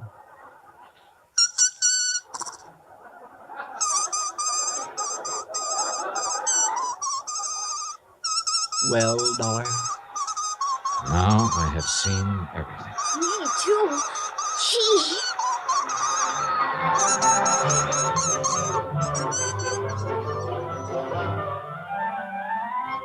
Bert Glazer had a logical answer for having lied about his old vaudeville act. He knew I wouldn't believe the mice could really sing if I'd known he was a ventriloquist. And you know, well, after all, yet sometimes... Expense account total, including cab fare, Hartford Station to my apartment, $38.20. As for my separate and additional fee, as agreed upon before I took this matter, well, there's a boy named Bobby Neves who lives on Scully Avenue over in Providence. See that he gets it, huh? Yours truly, Johnny Dollar.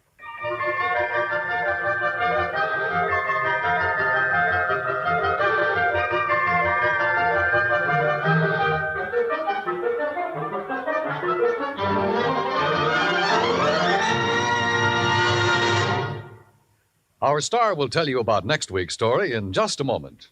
Meantime... Hey, Dan, I'll make a deal with you. Oh? Let me have the mic for a second, then you can tell them about next week's story. By all means, be my guest. All right. I just don't want to pass up a chance to do two things. First, well, Pam and Eric and Fran, Mr. and Mrs. Froelich, Helen, Will, Scotty, all the rest of you nice people who've written in to tell us how much you like the program. Thanks. I really appreciate hearing from you, and believe me, I'll answer your letters just as quickly as I can. Second, well, I'm sure you know what this is, and I want you to know it comes from the heart. Merry Christmas to you. God bless you. Now, next week. Next week, the case of a prize fighter who could win only by losing, because his life depended on it. Right. Join us, won't you? Yours truly, Johnny Dollar. Yours truly, Johnny Dollar, starring Bob Bailey, originates in Hollywood. It is written by Charles B. Smith and produced and directed by Jack Johnstone. Heard in our cast were Mary Jane Croft, Howard McNear, Parley Bear, G. Stanley Jones, Bill James, Lawrence Dobkin, and Richard Beals. Musical supervision is by Amerigo Marino. Be sure to join us next week, same time and station, for another exciting story of yours truly, Johnny Dollar. Dan Cubberly speaking.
Johnny Dollar. Henry Bascom, Johnny, at Four State Insurance Company. Well, hiya, Hank. It's been a long, long time. Yeah, I know. Johnny, are you free to come down here and look into something for us? Henry, as long as somebody pays my expense account, and of course a nice fat fee, I'll go anywhere. Johnny, for once, you're not going to be able to pad that freewheeling expense account of yours. Any bets? Why not? Because the investigation I want you to make is right here in New York City. Oh, well, there's always the fee to fall back on. How much? Usual percentage of the face value of the policy. Okay, only how big is the policy? Johnny, hold your hat. It's about 200... Well, I mean, it's What? just under... $200? Johnny. Listen, Hank, my cut on a policy as small as that wouldn't buy me a sandwich and a cup of coffee. No, listen. And I suppose you'll question every penny I put on the expense account. Look, you didn't... Why don't you just pay it off and save you and me and the company a lot of time, labor, and soap? What kind of a policy is it? Straight life. Huh? But listen, you didn't let me finish. The face value of this policy is a little under $200,000. 200... Oh? Yeah. Well? Hank, my buddy, my bosom pal, for an assignment like that, for the nice commission it's going to pay me, I'd walk to New York. Only maybe you better grab a plane or a train instead. Right, I'll be there.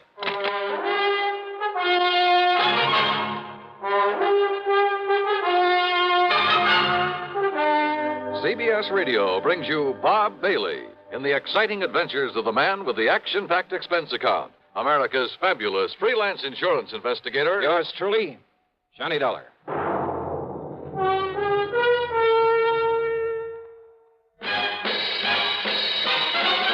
Are you smoking more now, but enjoying it less?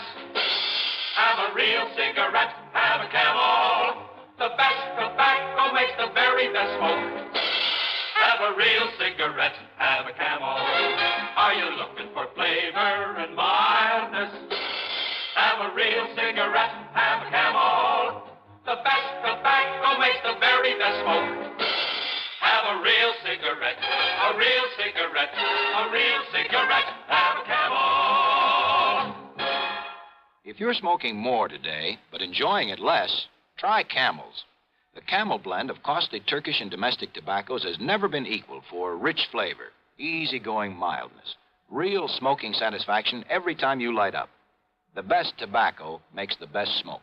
Have a real cigarette, a real cigarette, a real cigarette, have a Camel. And now, Act One of yours truly, Johnny Dollar.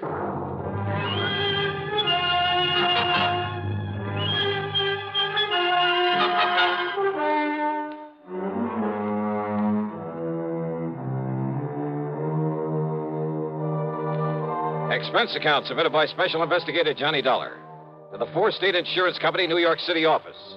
The following is an account of expenses incurred during my investigation of the Evaporated clue matter.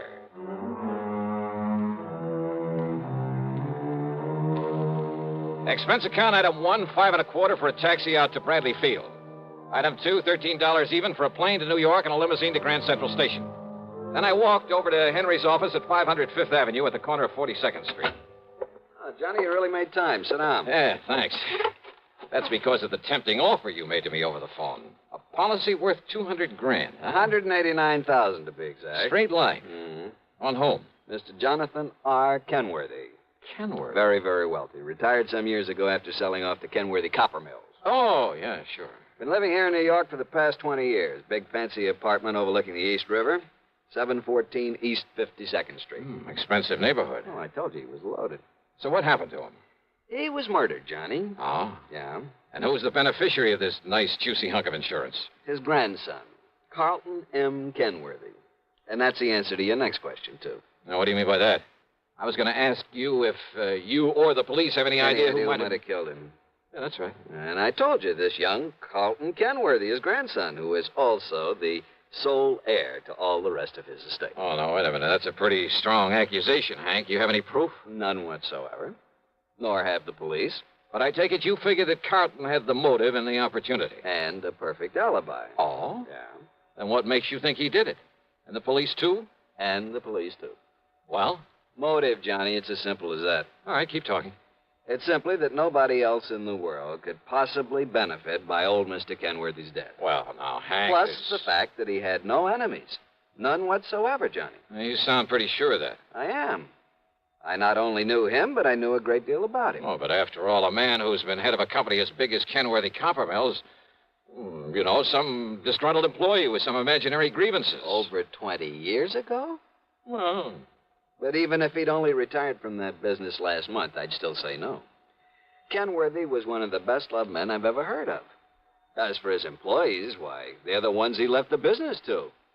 He never had a strike, any other kind of labor troubles, despite the size of his plant, because he treated every one of his employees like one of his own kids. This sounds pretty unusual, Johnny, I know. But he was an unusual man. Oh, I see. But now about this grandson, Carlton Kenworthy. Well, about as useless a hunk of human being as I've ever seen. How old is he? Oh, 30, 32 or 3. What's he do for a living? Well, that's the point. He doesn't. Nor has he ever done anything. Despite the fine education, all the world travel his grandfather lavished on him. Johnny, if you want a perfect definition of a playboy, I can give it to you in 3 words. Carlton Manson Kenworthy. And he gets the whole estate as well as the insurance. He's known in every nightclub on Manhattan Island. He and that leech Allen something or other who pals around with him. Allen? Yeah, Barker or Baxter or something. Theaters, nightclubs, expensive restaurants, all the racetracks when they're open, wherever they're open. And they toss money around like confetti. Where does Carlton get it? From his grandfather, who's always sponging off. What about this pal of his, this Allen, whatever his name is? Barker. That's his name, Alan Barker. Well? He sponges off Carlton. Oh, they're quite a pair, Johnny. Well, did the grandfather approve of this kind of stuff? I don't think he really knew what was going on. According to the old man's attorney, who was a friend of mine, he was led to believe that Carlton was investing in various business ventures. Oh. The point is, the boy needed money. And the surest way of getting it, plenty of it, was by having his grandfather dead. Yeah, well, you've built up quite a case, Hank, but it still isn't enough to hang him, not by a long shot. Have the police been able to pin anything on him? Not yet, apparently. I told you he has a perfect alibi. When did it happen? Last Tuesday. Who's handling the police investigation? Lieutenant Randolph Singer at the... Randy Singer? Great. Randy just happens to be one of the best homicide men in this fair city of yours. Well, he certainly hasn't impressed Hey, listen, me. if they've got him working on it, and if you have got a case against Carlton Kenworthy, Hank, I'll see you later. Where are you going, Johnny? Over to see Randy Singer.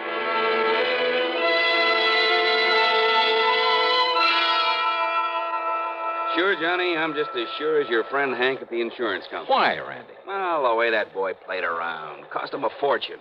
Even more than his grandfather gave him. You're sure of that? What do you mean? Well, the way I get it, Grandpa gave him plenty. Yeah, but Carlton is up to his ears in debt. Every time the boys raid a plush gambling joint, there he is. He and that hanger-on of his, Alan Barker. Like peas in a pod, those two. Then he probably welcomed the raids. Sure. Probably kept him from having to pay off some of his losses. Yeah, he's still in up to his ears. And as long as he's the only one who could possibly benefit from Grandpappy's death, as long as we're sure that nobody else had any reason for killing him, and we are... How and when and where was he killed? Tuesday night in his apartment. He was struck on the back of the head with a heavy wrought iron poker from the fireplace. One good wallop, and he was done for. Hank says that Carlton has an alibi. Yeah, airtight. I checked it every way I can. From here, that is. And where's your case against him? But if you can break that alibi... But, Randy, if you've checked it out... I said from here.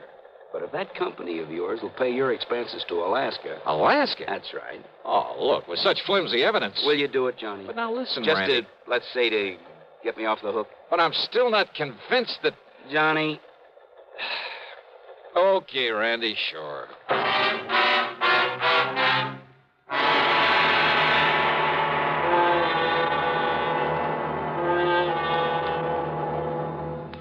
Act 2 of yours truly, Johnny Dollar, in a moment. Meet star Stuart Irwin. Nothing's worse for an actor than a nasty cold. To feel better quickly, I take wonderful 4-way cold tablets, the fast way to relieve cold distress. Right. Tests of all the leading cold tablets proved 4-way fastest acting. 4-way starts in minutes to relieve muscular pains, headache, reduce fever, calm upset stomach, also overcomes irregularity. Take my advice. For your next cold, take 4-way cold tablets, the fast way to relieve those cold miseries. 4-way, only 29 cents. And now here's a word about another fine product of Grove Laboratories. To get rid of embarrassing dandruff in 3 minutes, change to Fitch Dandruff Remover Shampoo. 3 minutes with Fitch regularly is guaranteed to keep unsightly dandruff away forever. Apply Fitch before wetting hair, rub in 1 minute. Add water, lather 1 minute. Then rinse 1 minute. Every trace of dandruff goes down the drain. 3 minutes with Fitch and embarrassing dandruff's gone. At the same time, Fitch can brighten hair up to 35%. Get Fitch Dandruff Remover Shampoo today.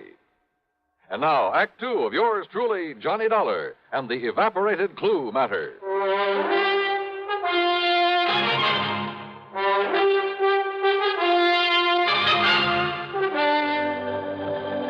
But why Alaska? Because that's where Carlton Kenworthy says he was when his grandpappy was murdered. Well, Randy, that ought to be easy enough to check out. So I did, Johnny. He made the airline reservation. He was aboard the plane. He got the Juneau on Monday afternoon. He got himself a room at the Baranoff Hotel. You checked that with the hotel? By telephone. Why was he up there? Who knows? But the hotel says he was. Well, what did he do with himself? Apparently took in some of the night spots and flew on back here on Thursday morning. Checked him all the way through. And his grandfather died on Tuesday. Oh, Parker. There's a report on that poker, Lieutenant. Oh, good. The prints were pretty badly smudged, but they managed to nail down a couple of them. Oh? Whose? Yeah, look at this, Johnny. Yes, sir. One print from the deceased and a couple made by Carlton Kenworthy. Yes, sir. And why not, Lieutenant? Huh? Kenworthy. After all, as I told you several times, I've often made up the fire for my grandfather there in his apartment. So is there any reason why my fingerprints shouldn't be on that poker that was used to kill him? He's got a point there, Randy. Well, listen. Of course I have. The fact remains... And didn't this officer say the prints of both myself and my grandfather were badly smudged? Yes. So, whoever did it wiped off his own prints and part of ours. Quite possible, Randy. The fact remains, The fact Kenworthy... remains that I was in Alaska when my grandfather was murdered. Why, Carlton? Just a little trip, a little fun, just... Who are you? Johnny Dollar, investigator for the insurance company. Well, Dollar, I certainly hope you can accomplish more than these stupid police have. Listen of all the to me. stumbling, bumbling. Well, That's all, Parker. Yes, sir. Well, Lieutenant, that silly look on your face. Because I think you killed him. Because you're the only one with any reason But I to. didn't, of course. How could I? Hey, tell me this, Carlton. I'll tell you anything I can, Mr. Dollar, if you'll get this incompetent flat put off my neck. Kenworthy. And, of course, help to solve the murder of my poor, sweet, kind old grandfather. Okay. Did you make that trip to Alaska alone? Yes, that's right. Okay, thanks. That's all? That's all. For now. Very well. And will you keep me advised, Lieutenant, if by some stroke of luck you should happen to make some progress for a change? Get out, Kenworthy. Gladly. Just be sure you stay around, that you don't leave town. Don't be silly, Lieutenant. Why should I? Johnny, so help me, if I have to... Okay. Just give me one thing, Randy, an address. Huh? Yeah.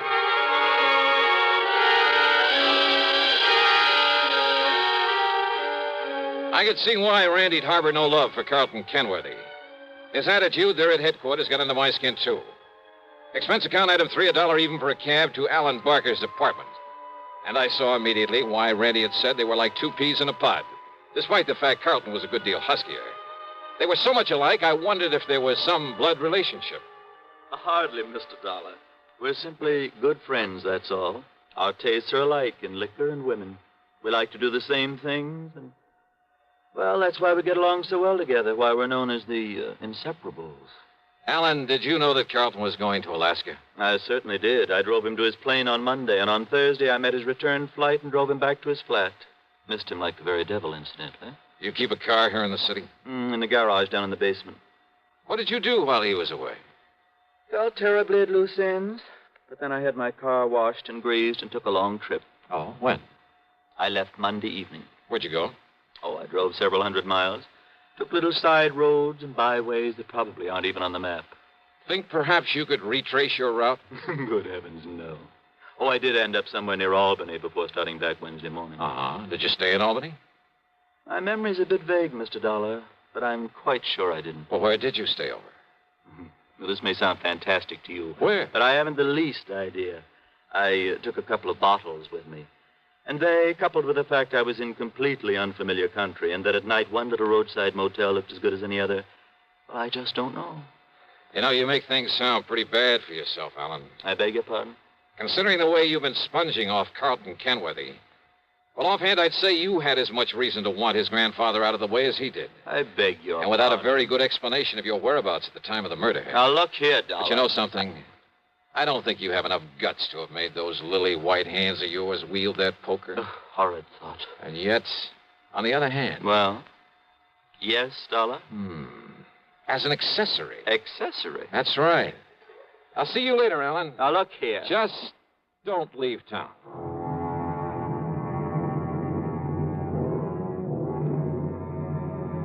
Carlton? Possibly. Alan? Well, I don't know. I don't pretend to be an expert judge of character. But I'd swear that Alan wasn't capable of killing a man. And yet, as Randy had said, unless we could somehow break Carlton's alibi. And then I got an idea. It would take time. It would be expensive. But with $189,000 of insurance involved, yeah, I decided to take a flyer. Stick my neck out all the way. We'll return to yours truly, Johnny Dollar, in exactly 1 minute. Constipation is something people don't talk about much, but it can be a problem for anyone, even doctors. And when constipation occurs, it's interesting to see just what doctors consider important about a laxative they might use or recommend. Well, a majority of the doctors we heard from had this to say. A laxative should be effective, gentle, as close to natural acting as possible, and a medicine that can be used with complete confidence. Now, X-Lax has been popular with many doctors and millions of people over the years because pleasant-tasting chocolated X-Lax is effective. Overnight, it helps you toward your normal regularity. X-Lax is gentle. Next morning, it gives you the closest thing to natural action. And that's why many doctors and millions of people use X-Lax with complete confidence. X-Lax, the laxative that helps you toward your normal regularity gently, overnight. Is X-Lax in your medicine cabinet? And now, Act 3 of yours truly, Johnny Dollar. Expense account item 4, $489.54. That's a round-trip plane ticket to Juneau, Alaska, by way of Seattle, Washington. It wasn't until we got there that I suddenly realized I'd been pretty stupid.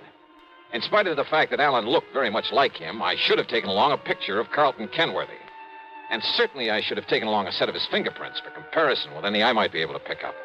Or even a sample of his handwriting. But I didn't, so I'd have to work things out the best I could. Item 5, $10 for miscellaneous taxi fares. Item 6, $10 for a room at the Baranoff Hotel. And yes, I got the same story Randy Singer had about Carlton's having been there, having spent plenty of time at the bar and the bubble room, at nightclubs all over the town. But then it was item 7, $8.50 for some drinks and dinner in the main dining room that finally did the trick. Yeah, that pointed out the one small, seemingly insignificant way in which I could either prove or disprove Kenworthy's alibi. Believe me, seldom has the solution of a murder case hung on such a slender thread.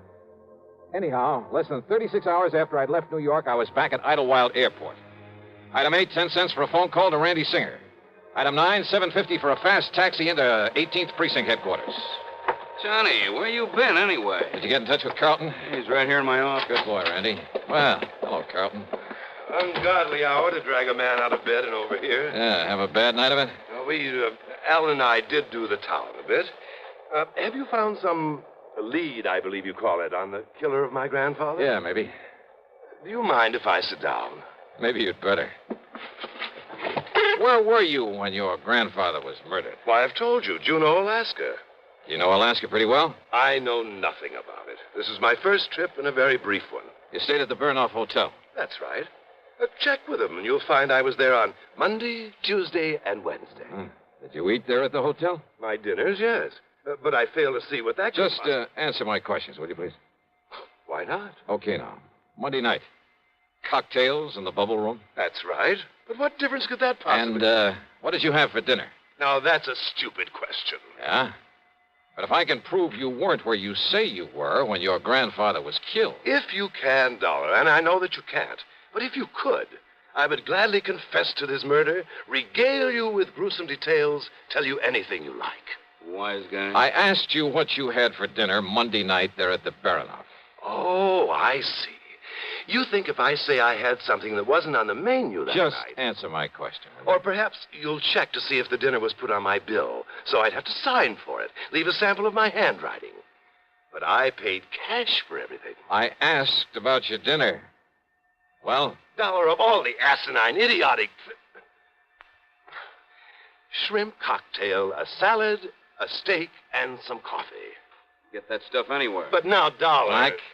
What? The coffee. Really, if this is detective work, if this nonsensical questioning... Well? No, Mr. Dollar. I had my coffee with cream and sugar. Oh, you ordered cream? I used the cream that was on the table. Look here, now, of all the silly, absurd, childish Cream was on the table? Of course it was. Real cream? Yes, and the sugar was real sugar. That's beside the point. But what you hope to gain by all this, stupid... Oh, you mean you solved this heinous crime without knowing about the sugar, little boy? That's right. Because you'd already told me you were never there. What? Because Alan went up there instead, didn't he? Using your name to establish an alibi for you. Now, what miraculous deduction leads you to... Because of your certainty about that cream on the table. Of course I'm certain. Doesn't any decent restaurant put cream on the table? No, not up there. What? What's that, Johnny? But he didn't tell me that. I don't know why, Randy. Maybe no big dairy farms yet. Maybe just plain habit. Maybe they like it better. Dollar, how did you find out But about on that? every table, even in the best places, you'll find no cream. But a little can of evaporated milk. Like to check on it?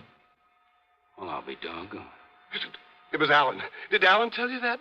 Did Alan give me away because he thought he could get the money if I knew he was my friend only because of the money I could give him, but listen, he's as guilty as I am, Mr. Dollar. Is he? Of course he is, because he helped me kill my grandfather. Well, isn't he? I'll prove it. I'll prove I couldn't have killed him without his help. Do you hear me, Dollar? Do you hear me? You think that's going to help you in court?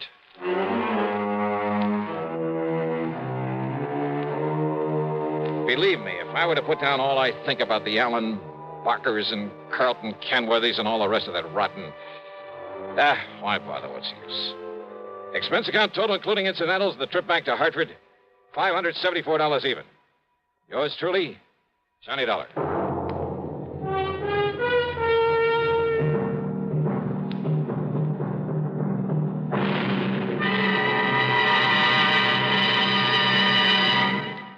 Now, here's our star with a word or two about next week's program. And a welcome to a couple of more stations that have joined us. WBRK in Pittsfield, Massachusetts, and WKNY over in Kingston, New York. We're glad to have you with us. And, man, how this network grows and grows. As for next week, well, I wonder just how you'd feel sitting on top of a nuclear explosive device, knowing the darn thing may go off any second and blow you to kingdom come. I know how I feel. And I'll tell you all about it on my program next Sunday, as usual, right here on the CBS radio station that brings you all the best in programming. The story's a real cliffhanger, and I'm sure you'll like it. Join us, won't you?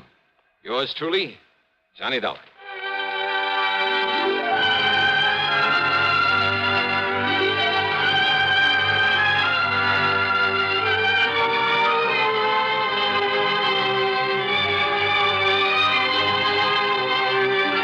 Yours truly, Johnny Dollar, starring Bob Bailey, originates in Hollywood and is written, produced, and directed by Jack Johnstone. Heard in our cast were Harry Bartell, Herb Vigran, Carlton G. Young, Herb Ellis, and Jack Edwards. Be sure to join us next week, same time and station, for another exciting story of yours truly, Johnny Dollar.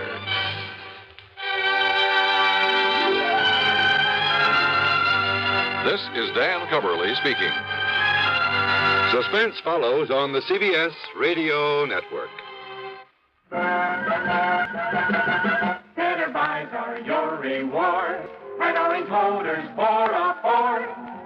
Get your orange guarantee from the largest dealer in Albany. In the heart of Auto Road, Orange is the place to go. Orange Motors has the parts it's true, plus 44 years of experience too. Orange Motors, if you're wise, for better service, better buy.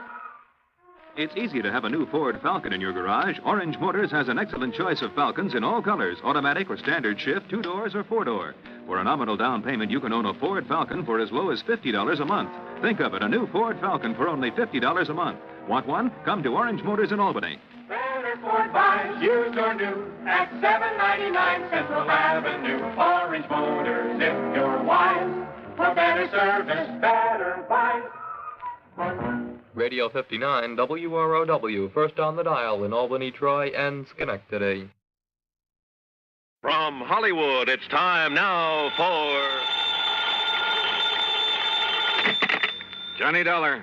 This is Bill Chadwick, Northwest Surety Company. Howdy, Bill. How are things in Seattle? Oh, not bad, Johnny, not bad.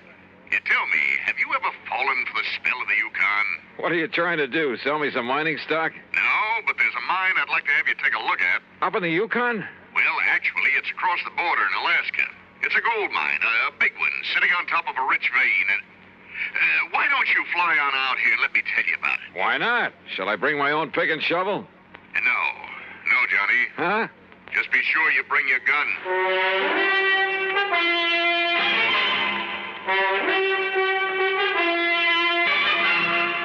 Bob Bailey in the exciting adventures of the man with the action-packed expense account, America's fabulous freelance insurance investigator. Yours truly, Johnny Dollar.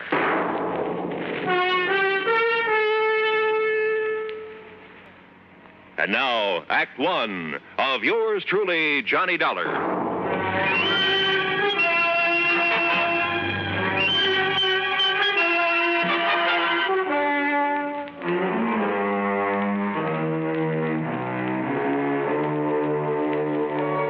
Expense account submitted by Special Investigator Johnny Dollar to the Northwest Surety Company, Seattle, Washington office.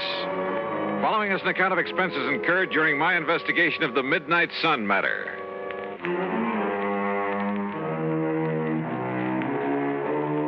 Item 1, $164.35, transportation to New York, then a mainliner through Chicago to Seattle. The pilot gave us a beautiful view of Mount Rainier and Puget Sound before we set down, and at 4 p.m. I was in Bill Chadwick's office at 2nd Avenue and Yesler Way. I'm glad to see you, Johnny. It's been a long time. Yeah, hiya, Bill. Yeah, you sit down. Okay. Now, what was that crack over the phone about bringing along a gun? Well, the men who moil for gold are a pretty tough bunch, Johnny. And sometimes it even goes for the management of a big mining operation. Like what, for instance? Like Universal Consolidated Mining Corporation. Where's that? It's north and east of Fairbanks. Alaska. Yes, even north of Fort Yukon. That means above the Arctic Circle. And what's happened up there?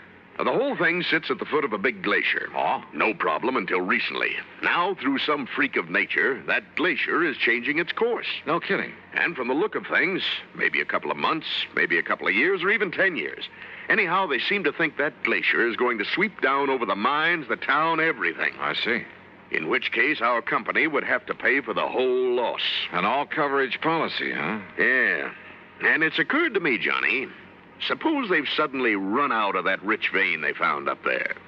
You mean that somehow they deliberately caused that glacier to destroy the whole operation? It's a possibility, isn't it? Well, a pretty far-fetched one, if you ask me. Change the course of a glacier? A few sticks of dynamite carefully placed. Oh, come off it, Bill. Did you ever see a glacier? Well, why should one that's been following the same path for thousands of years suddenly decide to head for a few $1 million worth of well-insured property? Look, go up there and take a look, will you? Okay, how do I get there? One of the company's planes is taking off from here tomorrow morning. They have their own airplanes? Oh, sure, a lot of them. Big 2-engine Speedcraft transports. How else do you think they'd get men and supplies up there? Anyway, you can go along with him. Okay? Okay, why not? Who knows? Maybe I'll strike it rich, come back loaded with nuggets.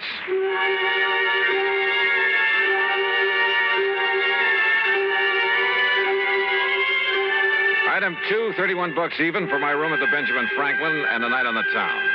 The following morning, well, I suppose I should have wondered why a big cargo plane should take off from a tiny airport far out of town with only the pilot and me on board. Yep, I should have wondered.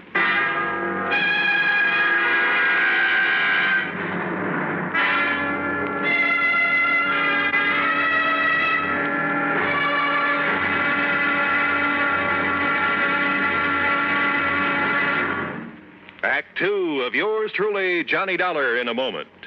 And now for another episode in the life of Sergeant Donald Bellwether, my husband.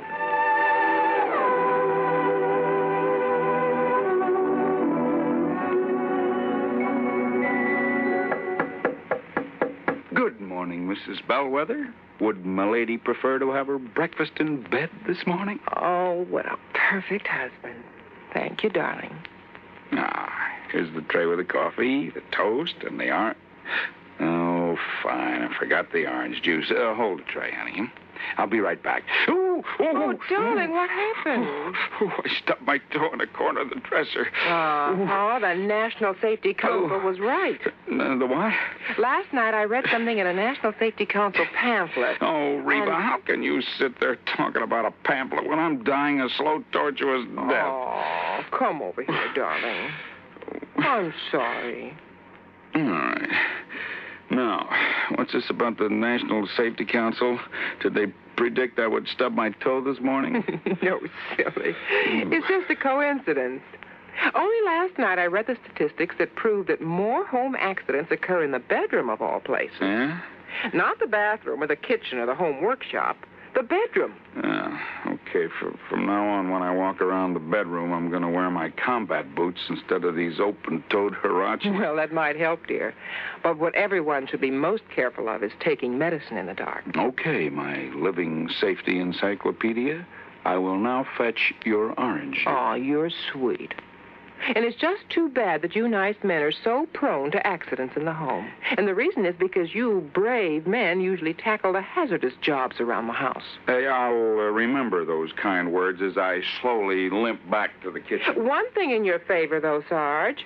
Married men stand a better chance of avoiding fatal accidents in the home. Oh, is that a fact? Mm-hmm. You know, in one state, 75% of the men involved in home mishaps were unmarried. Well, I'm sure glad I'm married. Because the accident odds are better? No, because I like my wife. Even when she first wakes up in the morning. That's my Donald. That's my doll.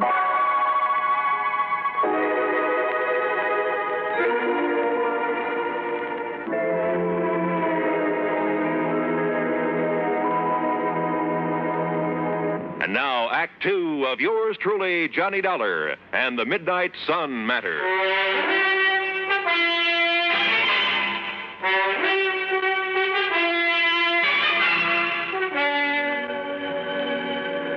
Within a few minutes after I met him at the airport, far east of town the next morning, Cliff Murray had the big twin-engine Speedcraft airborne, and we were heading north to Alaska. And in case you're interested, Dollar, you're the co-pilot on this run. Oh, are you kidding? The only things I've steered around the sky since the war have been Piper Cubs, small jobs. You know something? When you get onto them, these babies are not only just as easy to fly, but a whole lot safer. Want to take over for a while? Well, maybe later.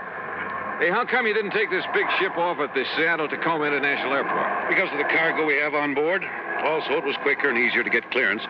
We're trying to make time on this trip. The boys up at the mine are a pretty worried bunch these days. Oh, why? Now, there's a big glacier on one side of the property. Oh. It flows down to make the Kanakai River. When it gets warm enough, a couple of months in the year to melt. That's so? But there have been a couple of big ice quakes this spring. Just like earthquakes, only it's ice. And now that glacier's heading for the property. No kidding. Yeah, it's going to wipe out the airport and everything. Unless they can do something about it. Like what? Divert the course of a glacier? The engineers up there say they can do it. And we've got the stuff for them right here. This cargo we're toting. What do you mean? Oh, didn't you know? No what? Why, we got enough TNT aboard to move a dozen glaciers. Speaking of sitting on a powder keg, and this one had wings. But then after the first shock of realization wore off, well, I even took up Cliffy on his offer to handle the controls for a while. And he was right. The big plane behaved like a doll. By the time we reached Anchorage to pick up mail and food, why, I was all set to make the landing myself. However, with a cargo of TNT aboard, I was perfectly content to let Cliff set her down, which he did beautifully. Then within the hour, we headed north again over some of the wildest country I've ever seen. Beautiful, though, Johnny. In its own way. Yeah, I never realized there were so many lakes and streams up in this country, Cliff. Most of them are loaded with fish, too. Oh? Yes, sir. Oh, what is it? I said, greatest fishing in this man's world is right down there below us. Oh, watch your language, brother. I'm liable to strap on a chute and leave you to make the rest of the trip alone. A fisherman, huh? Yeah, you aren't kidding. Yeah, one of my favorite spots, right? Ooh. Hey, what's the matter? Nothing. Just a little twitch in my side, my belly. Doc said it was appendicitis last time, but I think didn't want to operate unless... Holy... Baby, that was a sharp one. Cliff, anything I can do? No, it's going now. Sure hope so. Sure. It just came on kind of sudden, so. Hey, it's time to call the lads at the mine to be ready for us. How big is the airport up there? 11,000-foot runway. Really? Sure. It's the only way to get stuff in for mines 100 miles around. Speedcraft 231, calling Consolidated. Go ahead, please. Somebody on duty there at all times? 24 hours. Roger, 231, go ahead. We're over Fairbanks on the hour, Charlie. Roger, Cliff, over Fairbanks at 1400 hours. Then roll out the carpet. We'll set down between 14:45 and 50. Roger, Cliff, we'll be ready for you. And that's that. In less than an hour, Johnny, Johnny, take over. Sure, Cliff. Never been this bad before. Now listen. No. You listen. No matter what happens, take it easy. I'll tell you exactly what to... You can do it, Johnny. You can do it. Now listen.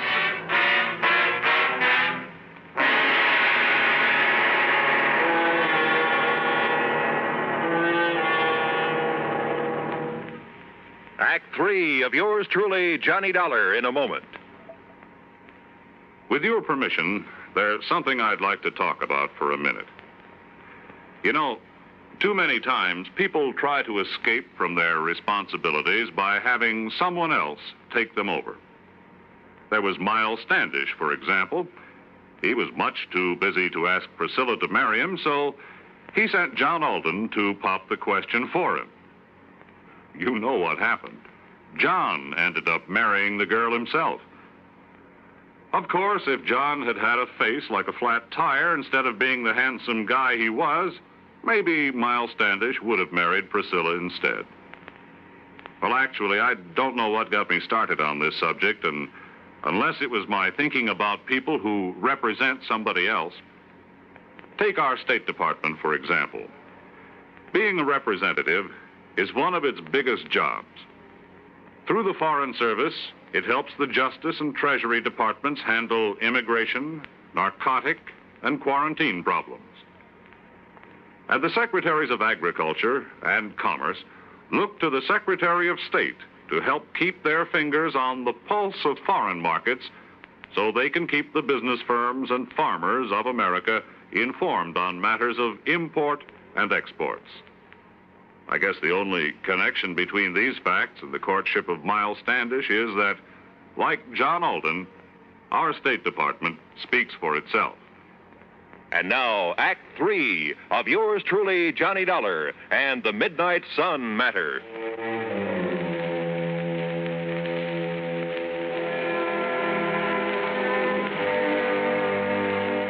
The rest of this report will have to come to you from the records of the airport there at Universal Consolidated Mining Corporation, far above the Arctic Circle. Aboard the big cargo plane loaded with TNT, the pilot crippled with pain, I was a little too busy to make notes to scribble any fancy dialogue. Here, then, is the story as recorded at the tower of the airport. The time is 2:35. Well, there goes the boss's plane to pick up his daughter in Fairbanks, Charlie. Hey, Paul, isn't Cliff about due with 231? He said he'd sit down at a... Speedcraft 231, calling Consolidated. Hey, is that Cliff? Speedcraft 231, calling Consolidated. It doesn't sound like him.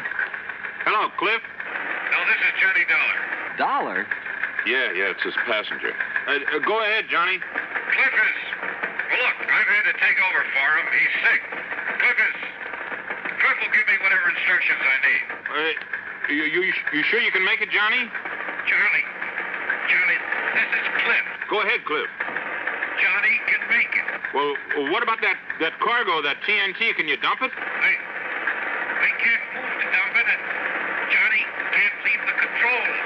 Okay, then, Johnny, we'll give you all the help we can from here. Thanks, Charlie. Have you passed the Snake River marker? In about 2 minutes, I think. Okay, now just remember your letdown is on a heading of 035 degrees from that marker. 035 degrees from the Snake River marker, Roger. And, well, now just take it easy, Johnny, and we'll get you down here okay. Thanks, Charlie. Well, it looks like we may have a problem on our hands. Listen, if Cliff says Dollar can bring it down, he can. Just you take it easy when you talk with him. Charlie,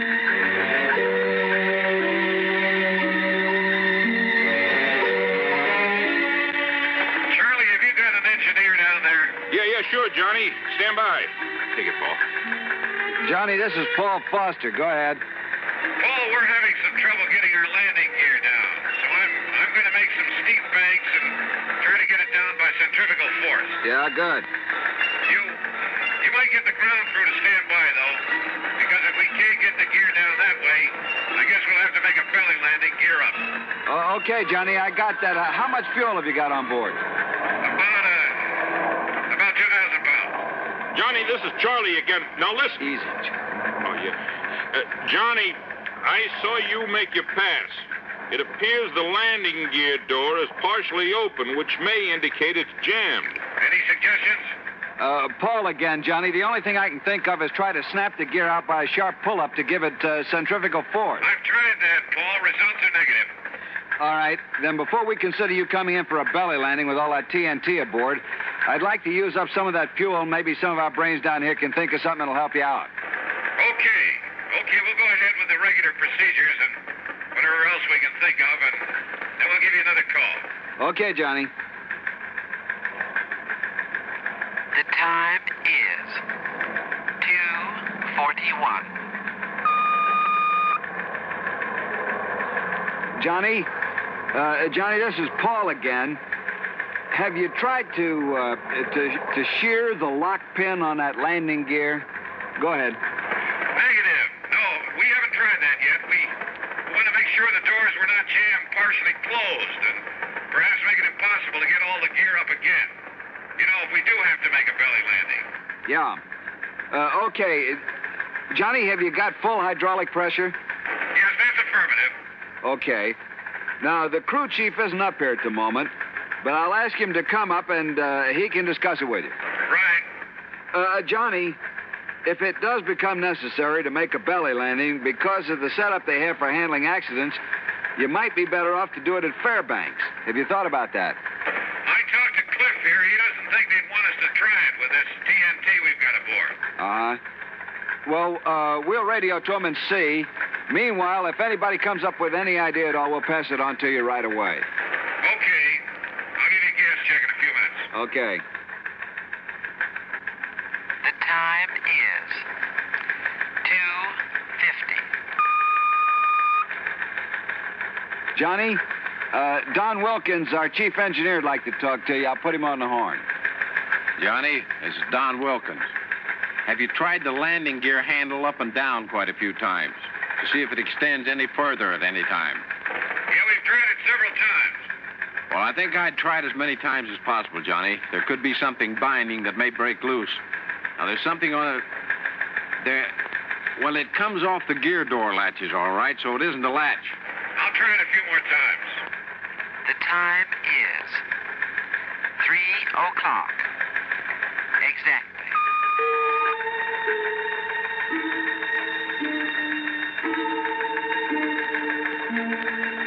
Johnny, this is Paul. How's your fuel situation stacking up now? Oh, we have about 950, about 960 pounds. Well, for your information, Fairbanks have advised that they can't take your airplane there because they're jammed up and couldn't clear the field in time. Well, yes, okay. It doesn't look like we'd have enough gas to go over there anyway. Johnny, this is Don Wilkins again. Go ahead, Don. If you feather the number 2 engine, and then just as you unfeather it, slam the gear handle down, well, maybe the additional torsion that you get may free the gear. Okay, Don, we've already tried that and we came up negative. I think we're stuck with that belly landing. Johnny, this is Paul. We'll get everything ready for you. Are you VFR in this vicinity? You know, under visual flight rules? Yes, affirmative. Johnny, there's one more thing we'd like to have you try, and that is completely unload your hydraulic system, and then try free-falling your landing gear. Did you get that? I did that twice, Don. No luck with it. But we'll try it again. All right, Johnny, fine. The time is 3:28. Johnny, we're going ahead with preparations for a belly landing down here. I see you buzzed the field a couple of times, so you know how much room you've got. You think it looks like my much from up here? Now listen, we're going to foam the runway for you. You hear me? Put foam on it. We're doing it now, and that'll kill some of the friction. And if we can get enough on, it'll help against fire if you have any trouble. How's the wind down there? It's south about 3 miles an hour, just light breeze. Well, I wanted to know in case this thing slides off to one side or the other. I don't want to run down any of the other airplanes I can see down there. Not if we can help it. Okay, Johnny, take a run directly over the runway and get the feel of it. Will do. The time is 3:31. Johnny, we don't want to seem in the position here of telling you all your business, but I guess we've got to try everything anyone could think of. Yeah, go ahead. On this gear handle business, up and down, throw it in the up position. But just leave it there for a second, and then slam it down and leave it down for, say 30 seconds after you put it down. You get that? Okay, we'll do that. We hate to be giving you all this intelligence all the time, but if anybody gets an idea, we pass it on to you for what it's worth. But you've got to be the judge. We're glad you fellas are with us.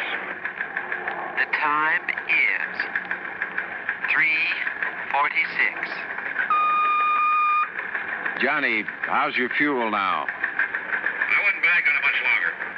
All right. They're laying foam on the runway like crazy, but that foam's only going to last about 25 minutes. Now, assuming they started laying the foam at 30, you should land not later than 55. Yes, well, okay. You give us a word when it's completed. We're going to make one low pass and take a good look at everything. Then we'll come in and land. Okay? Roger. I got your remarks. The time is 3:51.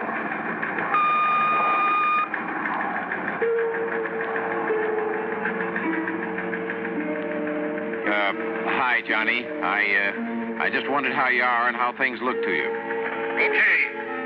You got a doctor standing by to take care of Cliff? Sure. Everything's ready for you. One comment. Listen. Do not, repeat, do not feather the engines when you sit down. Got it. We'll comply. Okay, Johnny. Okay, we're all set, Don. We're going to make a practice pass over the field prior to the final landing. Okay, Johnny, I won't be talking to you anymore. Paul will take over on your approach and get you down. We're all set for you when you arrive. Good luck. Yeah. Okay. The time is 3:54.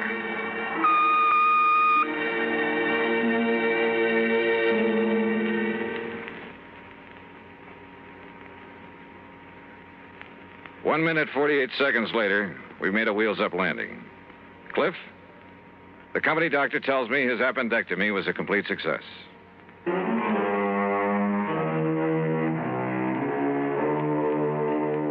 hard-bitten bunch of miners, did you say? Listen, those boys up in that lonely outpost are the salt of the earth. And as for trying to pull something on your insurance company, well, you should have seen how just one good load of TNT put that glacier back on its course. Yes, sir. I hope the vein of gold never runs out for those boys. Expense account total, including gifts for the lads who really brought that plane down, $600 even. Yours truly, Johnny Dollar.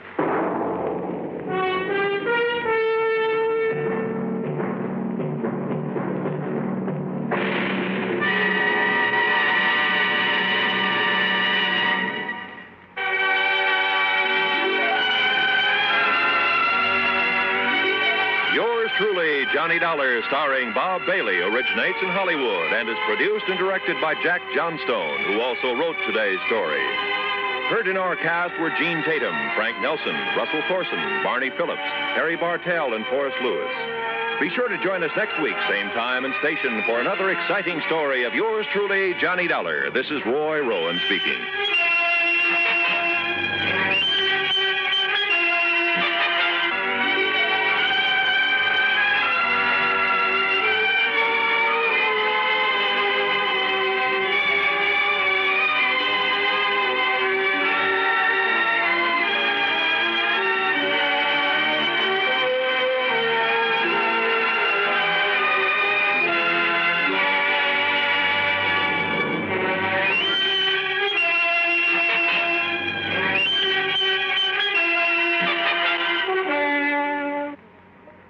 Johnny Dollar has come to you through the worldwide facilities of the United States Armed Forces Radio and Television Service.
Mystery is my hobby.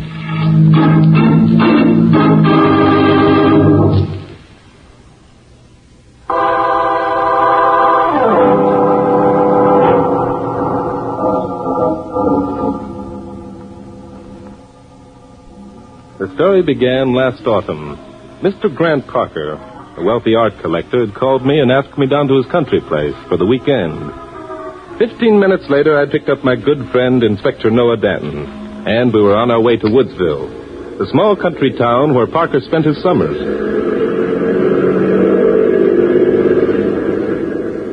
So, we're going down to see this Grant Parker, who says he's what's the thing you call him, Bart? A numismatist, Inspector. Is that good? Well, a numismatist, Inspector, is a man who collects coins. Who doesn't? Personally, I prefer collecting the folding kind of dough. Numismatology, Inspector, is somewhat different than merely collecting money. Oh? Some rare coins, minted at a value of, say, 50 cents, have sold for as high as $10,000. You don't say. And I understand that Grant Parker has an equally valuable coin in his collection. It's called a Maria Teresa Toller from the island of Madeira. Well. Say, Bart. Yes, Inspector? Doesn't it ever hurt to know so much? Now, don't you take it seriously, Inspector. I looked that information up before we left headquarters. Why? Because Grant Parker explained to me over the phone that he believes one of his weekend guests is planning on stealing that coin. Now you're talking my language. What gave him that idea? Because last night Parker was knocked unconscious while working on his study. And the coin was stolen, eh? No, but the room was ransacked. Fortunately, Parker had taken pains to find a good hiding place for the coin. Yeah, but not so good that the thief can't eventually find it, eh? Yes, that's right, Inspector. Oh, Inspector, we are to pretend we're merely guests.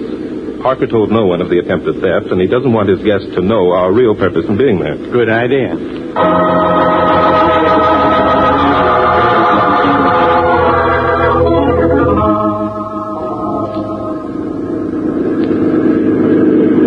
Turn here, Inspector. This is the place. Okay. Here's the gate right here. Well, how do you like that? The driveway gate is closed. And locked, too, if that padlock means anything. Yeah, did you say that Parker expected us? Yes, well, he probably has some reason for wanting to keep the automobiles out. Shut off the motor, Inspector. We'll walk the rest of the way. Yeah. Walking's out of my line. Wonder how far it is to the house. Oh, it can't be a great ways. There's a small door here beside the gate that seems to be unlocked. This guy Parker must expect an invasion. Iron gates and 10-foot brick walls. Say, isn't that a house up there through the trees? Yes, I believe it is. Let's go. It's kind of pretty around here, all these trees and everything. Hey, what's that? Duck, Inspector! Holy suffering cats, what was it? A boomerang. A what? There it goes, behind that clump of bushes. Come on, Inspector. Let's find out what this is all about. Here, you two. What are you doing? There he is. Yes, I see him. What the deuce are you two doing running around here? This is private property, I'll have you know. And we'll have you know we don't like being targets for boomerangs. Where is it? Where's what? The boomerang. Boomerang? What the deuce are you talking about? You know darn well what we're talking about. Inspector, since the boomerang seems to have disappeared, suppose we introduce ourselves and explain what happened. Well, who are you? I'm Barton Drake, and this is Inspector Noah Danton. Drake, Danton, never heard of you. We're here at the request of a Mr. Grant Parker. Nonsense. I'm Grant Parker, and I requested nothing of the sort. You are Grant Parker? Of course. Now get out of here, or I'll call the police. How do you like that? I don't like it, Inspector. Mr. Parker, someone called me this afternoon, said he was Grant Parker, and asked me and Inspector Danton down here for the weekend. Why, that's preposterous. Now, look here, you two. I don't know what your game is, but Good gosh, what's that? Someone's in trouble. Come on, Inspector. This way. I see them over here. Yes, there's two of them. Charity, come away. Charity, what are you yelling about? Good heavens. Jumping Judas, look at that guy on the ground. Yes, he's practically decapitated. Uh-oh. So? Yeah, I see. The boomerang and covered with blood. Charity, in heaven's name, how did it happen? I don't know. I was coming along the path and found him. Perhaps you can tell us how it happened, Grant. Me? Blast you, Monty, what are you suggesting? Guess. Why, you miserable young pup. Come, break it up. Who are you? The police. The police? Police? Yeah, convenient, isn't it, to have the police right on the spot when a murder's committed. Now, suppose we ask a few questions. Parker, who's the dead man? None of your business. I've already told you to get off my property. If you don't, You've told us too much already. All three of your suspects. Now, smarten up, wise guy. Look here, are you accusing me Grant, of being... let's not make things any more difficult than we can help. Well, now... The dead man is Sam Jenkins. Was a guest of ours. Of whose? Mine and Mr. Parker. Oh. I'm Mrs. Parker, and this gentleman is Marty Osgood. He's a guest, too, I suppose? Oh, yes. Now, may we all go up to the house, please? I feel rather faint. You poor... Keep your hands off my wife, Osgood. As for you two, I don't know who you are, and I don't believe you're the police. I order you to get off my property. Just a minute, Mr. Parker. All this blustering doesn't impress us in the least. Why... There's been a murder committed here. Whoever called on the telephone anticipated it. Neither the inspector nor I are leaving until we find out just what this is all about.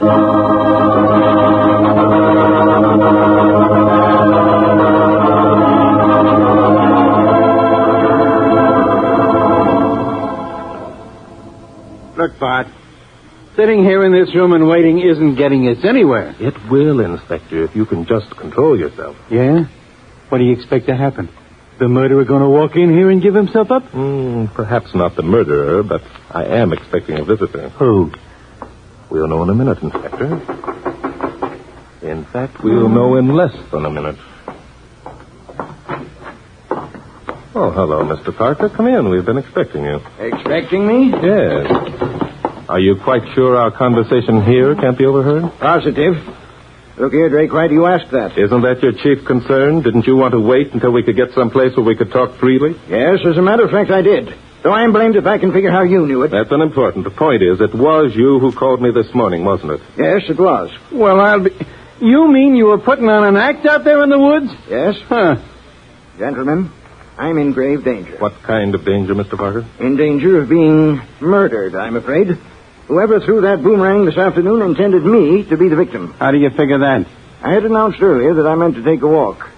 I knew I'd be followed. How did you know it, Mr. Parker? Because one of the guests who's staying here this weekend is determined to get hold of my Maria Teresa Tala. Is that $10,000 50-cent piece you were telling me about, Bart? Yeah. So you figure somebody would murder you for a $10,000 hunk of lead? Nope, I can't buy that, Mr. Parker. There's easier ways than that to get dough. Ah, you don't understand, Inspector Denton. Numismatists, in fact, collectors of all types, become fanatics. Oh. They'd go to any lengths to acquire a rare specimen. Yes, that's true, Inspector. The intrinsic value of items can't be considered here. Mr. Parker, why exactly did you put on your act out there in the woods? Was it because you feared that whoever followed you would overhear our conversation? Yes, I was sure of it. I didn't want anyone to know that I was suspicious enough to call the police. Not even your wife? I see what you mean, Drake. Please remember that there was another person present when we discovered my wife beside the body of Sam Jenkins. Yes. Your wife is considerably younger than you, isn't she, Mr. Parker? Yes? Why? Is she in love with you? I resent that question, Drake. Now we're getting to the real motives. You can leave my personal affairs out of this. I'm sorry, Mr. Parker, but your personal affairs are most important where murder is concerned. By the way, may I see your Maria Teresa Toller? Yes, of course. I carry it here in my wallet. So that's the reason the thief didn't find it when he knocked you out and ransacked your room, eh? Yes. After today's experience, I'm convinced that whoever's after the Toller has figured out that I carry it about my person at all times. So he's got to murder you to get his hands on it. That's right. It is, Drake. Thank you. Yes, this is a collector's item, all right. Who's the dame on it? That's Maria Teresa herself. Oh. The date the Toller was minted, 1790, is directly beneath. Well, you seem to know considerable about rare coins yourself, Drake. A minor hobby of mine, Mr. Parker. Look, Inspector, you see the band of pearls in Maria's hair? Why, sure, I see him. That band and the clasp on her dress, also made of pearls, is what makes the Toller genuine. Isn't that so, Mr. Parker? Yes, it is. Drake, you should make numismatology a hobby. I already have one hobby, Mr. Parker, one that takes most of my time. It's murder, which brings us back to the matter at hand. How many guests are staying here with you this weekend? 8, or rather 7, now that poor Sam is gone. And are they all collectors? Well, let's say they're all interested in collecting. Any one of them would like to possess this Toller. Exactly. Mr. Parker, I'd like you to invite all your guests out into the lawn immediately. But look here, what for? I took the trouble to investigate your guests before the inspector and I came down. Most of them are independently wealthy. That's why they're interested in collecting rare items. Something to amuse them. That and hunting big game with boomerangs. I get it. We'll let them show us how good they are with those boomerangs, and that'll tell us something, huh? That, Inspector, is going to tell us more than you think, if we're allowed to live that long.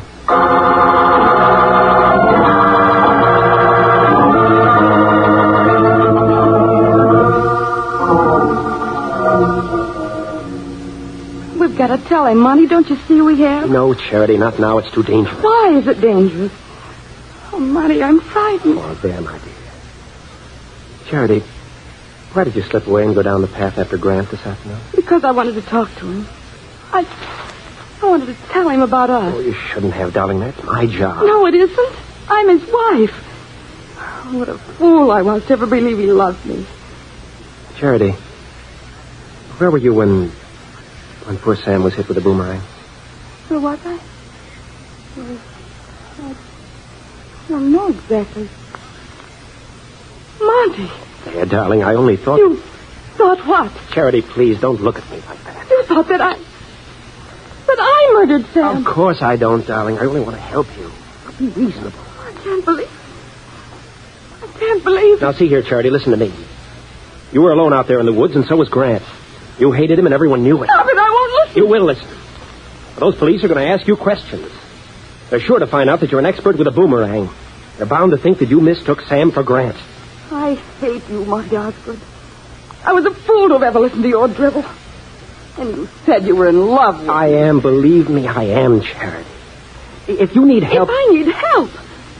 Is yours then the kind of love that can attach itself to a murderer? Charity, stop. Now I see your game. Sam was your best friend. You loved him more than you did me. You thought I was jealous of him, and I deliberately... Charity, you're out of your mind. Come back here. Okay, Mr. Monty Osgood. Perhaps I did murder Sam. Wouldn't you like to know? And wouldn't you like to know also what my plans are for you?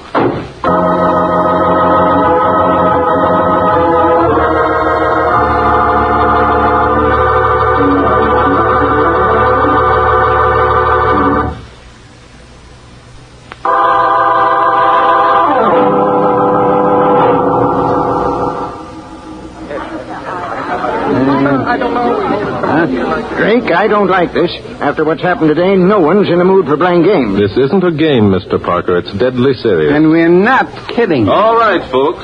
Who will be the first volunteer? I will.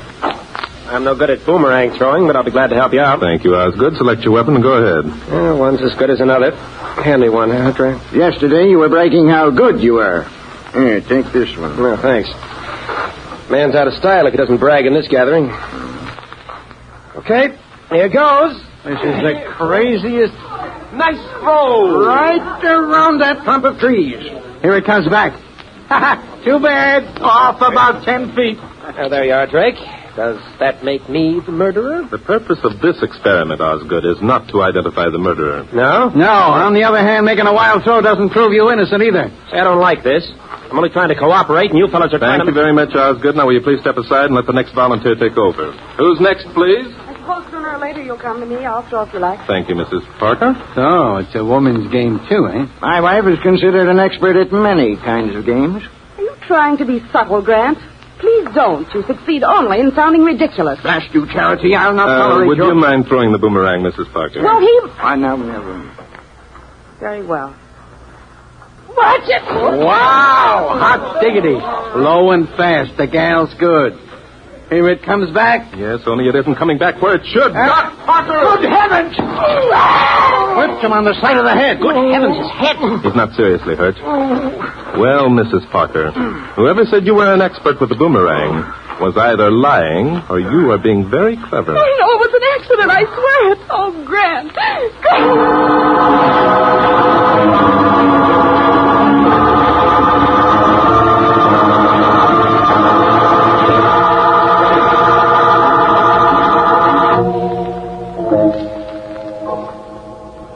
How does it feel now, Mr. Parker? Well, I'm all right. It's just a nick. Where's Charity? She's downstairs. She with Osgood? No, she's alone. Mr. Parker, do you think your wife deliberately tried to hit you with that boomerang? No. Of course not. It was an accident. But you yourself said she was an expert. Well, she was nervous. She must have been. I shouldn't have spoken to her the way I did. It must have upset her. I see. It would have been much more gallant if Osgood had failed to make a perfect throw, wouldn't it? What do you mean? What are you driving at? I'm deeply in love with my wife, and she with me. Did I say that you weren't, Mr. Parker? Well, you implied it. Drake, you're overstepping your authority. I asked you down here because Because, as you expressed it, you felt you were in grave danger. It seems to me, Mr. Parker, that some of that danger has materialized. Nonsense. Drake, do you think that my wife deliberately tried to kill me? Do you?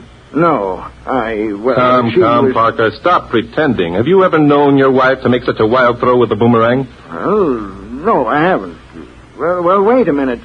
Something did happen once. Oh, so? Well, it's ridiculous to think of. I'm sure it was an accident. Tell me about it. There's not much to tell. Haven't given it a thought since. Once a group of us had gone to Africa to hunt tigers. Oh. And what happened? Nothing. That is, Charity and I were out one day alone with a native guide. We saw one of the beasts crouching in a tree. Charity made a throw and missed. The guide had to shoot the tiger with a high-powered rifle. And what happened to the boomerang? Why, it barely missed striking me. But this is absurd. I'm sure it was an accident. Your story is absurd, Mr. Parker, but not for the reasons you suggest. Oh, come in, Inspector. How's Parker? He's doing very nicely. Now, look here, Drake. I want you to explain that remark you just made. In a moment, Mr. Parker, in a moment. Inspector, have you talked with any of the guests? Yeah, I talked to them all. You know, Bart, it's a funny thing. What is? I got a feeling that most of these people hate each other. All this double talk they do is an act. They don't mean it. Now, you two, listen to me. I won't have you talking about my guests like that. I'm sorry, Mr. Parker. We've a murder to solve. Go on, Inspector. Well, the way I got it figured is this. These people haven't got enough to do. They've all got more money than they can get rid of. They spend their time collecting things and big game hunting and being mean to each other. Nice work, Inspector. I think you're right. A murder on the side gives them a new lease on life, something unusual and exciting. Yeah. I think any one of them could have committed that murder. Blast it, you're not going to get away with such talk. I'll turn you over to the police. Relax, Mr. Parker, relax. Inspector Danton is all the police that are necessary to solve this crime. But what do you mean? I mean that the guilty party has been painfully obvious in his mistake. We know positively who it was that murdered Sam Jenkins.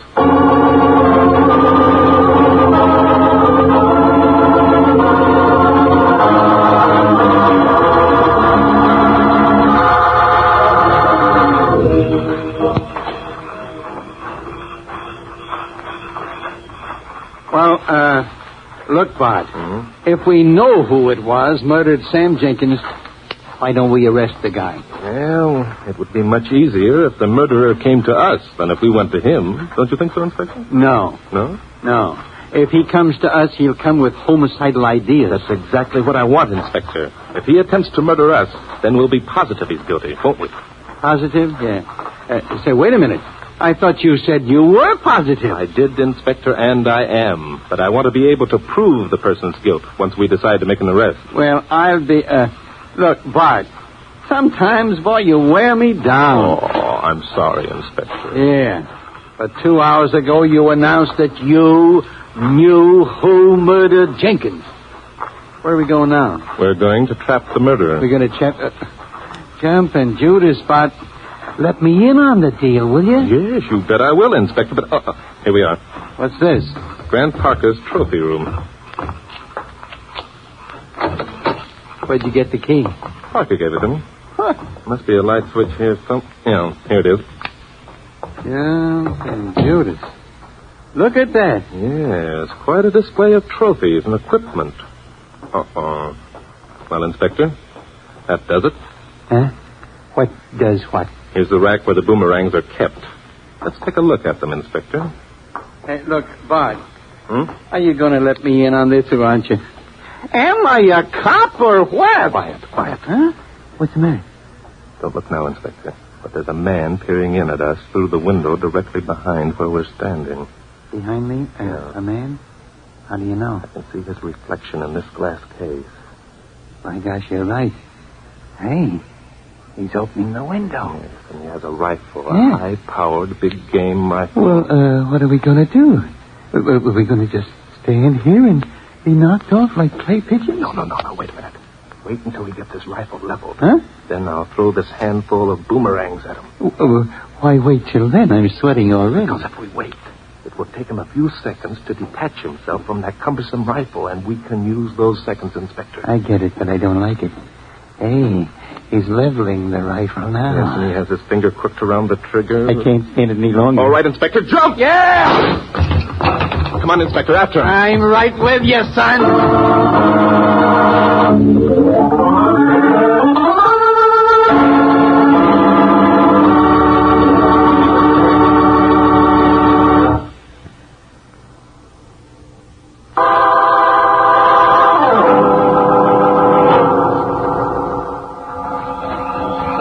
There he goes, Inspector. Yeah, I see him. Stop or I'll shoot. I guess he didn't hear you. Well, he'll hear this. Too bad, Inspector. He ducked behind the garage. Why, the dirty... He's shooting at us. I suppose we have to expect that kind of treatment from a murderer. Have you got to be funny at a time like this? There he goes. Yeah, and this time he's out in the open. Take your time, Inspector. Yeah, I can't miss. Good work. Your aim is improving, Inspector. I only hit him in the leg. He dropped his rifle when he fell. Come on, let's have a look. Jumpin' Judas. Look who it is. Are you surprised, Inspector? Grant Parker. Say, I thought he was the guy we were supposed to protect. He was and still is, Inspector. Here comes his gang of alleged friends from the house to gloat over what they probably hope will be another murder.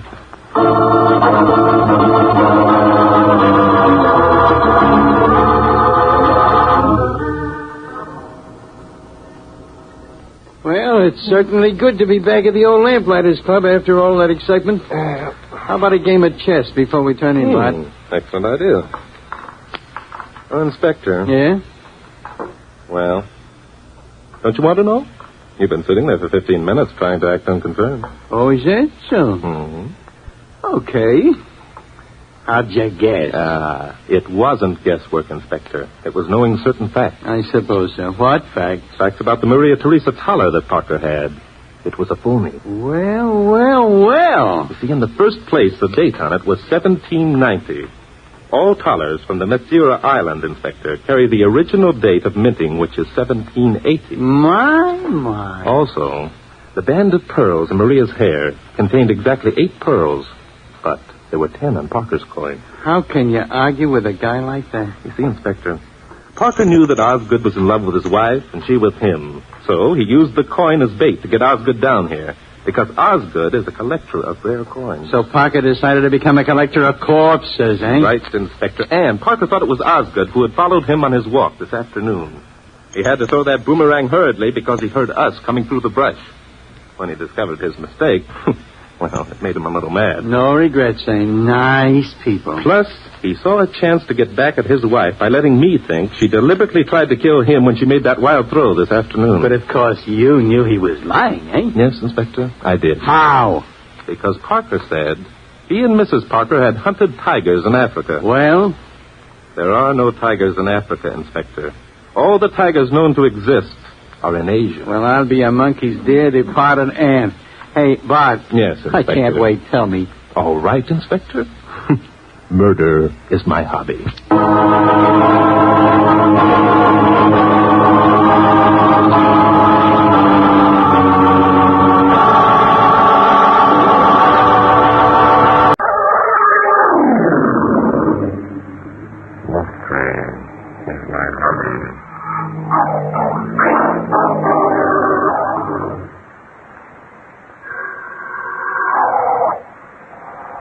Today's story took place last autumn.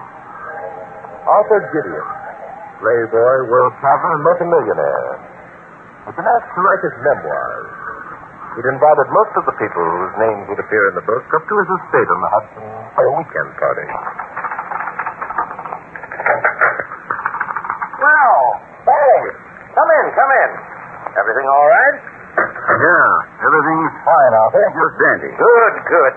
I like to feel that my guests are enjoying themselves. I'll bet. That makes it easier for you, doesn't it, Arthur? Huh? What was that, Barry? Easier for me. Sure. Easier for you to study them, to get their reactions. That's what you invited us down here for, wasn't it? Oh, Barry, you amaze me. Are you implying that I coerced you and the others into coming down? Yes. Oh, come now, Barry. And you were very clever about it, Arthur. Very subtle. The invitations that you sent us sounded genuine. They were genuine. Yeah, except for one thing. It's the first time in 3 years that you've had a weekend party. I know. I'm ashamed I've been ill. It's a pity you didn't die easily and comfortably in bed. Well, that sounds suspiciously like a threat, Barry. It's more than a threat, Arthur. It's a statement of fact. I'm going to kill you. Oh, Barry, that's very amusing. Shall I act terrified, drop to my knees, and beg for mercy? You think I'm kidding? Take a look at this. Well, a knife, and a big one, too. You plan to slit my throat with it, or will it be a quick plunge to the heart? You still don't get it, do you, Arthur? Listen. Last night, after everyone had gone to bed, I came in here to your study.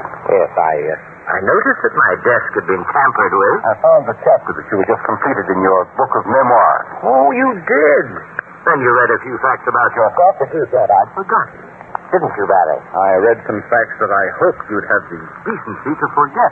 Oh, Barry, my dear boy, when a man is asked to write a book of memoirs, it's because his publishers feel that he has certain things to say that will be of interest. Arthur, you're a rat. You're an unmitigated pig. It's a wonder to me that someone hasn't called your bluff before now. My bluff? I've never bluffed in my life. Everyone knows that. Everyone's been afraid of you, Arthur. You had money and power and influence. Your life has been sheltered and protected. You've been allowed to get away with things for which other men have gone to jail. What sort of things, Barry? Bullying people. Slandering their characters. Upsetting their lives and amusing yourself by breaking women's hearts. Oh, Barry, you're priceless. Can't you ever forget that Fran Darwin? No. I was in love with Fran Darwin, Arthur. Can you understand that? Yes, I remember. It was unfortunate because dear Fran happened to be in love with me. That's a lie. You bought her. You offered her jewels, furs, cars, servants, and she fell for that. Oh, yes, how vividly it all comes back. Youth, Barry. Youth is a wonderful thing. Tell me, Barry, how many years was it you spent in jail? A lifetime. Thanks to you. Oh, I suppose it did seem like a lifetime. Refresh my memory, Barry. Why was it you were sent to jail? You should ask. I'll tell you why, Barry. You couldn't meet competition. You didn't have the money to buy Fran's life. Why, you tried to steal it and got caught. If you'd succeeded, you'd have done exactly what I did. offered to buy Fran for a price. You knew she was in the open market? Shut up, you cheap two-timing... Oh, now. Calm yourself, my boy. Calm yourself. Let's face facts. We both played the game and you lost. Lost? Well, you framed me. You gave me the tip on those stocks. You knew the bottom was going to drop out of the market. Oh, come, Barry. That's the way the game's played. The cards are dealt. The chips are bet. And the loser grins and plays the next hand. There are no hard feelings, Arthur? You know what will happen if my present boss finds out I'm an ex-convict? Well, I'm sorry, Barry, but it seems that my publishers feel that I've, lived rather an interesting life. Now, would it be fair to them if I omitted the incident of Fran Darwin and you? It would be the only means of saving your life. Oh, Barry, for heaven's sake, stop talking about killing me. You're not going to kill me. No? Of course not. You haven't the courage. You're quite sure of that, are you, Arthur? Of course. Consider your chances of getting away with it. The house is full of gas. You're wrong, Arthur. We're quite alone. What did you say? Your guests are all attending the skeet shooting matches that you arranged for them last night. Remember? Oh, nonsense. It isn't all done. The servants are under orders not to disturb you during the morning hours while you're at work on your book. Surely you remember giving such orders, Arthur? Well, what of it? Someone knows you're here. Someone is... Harry. No, Arthur. No one knows I'm here. I went to town to send a telegram. Oh, I've arranged things very nicely, Arthur. Harry. Don't be a fool. Somebody will hear you, though. No, Arthur. No one will hear. The night is silent and smooth and quick. No, Barry, don't. In heaven's name, I'll do anything. I haven't the courage, Arthur. You fool. Look at me. Backed against the wall. Your eyes terrified. Sweat on your face. In the name of God. Come, Arthur. Why aren't you still scornful and contemptuous and sure of yourself? Mary, take the knife away from my throat, please. That's it, Arthur. Beg. Beg for your life. Please. That's what I want to hear. That's what I've dreamed of hearing. I do beg you, Harry. I do. I'll do anything you ask. Anything at all. Will it? Please take that knife from me. How does it feel, Arthur? Tell me. The point is pricking your skin now, isn't it? Your eyes are wide with terror. You're trembling. You're sweating from every pore. Harry, in the name of... So you thought I wouldn't have the courage to kill you. Why, you... Oh. You filthy scum. Thought I didn't... Arthur! Oh, Barry, I thought you'd gone to town. Where's Arthur? What are you doing back here, June? You're supposed to be at the skeet shoot. Oh, Arthur's a skeet shoot. I thought of something I wanted to tell Arthur that might help him in writing his book. Yeah? There's someone on the floor. Behind the bed. Harry! Stay where you are, June. It's Arthur. It's Kramer. Shut up, Susan. Shut up, Harry. Oh, it's... I'll do more than choke you if you don't shut your mouth. You murdered Arthur. Yes, my dear. I murdered him. I slit his throat with this knife. It was a very pleasant experience, I assure you. Barry, you can't get away with this. The police... I have no worries about the police, my dear. No worries about the police at all. They'll find out, Bill. Why? What are you going to do? No worries at all about the police, my dear. What a pity you chose this time to come back and visit poor Arthur. No. I want to know what you did. No. I don't think you will tell.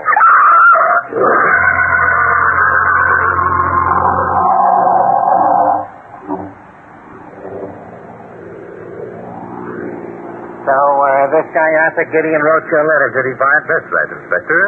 He expected to be murdered this weekend, and he thought I might like to be around. Very funny. Now, how about telling me what this trip is all about? I'm quite serious, Inspector. Gideon is writing his memoirs. It's quite an eventful life, you know. Yeah, I know. 5 wives, a couple of jewels in Europe. Right. International politics, a royal scandal or two. Oh, the guy got around all right. So, now he's writing a book about him, eh? That's right, Inspector. He's invited most of the people who will appear as characters up to his place on the Hudson for the weekend. And he expects one of them to murder him. That's it, Inspector. Sounds like an original party, at least. Hope we aren't too late for the big event. I don't think we will be. Come here, Inspector. This is the place. Okay. Say, look at that bunch of cars. Yes, and there's a larger bunch of people. Apparently, they've just come back from someplace or are just leaving. Now, wouldn't it be our luck if they were leaving and me just spoiling for a good red-hot murder? Park in behind this line of cars, Inspector. We can walk the rest of the way. Okay. Good. Hey, here comes someone to meet us. Yeah. Rather matron-looking lady. Probably Arthur Gideon's sister. Good afternoon. I suppose you're more of Arthur's guest. Yes, my name's Drake, Boston Drake. This is Inspector Noadat. Hi. Drake? Benton? Well, the names aren't familiar. Well, Arthur knew a great many peculiar people whose names he neglected to mention to me. Come along up to the house and have a drink. Peculiar. Did you hear what that old battle axe said, boy? I certainly did, Inspector. That confirms the stories they've heard about Arthur Gideon, doesn't it? Confirmed. Hey, what are you looking at? That young girl who just came out of the house. She looks scared to death. Say she does it there. I wonder what's the matter. Well, we'll probably know in a minute, Inspector. She's heading for Miss Gideon. June, what in the world is the matter? Oh, Miss Gideon, it's terrible. Barry Kirster's been bitten by a black widow spider. What's that? Barry bitten by a spider? What's so tragic about that? You don't understand. This was a black widow. They're poisonous. The young lady's right, Miss Gideon. If someone's been bitten by a black widow, you'd better send for a doctor at once. I've done that. He's on his way now. I tried to find Arthur to tell him, but he's disappeared. Arthur disappeared? Oh, come, June, you're all excited. Calm down and explain yourself. It's true. I went to his study. The manuscript was on his desk. Arthur was gone. Well, could Mr. Gideon have just stepped out somewhere? And leave his manuscript for prying eyes to see. Oh, not Arthur. Oh, come, I think we'd better look into this.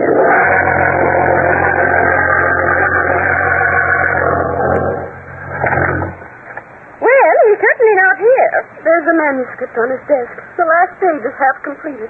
He must have been writing when... When what, June? When... whatever happened to him... happened.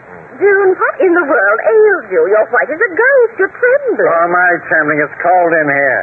What is this, Gideon? An Eskimo or something? I don't think June is trembling from the cold. There's nothing wrong with me, really.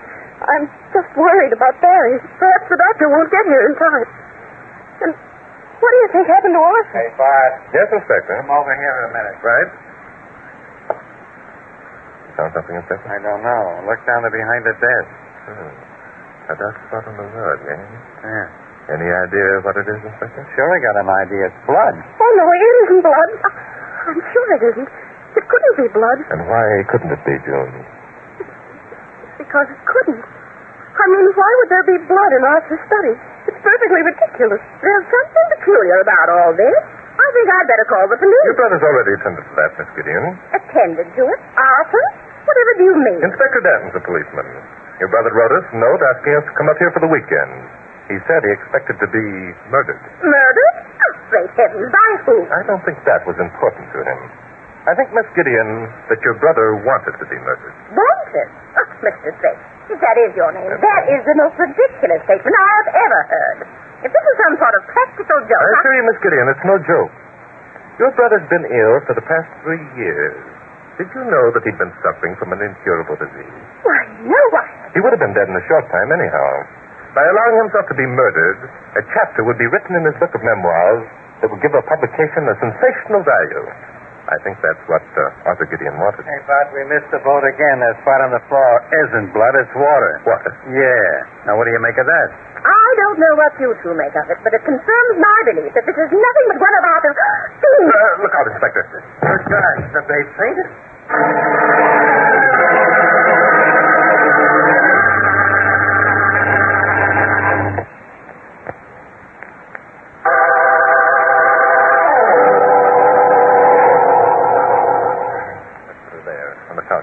Okay, nothing to get excited about. She'll be all right in a minute. I can't understand it, June. Such a healthy girl. What do you suppose made her faint? The usual causes. Miss Gideon, would you mind getting a damp cloth and some smelling salts, please? Oh, I'll bring for one of the servants. I think it would be better if you saved time by going yourself. Well, all right. And tell someone to get some wood and start a fire in this fireplace. I'm frozen. All right, Inspector. Go over and lock that door. Lock the... Why, for crying out loud? Sorry. June is regaining consciousness. Okay. Only I don't see him. Are you feeling better, June? What happened? Where am I? Nothing. You fainted. You'll be all right in a minute. Where's who, June? Nobody. I'm all right. Have Arthur come back yet? Can Arthur come back, June? What do you mean? What are you saying? I was just wondering if it were possible for Arthur to come back. Or is he dead? Oh, no, of course he's not dead. What makes you even think such a thing? Well, the blood. It wasn't blood, it was water. That other man said so. And where did that water come from? Where did it come from? I don't know. Why are you asking me? Because I think you know the answer. There's no reason why there should be water on the floor. There's no water pitcher in sight. Who put the water there, June? I don't know. I don't know. Yes, you do. You put the water there, June. You wiped the blood with a wet cloth, didn't you? No, I didn't. Oh, please don't ask me any more questions. You're frightened, June. Why?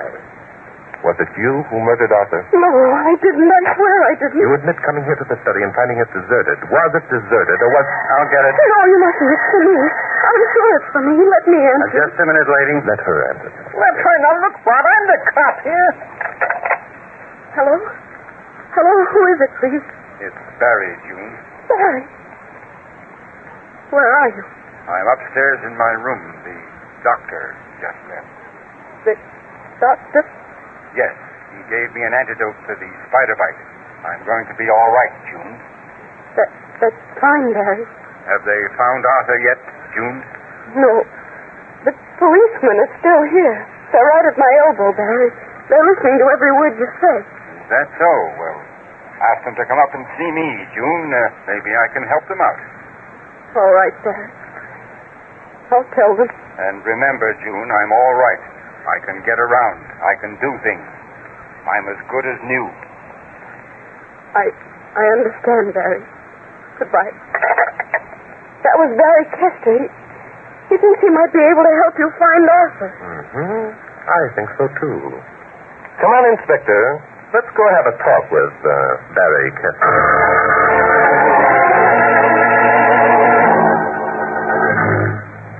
This must be the room here, Inspector.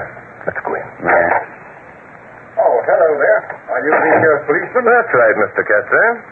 How's the spider bite? Oh, I'll live, I guess. Still a little weak. Those things can be dangerous, though. I'll say they can. I didn't know there were any black widow spiders around this section of the country. Yeah, indeed there are, Inspector. Black widows aren't as common here as in some of the western states, but they're just as deadly.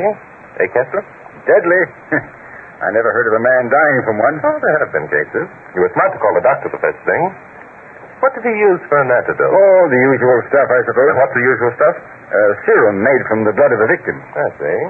You were fortunate that the doctor had some on hand. I suppose that bandage around your arm covers the wound. Say, I'd like to see what one of those bites looks like. Sorry, old man. Removing the bandage would be strictly against the doctor's order. Yeah, I guess you're right. June told us that you might be able to throw some light on the whereabouts of Arthur Gideon. No, I wouldn't worry about him. Arthur's always disappearing for short periods of time. I suppose, like most riders, he likes to spend considerable time alone. Yeah, creates an effect.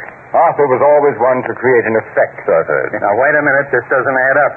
The guy invites a lot of people up here for the weekend, then goes off by himself because he doesn't want to be around the people he invited up here. But Mr. Kester just explained that, Inspector. The more people he has around, the better the effect he can create. That's all right, but I wouldn't worry about it, Inspector. No? Arthur will turn up in a day or so and get a big laugh out of our concern. Yeah, but... Mr. Kester's right, Inspector. Huh? We don't want to make fools of ourselves, do we? Come along. I hope you have no ill effects from that spider bite, Mr. Kester.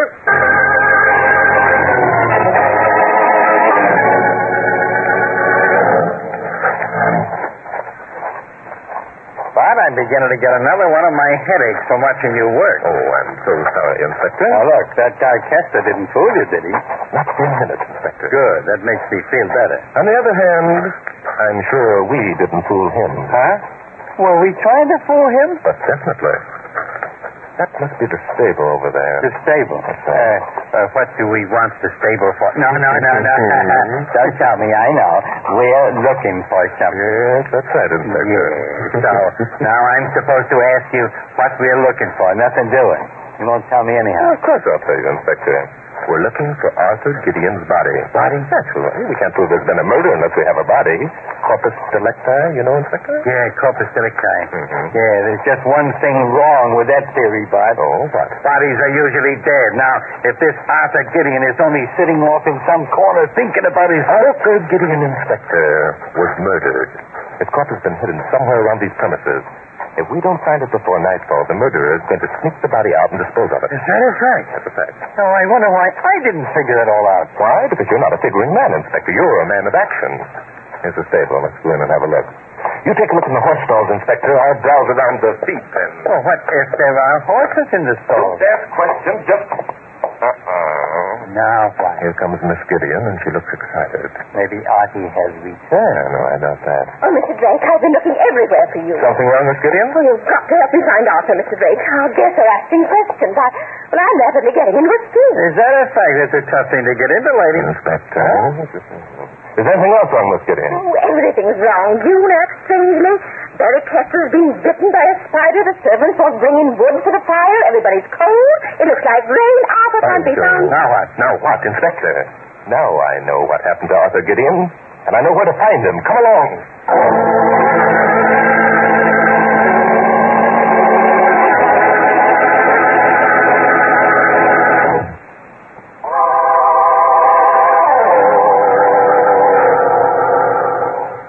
Well, June, I'm surprised to find you still here in the room where Arthur Gideon was murdered. Murdered? What do you mean? Don't ask him, lady. He might tell you. That might prove embarrassing for certain people. You know he was murdered, June. You saw it happen. That's not true. I didn't see it happen. I didn't. But you know who murdered him. Oh, I don't. I don't know anything. Won't you please stop hounding me? Concealing guilty knowledge is as bad as committing the crime itself, June. I can't tell you. I can't. I'm afraid. Afraid? Of what? Oh, June, Oh. Come in, Chester. Hey, for a guy who just got out of bed, you're acting kind of spry, aren't you, son? I'm sorry. I thought June was alone. Just a minute, Chester. Well? Close the door, Inspector. Close it? Okay. It's closed. Now what? Chester, you must be a pretty tough guy. What do you mean by that crack? Why, the way you frightened June into not talking. The way you manhandled Arthur Gideon before murdering him. Before murder? Are you crazy? I wonder just how tough you are, Chester. Why, you... keep your hands off me, Drake. Come, Chester. You're not going to just stand there and take it, are you?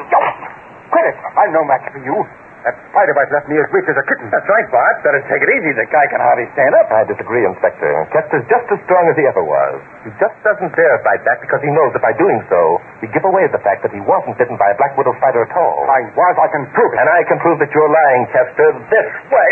You keep away from me. On the contrary, I'm going to follow you right around the room. Lock the door, Inspector. You won't get out. How about it, Chester? How long can you keep your temper, Watch out, Mr. Drake. He's dangerous. We'll soon find out, June. Well, come on. Stop talking and do something, man. Quit it. You what, Chester? Come on. At least put up your dukes, man. I'll do more than put up my dukes, you dirty copper. I'll make you wish you'd never... Your face is bleeding, Bart. Be careful. Bart, she says he doesn't like blood, lady. Watch. Fine. Now we know, don't we, Chester? You got to do better than that. I'll do better. You don't. This won't do it. Nice going, Bart. He's out like a light. Yes, I guess that takes care of Mr. Chester. You better put some handcuffs on him, Inspector. With a right cross like that, he writes books. Your poor cheek. Let me wipe off the blood. Oh, and you were magnificent, Barton. You flatter me, Miss... June? Nothing. I'll answer it. What in the world is going on in here? Who's that on the floor? It's Barry. Mr. Drake just knocked him out. It was wonderful. Wonderful. Mr. Drake, what is the meaning of this? I'll explain as briefly as I can, Miss Gideon. And then I think you'd better summon the coroner. The coroner? Why? Because the body of your brother is stuffed up the chimney in that fireplace, and it's held in place by the damper. What? Barry Kester murdered him when he learned certain things your brother was writing in his book of memoirs. I can't believe it. It's true. I came in and saw Arthur's body on the floor. Barry tried to kill me, too, because he thought I'd tell. I begged him not to. We heard someone coming, and he told me if I said a word, Oh, it was awful. Done my throat. Well, when Barry forced June to wipe up the blood in the carpet while he stuffed the body in the chimney, he had to work fast. He had to think quick. If he could keep anyone from discovering the body until tonight, he had a chance to dispose of it. That's why he thought of Black Widow. The Black Widow? Whatever did that happen? The Black Widows are sometimes deadly poisonous, Miss Gideon. Everyone knows that. So Chester merely announced he'd been bitten by a Black Widow spider while picking up some wood from the fireplace. Say, that's the reason none of the servants had lugging any wood. They were afraid of being bitten by a spider. Exactly, Inspector. You see, Chester couldn't afford to have anyone start a fire in that fireplace. Well, I'm a Black Widow's spouse. But that was a nice piece of work. Knocking out Chester, I mean. Yes, it was fortunate, wasn't it, Inspector, that for once there's something besides mystery is my hobby.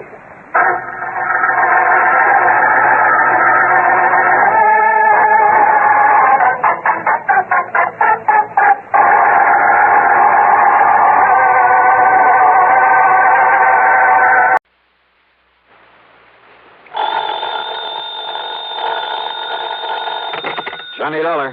Hi there, Johnny. This is Helen Daner. Helen Daner? That's right. I live out here in Morro Bay, California. I see. Insurance with one of the companies you represent, the Greater Southwest Insurance Company. Oh, yeah, I do a lot of work for them. But also, Johnny, do you mind if I call you Johnny? Well, no, not at all, Miss Daner. Or is it Mrs.? It's Miss. Or better still, just Helen.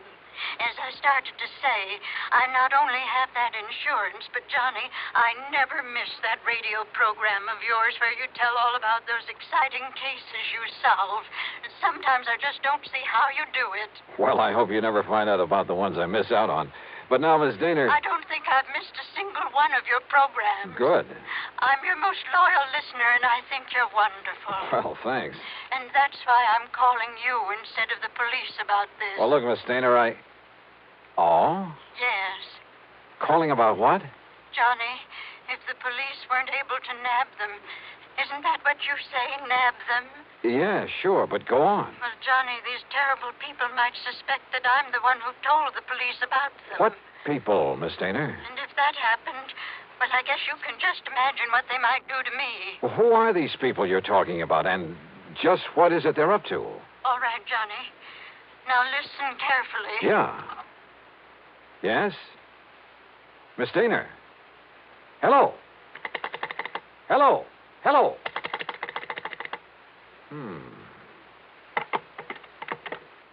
Oh, come on now, Dollar. Don't be a sucker for a... And yet... I wonder...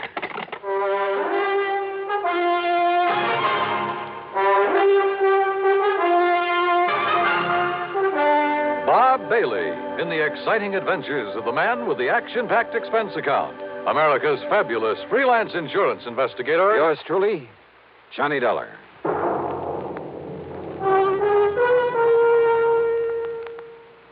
Oh, Act One of yours truly, Johnny Dollar.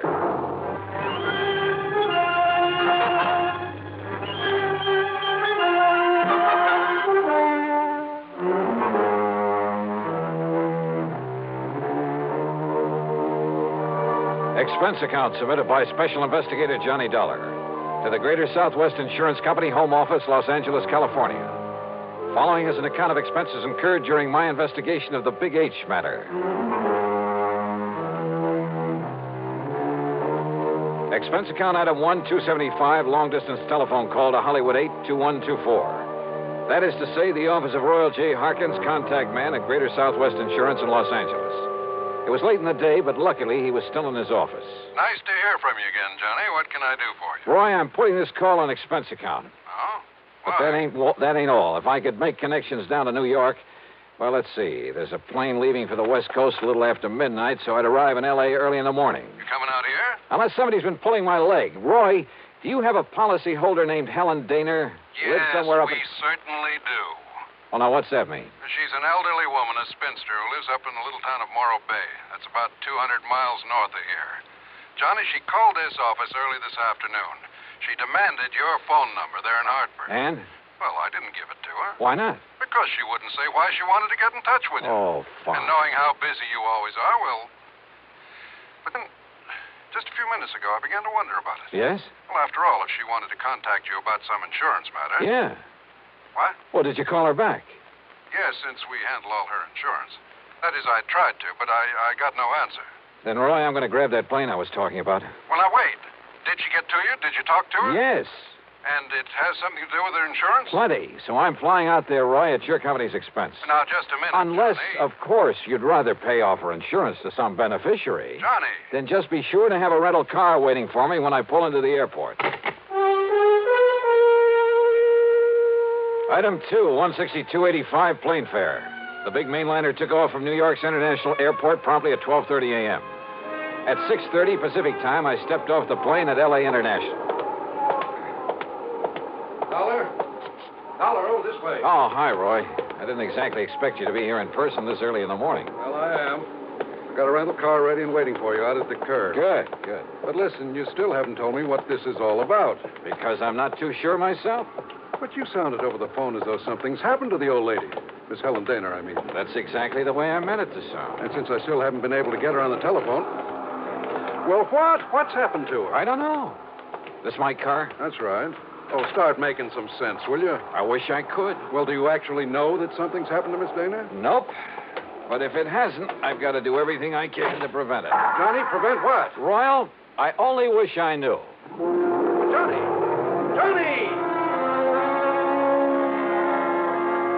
Thanks to an excellent highway and light traffic, I made good time through Santa Monica, then Santa Barbara, even past the famous Pismo Beach. It was just afternoon when I pulled into Morro Bay. When I stopped for gas, that's item 3, 420, I looked up Miss Helen Dana's address in the local phone book. It turned out to be a modest little frame house about half a mile south of Morro Rock on the landward side of the bay. It had some nice, well-kept flower beds in front, and at the back I could see a small, rather decrepit dock that stuck out into the bay.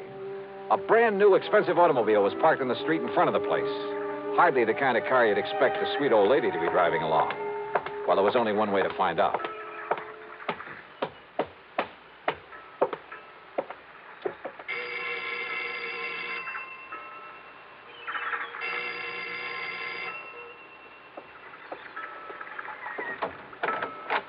Yes? Miss Helen Dana? No, I'm Bessie Dana, Helen's sister. And who are you, young man? Johnny Dollar. I'm from Hartford, Connecticut. Is your sister... Oh, yes. I've heard Helen speak of you. You're an old friend of hers, aren't you? Well, yes, I guess Won't you come in? Well, is she here, Miss Dana? Well, she ought to be back from the market any minute. The market? But she hasn't been at all well, you know. That's why I've come to live with her, sort of take care of her. I see. But I did think it was all right to let her walk down to the market this morning. Would you like to come in and wait for her? Which market, Miss Dana?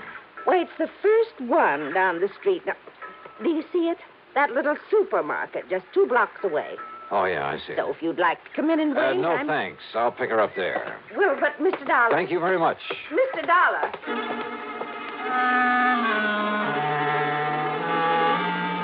There was something very funny here, but I wasn't sure just what. Or maybe I'd just fallen for some gag on the part of a fan on my radio program who wanted to see her favorite hero in person. In any event, there was one sure way to find out, from Miss Helen Dana herself. And if she was still at the market. But as it turned out, I got that well-known kick in the face. Why, of course I know Miss Eleanor well, sir. Then will you please point her out to me? Miss Helen Dana? That's right. Oh, but she isn't here, sir. Oh. Then perhaps she went to some other store. Most certainly not, sir. What? We deliver everything that she orders to her little house up the street. Well, that still doesn't prove well, anything. You see, Miss Helen hasn't been out of that house for weeks, hasn't budged. You're sure of that? Why, of course I'm... Why, what's the matter, sir?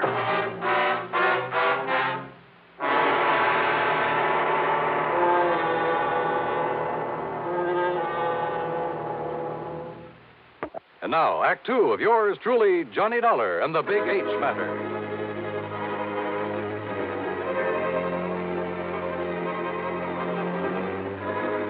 If old Miss Helen Dana, who telephoned me in Hartford, asked me to come out here to Morro Bay in California, if Miss Dana hadn't budged from her little house in weeks, why had her sister told me she was at the market?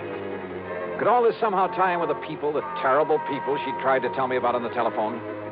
I jumped into my car and drove back to the little home on the bay.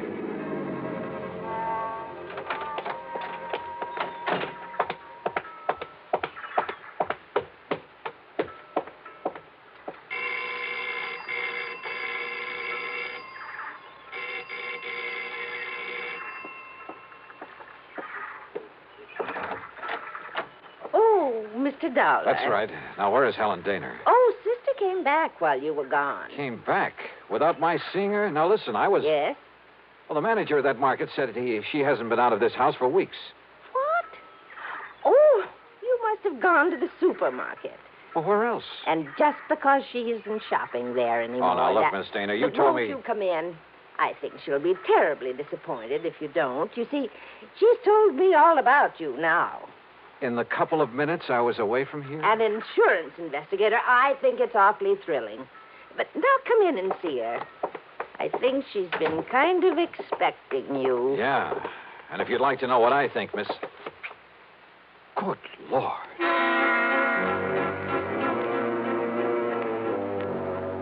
In the middle of the tiny living room was a heavy open armchair. Sitting in it, tied down to it, was a sweet-looking gray-haired lady of maybe 70 or 75. A handkerchief was lashed tightly across her mouth, and the eyes behind her old-fashioned steel-rimmed glasses were filled with tears and a look of utter despair. I swung around to her so-called sister and was struck by two things. She seemed to have suddenly lost about 20 years. Her face wore an unpleasant smirk, and in her right hand was a .38 aimed at me. Don't move, Mr. Dollar. This gun is not only loaded, but cocked, and it has a hair trigger. Stand perfectly still, because it'll be right in the middle of your back. So, while I take away your gun... All right. Now, sit over there in that chair against the wall. You'd better do as I say, Mr. Dollar.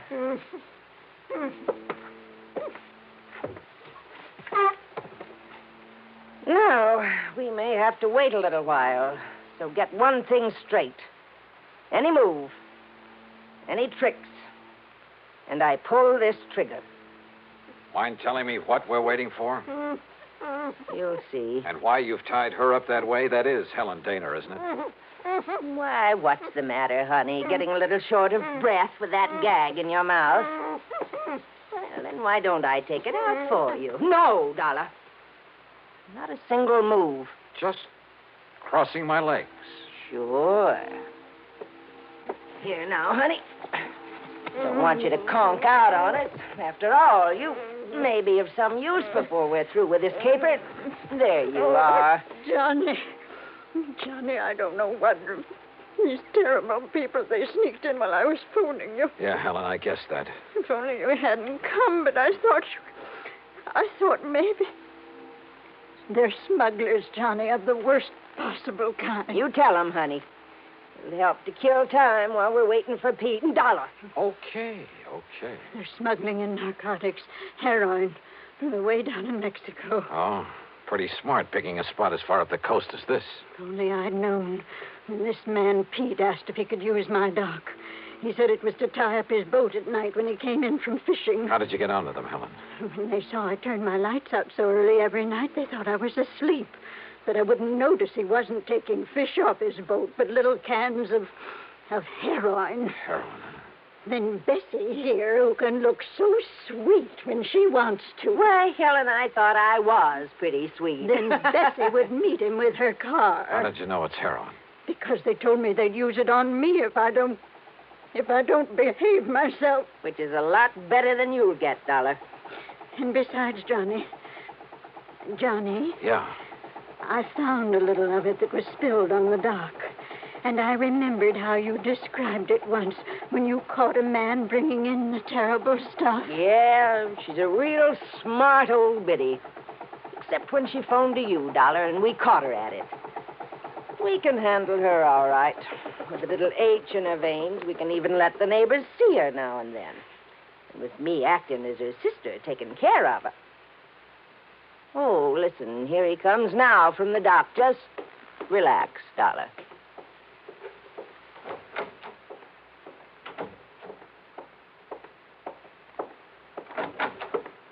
Well, what a charming little party. Johnny, this is... Nice work, Bessie. Dollar, huh? That's right. You want to take care of him, Pete? So you made the mistake of coming out here. Believe me, mister, it was a mistake. I said, are you going to take care of him? Why, of course, right away. We don't want him lying around here. Which is to say, Dollar, we're going to do something I haven't thought of since the old days in Chicago. You and I are going to take a little ride.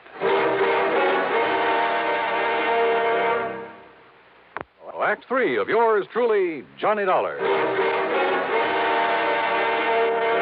Take a little ride, huh? That's right. Chicago style. Exactly, Dollar. Oh, no, Johnny, don't you see what that means? He's going to take All me right, honey. Just keep out of this. No, I won't. Pete's going to kill him. That's right. Now, shut up. Oh, now, just a Dollar. minute. Sit down. Bessie, be sure you keep the gun on him. Oh, don't worry, Pete. If I had a silencer, though, I'd get rid of him here and now. Has it occurred to you, Pete, that I may have left word with them that if I'm not heard from... Now, don't try to be cute, Dollar. Sure, it occurred to me. I dismissed it. For the simple reason that you couldn't possibly have had any reason to know what you were getting into out here. So forget it. What are you going to do with him, Pete? Well, whatever it is, it'll have to wait till after dark, when this one-horse town closes up for the night. Well, then what? Well, I've got to be sure that Dollar's body won't be found until Shut up. until we're through with this operation. That means a week or... Wait, I got it. What, Pete? Up on Cayucas Beach. Cayucas? Yeah, that little town 5 or 6 miles north of here. There's a big pile of rocks, a big cave in them. Nobody'd ever think of looking in there. So, as soon as... Oh, what are you doing? Just digging out a cigarette, if you don't mind. No, sure, go ahead. But this is one time the condemned man won't enjoy a hearty meal. Johnny, isn't there anything? To think I got you into this. I told you to shut up. Listen, I told you. Oh, no, you don't.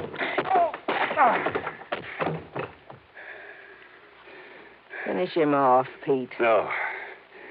No, we'll wait for dark and do it right.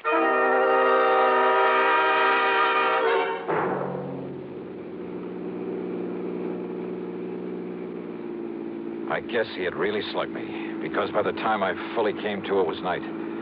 I was in the back seat of a car driving along the highway beside the ocean. Pete was at the wheel. Beside him, leaning over the back of the seat watching me, was Bessie. And the .38 in her hand was aimed straight at my head. You're sure the old lady won't be able to work herself loose, Bessie? I'm sure. If we'd had any sense, Pete, we would have brought her along on this ride, too. It would have saved us a lot of trouble. Oh, so you've woke up, Dollar. Yeah.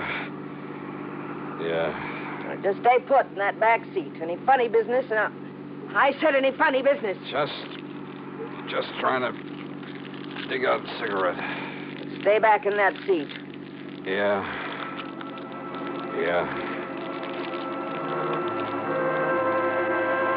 She didn't take her eyes off me for a second, or the gun either. As clumsily as possible, I struggled with a pack of cigarettes, rolling and squeezing it, and hoping the tobacco was plenty dry. Then, having apparently failed to pull out a cigarette, I turned the pack upside down over my hand. And the fine tobacco poured into it. I took a deep breath. What's the matter, Dollar? You need some help with that. Oh, no! No, my eyes! My eyes! Oh! Instinctively, she dropped the gun, put her hands to her eyes, now filled with tobacco dust. With what little strength I had, I picked up the gun and slammed it against the side of Pete's head.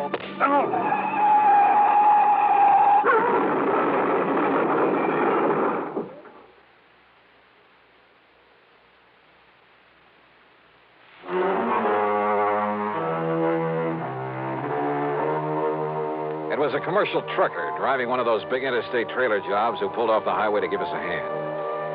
Yeah, somehow those boys are always around when you need them. And he used his head. When he found my credentials in my pocket, he saw the whole picture in a flash. So he hailed down the first police car that came along and turned both Pete and Bessie over to them. Miss Helen Daner, bless her heart, the spunky little old character was tickled pink to be involved in the whole thing. Yeah, she just can't wait to go to court and testify against those two. Expense account total, including the trip back to Hartford, $447.45.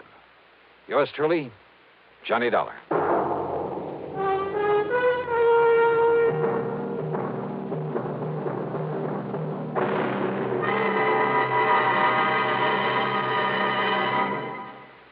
Now, here is our star to tell you about next week's story. Next week? Well, so help me, it's the wildest case I ever got messed up with. Join us, won't you? Yours truly, Johnny Dollar.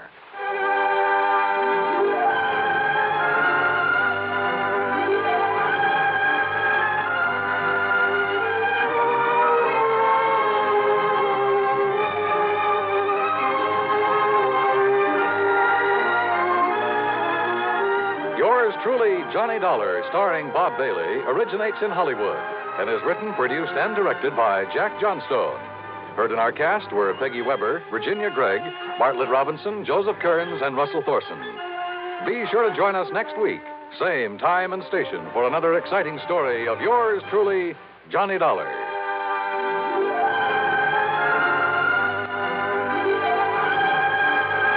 This is Dan Cubberly speaking.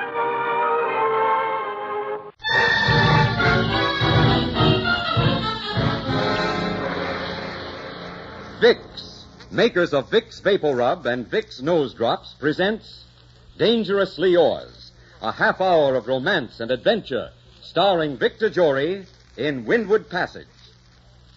Here's a good thing to remember when you catch a cold. The best-known home remedy for relieving miseries of colds is Vicks Vapor Rub. And now, I am Adventure. In my name, men have traversed the highways, the byways, the skyways of the world. I am the challenge of the unknown, the lure of the sea, the haunting call of the north wind. I am dangerously yours. Today walked the decks with a man whose name was the terror of the Spanish Main, a man who filled his ship with Spanish doubloons, and whose scowl made brave men tremble. Henry Morgan, buccaneer of the Windward Passage.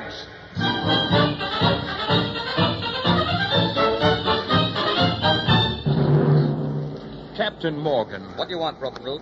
What's the delay? You heard me give the order to fire. Aye, sir, I did, but yon ship is English. The crew don't like it, nor do I. We signed on to fight the Spanish. Who is in command here? You are, sir.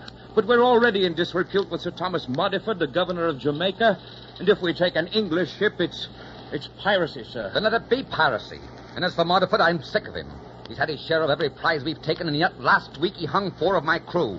Hawkins, are your guns laid? Aye, sir. Then fire!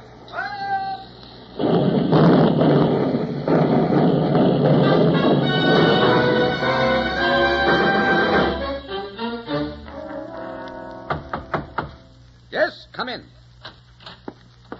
Well, what's the cargo, Broken Rood? Was it worth our while? The ship was the Amaryllis, Captain. Oh. 54 days out of Falmouth for Jamaica. The master's name was Davis. He'd a crew of 35 and... Stow the details, mister. I asked you what she carried. I was coming to that, sir. Her cargo was mostly cloth goods and barreled pork. Pork. But there was also 500 guineas in gold and... And what? And a lady, sir. A lady? Aye, sir. The Lady Judith Lacey. Bound for Jamaica, she says, to marry Governor Thomas Modiford. Well, I'll be... A lady to marry Modiford.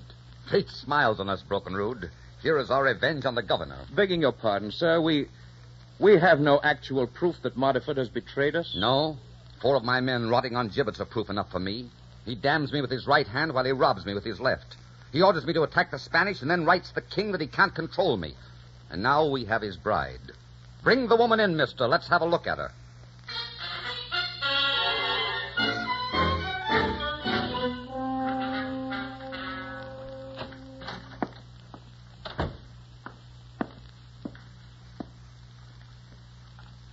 You sent for me?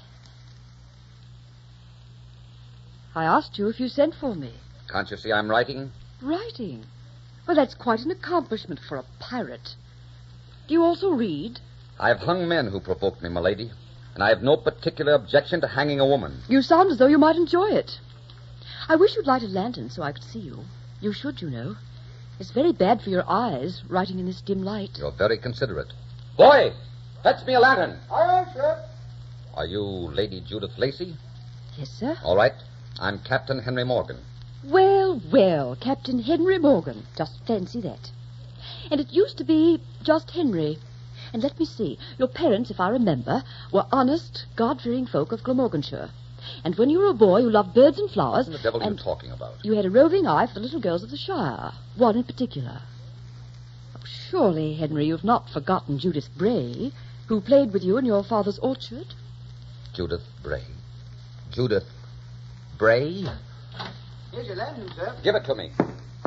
Aye, sir.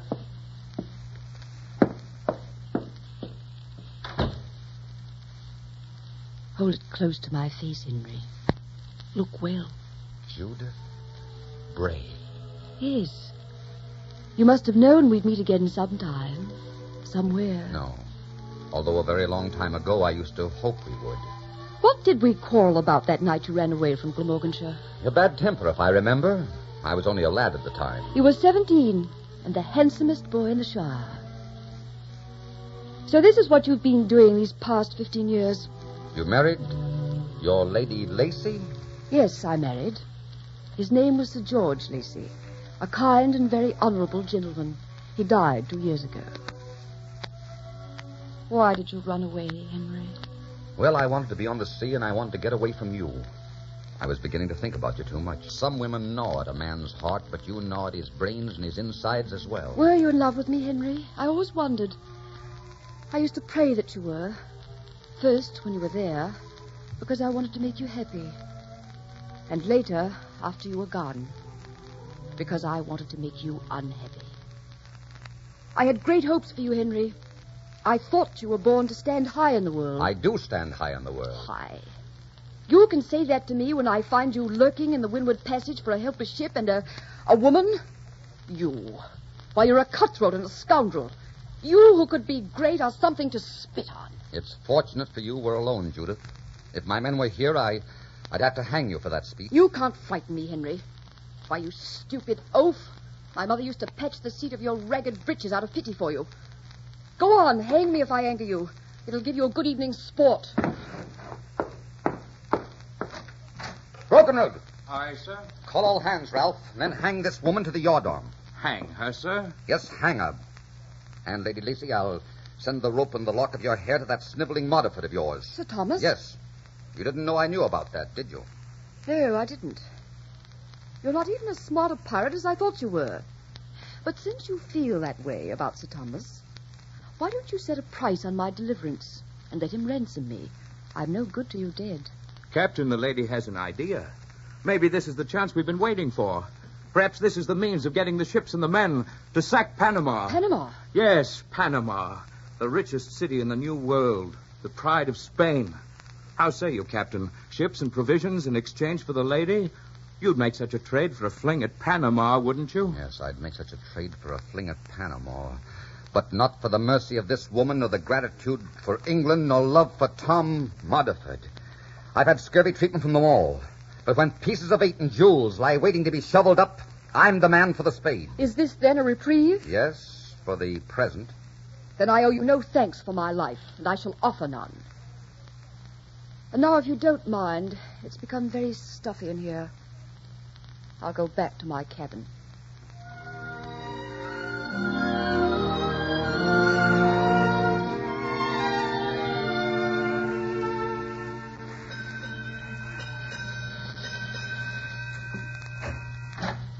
Good evening. Oh. You look very beautiful with your hair down.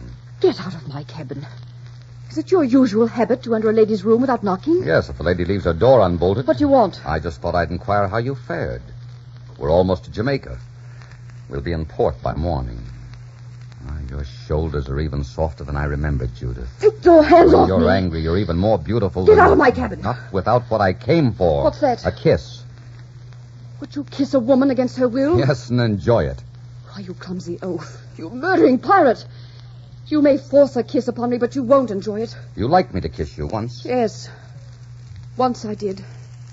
But you were different then. You had charm for a woman. You're a cold baggage. I hope I am. I want to be. I stuck my fingers in the fire once and got burned. Pretty badly.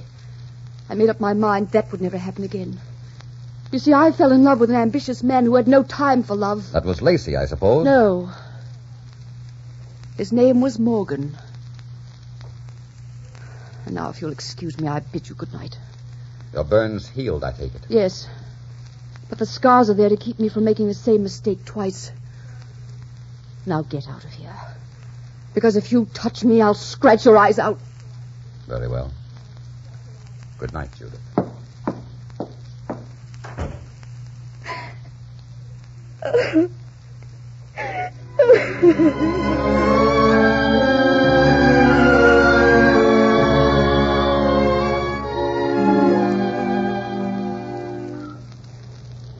Good afternoon, Governor Modiford. pleasure to be in Jamaica again, and it is an honor to have you aboard my ship. Yes, my visit is no honor, Captain Morgan. No? I'm here in response to your note.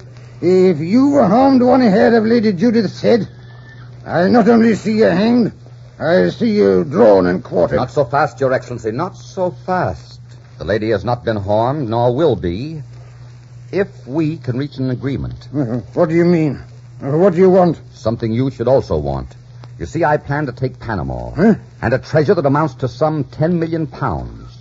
I want 20 ships, provisions for 2,000 men for 3 months, 5,000 barrels of powder, and several thousand flintlocks. You're mad. You're absolutely mad. No. No, I can't consider it.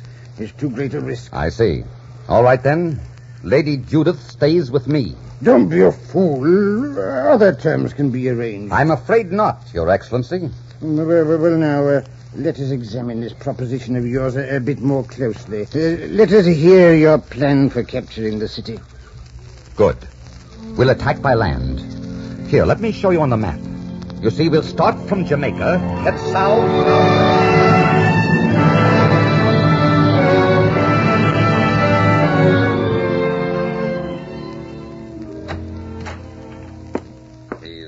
Waiting for you. He's paying the ransom? He is, and you're free to go. Have you ever thought what your life is going to be like married to that man? Modiford's lumbago, Modiford's bad temper, Modiford's flabby paunch, his knock knees, his flat feet. It'll be a steady diet of pale skimmed milk, my dear. Pale skimmed milk. One diet's according to one's tastes, Captain. Now get out of here. Not this time, my dear. Oh, no, not this time. This time I'll have my kiss. I want you to go to Modiford remembering it. Get away from me. Take your hands off me. No, I've got you. I've got you. You held me.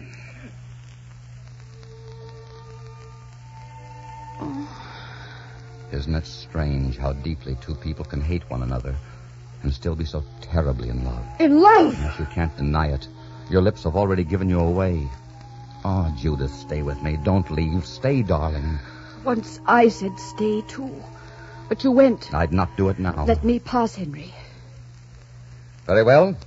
You can go to that pale, fat little pimple on the face of Jamaica. I'll take him before I'll take a pirate. Then take him. Take him and forget me, if you can.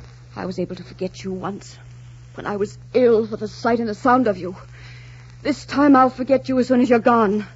I've learned the knack. Have you?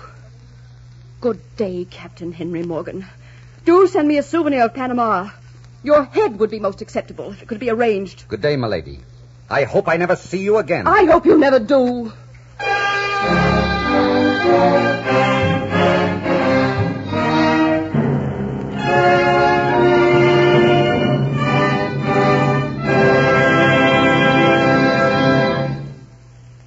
In just a moment, we will bring you the second act of Dangerously Yours. And now, here's some good sound advice on what to do when a nasty cold makes you feel so miserable. To help relieve the coughing spasms, the muscular soreness or tightness, the congestion and irritation in upper bronchial tubes, turn to Vicks Vapor Rub. The moment you rub Vapor Rub on your throat, chest, and back, it starts to work, bringing relief. And results are so very good because Vapor Rub penetrates into the cold, congested upper bronchial tubes with its special soothing medicinal vapors. And at the same time, it stimulates chest and back surfaces like a warming, comforting poultice.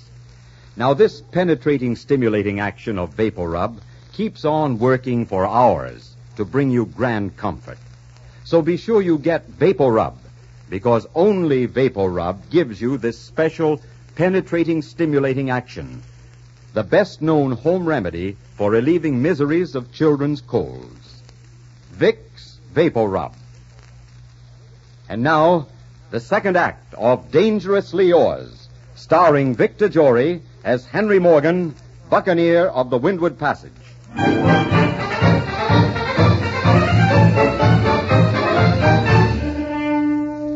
Judith, my dear, for 4 weeks you've been in Jamaica and still you refuse to set a date for our wedding. Well, I've not been well, Thomas, and this frightful heat is most depressing. I don't know how I could have lived if you hadn't found me this delightful little house out here in the country. Has Morgan sailed for Panama yet? No, but he's just about ready. I'm worried about that little plan. There's talk that England and Spain may be at peace, and if that is true, he must not attack Panama. Oh, well, we shall see. I'll drive back to town now and leave you to your rest. Good night, my dear. You won't mind if I kiss you. My hand, Thomas. Good night, my dear. Good night, Thomas. Well, you see what I meant about his kisses? Henry Morgan, have you been eavesdropping? Well, let's say I've been resting behind those bushes. Oh. My old Modiford is even duller than I suspected. I don't know how you stand. I'm not interested in your opinion. Judith, I didn't come here to match wits with you. I can't seem to get you out of my mind. At night, I stare through the dark and see your face.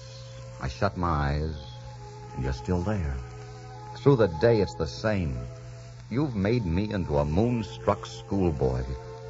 Oh, Judith, maybe you forgot that kiss, but I can't get it out of my mind. Henry. Judith.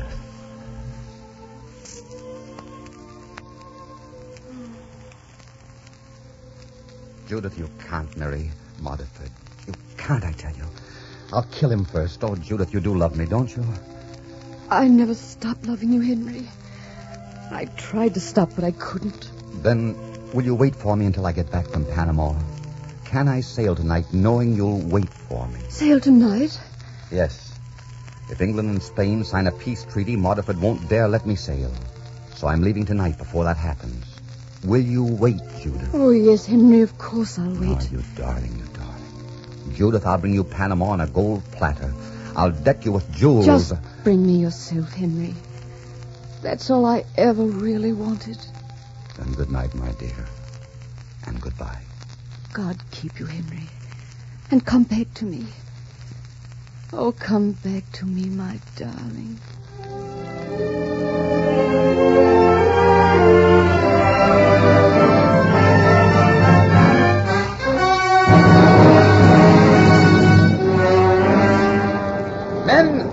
Tonight we leave the ships and start inland for Panama City. It will be a long and perilous way that we must go, but at the end of it, if we win, there are enough riches to last us all the rest of our lives. Are there any among you who are faint-hearted? No? Very well. Then prepare to leave ship within the hour.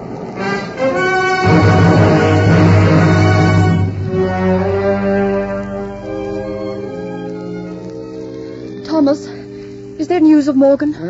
Nothing beyond that last dispatch that said he was fighting his way overland. I wish I'd never listened to the man. There's going to be the very devil to pay now that England and Spain are at peace. If he should fail... He'll not fail. Judith, when are you going to set a date for our wedding? Soon, Thomas. Soon, when I'm feeling better.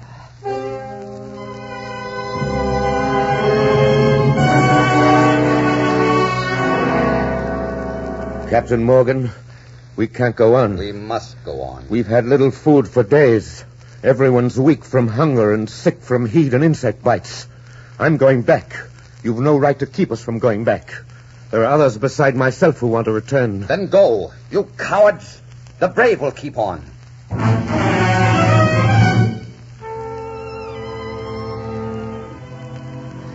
You say the men were starving to death? Yes, my lady. And when Morgan began feeding us leather bags, we figured it was time to quit. Then you think that they're all dead? I'm certain of it, ma'am. Those who didn't die of fever or wounds are rotting somewhere in the jungle right now. Morgan didn't have any more chance of reaching Panama than a bit of fat in a griddle. I pray you're wrong. Oh, I pray you're wrong.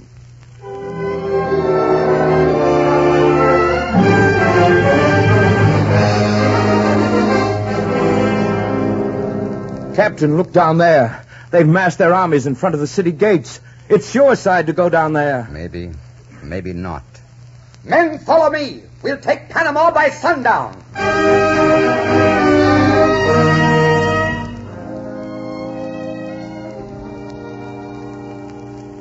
Judith, I shall no longer continue to be the butt of all the idle and malicious jesting in Jamaica. I must inform you that if you hold to your stubborn refusal to set a date for our marriage, I shall let it be known that I have decided that the marriage will not take place. Oh, Thomas. I have word that proves beyond all shadow of a doubt that Morgan's dead. Panama is still in the hands of the Spanish, and I'm a prize fool.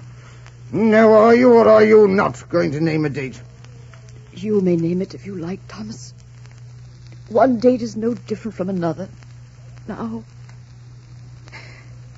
Oh, Thomas, will you go now? Will you please go? I'm not going to try to understand these tears. I don't want to understand them. We'll be married 1 week from Sunday.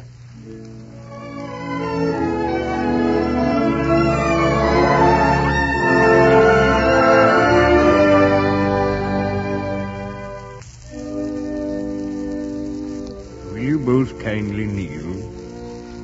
Dearly beloved, we are gathered together in the presence of God in this company to unite this man and woman in the bonds of holy matrimony. Thomas, listen. Will you repeat after me? I, Thomas, take thee, Judith. I, Thomas, take thee, Judith. Thomas, that mob is coming here. To have and to hold. Henry! Oh, Henry! Morgan! Well, I seem to have interrupted something. We will continue in a minute or two to tell us the news. News? Oh, yes, Modiford. We took Panama. You took Panama? We must talk of this elsewhere. Judith, take Captain Morgan to my library. I'll join you in a moment. I must speak to the minister about completing our wedding ceremony a little later. Yes, Thomas.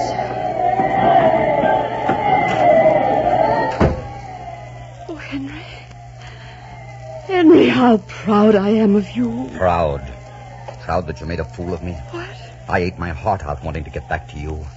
I brought you more gems than all the queens of Europe possess. I hope their weight sinks you down to the deepest pits of hell. I waited, Henry. They told me you were dead. You were sure I'd failed, weren't you? You thought Modiford would be a safer choice and you'd be a governor's wife. You wanted to be the governor's wife, didn't you? Henry, you're hurting my arm. I want to hurt you, lying, cheating little shrew. Henry, I loved you. I still love you. If you still want me, I'll marry you. I'll go anywhere with you. Don't you understand? I thought you were dead. It didn't matter who I married or what became of me if you were dead. I'm sorry I ever listened to you, blast you. You never wanted me, I know that now.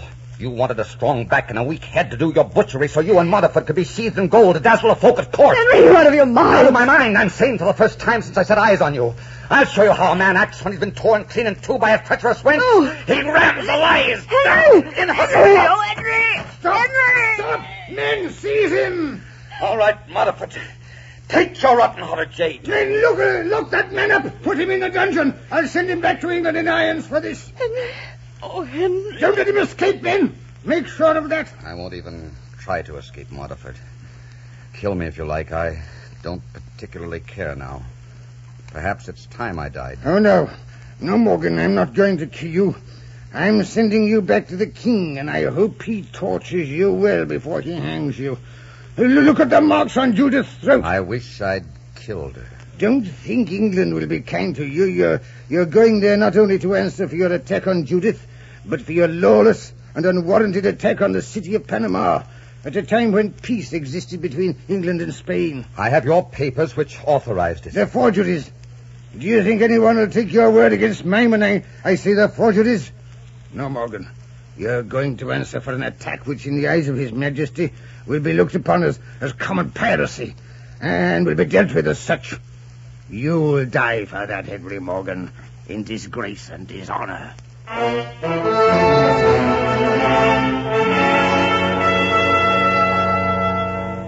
Your Majesty, I'm your humble servant and loyal subject, Henry Morgan. Are you aware that you are charged with enough crimes to hang you 3 times over? Yes, sire. But I have hanged enough Spaniards to know how to act on the scaffold when my turn comes. You seem to have resigned yourself to the gibbet already. Why? I was told by the governor of Jamaica that it would be my fate. I marvel at Modiford's restraint in sending you to me, considering that you attempted to murder his bride. Tell me, is she beautiful? Beautiful, sire. Oh, yes, she's beautiful. And you love her, eh? No, sire, I do not. Tut, Morgan, the truth, please. Yes, sire, I do love her. I thought perhaps you did. Why did you attack Panama? For gold and for glory. The honor and the renown of England. To make England great in the New World and great to posterity, so that her gracious king might go down in history crowned with laurel as the man who humbled Spain. Captain Morgan, in your great zeal, you have perhaps gone beyond the bounds of political expedience, but your devotion to your country cannot be questioned. Nor can your leadership and courage in the face of forces far outnumbering your own. England needs men of your caliber. We hope the peace between England and Spain will be a lasting one, which makes it imperative that the activities of all buccaneers and pirates cease forthwith.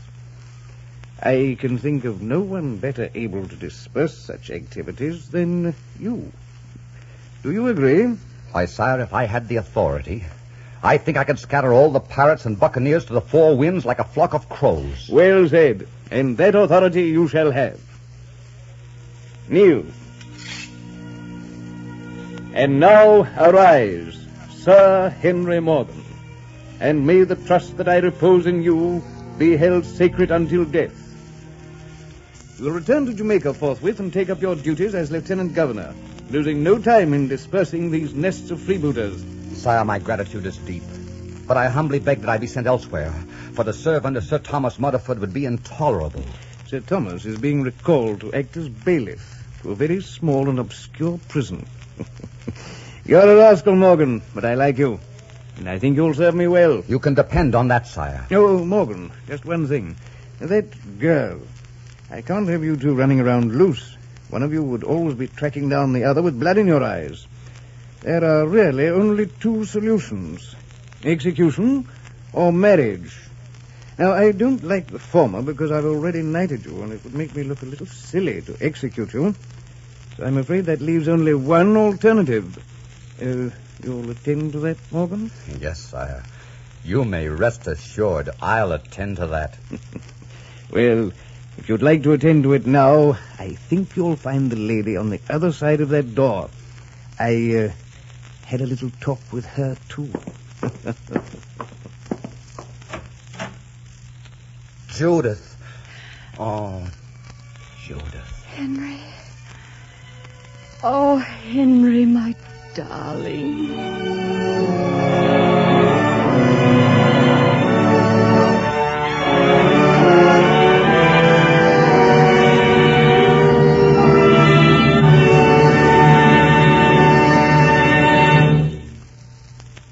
What do you think is the best thing to do when the children catch colds? Well, you hear about all sorts of things, but it's a fact that the modern way most young mothers use to relieve miseries of their children's colds is to rub on Vicks Vapor Rub. And here's the reason. The moment you rub on Vapor Rub, it starts to work to bring grand relief. Results are so gratifying because Vapor Rub penetrates into the upper breathing passages with its special medicinal vapors. And at the same time, Vapor Rub stimulates chest and back surfaces like a comforting, warming poultice. Then for hours, this penetrating, stimulating action of Vapor Rub keeps on working to help relieve coughing spasms, muscular soreness or tightness, congestion and irritation in the upper bronchial tubes. It invites restful sleep, and often, most of the misery of the cold is gone overnight. Remember, the best-known home remedy for relieving miseries of children's colds is Vicks Vapor Rub. I am Adventure. Next week, meet a man who matched his wits against the enemy in occupied France, the daring spy of assignment in Brittany. Until next week, then, I am dangerously yours.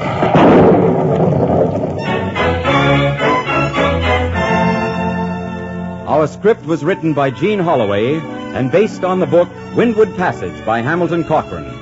Dangerously Yours was directed by Richard Sandville. Lady Judith was played by Gertrude Warner. Music for the series is under the direction of Mark Warno. Be sure and listen again next week when Vicks presents Dangerously Yours, starring Victor Jory.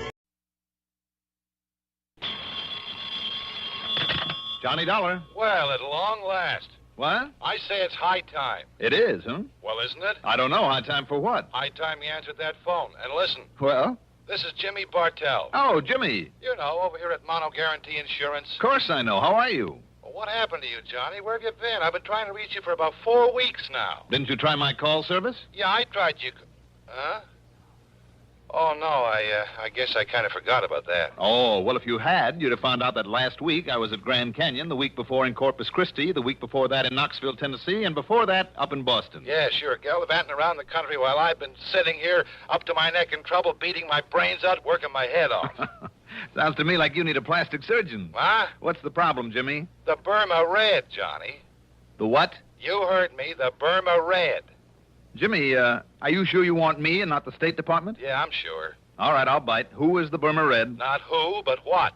Well? And listen, we carry the insurance, $500,000 worth. You hear that, fella? $500,000.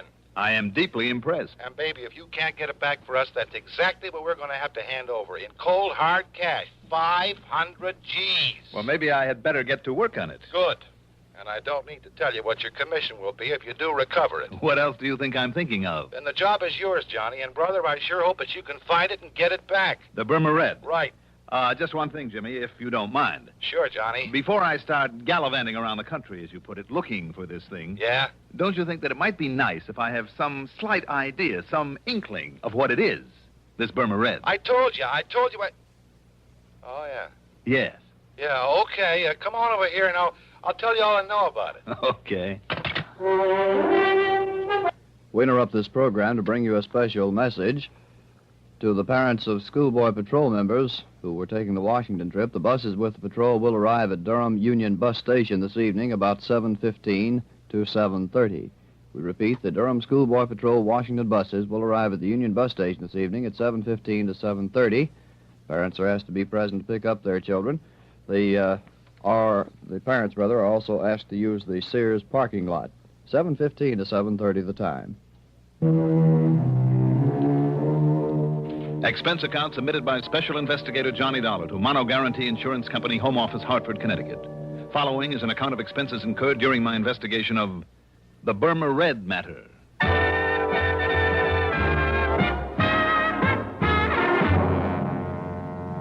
Expense account item 1. $1.20 for a cab from my apartment to Jimmy Bartell's office in the Spear Building down on the square. Jimmy's specialty, incidentally, is property insurance, especially where fine artwork is concerned. And in this case... Yeah, Johnny, 4 solid weeks I buzzed that phone of yours, and what I thought of you for not being there to answer it wouldn't be fit to print. All right, I'm here now, so stop bellyaching. But maybe you're too late, fella. He's already gotten into the country with it. The Burma Red. That's right, the Burma Red. Which is what? I told you, Johnny, it's... Oh, yeah, that's right, I didn't. Now, listen. I'm listening. It was brought over here a couple of years ago as part of a collection by some countess or other. Got written up in all the picture magazines. Do I hear a slight echo? Echo? Yes, from the case I had on my hands last week. Well, I don't know, because I don't know what you had a case of. But listen. Go on. Having been a part originally of the Buckingham collection over there in England, well, as you might expect, it was picked up here by Winkler and Winkler. The big jewelry outfit down in New York. The same? Oh, then I do hear an echo. So it's a piece of jewelry and it's been stolen from them. No. The same as the Otara's necklace I recovered last week. No again. For Northeast indemnity. No? No, Johnny. It's just a single unmounted stone, a ruby. But so help me, it's big enough to choke a horse, and now it's gone. When did you say it was stolen from them? I didn't, because it wasn't. They'd sold it to that wealthy old Mrs. Harvey Larriman Brittingham. Lives out in the edge of town. Oh, I see. But 4 weeks ago, somebody neatly chiseled open her wall safe and walked off with it. Chiseled? Okay, blew it. What's the difference? Plenty. Knowing a safecracker's method can help a lot in pinning him down. No, the police think they know who did it, all right. Well, what do you need me for? To get that stone back. But if they already know who did it... But they couldn't prove it. Sure, the modus operandi, the way the safe was blown, it pointed straight to him and nobody else. But also, he was known to be here in town. Who? But they couldn't pin it on him. He had himself a perfect alibi. Who, Jimmy? So maybe it was rigged. They couldn't break it. Jimmy... But, Johnny, it had to be Oscar Mayfield. Mayfield? They held him as long as they could, went through everything he owns, checked out every contact he made while he was here in Hartford. And all that got him was nothing, and not very much of that. I'll say this. If Oscar Mayfield, the old master, made that heist... So what could they do but let him traipse merrily on back to New York, where he's been living lately? Look, Jimmy... But I figure, despite the police report on all the work they did, I figure that somehow Mayfield got away with that ruby. Jimmy, I'm inclined to think you may be right. I know Oscar Mayfield. He's clever. I've tangled with him before.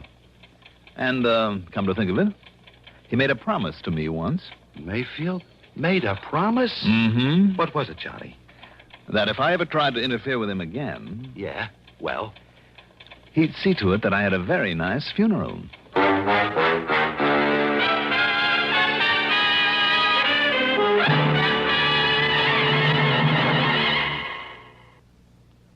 To look neat in the heat, look for Dacron on the label, 'cause Dacron is a man's best friend.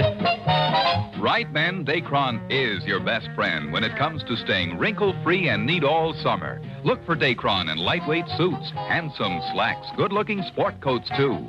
You'll stay well-pressed and well-dressed thanks to Dacron by DuPont. There's just no denying in the clothes he'll be buying, Dacron is a man's best friend.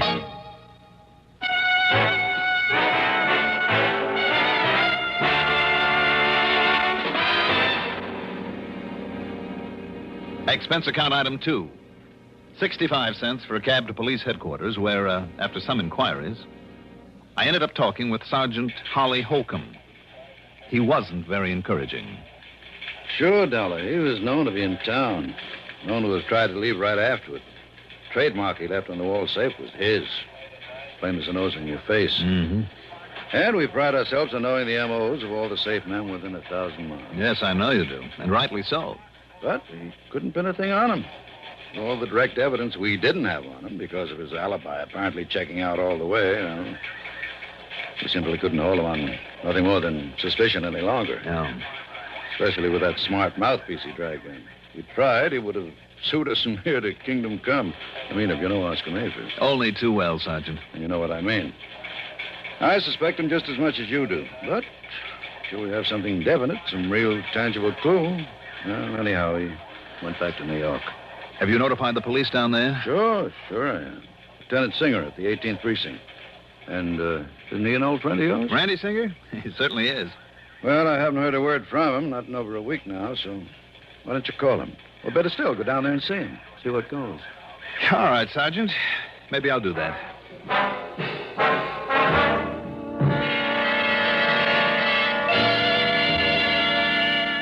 There was some more talk between us, and Sergeant Holcomb gave me every detail of the job. Told me what they'd found and what they'd done about it. And yes, all the completely unconfirmed evidence pointed straight to Oscar Mayfield. Unconfirmed and unconfirmable evidence because of the man's unshakable alibi. Item 3, 85 cents for a phone call to Lieutenant Randy Singer, 18th Precinct, New York Police Department. You mean to say you just now found out about that heist? That's right, Randy. I just found out. You see, Johnny, if you didn't spend so much time gallivanting all over the place, you might be of some use around here. You didn't get a promotion for all the gallivanting I did for you last week. Oh, darn it, I guess I should have worked that case myself. Well, how about this Mayfield? You've kept an eye on him? I've done everything but tap his phone line. And? Nothing, Johnny, absolutely nothing. You just didn't get on this one soon enough. I know what you mean.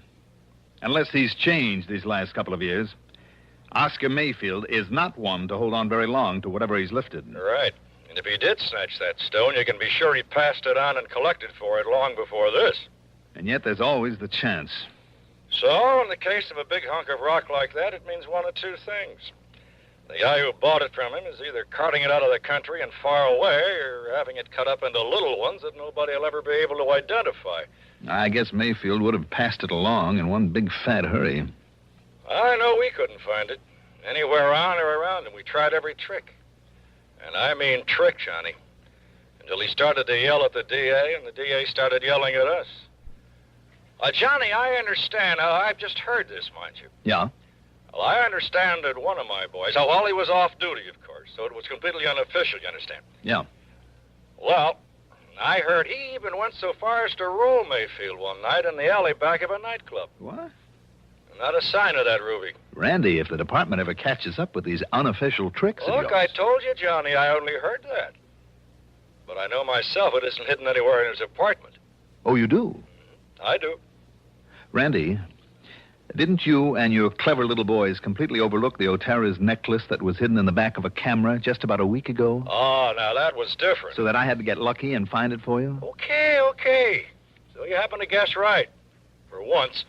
So maybe I better get on down your way and look around for myself. Tell me, where does Mayfield live? A hotel apartment over at 614 East 49th. But it's no use, Johnny. Why, just because he's always gotten rid of things quickly in the past? No. Or because you knuckleheads couldn't find the ruby? No, Johnny. You haven't been able to hold him on suspicion and make a real investigation? I mean because by the time you can get here, he won't be. All right, then I'll grab the first plane I can and... What was that? Your pal Mayfield has paid up his rent and he's moving out. He's got himself a reservation on a plane to Mexico City this afternoon. Uh-oh. And by the time you get to his place, he'll be gone. Randy. Yeah? Can't a genius like you come up with some excuse to hold him there for me? Oh, flattery will get you nowhere, Johnny. The answer's no. I've run out of tricks. Anything else I might try would only get me into hot water. No, wait, Randy. Yeah? Maybe I know a little trick to hold him over. Well, don't expect any official help from me or the department if you do come down it. What kind of a trick, Johnny? What's the difference? Now, look, if you're thinking of doing something illegal... Oh, Randy, how that you would talk. only get us in order to clamp down on you. Don't worry about it. I'll be in touch.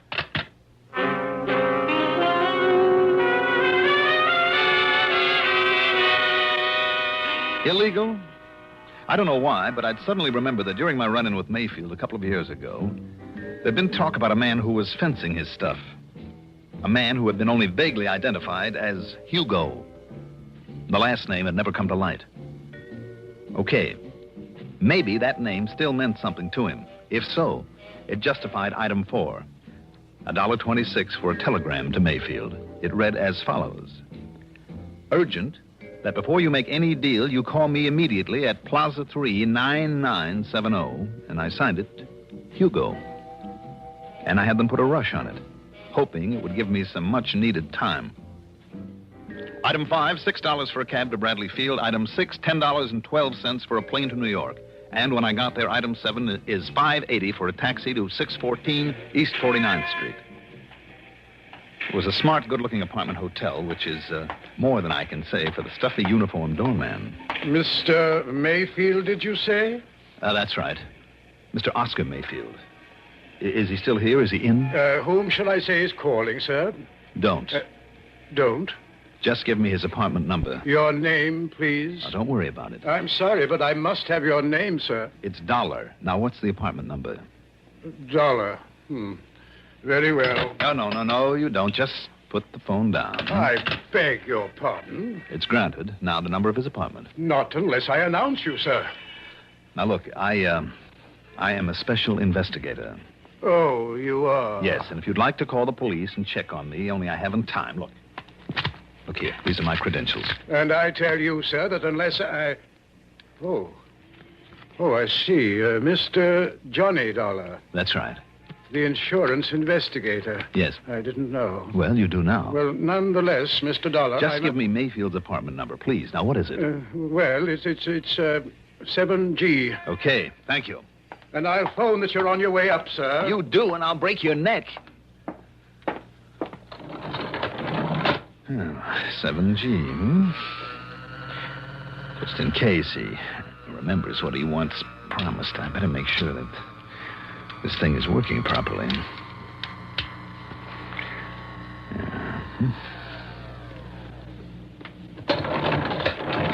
Here we are. Now, let's see. Oh, yes, 7A. 7... Oh, there. 7E, 7F, and 7G. Well, Mr. Mayfield, I hope you are still here. Mr. Mayfield? Mayfield? Doggone it, if he's already flown the coop. He left it wide open. Mr. Mayfield?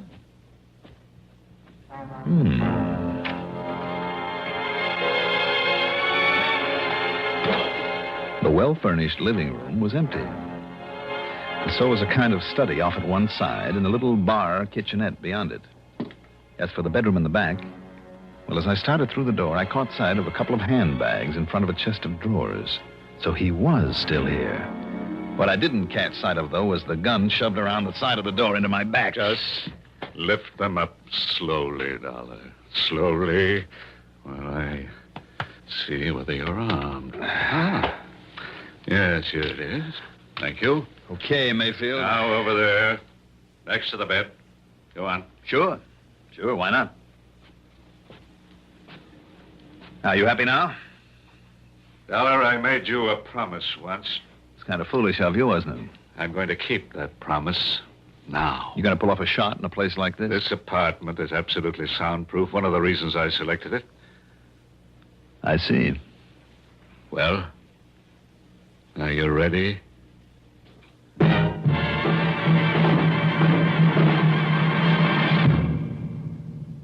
Have you tried the mild, kind taste of Kent? You should, because You'll feel better about smoking with the taste of Kent. With the micronite filter. Refines away harsh flavor. Refines away hot taste. It makes the taste of a cigarette mild as a balmy day in the month of May. Kent is the best for the flavor you like. Kent is the best for the flavor you like. yes, Kent is the best for a mild, kind taste. Smoke a carton of Kent without switching. Discover the kind taste of Kent's blend of the world's finest quality tobaccos. Then try your old brand. What a difference in taste. Kent with the micronite, Kent with the micronite, Kent with the micronite filter. Refines away harsh flavor, refines away hot taste. You'll enjoy the mild, kind taste of Kent with the micronite filter.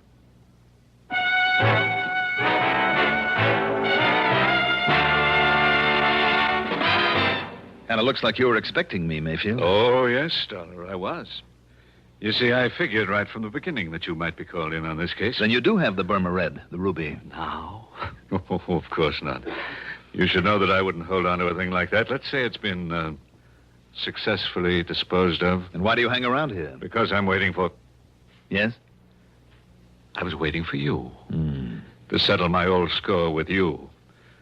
When I received that silly telegram, I was certain that you would be here. No? You mean I pulled a boo-boo? Your old pal Hugo is dead? I mean that ridiculous number you gave me to call. It's too bad. I thought it was a pretty good idea to keep you trying it until I could get here. Oh, I'll confess it did make me change my reservation to a later plane. But after all, when I got nothing but a busy signal 8 times in a row, I naturally called the operator. And she told you? Yes, that it's a number used for testing. That a busy signal is all it ever gets. Obviously a trick, then. Worthy of you. So I waited for you. And when the doorman, following my explicit instructions, called me, told me you'd arrived, Oh, but I'm wasting time. What's more, I'm expecting someone else. So, Dollar, this is it. Expecting me, maybe? What? Randy. Just drop it right there, Mayfield. Gently now. All right, now dollars again. Now sit over there in that chair next to the window. All right, anything you say, Lieutenant. Oh, Randy, you're like the U.S. Marines. Here, you better keep this gun of his. You know, I'm just glad you got careless and left that front door open out there. I thought I heard a door close just before you made your dramatic entrance. But how come, Randy? What do you mean, how come? Well, from what you said on the phone... So what? I'm off duty. Any reason I shouldn't just kind of drop around for a visit? Oh, I'm glad you did. You know something, Johnny? What? So am I. Now, I'll probably hate myself in the morning for saying this, but I've waited a long time for a chance to return some of the favors you've done me over the years. That I've done you. Well, Mayfield? I'm afraid your so-called visit is completely pointless, Lieutenant. You must know very well that you won't find the ruby around here or anything to even remotely connect me with it. Do I need to after the little party I walked in on? Yeah, that's right. Huh? You can stop smiling now.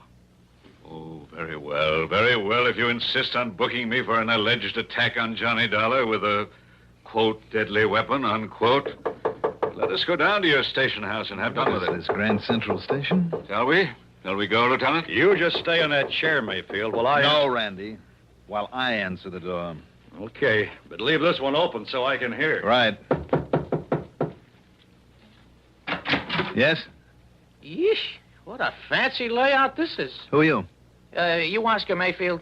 Well, who did you expect to find here? Santa Claus? Yeah, well, no. Look, Mr. Mayfield, you mind putting down a gun, huh? Not till I'm sure you're okay. Come inside. Yeah, sure. All right, now what's your name? Yeah, Rosie Gilliam. Look, you can frisk me. I'm clean. And that package? Well, it's from the boss. It's from Hugo. It's what you've been waiting for. Oh, it's from Hugo, huh? Yeah, sure, honestly. He said I should deliver it and get a receipt, then maybe you'd hand me a fin or a tenner. Oh, he did, huh? Yeah.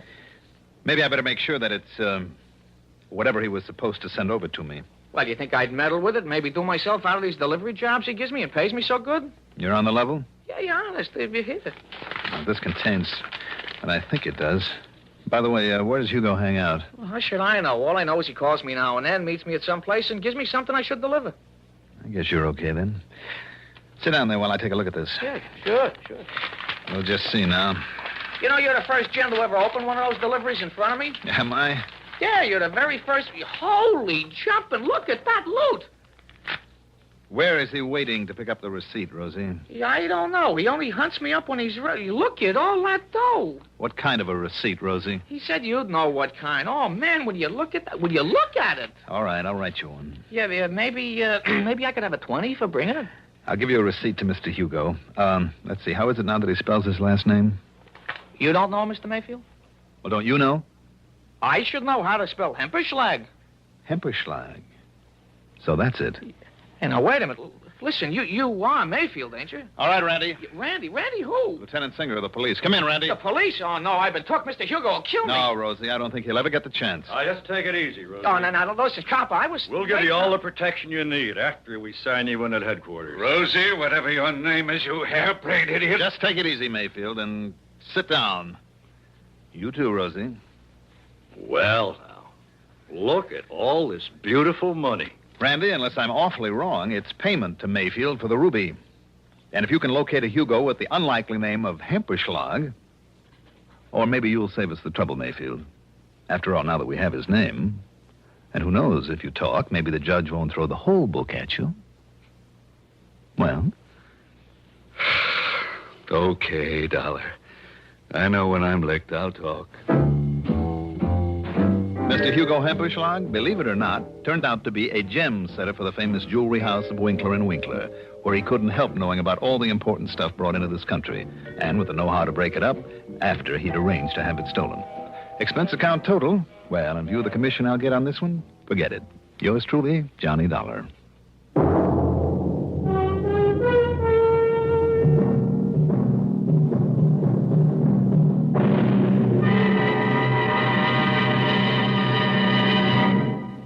Now, here is our star to tell you about next week's story. Next week, I'll be back with a rather unusual story. Join us, won't you? Yours truly, Johnny Dollar. Yours truly, Johnny Dollar, is written by Jack Johnstone, produced and directed by Bruno Zerato Jr., music supervision by Ethel Huber, sound patterns by Joseph Cabibo. Johnny Dollar is played by Mandel Cramer. Also featured in our cast were Paul McGrath as Oscar Mayfield, Al Hodge as Lieutenant Randy Singer, Ivor Francis as Jimmy Bartell, Jack Grimes as Rosie, Santos Ortega as the sergeant, Mercer McLeod as the doorman. Be sure to join us next week, same time, same station, for another exciting story of yours truly, Johnny Dollar. This is Roger Foster speaking. Durwood Kirby's favorite program, The Gary Moore Show, weekdays on the CBS Radio Network. CBS for Durham, Raleigh, WD.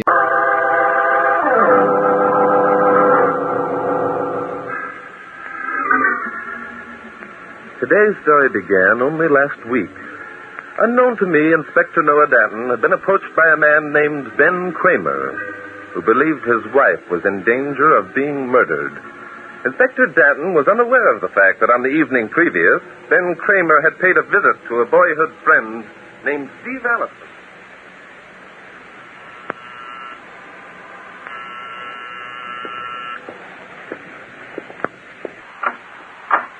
Hello, Steve.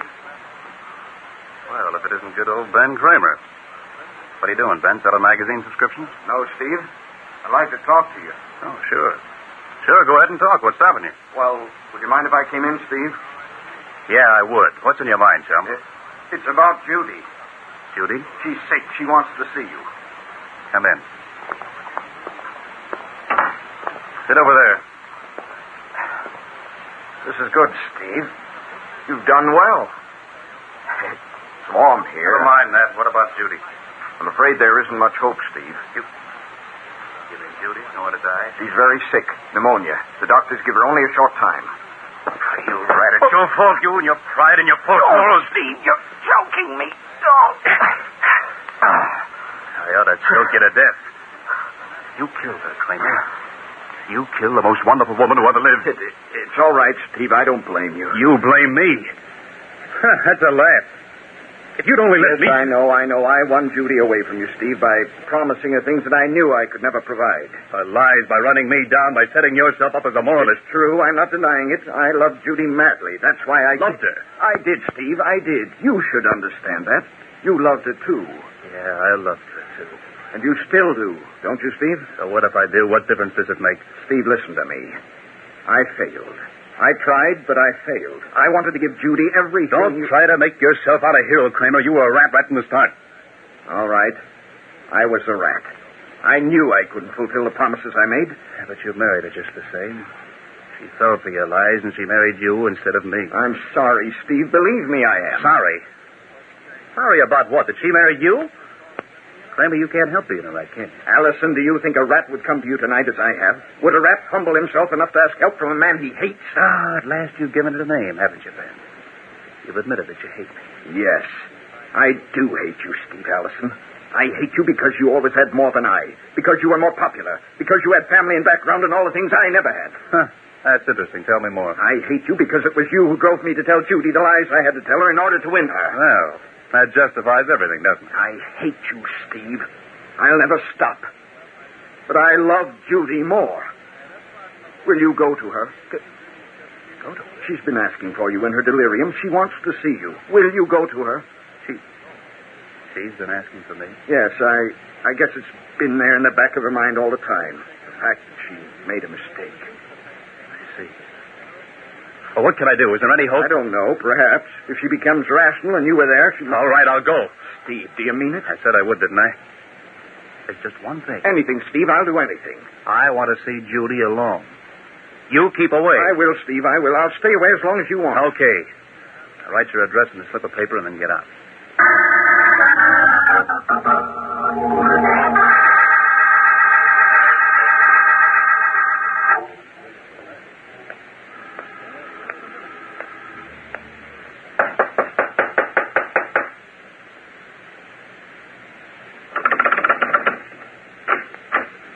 Judy. Good heavens. Judy. Another gun. She's been shot. Judy. She's dead. I gotta get out of here. All right, son. Drop that gun. Get your hands up. You're under arrest for the murder of Judith Cramer.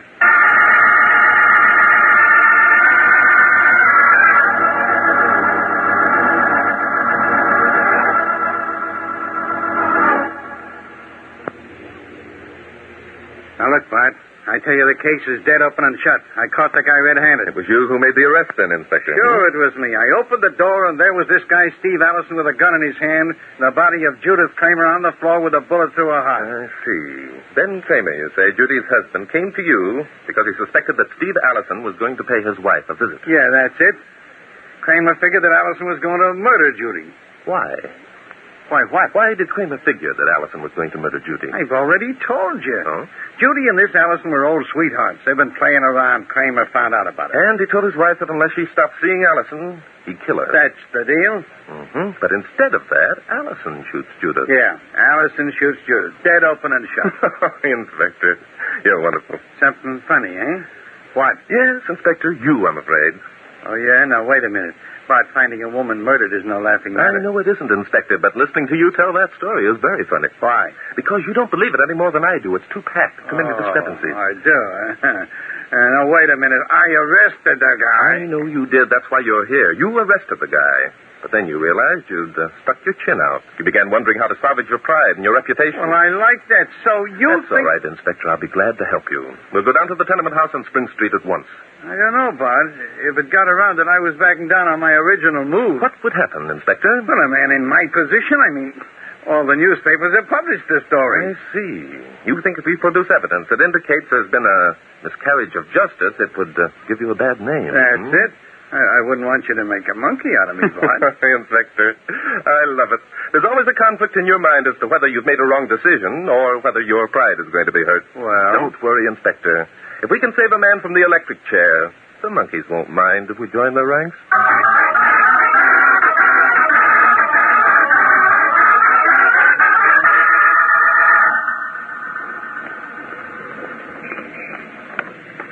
Is that the place, Inspector? Yeah, that's it. It's not a very impressive-looking building, is it? No, Ben Kramer wasn't doing so well. He and his wife practically lived in the slums. I see. Well, let's go in and see if Kramer's home.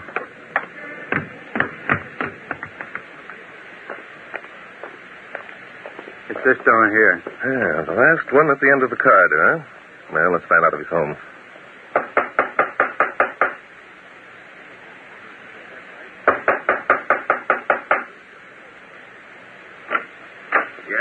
Hello, Kramer. It's Danton. Oh, yes, Inspector Danton. This is Barton Drake, the criminologist.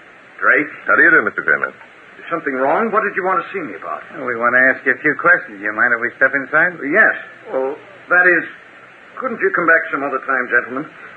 Judith, my wife, was taken away this morning. We appreciate how you feel, Mr. Kramer. However, I think there's one person who feels worse than you do today.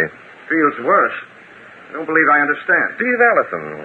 He's sitting in a jail cell, Mr. Kramer, charged with murder. Allison, that rat. Yes, possibly he's a rat, possibly he's a murderer. But until we're sure, I think you should forget your grief for a few minutes and answer our questions.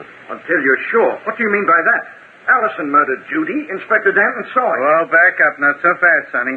Inspector Danton didn't see anything. All Inspector Danton did was to walk in on the guy and find him holding a gun. Suppose we step inside, Mr. Kramer, and continue from there, shall we? Well, now, just a minute. The least you can do is respect a man's grief. We do respect your grief, Mr. Kramer, but we respect the possibility of a miscarriage of justice more. Where was the body lying, Inspector? Right there by the window. I see. Yes, there are still some blood stains on the carpet. These have been analyzed, of course. Yeah, there's her blood, all right. I see. And the bullet that was taken from Mrs. Kramer's body came from the gun you found Allison holding? Yes, it did, and the fingerprints on the gun were Steve Allison's. I don't know what you're trying to prove, Drake. Inspector Danton saw Stop talking about what I saw. I didn't see anything. Well, you saw enough to arrest Steve and charge him with a murder. I was here. I heard you. Don't remind me of it. What's next, Bud? I was wondering, Inspector, about those fingerprints. How many sets were found on the gun? One. They were Allison's, all right. Sure they were. That proves In this instance, Kramer, one set of prints practically proves that Allison didn't murder your wife. Proves he didn't? What the devil are you talking about? Reconstruct what happened, see what we have here. Allison came up here with a gun in his pocket. He took out the gun and shot Mrs. Kramer. Is that right? I suppose so. What does that prove? Perhaps nothing.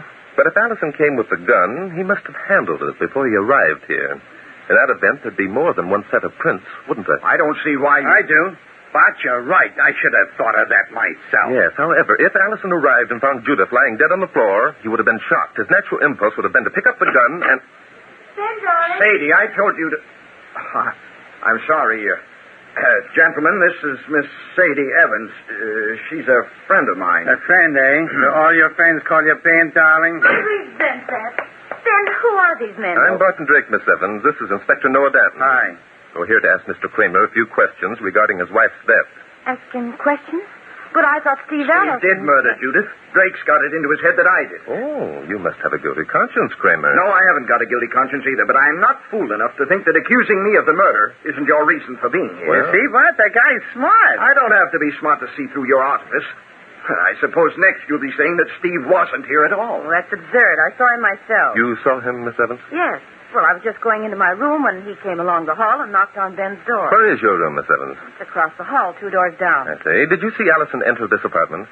No. No, I couldn't just stand there and stare at him. Why not? Most women are curious Inspector, please. What did you do, Miss Evans? What difference does it make? Don't answer him, Sadie. You don't have I'm sorry, Kramer. This is important. Miss Evans, you're not sure that Allison entered this apartment? Yes, I am. You see, after I entered my own room, I stood near the door listening. See, female curiosity had never failed. What did you hear, Miss Evans? Well, I heard the door open, I heard Judy ask Steve inside, and then the door closed. And how long was it after that Kramer and Inspector Danton arrived? Well, I don't know for sure. Perhaps 5 minutes. That's right. Kramer and I were across the street. We waited 2 or 3 minutes after Allison entered the building. I see, Inspector. Thanks. Miss Evans, yes? Were you standing at your door listening during the 5 minutes that elapsed between the time Steve entered this apartment and when Inspector Danton and Kramer arrived? Yes, I was. Mm-hmm. And how long would you say it was after Steve entered the apartment before you heard the shot? The shot? Well, There was a shot, wasn't there, Miss Evans? Well, I suppose. Of course there was a shot. Tell him how long it was before you heard it, darling. I don't know. Well, I mean, it couldn't have been very long. You know exactly how much time passed before the inspector and Kramer arrived, but you can't tell me when you heard the shot. Come, Miss Evans. Why don't you leave her alone? How can you expect her to think with you firing questions at her? The answer to that, Kramer, is very, very simple. Miss Evans was confused only because she didn't hear the shot at all. There wasn't any shot. You're crazy. Am I? Inspector? Yeah? I think we'd better check with some of the other tenants in this building. If there was a shot, someone would have heard it. And after that, we're going down to headquarters, Inspector, and have Steve Allison released in your custody.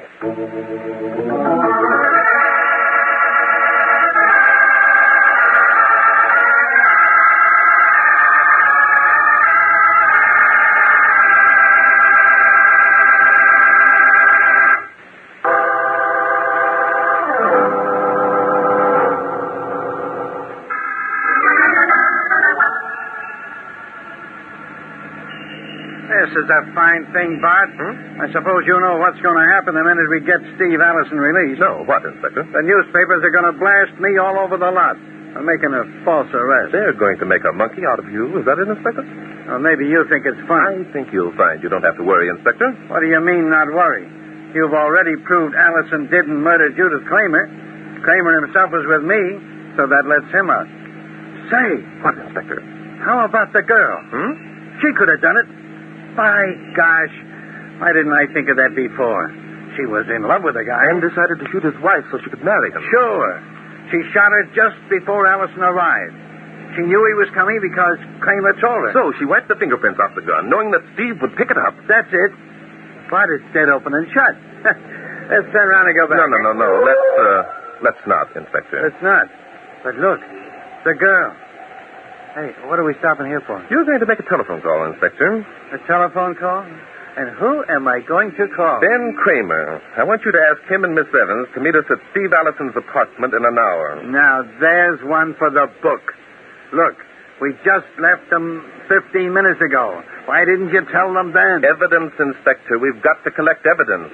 And making this telephone call will prove to be the most successful way of getting it.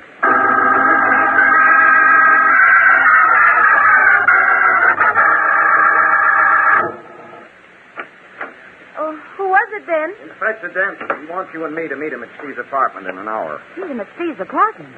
What for? I don't know. Maybe he's found out something. Found out something? Ben, are you going? Sure I'm going. Why shouldn't I? Why shouldn't you? Oh, darling, suppose they have found out something. Don't worry. They haven't. There isn't a chance. Oh, I wish I was sure. Oh, Ben, I'm afraid. Oh, there, honey. Stop worrying. Just leave everything to me. All right. Kiss me, Ben. That make things better? Oh, you know it does.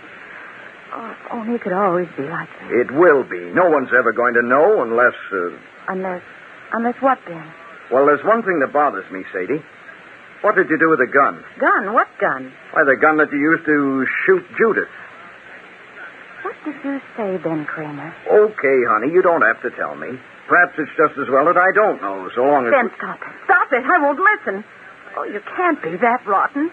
Not after all we've been through together. What do you mean, that rotten? What are you talking about? You know what I'm talking about, telling me that I shot for heaven's sake, shut up and stop putting on an act. I'm not Draco Danton. Oh, I'll say you're not. You're just a two-timing rat. And if you think I'm taken in by your great play of innocence... Play of innocence? Are you accusing me of murdering? Oh, I don't have to accuse you. You did it, and I'm the gallows can prove it. Why, you little... Skip the act, Ben. I'm Sadie, remember? The only witness you've got. Shut up. Okay, Ben Kramer. That does it. I'm leaving for Steve Allison's apartment right now. And it's going to be a pleasure to see you fry in the electric chair.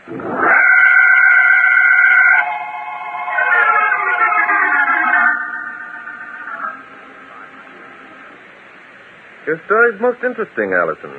Have you the slip of paper on which Ben Cramer wrote his address? Well, I suppose it's still here in my desk. I'll see. Yeah, here it is. Thank you. Does that satisfy you that I was telling the truth? Yes, it will, as soon as I've checked Kramer's handwriting. I don't get this, Drake. First, I'm framed for a murder I didn't commit. Then I'm told I'm free, and I'm held prisoner in my own apartment. What's the idea? You'll know in a few minutes, Allison. In the meantime, relax. Make yourself comfortable. Now, that's smart advice. Here I am facing a murder charge, and he tells me to relax. I'm sorry, Allison, but Kramer and Miss Evans should be here any minute now. Kramer. Double-crossing weasel. What's he coming here for, and who's this Miss Evans? You don't know Sadie Evans? Of course I don't. Why should I? Who is she, anyhow? Why, she's a friend of Kramer's. She lives down the hall a couple of doors. Oh, so Kramer was playing around, was he? Well... Time and bum coming here and telling me Judy was sick. Let's get back to Sadie Evans, shall we? She claims she saw you when you entered Kramer's apartment. So what? So nothing. I was merely wondering if you remembered noticing a girl in the hall. I don't know. Yeah, I guess it was a babe. That's right. Gave me a queer look now that I think about it. Would you recognize this babe if you saw her again? I don't know. Maybe, maybe not. If this babe was playing around with Kramer, maybe she... Okay, Bart. I found it. Good work, Inspector. Anything else? Nope, but the way I look at it, that's enough. Did Allison talk? Oh, yes, considerable, Inspector. I think now we can safely say that the case is dead open and shut. What do you mean, dead open and shut? What did Danton find? Listen, I'm sick and tired Danton and I have been collecting evidence, Allison. Evidence that's going to send the murderer, Judith Kramer, to the electric chair. And this time, nobody's making a monkey out of nobody. Well, that's just dandy. You've got the evidence, and the two people who murdered the girl are running around the country. The only place that the two people to whom you refer, Allison, are running is right here to this apartment. Yeah, that's more evidence. More evidence. You know what I think? No, what do you think? I think you guys are a couple of dopes if you expect Kramer and that babe to come here when they can... What were you saying, Allison? Nothing. I'll let him in. Okay, Drake, you can relax. Here's your murder. Look your face, Sadie. Drake, I hoped I wouldn't have to say this, but it was Sadie who shot my wife. Oh, that's a lie. Now we're getting places, Bart. It looks as though your idea is beginning to pay off. Yes, it does, Inspector. I hardly hope for such good results. Now, wait a minute, Drake. If you think you're going to pin this murder rap on me, you're way off the beat. Am I, Kramer? Why? Would I be sucker enough to come here if I thought there was a chance that you could collect evidence that would prove me guilty? Say, he knows the answers, doesn't he, Bart? My, what a smart young man. And since the same excuse goes for Miss Evans, Inspector, it looks as though we're wasting their time, doesn't it? I don't need an excuse. I didn't murder anyone, and I'm getting out of here. You're quick. getting no place till we say so, baby. Sit down there. You too, Kramer. Hey, where do you... Well, Drake, you've got the stage all set for a dramatic payoff. Let's start the play. Glad to, Allison.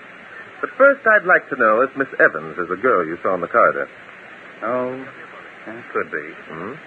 She's anyone I'd look at twice, and I'll take it my oath. Why, you Take it cheap easy, punk. lady. The woods are full of guys like Allison. Rat holes are full of them, you mean? They sure are. Okay. Now, are you three going to shut up, or do I shut you up? That's better.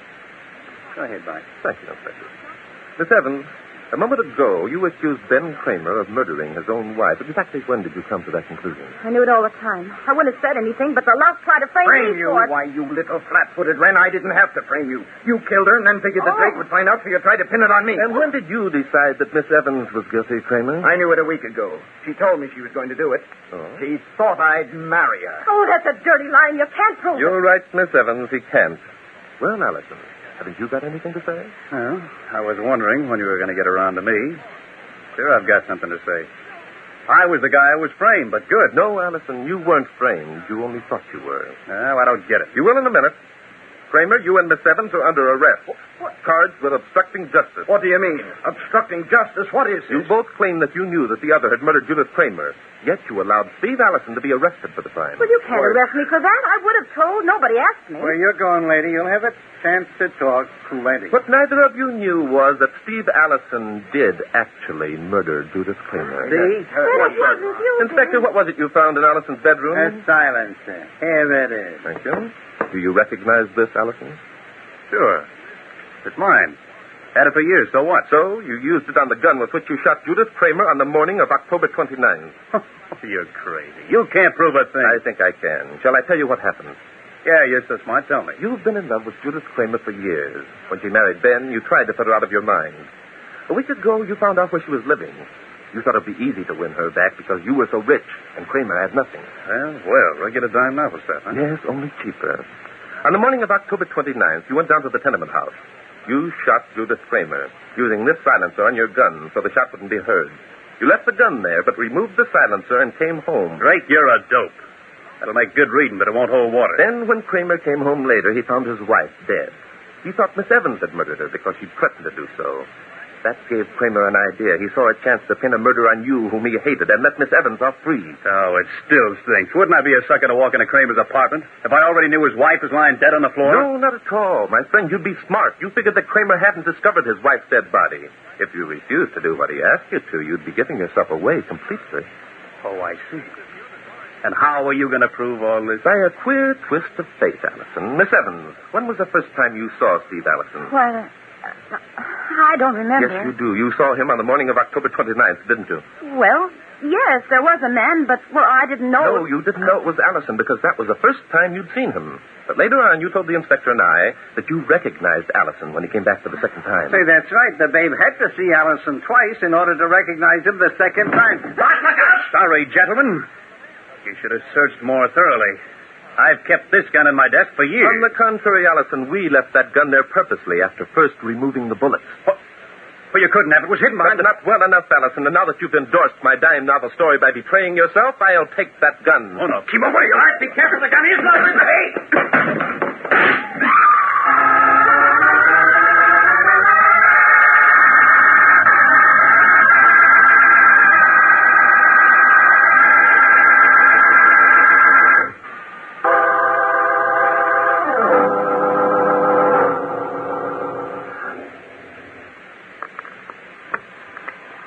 Well, one game of chess and then to bed, eh, Inspector? Suits me. Say, Bart. Yes, Inspector. Weren't you taking quite a chance trying to kid Allison into thinking that gun wasn't loaded? Well, I suppose I was, Inspector. Still, I didn't like the idea of standing there and being shot. Yeah. I see what you mean. By the way, when Allison went to Kramer's, knowing that Judith Kramer was lying dead on the floor, what did he plan to do? Put on an act, of course, Inspector. Pretend he'd discovered the body. Taking quite a chance, wasn't he? No, I don't think he was. He knew there wouldn't be any shot. He had the slip of paper on which Kramer had written his address to substantiate his story that Kramer had asked him to come down there. I see. He didn't figure that Kramer was going to frame him, eh? No. And you know, Inspector, you must have given him an awful surprise when you popped in on him. Yeah, me? Mm-hmm. Yeah. Okay. Don't remind me of it. Well, all right. It's your move. Okay, let's see. I'll move my knight over here. No. No? What? Oh, I don't mean that kind of a move. I see what you do mean, Inspector. You mean it's my move to say, mystery is my hobby.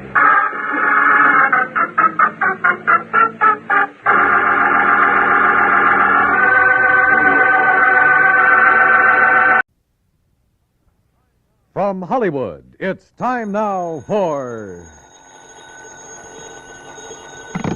Johnny Dollar.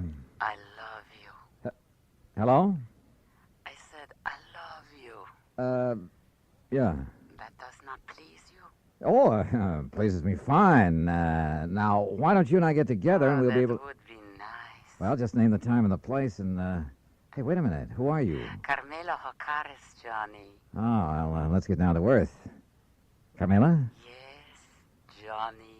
Well, Well, usually when my phone rings this way on a Sunday night, well... I know. You expect some dull insurance agent to be calling you. Yeah. With a dull insurance matter for you to worry about, no? Yeah, that's usually the case. But this one does not need to be dull. You mean you have an insurance problem on your mind? Of course. So maybe you will help me? Well, just name the company, any company, and I'm on my way. The Universal Adjustment Bureau would be interesting. So who cares if they're interested? Come on, Carmela, get to the point, huh? Come see me, Johnny. Tell your friend, Pat McCracken at the Universal. Yeah, sure. Tell him what? That I called you. Will you, Johnny? Are you kidding? Goodbye. Yeah, well, where can I... Hello? Hello? Huh?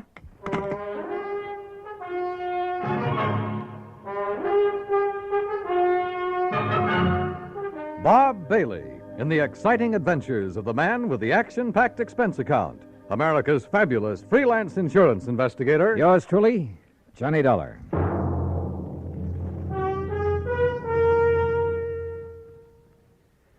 Now that the holiday season is with us, there are 3 different reasons why you should have several packages of Chef Boyardee Pizza Pie Mix handy in the house. The reasons are friends who drop in for lunch, friends who drop in for supper, and friends who come over just to say hello. Because pizza is perfect to serve friends and family any time of the day. And when you use Chef Boyardee Pizza Pie Mix, it's so easy. You see, everything you need is right there in the one Chef Boyardee pizza package that you keep on your cupboard shelf. Needs no refrigeration. You get the flour that turns into crispy golden crust. Chef's own pizza sauce, made according to the very same recipe Chef Boyardee brought with him from Italy. And even mellow Italian-style cheese, already grated to become a delicious, bubbling topping. Serve everybody pizza this holiday season. They'll love it. And you'll find pizza is so easy to make when you use Chef Boyardee Pizza Pie Mix. Get several packages. And now, Act One of yours truly, Johnny Dollar.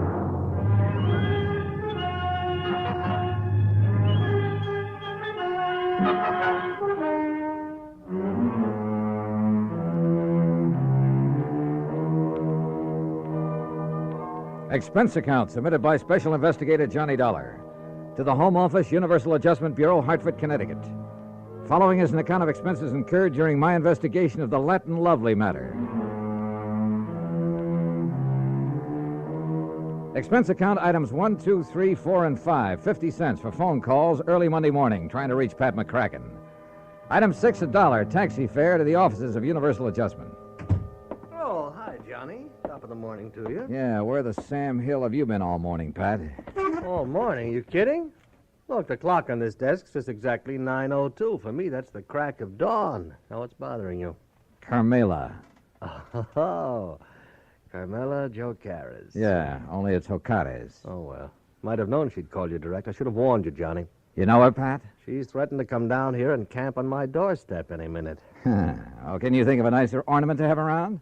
If she's anything like she sounds on the phone. She is, Johnny, yeah. That's why I should have suggested that Special Investigator Martha Maybury Balderdale help her. Balderdale? Uh-huh. Now, how could an old battle axe like her know how to deal with a young, charming, beautiful...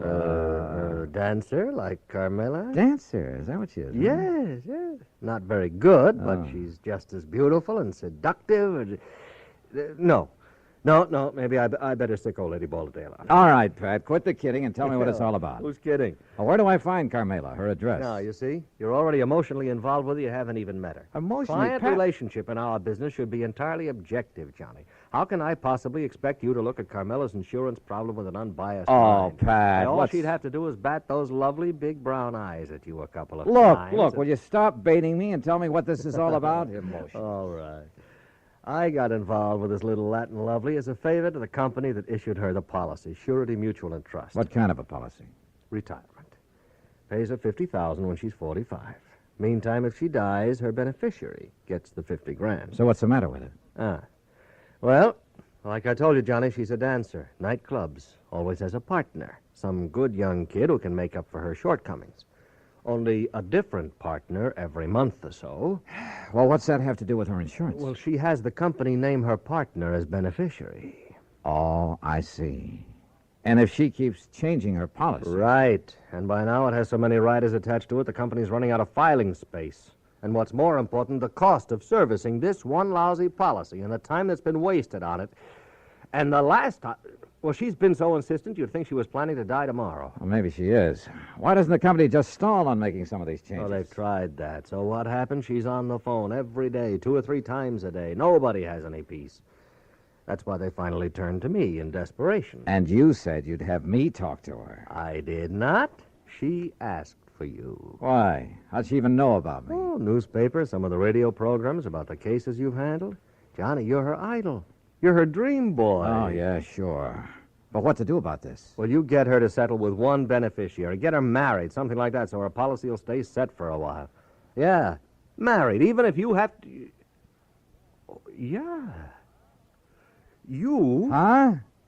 Yeah. Oh, no, you don't. Not me. Oh, no. It's a great idea. Johnny, her address is 624 East 47th Street, New York. Now, you look, But just Pat. remember one thing. Universal Adjustment Bureau will not pay for your defense in a breach of promise suit, John. It's all the way or nothing. Oh, yeah, sure. Call me up sometime when you have a case for me. Sucker. Me, that is. Because of item 7, 1940, plane fare and incidentals to New York City, taxi from the airport to 624 East 47th Street, a nice modern apartment building complete with a uniformed doorman. Miss O'Carra's? That's right. Can I have your name, sir? Johnny Dollar. Oh, yes, of course. So, if you'll just give me her apartment number. May I see your credentials, please? My credentials? Oh, sure. Why not? Here, take a good look. Seems all right. Thank you, sir. Now, look, she's expecting me. I know, sir. Then what's all this fuss about? Will you step into the lobby, please? Oh, sure. Now, what's the number of her apartment? One moment, please.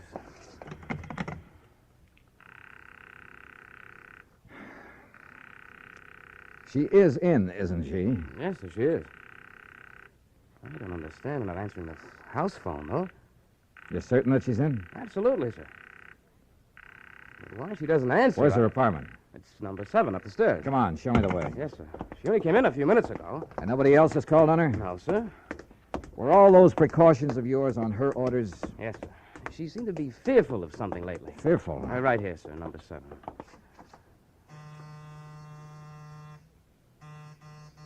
That's funny.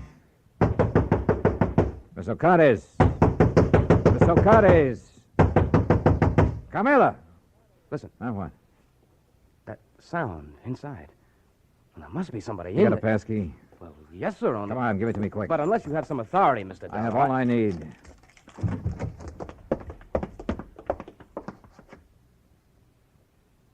Camila. Mr. Dollar. She's been killed. No, she's alive, all right. But that's about all.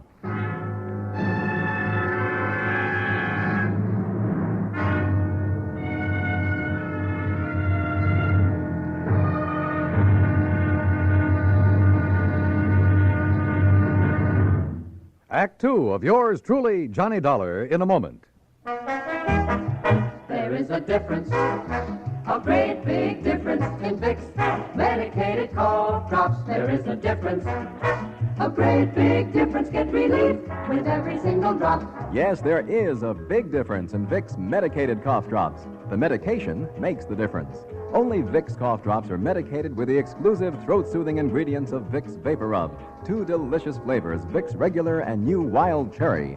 Next time your throat feels raw and irritated from coughs due to colds, remember... There is a difference, a great big difference in Vicks medicated cough drops. The medication makes the difference. Yes, the medication makes the difference. And for a stuffy nose, just 1 whiff. With a Vicks inhaler, and that miserable feeling of a stuffy nose goes in seconds. Use it anywhere, anytime. Vicks Inhaler. And now, Act 2 of yours truly, Johnny Dollar, and the Latin Lovely Matter. Carmela Ocades, beautiful Latin American dancer who kept changing the beneficiary of her insurance policy to the point where the company was going crazy, who demanded another change, this time almost desperately. We'd found her unconscious on the floor of her apartment. Bill, the doorman, discovered how her assailant had got in. Through the service entrance into the kitchen, Mr. Dollar. He must have run away when he heard us at the door. Any brandy, anything like that around here, Bill? Yeah, there's a little bar there in the corner. Okay, I see it. Do you know a doctor you can call? I have a list on my desk in the lobby. Well, then go on down and call him. Isn't this a matter for the police, sir? I'll worry about that. You get a doctor up here. Yes, sir. Camila.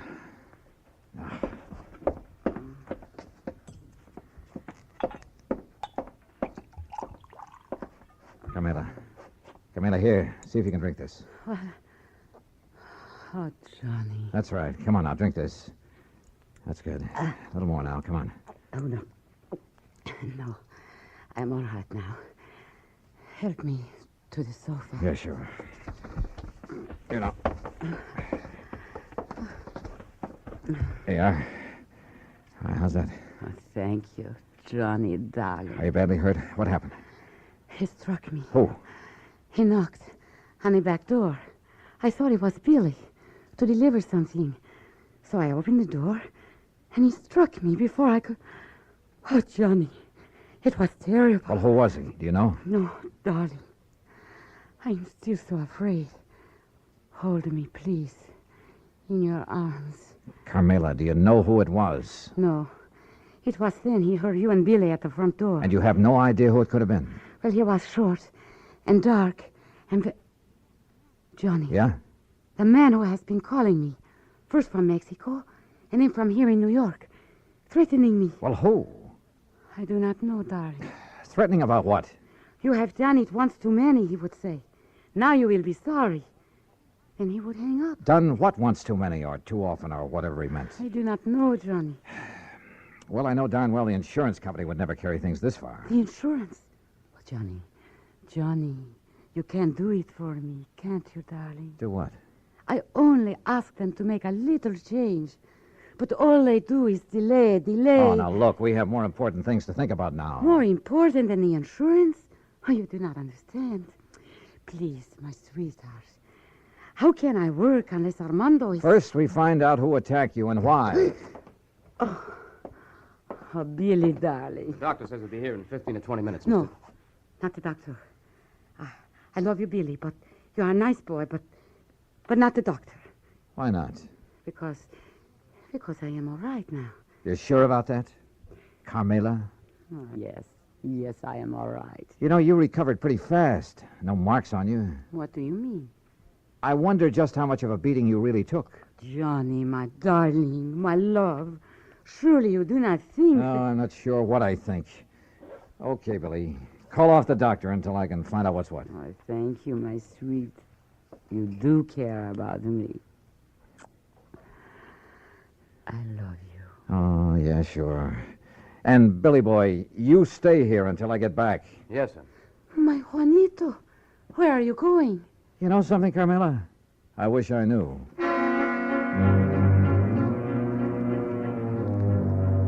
I know where I was going, all right, to 18th Precinct Police Headquarters and my old friend Randy Singer. If anybody could get me a rundown on Carmela and any of her contacts, he could. If Carmela's attacker left any fingerprints, his boys would find them. Cutting through the alley beside the apartment building, headquarters would only be a couple of blocks away. But that alley was a mistake. I didn't see the man step out of the doorway behind me. But I did feel that old familiar poke in the small of my back. No. Keep walking, senor. To the next doorway. All right, now look. If you'll take that gun out of my back. Walk. What is this, a holdup? Now, in here. Well? I am Federico, Senor Dollar. Bully for you. So what?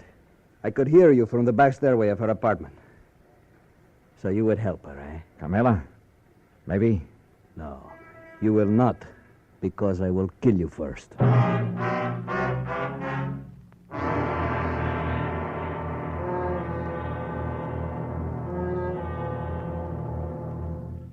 Act 3 of yours truly, Johnny Dollar, in a moment. Smoke Kent, Smoke Kent, Smoke Kent with the micronite filter. Remember this, Kent filters best of all the leading filter cigarettes. So get the mild Kent cigarette. Smoke Kent with the micronite filter.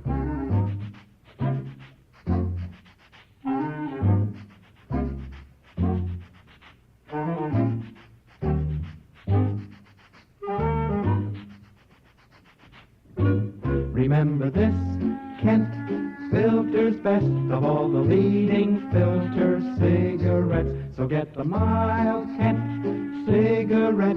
Smoke Kent, Smoke Kent, Smoke Kent. What a wonderful feeling. Smoke Kent. And now, Act 3 of yours truly, Johnny Dollar, and the Latin Lovely Matter.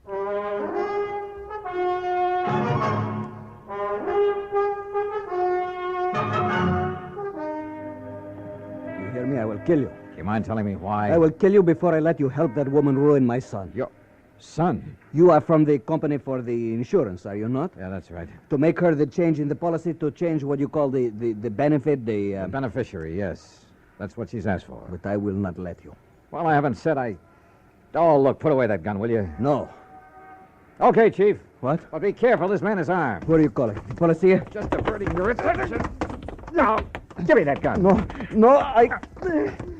All right, now we're on even terms. Just who are you and what's this all about? I'm Federico Gomez, the father of Armando. And who's Armando? Armando, my son. He would be the next fly in the web of the spider. The what? That woman, Carmela Jocares. It is my boy, my fine son, that she would make her victim like all the others. Like all what others? Look, Mr. Gomez. He is a dancer, my son. A fine dancer, the toast of all Mexico. And she would do with him what she did with the rest. Charm them, make love to them, bring them here to this city to dance with her. Unless I stop her. Well, I fail to see anything particularly... And like the others, my son would fall in love with her with all his heart, with all his soul, with all his mind. Yeah, I'm sure, and but... she... Oh, of course, she would prove her love for him with all the big insurance benefit. You mean that naming those lads in her insurance policy? Oh, now wait a minute. You do not know what 50,000 of your American dollars can mean to a young man fresh in his, what you call, career. Mr. Gomez. Is it not true? Well, yeah, it's a lot of dough to hold up in front of a young fella, but there's a big difference between that much cash and just a promise of insurance money. The eyes of a young man are easily blinded by this beautiful woman, amigo. She has blinded so many. They have danced with her and given her their money because they loved her. All right. But when she got their money, she was through with them. When they begged her to marry them, she spit on them. She turned them out. Pedro Fernandez, you know of him? No, I'm afraid I don't. Because of this woman, he killed himself. So it was with Jimenez, the son of my friend. But she will not do this to my son. And you honestly think the mere fact of a big insurance policy? Was it not true with Jimenez, with Pedro, with Angel, with all the rest? These were young men, amigo, like my son. Unwise to the world, unwise to a woman like this. Suicide? I will do anything to keep her from using that insurance to ruin my son. Senor.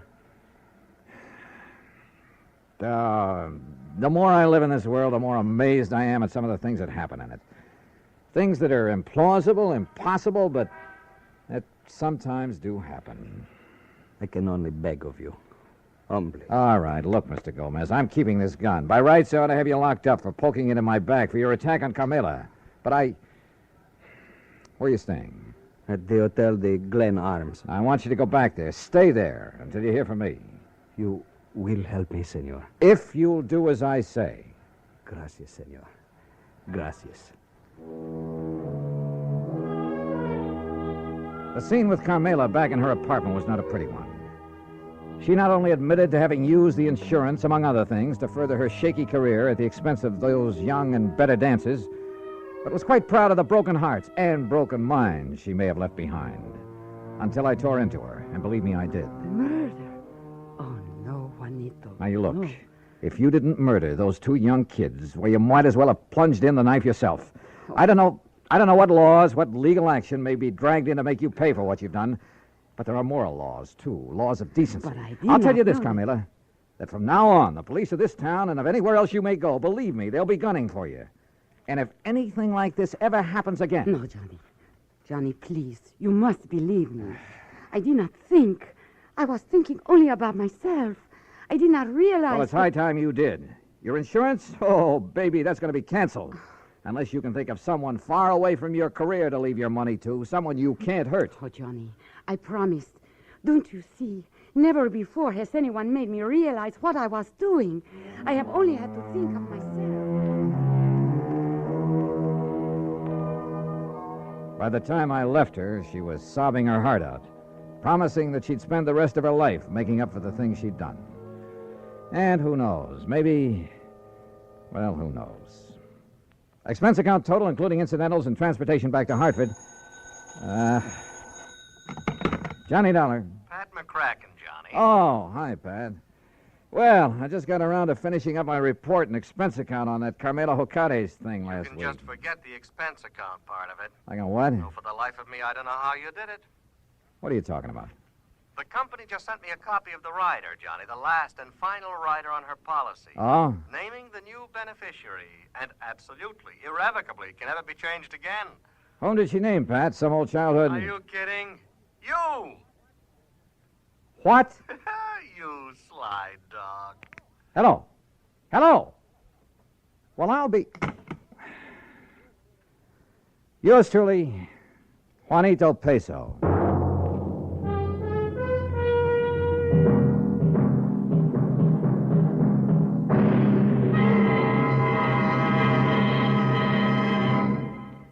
Our star will return in just a moment. Meet movie star Dorothy Lamour. Actresses can't perform with a rotten cold, so I take 4-Way, the fastest way to stop terrible cold distress and feel better quick. Right. Of all leading cold tablets tested, 4-Way's the fastest acting brand. In minutes, Amazing 4-Way starts to relieve aches, pains, headache, reduce fever, calm upset stomach, overcome irregularity. When you catch cold, remember my advice. Take 4-Way, fastest way to stop these awful cold miseries. 4-Way, 29 cents.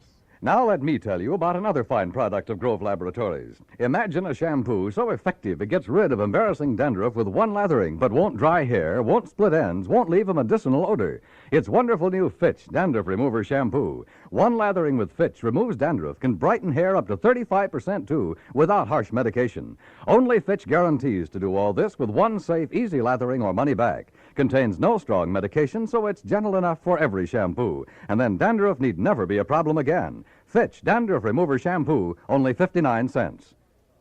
Now, here is our star to tell you about next week's story. Next week, some priceless jewelry, a beautiful girl, and believe me, they add up to trouble. Join us, won't you? Yours truly, Johnny Dollar. Yours truly, Johnny Dollar, starring Bob Bailey, originates in Hollywood and is produced and directed by Jack Johnstone, who also wrote today's story. Heard in our cast were Lucille Meredith, Larry Dobkin, Jimmy McCallion, and Harry Bartell. Be sure to join us next week, same time and station, for another exciting story of yours truly, Johnny Dollar. This is Dan Cubberly speaking.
Johnny Dollar.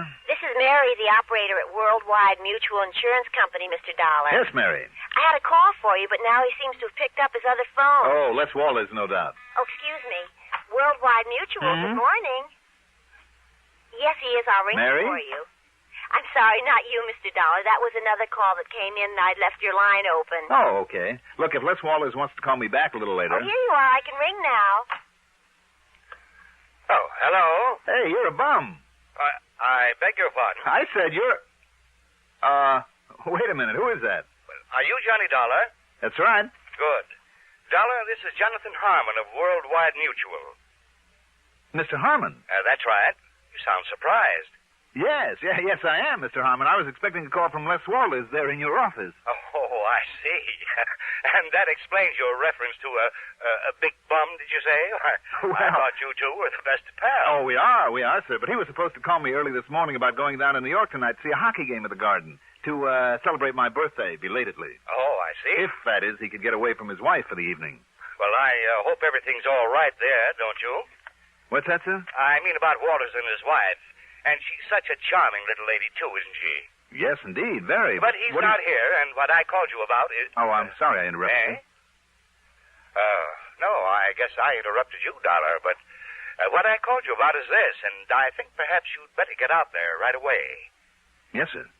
About an hour ago, shortly after noon, a client of ours, Mr. William Willoughby, insured for some $70,000, was found dead in his apartment over at 19525 East Maple. Oh?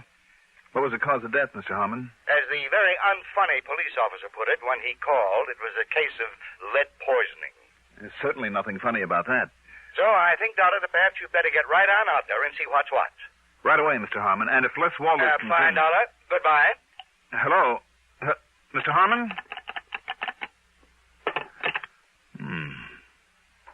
Wonder what he meant about Les and his wife.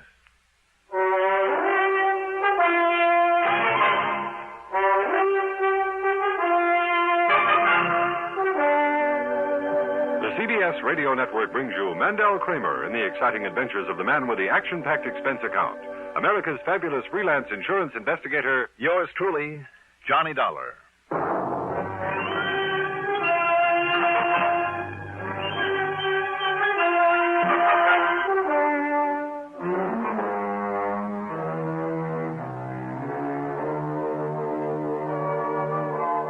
Expense account submitted by Special Investigator Johnny Dollar to the Worldwide Mutual Insurance Company, Home Office, Hartford, Connecticut. Following is an account of expenses incurred during my investigation of the Can't Be So matter. Expense account item 1. $2.15 for a taxi to 19525 East Maple Street. There was a prowl car out front, a small group of thrill seekers, and a patrolman with his hands full, keeping them from entering the smart new apartment building. When I showed him my credentials, he told me to go up to 5B, where I'd find Sergeant Tommy Bravo in charge, and I did. Sorry, Dollar, but you got here a little too late. The boys just hauled young Willoughby, what was left of him, off to the morgue. Was it you who called the insurance company, Sergeant? Yep. See, I knew he had a policy with him. You did? How come? Oh, we'd been kind of keeping an eye on Willoughby ever since he moved back here to Hartford and put up in this fancy place. Why? You, know him when he lived here before? No, I didn't. Well, he wasn't much use to himself or to anybody else. Wanted the best of everything, but wouldn't do an honest day's work to earn it. I know the type.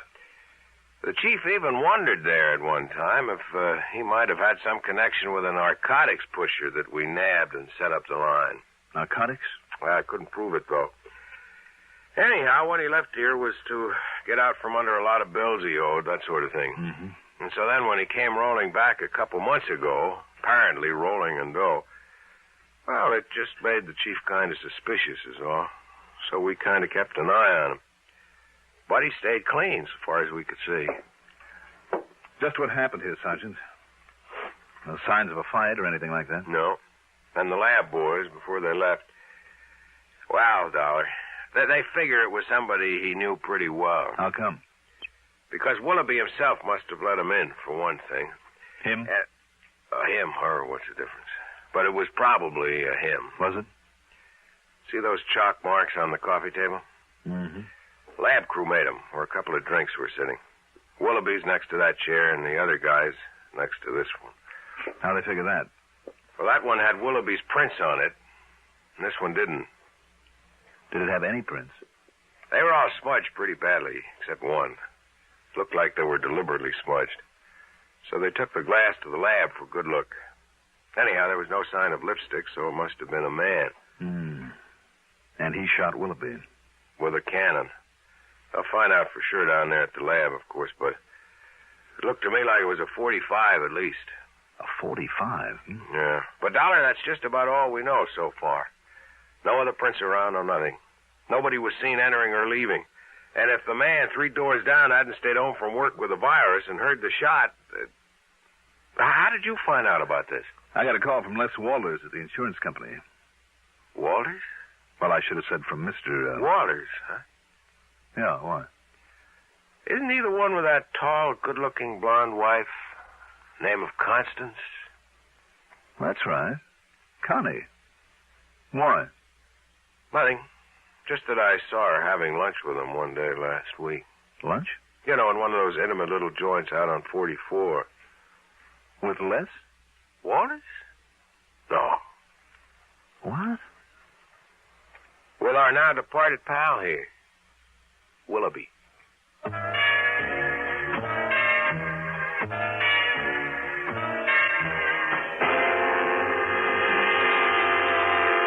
Then I remembered. Willoughby's name was familiar. I'd never met him, but he was the one who'd made such a play for Connie before she married Les. But Les do a thing like this? Impossible.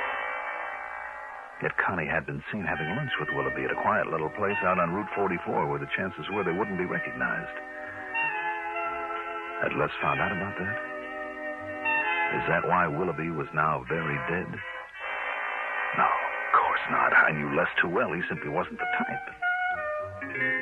And the police apparently saw no reason for suspecting Les, so why should I?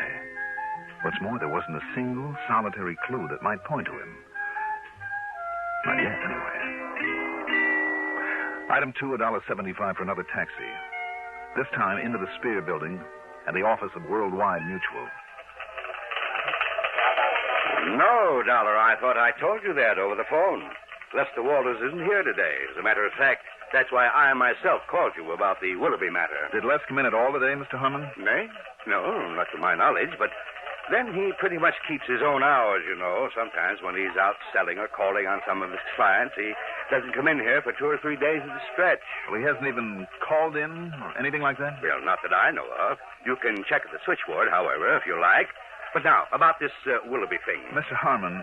Yes. When you talked to me on the phone earlier... yes, my boy. You said, you indicated, you were a little concerned about Les and his wife, Connie.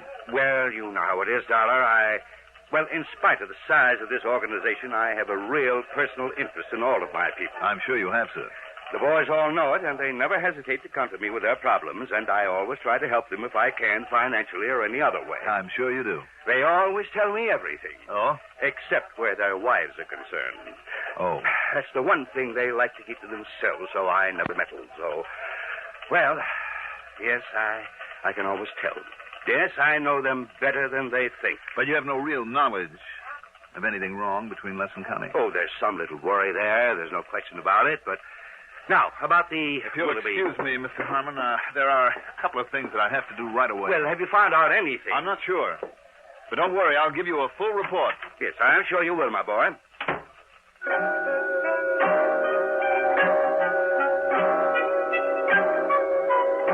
I checked with Mary, the switchboard operator. No, she hadn't heard from Les Walters all day. But he usually checks with me, you know. I mean, when he doesn't come in this way. Excuse me. Good afternoon. I told her then where I'd be, and that if Les did call in, she was to let me know immediately, and from where he called. I told her she was not to mention this to Les. The fact that I was looking for him, under any circumstances. Item 3, $1 even for a cab out to a little apartment that Les shared with his wife, Connie.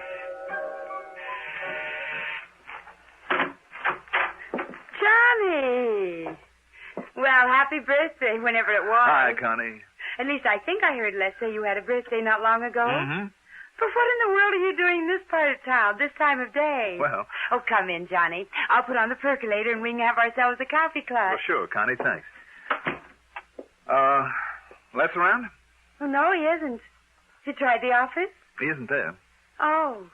Well, then he must be out selling people insurance or something.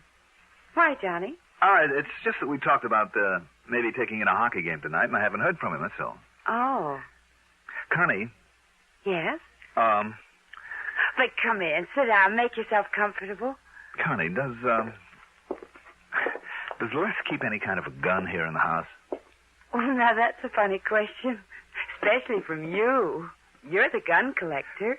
Listen, Connie. Have you added any to that beautiful collection of yours lately? No. Oh. Connie, listen to me a minute. Incidentally, you know why he wanted to take you to the game or something, don't you? Why?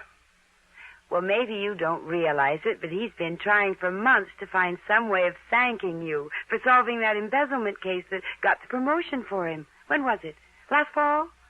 Where is he, Connie? But you know something? I'll bet he forgot all about it. I know I haven't seen any tickets around. Where is he? I'll bet he completely forgot to send for them. That's just like him, too. But he'll think up some excuse or something or something. Connie, where is Les? You say he isn't at the office? Well, he did say something about some errands when he left this morning, but I don't... What's the matter, Johnny? You're acting very peculiarly. You know it? Maybe I better lay things right on the line, Connie. What? Do you know a Bill Willoughby? Oh. Well? Yes. Go on. Bill sort of had a crush on me, Johnny, before I married Les. And? That's all. Is it? Have you seen him since he moved back here to Hartford? Now, why should I want... Well, he called me a couple of times. Have you seen him, Connie? Johnny. Please tell me. Yes. Yes, I have. These questions, Johnny... Tell me. Well, I don't see what... All right. One day last week, Thursday, I guess it was, I was way out on Albany Avenue. That's Route 44. Yes. A seamstress who lives out there did some work on a dress for me. On the way back, I stopped at a gas station and... Johnny, what's all this about? Just go on, Connie. Well, Bill Willoughby was also there getting some gas. He insisted on taking me to lunch in one of those little places way out there, and... Well, that's all. That's all? Oh, well, he talked some nonsense about still being in love with me and wanting to see me again, but... Have you seen him again? Well, I certainly have not. When he started talking like that, I just got up and left him there. After all, I never really cared for him, and... Johnny? Connie, did Les know that you had this date with Willoughby? But it wasn't a date. Not really. Not at all. Well, did Les know about it? Did you tell him? What difference did it possibly make? Well, Les can be pretty jealous, can't he? Les? Of course not. You say that as though you don't really mean it. Of course I do. Well, where is he, Connie? Where's he been all day? Johnny, how should I know? I think you do. Will you please tell me what this is all Will about? you please tell me why you're being so evasive? But oh, excuse me, that's the telephone. Hello? Why, yes, he is. It's for you, Johnny. Oh, thanks. Johnny Dollar. This is Mary at Worldwide Mutual. Oh, yes, Mary. I just found out, Mr. Dollar, there was a call from Mr. Lester Walters. Oh? Phoebe took it early this morning before I came on duty. Yes? He was checking in to see if there was any messages for him and to say that he wouldn't be in today. Or maybe even tomorrow. Or maybe the next day, the day after. Oh, and that call was collect. From where, do you know? Oh, yes, we always check. It was from Equity 30114. That's over in Waterbury, you know. I know. And it sounds familiar. Thank you, Mary.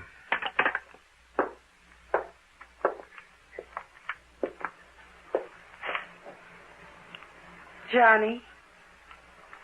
Now listen, Johnny, will you please tell me... Later, Connie. Later. I went to a phone booth at the nearest gas station and spent item 4. 40 cents for a call to that equity number that had sounded so familiar. I hoped and prayed that I was wrong about it. That it wasn't. Bearcloth's Gun Shop. Who? Bearcloth's Gun Shop. Gun shop. Can I help you? Did a Mr. Lester Walters buy a gun from you recently? Yes, just this morning, early this morning. What kind? It was a handgun, a 45. 45? Yeah, it was one that we... Oh, now wait. Who are you, if I may ask? Never mind.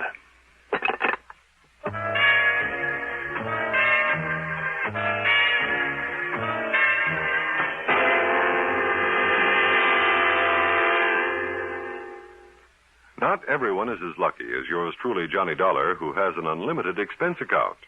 In many communities throughout the nation, though, high school youngsters are learning to conduct profitable businesses. They're learning by doing, running their own miniature business firms under the sponsorship and guidance of Junior Achievement Incorporated. To find out more about this unique project and how you may help it expand, write to Junior Achievement Incorporated, 500 Fifth Avenue, New York 36, New York.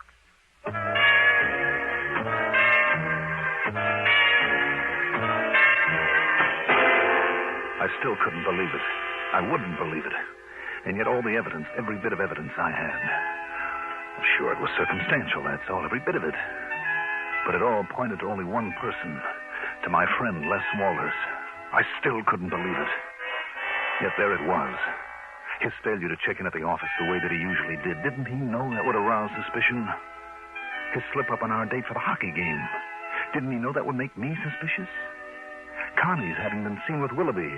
If the cops knew about that, why not Les? And then Connie's evasiveness about Les's whereabouts. But did she really know about what finally happened to Willoughby? And the gun. A .45 did it, Sergeant Bravo had said. A .45, the gun shop owner had said. That was sold to Les only that morning. All right, there it was. Okay, now what? Go to the police? Tell them what I knew? Or let them find out for themselves? Why not? They had as much to go on as I had. Almost. It was their job to run down Willoughby's killer just as much as mine, wasn't it? Yes, and it was my job just as much as theirs. My dirty, rotten, lousy job. Why? Why did it have to be? Couldn't I just... No, I couldn't, and I knew I couldn't. If Les did commit that murder, if...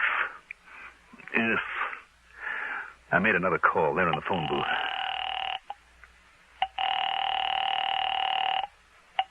Sergeant Bravo. Sergeant Johnny Dollar. Hey, Dollar, have I got news for you? Real progress. Oh? So much so, the lieutenant took it right out of my hands. And, Dollar, you'd never guess who's the guy they've got a lead on. Wouldn't I? Ought to be wrapped up real pronto. And like I promised, I'll call you just the second I've got anything real definite for you. Are you at your apartment? No, you can reach me at Les Walter's place. At Walter's? That's right. Well, now, what do you know? Too much, Sergeant. Too much.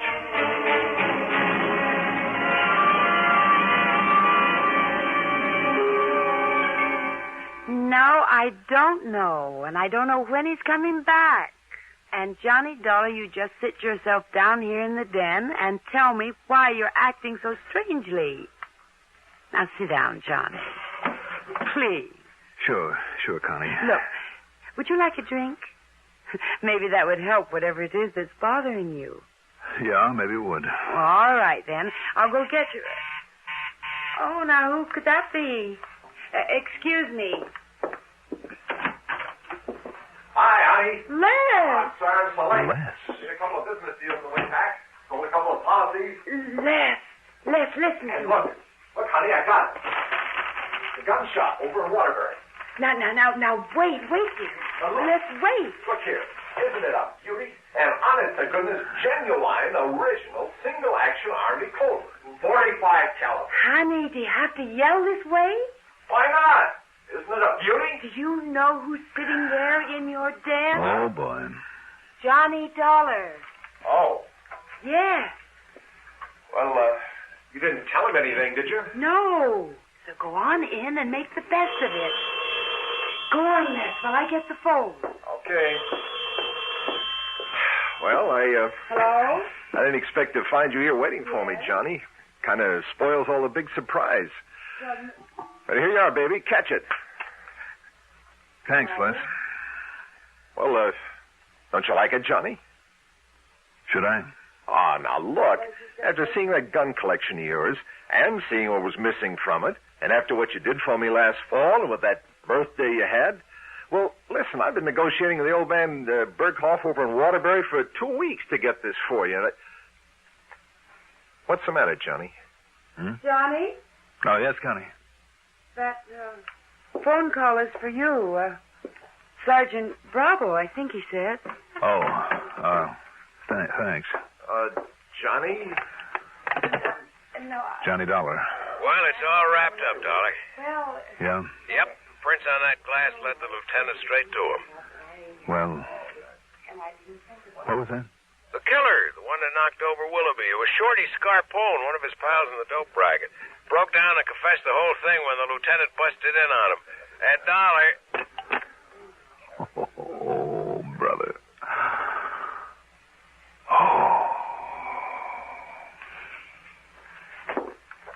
Johnny. Okay, now, what is bothering you? What's bothering you anyway? Me? Yes. Yes, you. Not a thing. Believe me, not a thing. Connie, where is that drink and we'll celebrate? Good. My birthday and a lot of things.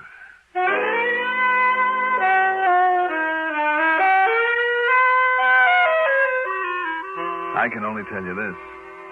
I was never so glad to be wrong in my life.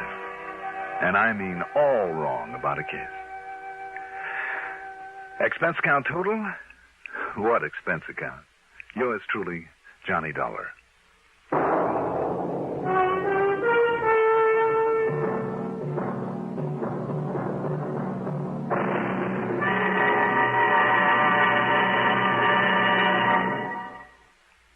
Now, here is our star to tell you about next week's story. Next week, a talisman. A good luck charm that proved to be anything but. Join us, won't you? Yours truly, Johnny Dollar.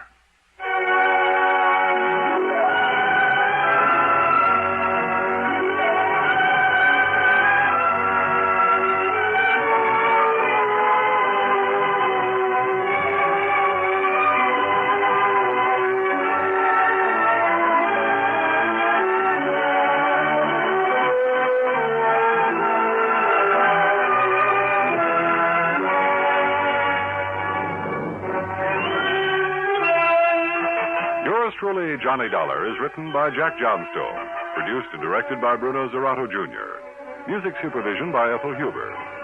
Johnny Dollar is played by Mandel Cramer. Also featured in our cast were Mason Adams as Sergeant Bravo, Margaret Draper as Connie Walters, Arthur Cole as Jonathan Harmon, Pat Housley as the telephone operator, Casey Allen as Les Walters, and Sam Gray as Mr. Burkhoff. Be sure to join us next week, same time, same station, for another exciting story of yours truly, Johnny Dollar. Art Hanna speaking. Durward Kirby's favorite program, The Gary Moore Show, on the CBS Radio Network. WROW Albany. Welcome Wagon hostesses rate their work as the most fascinating public relations job in the whole world. In the United States and in neighboring Canada, too, you will find thousands of Welcome Wagon hostesses who do a vitally important job every day of the week. Right here in the Capital District, there are more than 20 Welcome Wagon hostesses, your neighbors and mine, each one a charming ambassador of goodwill. We'd like you to meet one right now. I'm Lenny Gannett. I welcome all the newcomers in the McGonville-Gilliland area. I try to make new families feel at home. The basket of gifts I bring is just a small part of my welcome. I'd like to call on your new neighbor. All you do is tell me who she is. Call Welcome Wagon at State 59640. Give the hostess the name and address of the newcomer you know. She'll call on them with a basket full of gifts from civic-minded businessmen. Call State 59640 for Welcome Wagon.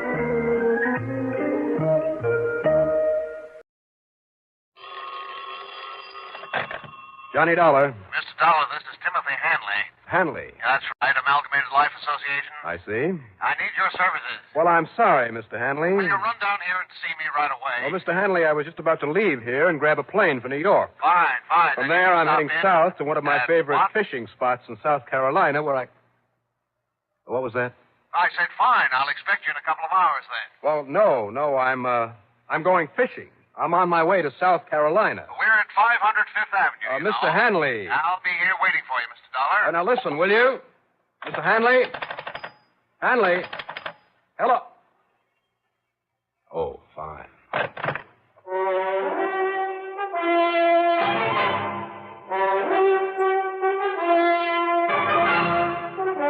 The CBS Radio Network brings you Bob Readick in the exciting adventures of the man with the action-packed expense account, America's fabulous freelance insurance investigator. Yours truly, Johnny Dollar.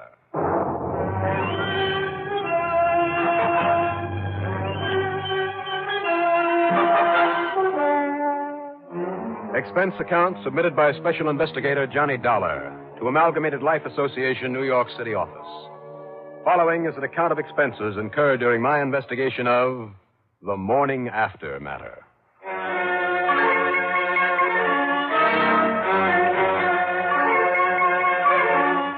I wasn't kidding.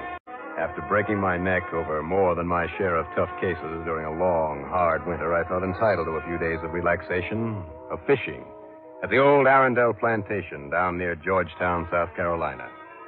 So what if this Timothy Hanley did have some problem requiring investigation?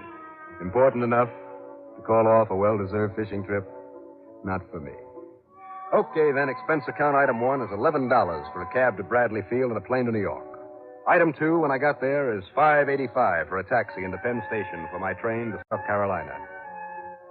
But then, sucker that I am. Well, item 3 is $1 even for another cab. This one to 500 Fifth Avenue in the office of Amalgamated Life.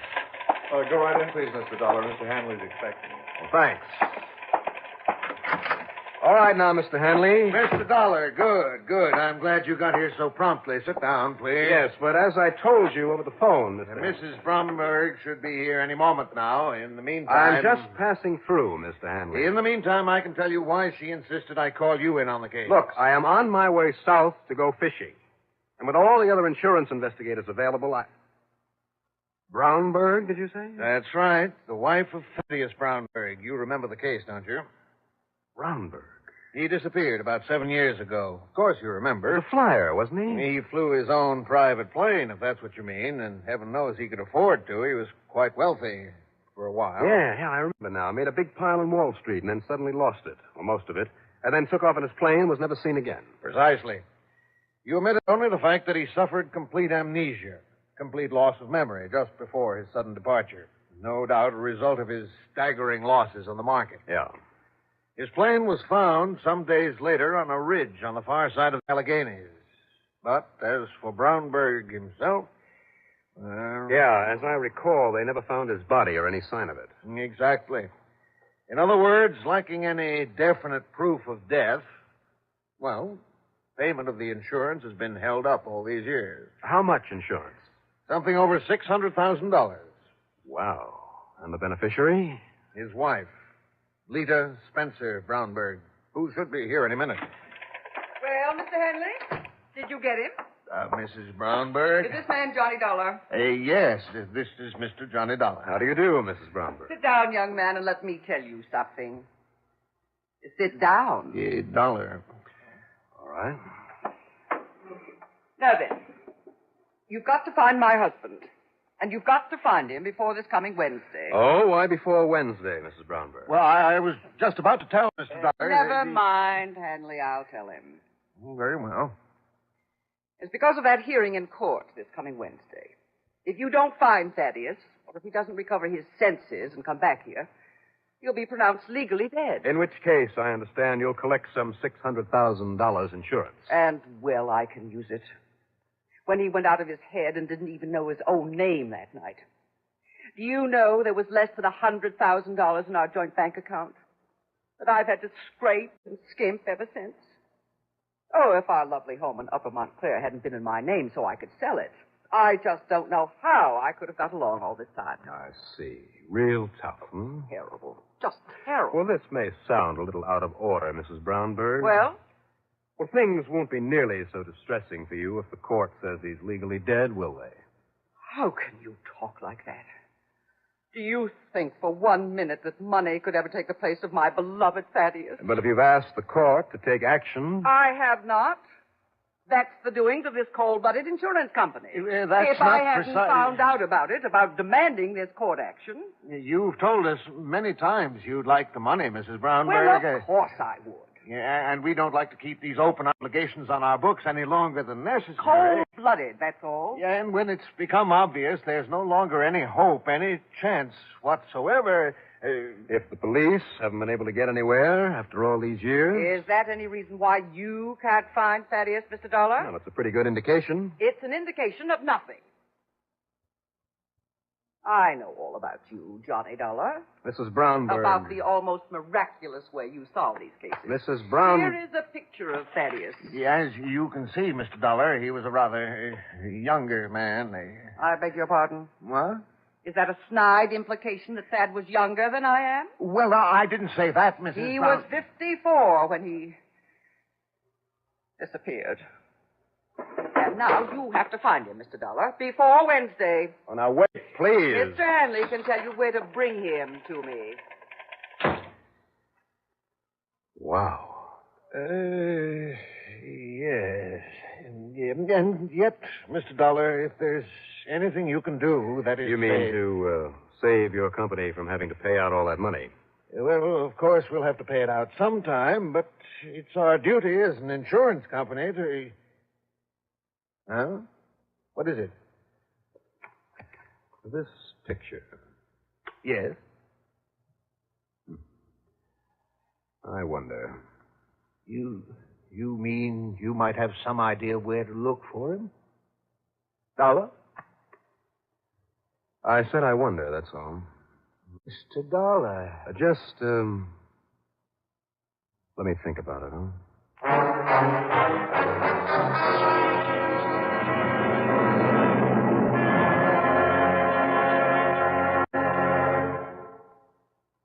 Repeat after me, please.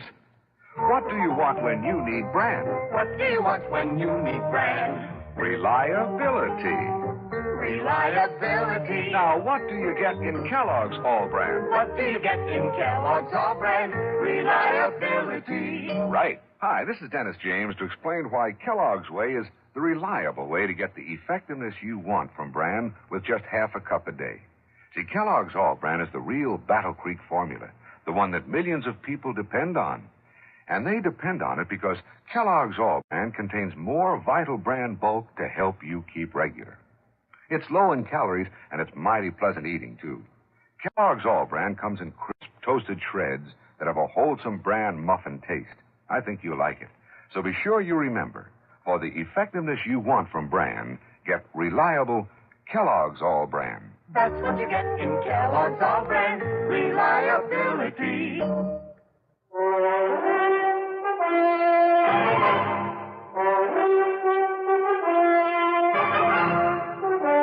Well, what about that snapshot of Thaddeus Brownberg? Well, sir? But I'm not sure, Mr. Hanley. Would you call it a good likeness of him as of the last time you saw him? Yes, excellent. Despite the costume, the surroundings. I wish that background looked familiar. But the face. Well, you've seen it somewhere? Recently? Well, there's something very familiar about it. At least, well, I don't know. After all, Mr. Hanley, with all the traveling I do from one end of the country to the other, all the people I meet, and if this was taken over 7 years ago... Look, where does Mrs. Brownberg live now? 533 East 52nd Street. All right. Call and tell her to stay there. Then I'll be able to see her in a little while. Meantime, if you need to get in touch with me, I'll be at police headquarters, 18th Precinct. Hey, now, wait, Mr. Dollar. Hey, what for? The police who'll know the most about this case are those over in New Jersey, in Upper Montclair. They're the ones to go to for help. Not the kind of help I want.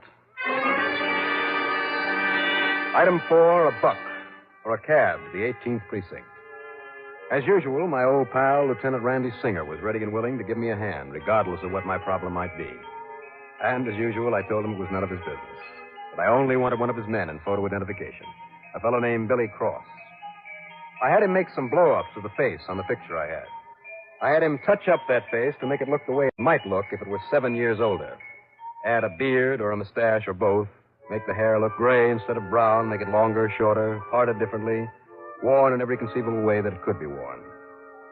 Well, hours later, we were bushed. And I'm afraid I stared a little stupidly at the pile of over 50 variations on the face of Mr. Thaddeus Brownberg. Not one of them, Johnny? No, Billy, I'm afraid not. Except maybe for one of these with a beard, like this one, for instance. I'd almost swear that I've seen a man like this somewhere in my travels. Where? I wish I knew. Oh, Johnny, why don't you give up? Nobody else thinks that Brownberg is still alive, or if he is, he's still suffering from that loss of memory, so he's not the same man he was. What good would it be if you did find him? When the case comes up in court day after tomorrow, they'll call him dead, the case will be closed, and that'll be that. Why don't you give up? Because I'm stubborn, I guess. Don't you see? The cops over in New Jersey, all over the country for that matter, did all they could to find him after his plane cracked up. I promised the insurance company and his wife. What? Did you perform a miracle? Forget it, Johnny. Run along on your fishing trip. Speaking of his wife, what time is it? It's nearly midnight. Holy smoke, I've got to get over there and see her. Johnny. Thanks, Billy. Thanks a lot. Even if it didn't get us anywhere.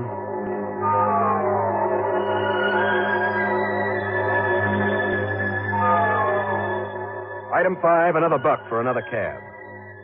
Well, Poor Mrs. Brownberg. That apartment of hers turned out to be a penthouse, full of expensive furniture and draperies and rugs a couple of inches thick.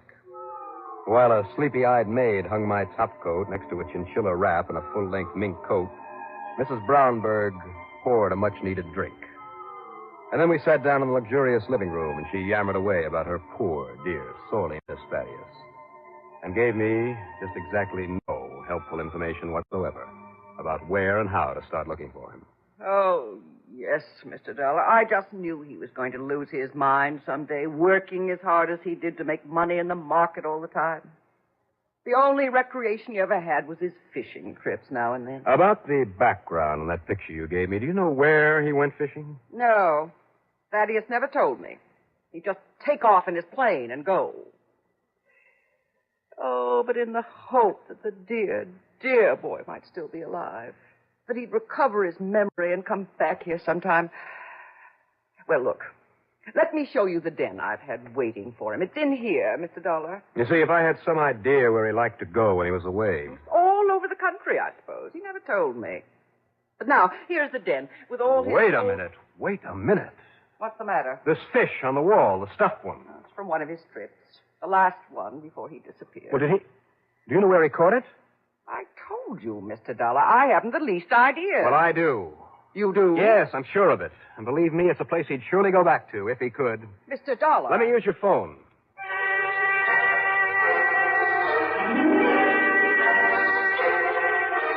My call got Tim Hanley out of bed, and I'm still not quite sure that he really understood me. What did you say? Do I have to spell it out for you, Mr. Hanley? No, not at all.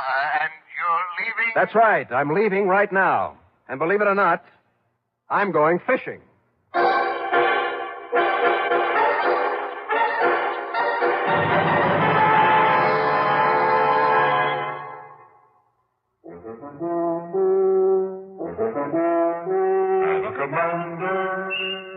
Welcome aboard. Try new king-size Philip Morris Commanders. New because the tobacco in them is vacuum cleaned. And the cleaner the tobacco, the better it tastes. Yes, the cleaner the tobacco, the better it tastes. Philip Morris Commanders are made by a new kind of machine, the Mark 8, that takes rich, full-flavored tobacco and first gently vacuum cleans it, then rolls the cigarette fully, evenly, cuts the ends clean and firm. The result is new Philip Morris Commanders with the cleanest tobacco ever rolled in a cigarette. Try a pack. You'll get a full, round, king size of solid smoking pleasure because the cleaner the tobacco, the better it tastes. Noticeably better. The Commander. Welcome aboard.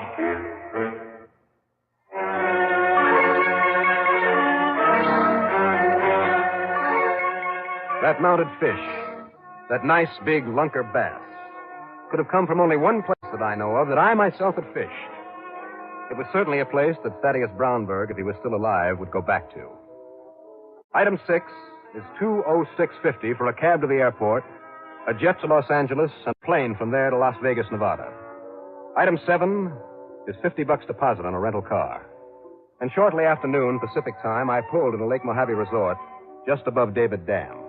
I parked and tore on down to the dock just in time to keep Ham Pratt, the manager of the place, from stepping into his powerful outboard and taking off up the lake.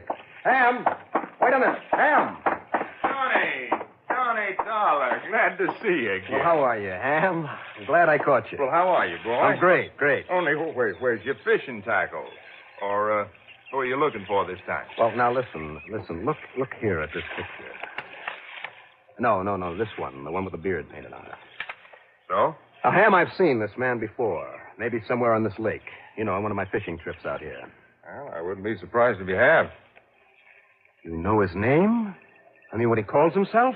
Calls himself Ted Benham. Benham? Nice old guy. Been fishing around here some 6-7 years. 6 or 7 years, huh? Yeah, I don't know much about his background, where he came from. And I've heard people say that he doesn't know much about it himself. Because of amnesia. What? He's here at the resort? No, he stays at the Cottonwood Cove at Bob Cole's place. On a permanent resident, I understand. And he's there now? Well, no, I don't know, but there's one way to find out. Right. Crank her up and let's go. As always, that drive up the lake made me want to be there for only one reason. To fish. For one of those big, beautiful fighting bass. But I had to find Thaddeus Brownberg if he was here. And sure enough, when Ham had dropped me off at Bob Cole's place on Cottonwood Cove, there about to enter one of the modern trailers that served as cabins. Mr. Brownberg! Oh, wait a minute, Mr. Brownberg! Are you speaking to me, young man? You bet I am. My name is Benham. Ted Benham. No, it isn't. I'm a sort of guide hereabouts. Well, let's go into your trailer where we can talk. Oh, wait. Now, I've seen your picture, and your voice is very familiar. Yeah, you've seen me here on the lake. Maybe heard my voice on the radio. Your name is Dollar. Johnny Dollar. That's right. I suppose I was more or less expecting you sooner or later. Let's go inside and talk.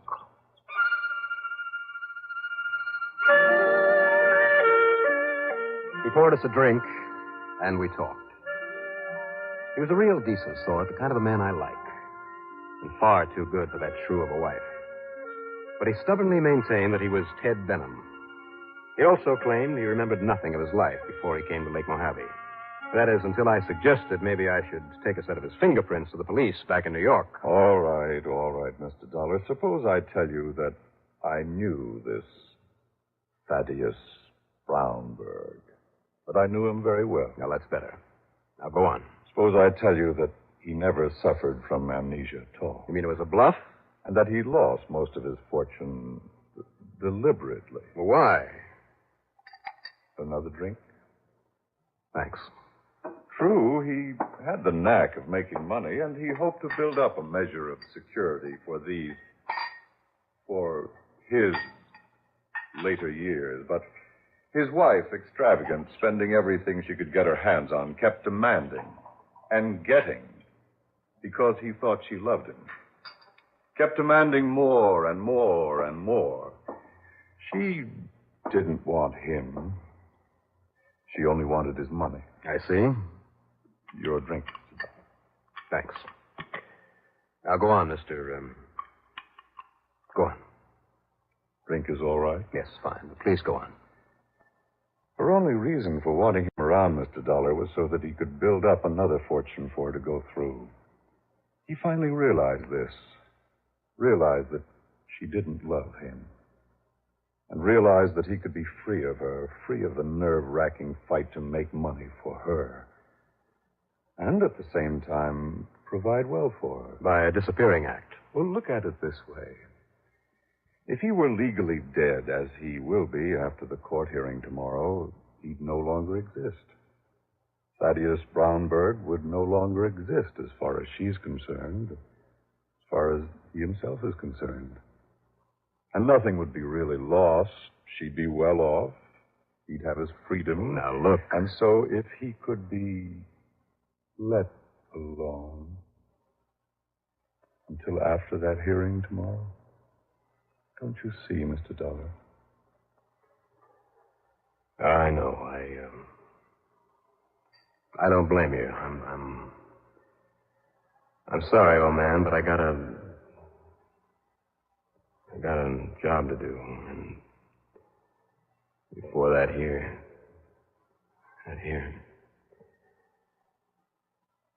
Well, what did you put in this drink? Plenty, Mr. Dollar. Plenty. Well, you're not going to get away.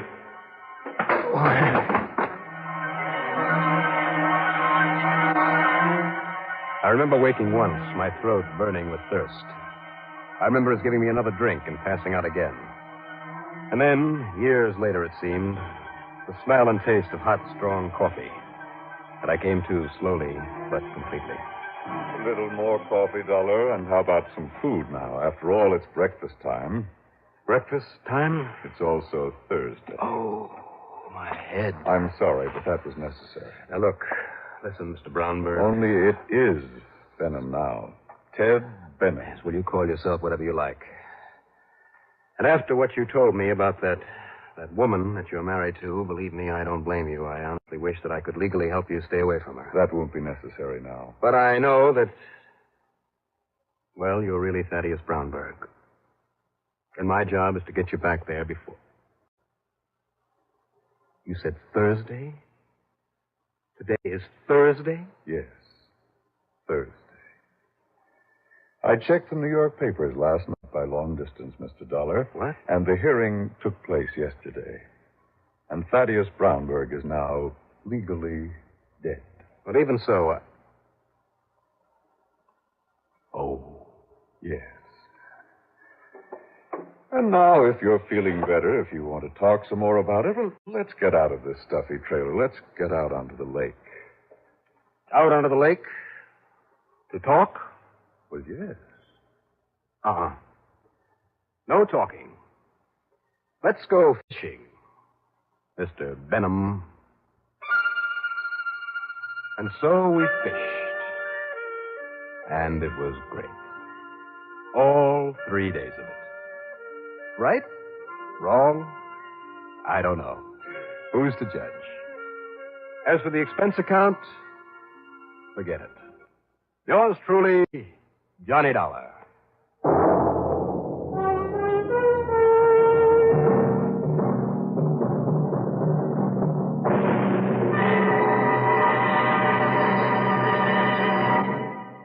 Now, here's our star to tell you about next week's story. Next week, a case involving a prize fight, in which the only prize to be won is death. Join us, won't you? Yours truly, Johnny Dollar.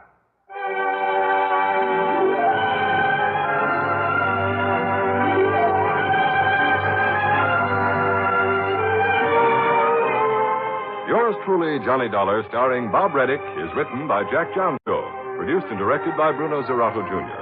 Musical supervision by Ethel Huber.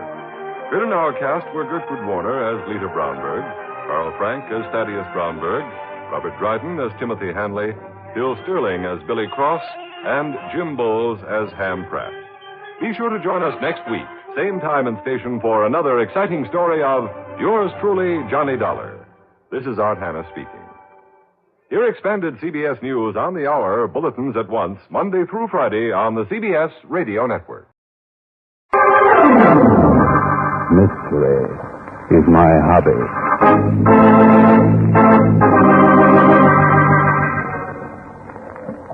Ladies and gentlemen, Barton Drake speaking.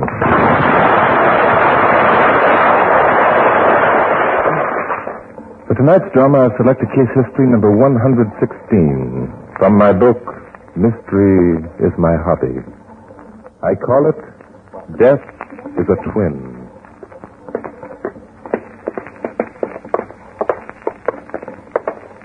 Here's the place, Riley. You wait out here. I'm going in. Okay, Chief. I better try again. Come in. Come in. The door's unlocked. I'll call you if I need you, Riley. Here in the living room. Be right there. You're the police? I phoned for the police. Inspector Noah Danton. You're Susan Waterstone? Yes. Yes, Okay. Inspector. Okay, Miss Susan. What's this all about? It's my sister, Claire.